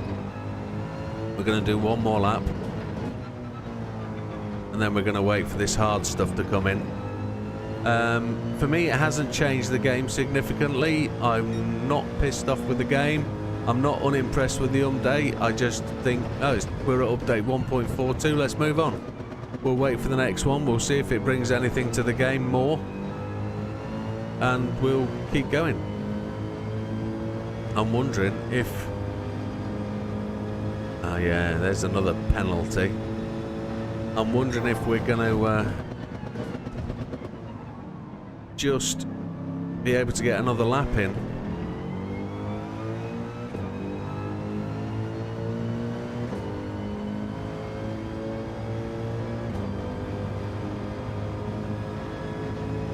Can you just hit full stop and enter, please? I can't see the end of what you've said, Mariana.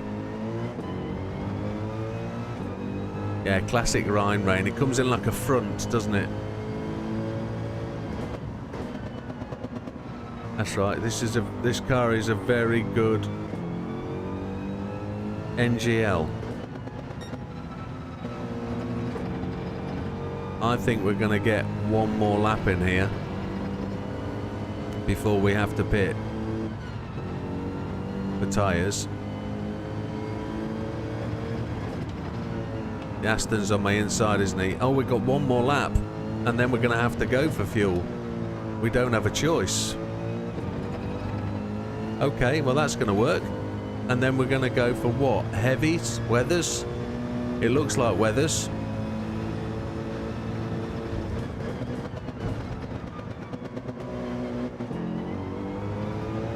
It looks like we're going to go to the deep stuff. There's the dark blue, which is the third measure. There's bits of green spotted about, so it looks like wets are going to be the call. What would anybody else say? Wets or inters? Or are we going down the line of moists?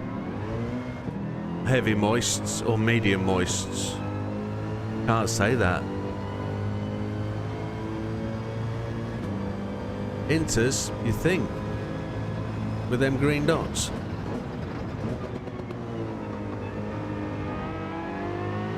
And I'm only looking for a clarification. I think there's a green dot bang in there. I think we're going heavies. I think we've got laps to follow. There's no rain on the track now, but it's just about to come. And when we come out of the pits, it's going to be absolutely horrendous. And it's starting to come. So I'm going full wets. I think we've got absolute timing. That 10-second spin was enough to tell me where I'm going. Look, it's going really, really heavy. We're going in. Gonna take the wets, the full wets. Full wets, full wets. All the fuel.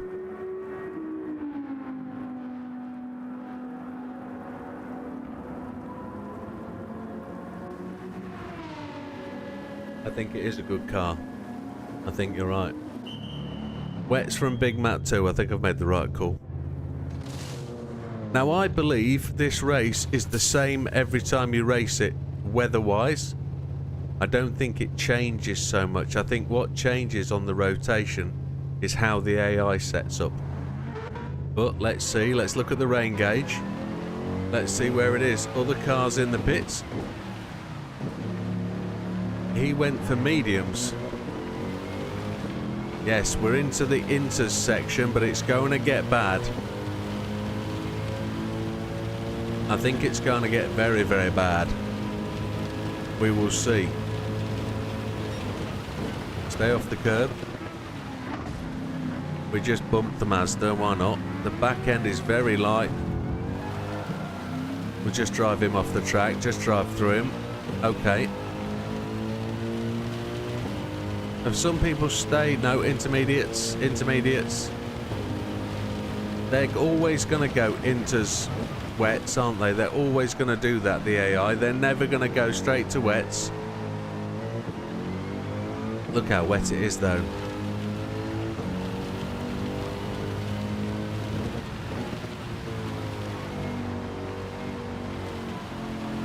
Inters.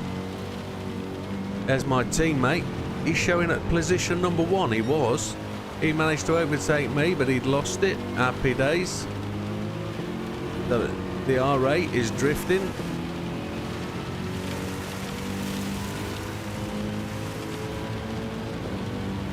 Here's the Aston that we went past. The Chihuahua.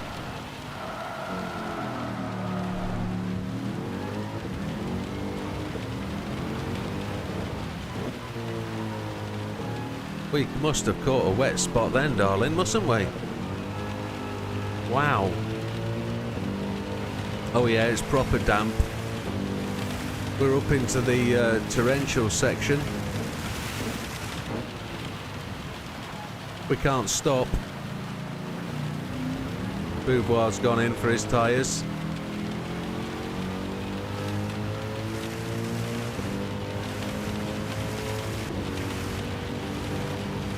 They're all going to stop again, aren't they? I've got traction control on. TCS is on.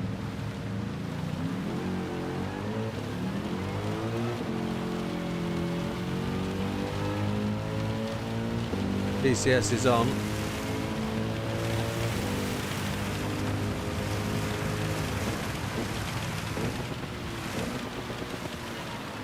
So all those boys that went in for inters are going to have to stop again and take the wets. Because we're in the torrentials. Come on, hit the wall, bounce me off straight. That's the way. They are. They're going in for their inters. They're going in for the wets now. Crank the TC up. Yeah, we could do that.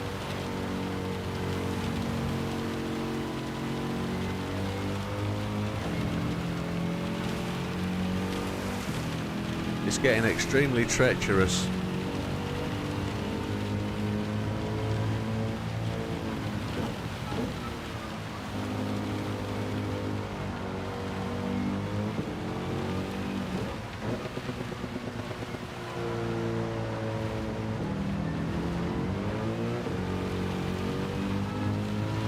There's yellow spots forming.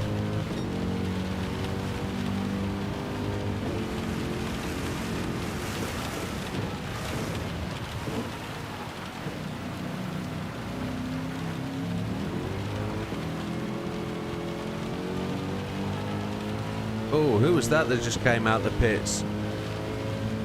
That was our friend from T1 right at the start, wasn't it? What a nibbon.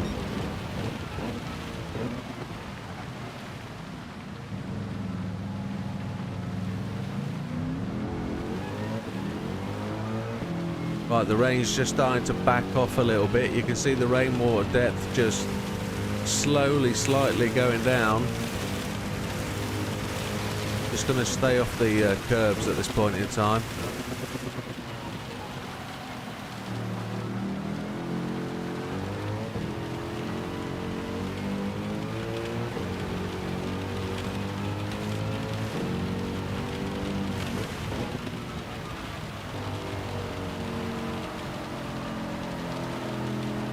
We've already had the one spin this race, haven't we? And I thought I'd keep it going because we can. Beauvoir's gone in again. What's he on mediums for? He would have gone to wets, surely. He went for inters. He pulled in for inters. Why is he... I don't want to ask that question. It doesn't make any sense, man.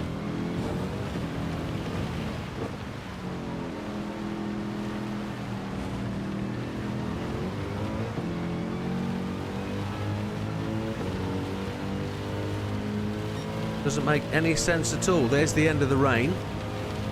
So we are going to see...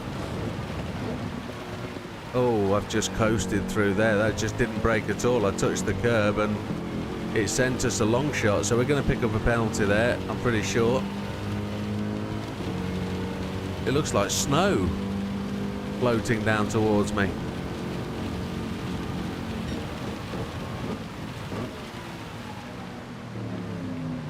.7 seconds down.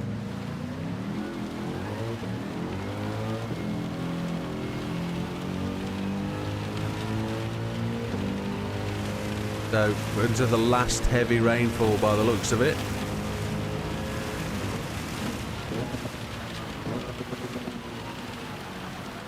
Get on the brakes. I'm a bit gingerly the brakes. I'm not really pressing it all the way to the floor.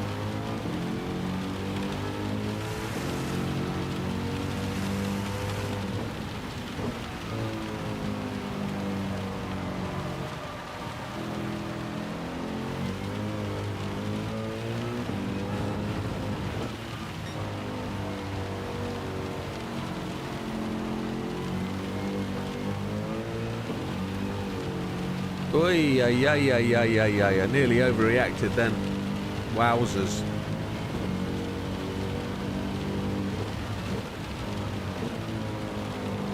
Which rainfall are we going to get? Are we going to get the classic ending there, the straight line of the rain, where it just stops? Or are we going to get that tail off the bottom there, bottom right hand corner, where it goes into light rain for a long time? Right, what we like for fuel, 6.5 laps. The rain is just backing off now. There's our teammate, Mr. Beauvoir, as we go really wide. Are we going to get a penalty for that? I think because we were braking when we slid off, I think we're going to survive that. Going to brake just after the 150. Slide down to the apex. Go on, give us some exhaust flashes. Let us see them. Come on, teammate.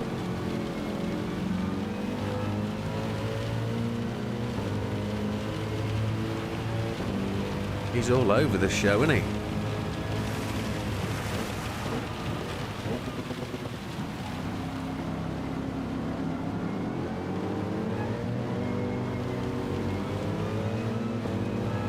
He's not going to give it up. Well, he is, I suppose. Still going all right on these wets.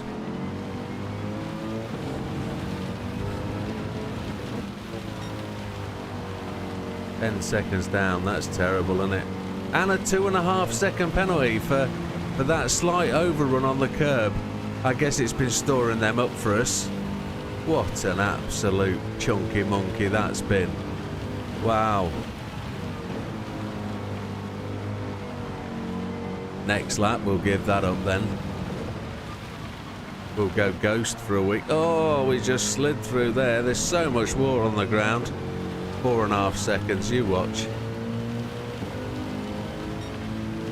No, just a 17-second lap slower, in which we still got a penalty.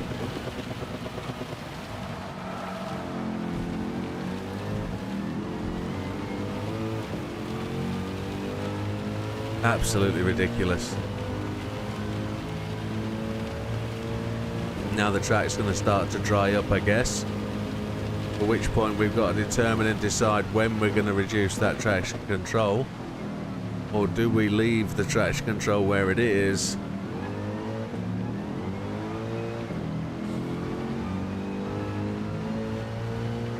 "20 minutes remaining of the race. You've done the weeklies. Excellent, Mariana, well done. As I say, the one I found the hardest was the Sylvia sisters. Fraudulent slip there.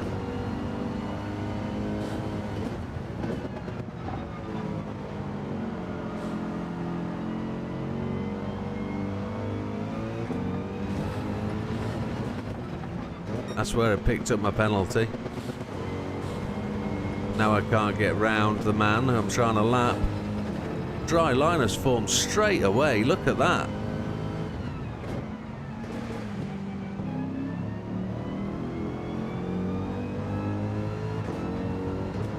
Mr. Beauvoir has picked up behind us. Mr. Miazano's gone. Are they all going in for inters now? Immediately they're going in for inters. Well, we're just going to run off these wets. And we're going to go in and pit in for... Got 5 laps on the old wets, full wets.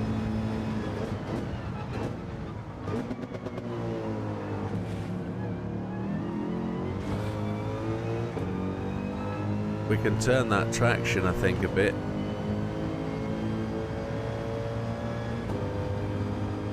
Braga's gone straight to the mediums. Well done, that man. That's the big cojones.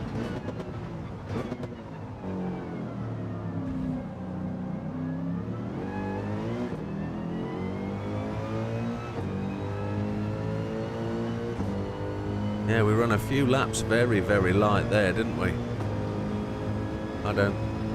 Knowing that this is not the first time I've done this race, but it's the first time I've done this race since update 1.33, it's been the most neglected of the human comedy races, I must admit. But it hasn't been its turn yet. This race doesn't have the charm of Lego or Kyoto or others.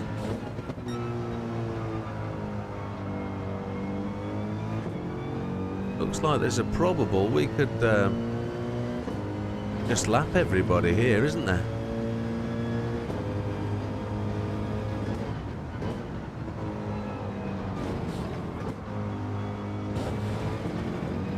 And if I wreck it in the next 10 minutes, I'm not restarting. I'm going to go and have some tea.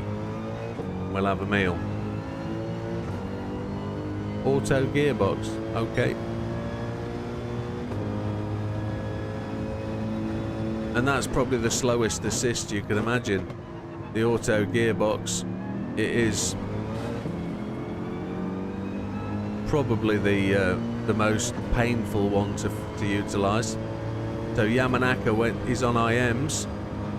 These guys are flicking up the water. I'm not really bothered about cooling these tyres down. It's still wet enough on the track. I've got to go to, at some point, I've got to go to the dry tyre, and I'm hoping the track's going to dry up.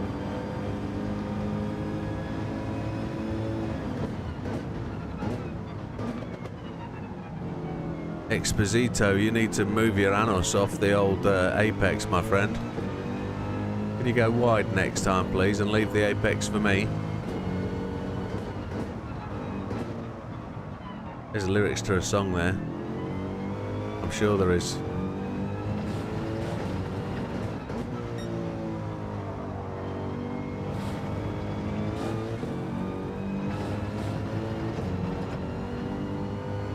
I've no idea what this race result, if it happens, is going to bring about.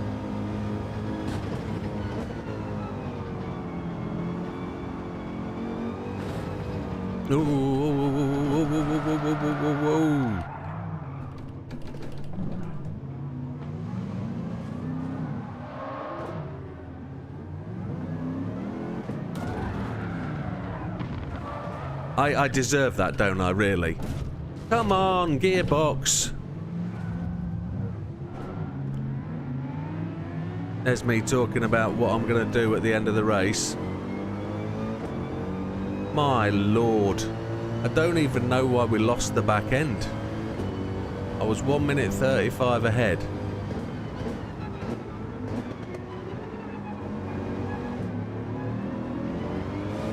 Weather's gone. It was my fault. I pulled across the track, didn't I? The track is not dry enough yet for dry tyres.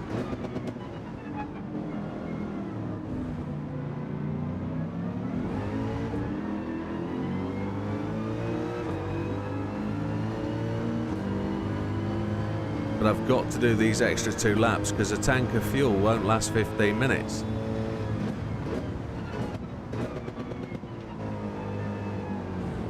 It's more coming out the pits where the problem will be, and then I'm going to have to savagely stick to the racing line, because if I try and overtake somebody on the wet line in slicks, I'm going to be done for.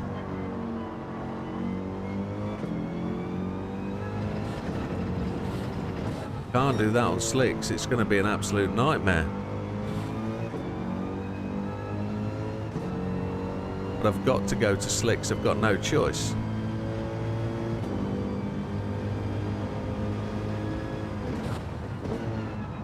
See what happens when you just touch a curb? And we're on a curb now, and we'll die on slicks if we're running down that curb. Look how wet it is. 2 laps to go.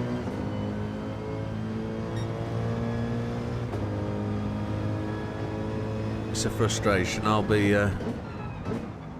lost that extra lap, I think.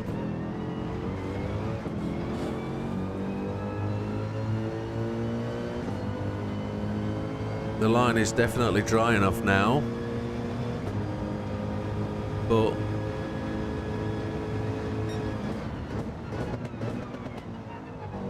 we want the sun to come out fully and dry the place up. We might have to go slicks with a bit more traction control.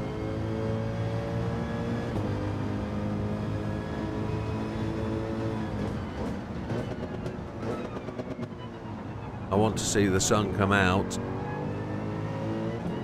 from behind the clouds. We've got the racing line round there, that's beautiful.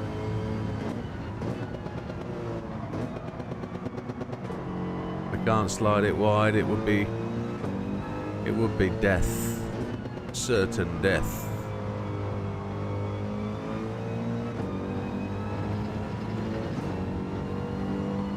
Come on, dry up. In the next lap, just come around with your big blower and dry the whole place up. Leaf blower, that's what we want. Thousands of leaf blowers. No, it's going to be tragic, isn't it? 11 minutes on slicks.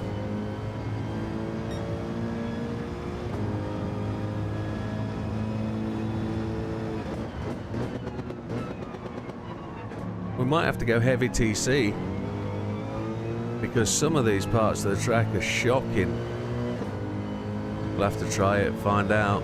And if it's a blower, it's a blower. There's not a lot we can do. What are we behind now? The Aston again. Yeah.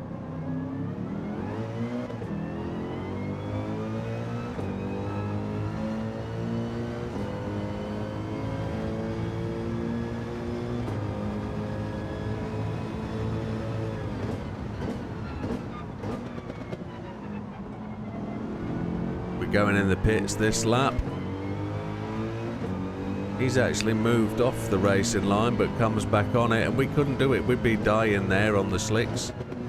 We'd be absolutely dying. So are we going to take inters?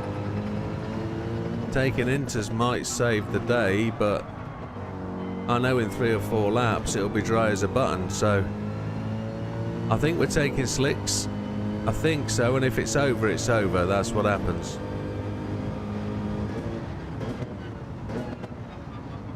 We'll come back and fight it another day. But look how wet it is in the pit lane. It's shocking. Oh, sod it. I don't know how many fuel laps we've got to take. 10 minutes, it's 1 minute 30. That's 6 laps, we'll take 7 laps of fuel.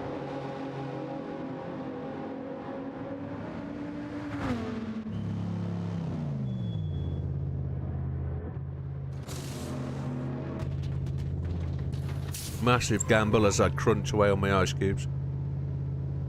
7 laps of fuel. There we go. What does that take us to? 38. I think 38 is the record. Oh, we're going so slowly. Make the corner on slicks, come on. Nice and steady. Back to the line, there we go. We made it. 7.3 laps, 9 minutes. It's probably an overfuel at this point. We're probably going to get 37 laps in. We're probably not actually. We're probably going to get 35 laps in. Because there's only 9 minutes remaining. I don't know.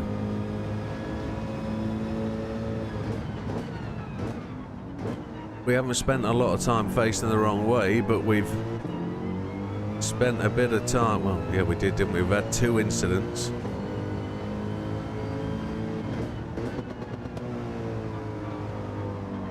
Feeling like the car's got lots of grip, which is great.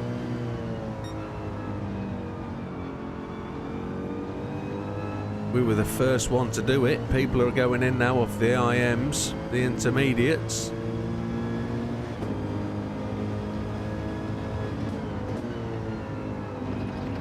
Oh, that's on the curb. Got to be careful. Oh, yeah.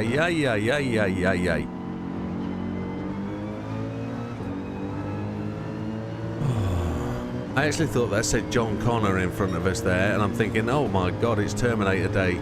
But it doesn't say John Connor, does it?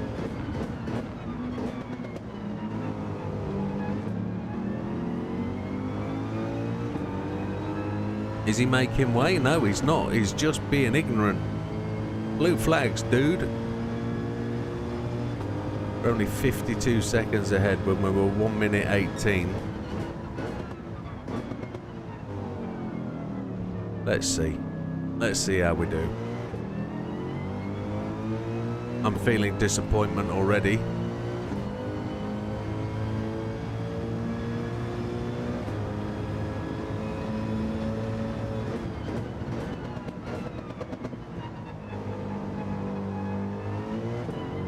Error-free races I'm looking for. We're cutting the line. Just trying to stay within those two boundaries.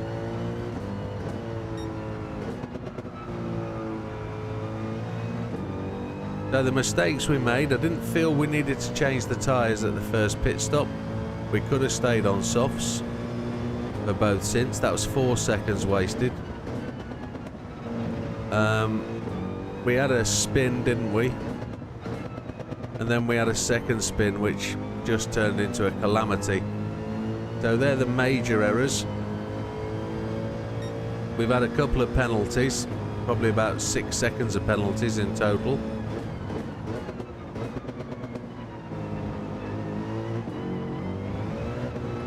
Oh, the car was pulling us towards the wet there. Didn't like that at all. 6 minutes remaining, 3 more laps. We could be on for 37. I can't see what my record says. I'm going to have to lean forward and find that out. We're just going to lean on Mr. Innestroza. I've probably picked up... Oh, you stupid goose! Oh, you absolute nugget. I don't know which way my steering wheel goes. Ah. Yeah, what a waste of time and effort. I feel I needed to push past him and I blew that big time. Oh, a little bit of patience would have gone a long way. There's a lesson for all of us and me.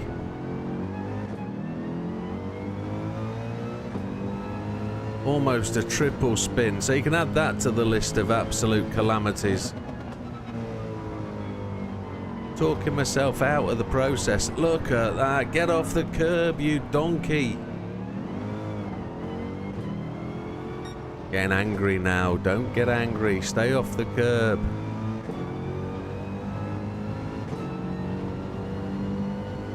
I'm getting annoyed by the fact I can't see how many laps I've done. Ah, that's been hanging up there, that control for my light unit, for months, for a year, and it only just happens to dangle now in front of where it needs to go. It says 37. We're not going to equal 37, so that's annoying.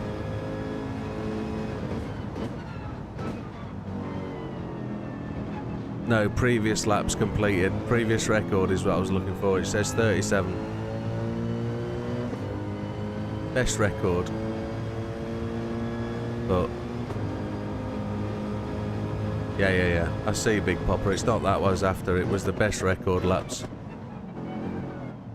It's fine. I've got it. I had to turn my head. But don't worry.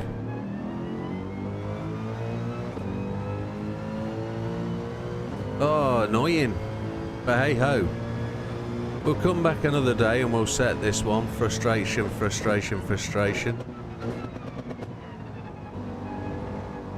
Who's yellow flagging? Mr. Innestroza. Oh, Mr. Donkey Stroza, the one that actually gave me my problems. Look, he's fighting with it. It's not. It's Salgado. I thought it was Innestroza, but it's Salgado. Same country.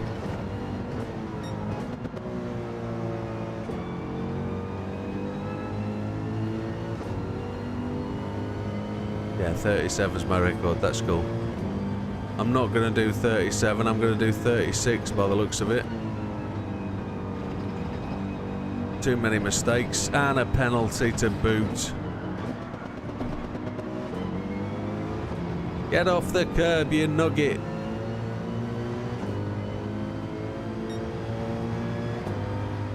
I might get 37.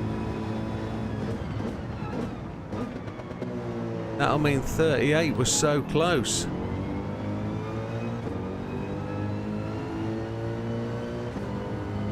No, I won't. I'll get 36, won't I? It won't be completed laps, it's started laps.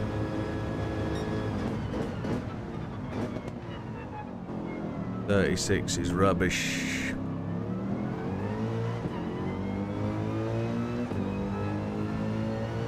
So you have to do that one stop at the start, don't change tyres, then you have to be incidents free, no crashes.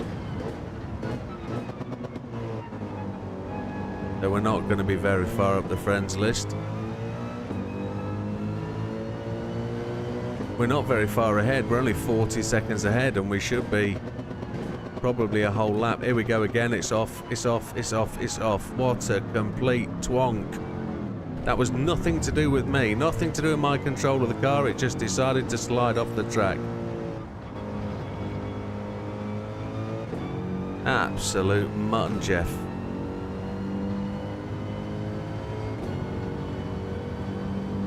We're about 20 seconds short of, easily just 20 seconds short of 37. I can't get past Salgado though, can I? Every time I overtake him.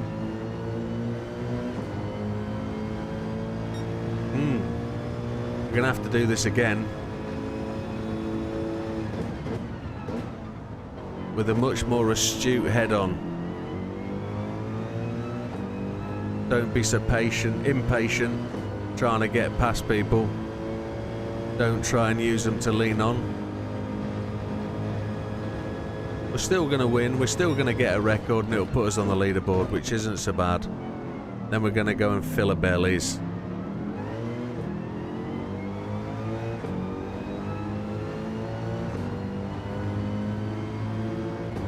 No, that's cool. We could do it at 10 o'clock. That would be a great way to finish the day. Have another dig at this. That would be a great way to have a go at it. Because it's my most... He's passed me again.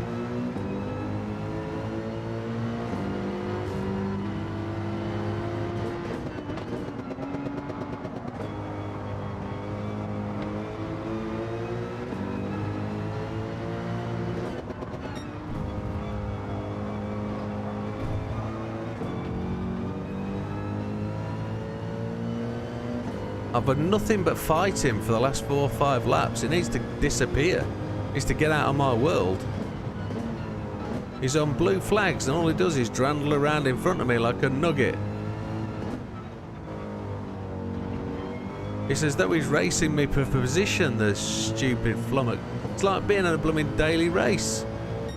There we go. Not too bad. 36 laps. So annoying. Yeah, big deal. We'll do that, Big Popper, big deal. We'll do that. So 36 laps. We lapped everybody bar 2. Salgado's a Mark Manor. He's in 17th place. I'm going to take him to the cleaners next time I see him. Where does that put us? Disappointingly, not even on the front page, 36 laps. It's another poor performance by the Widdowmaker. Look at that. Look at that. Look how bad. 51st. Oh, yeah, we got to do that again. Getting 37 laps will put us... We're only 20 seconds short. Getting 37 laps will put us in 5th place. That's what we've got to do, innit? We're going to do that tonight at 10 o'clock.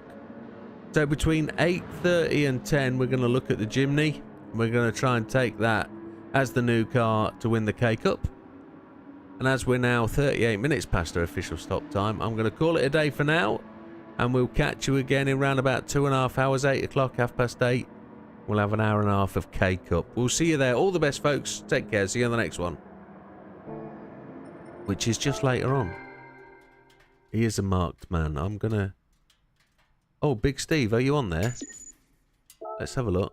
I think you're way above me. I'm in 51st place. I did say later, but just one second. We'll answer the question from the man who brought the challenge.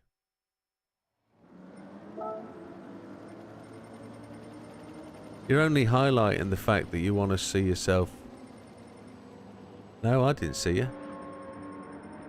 I'm looking for US flags.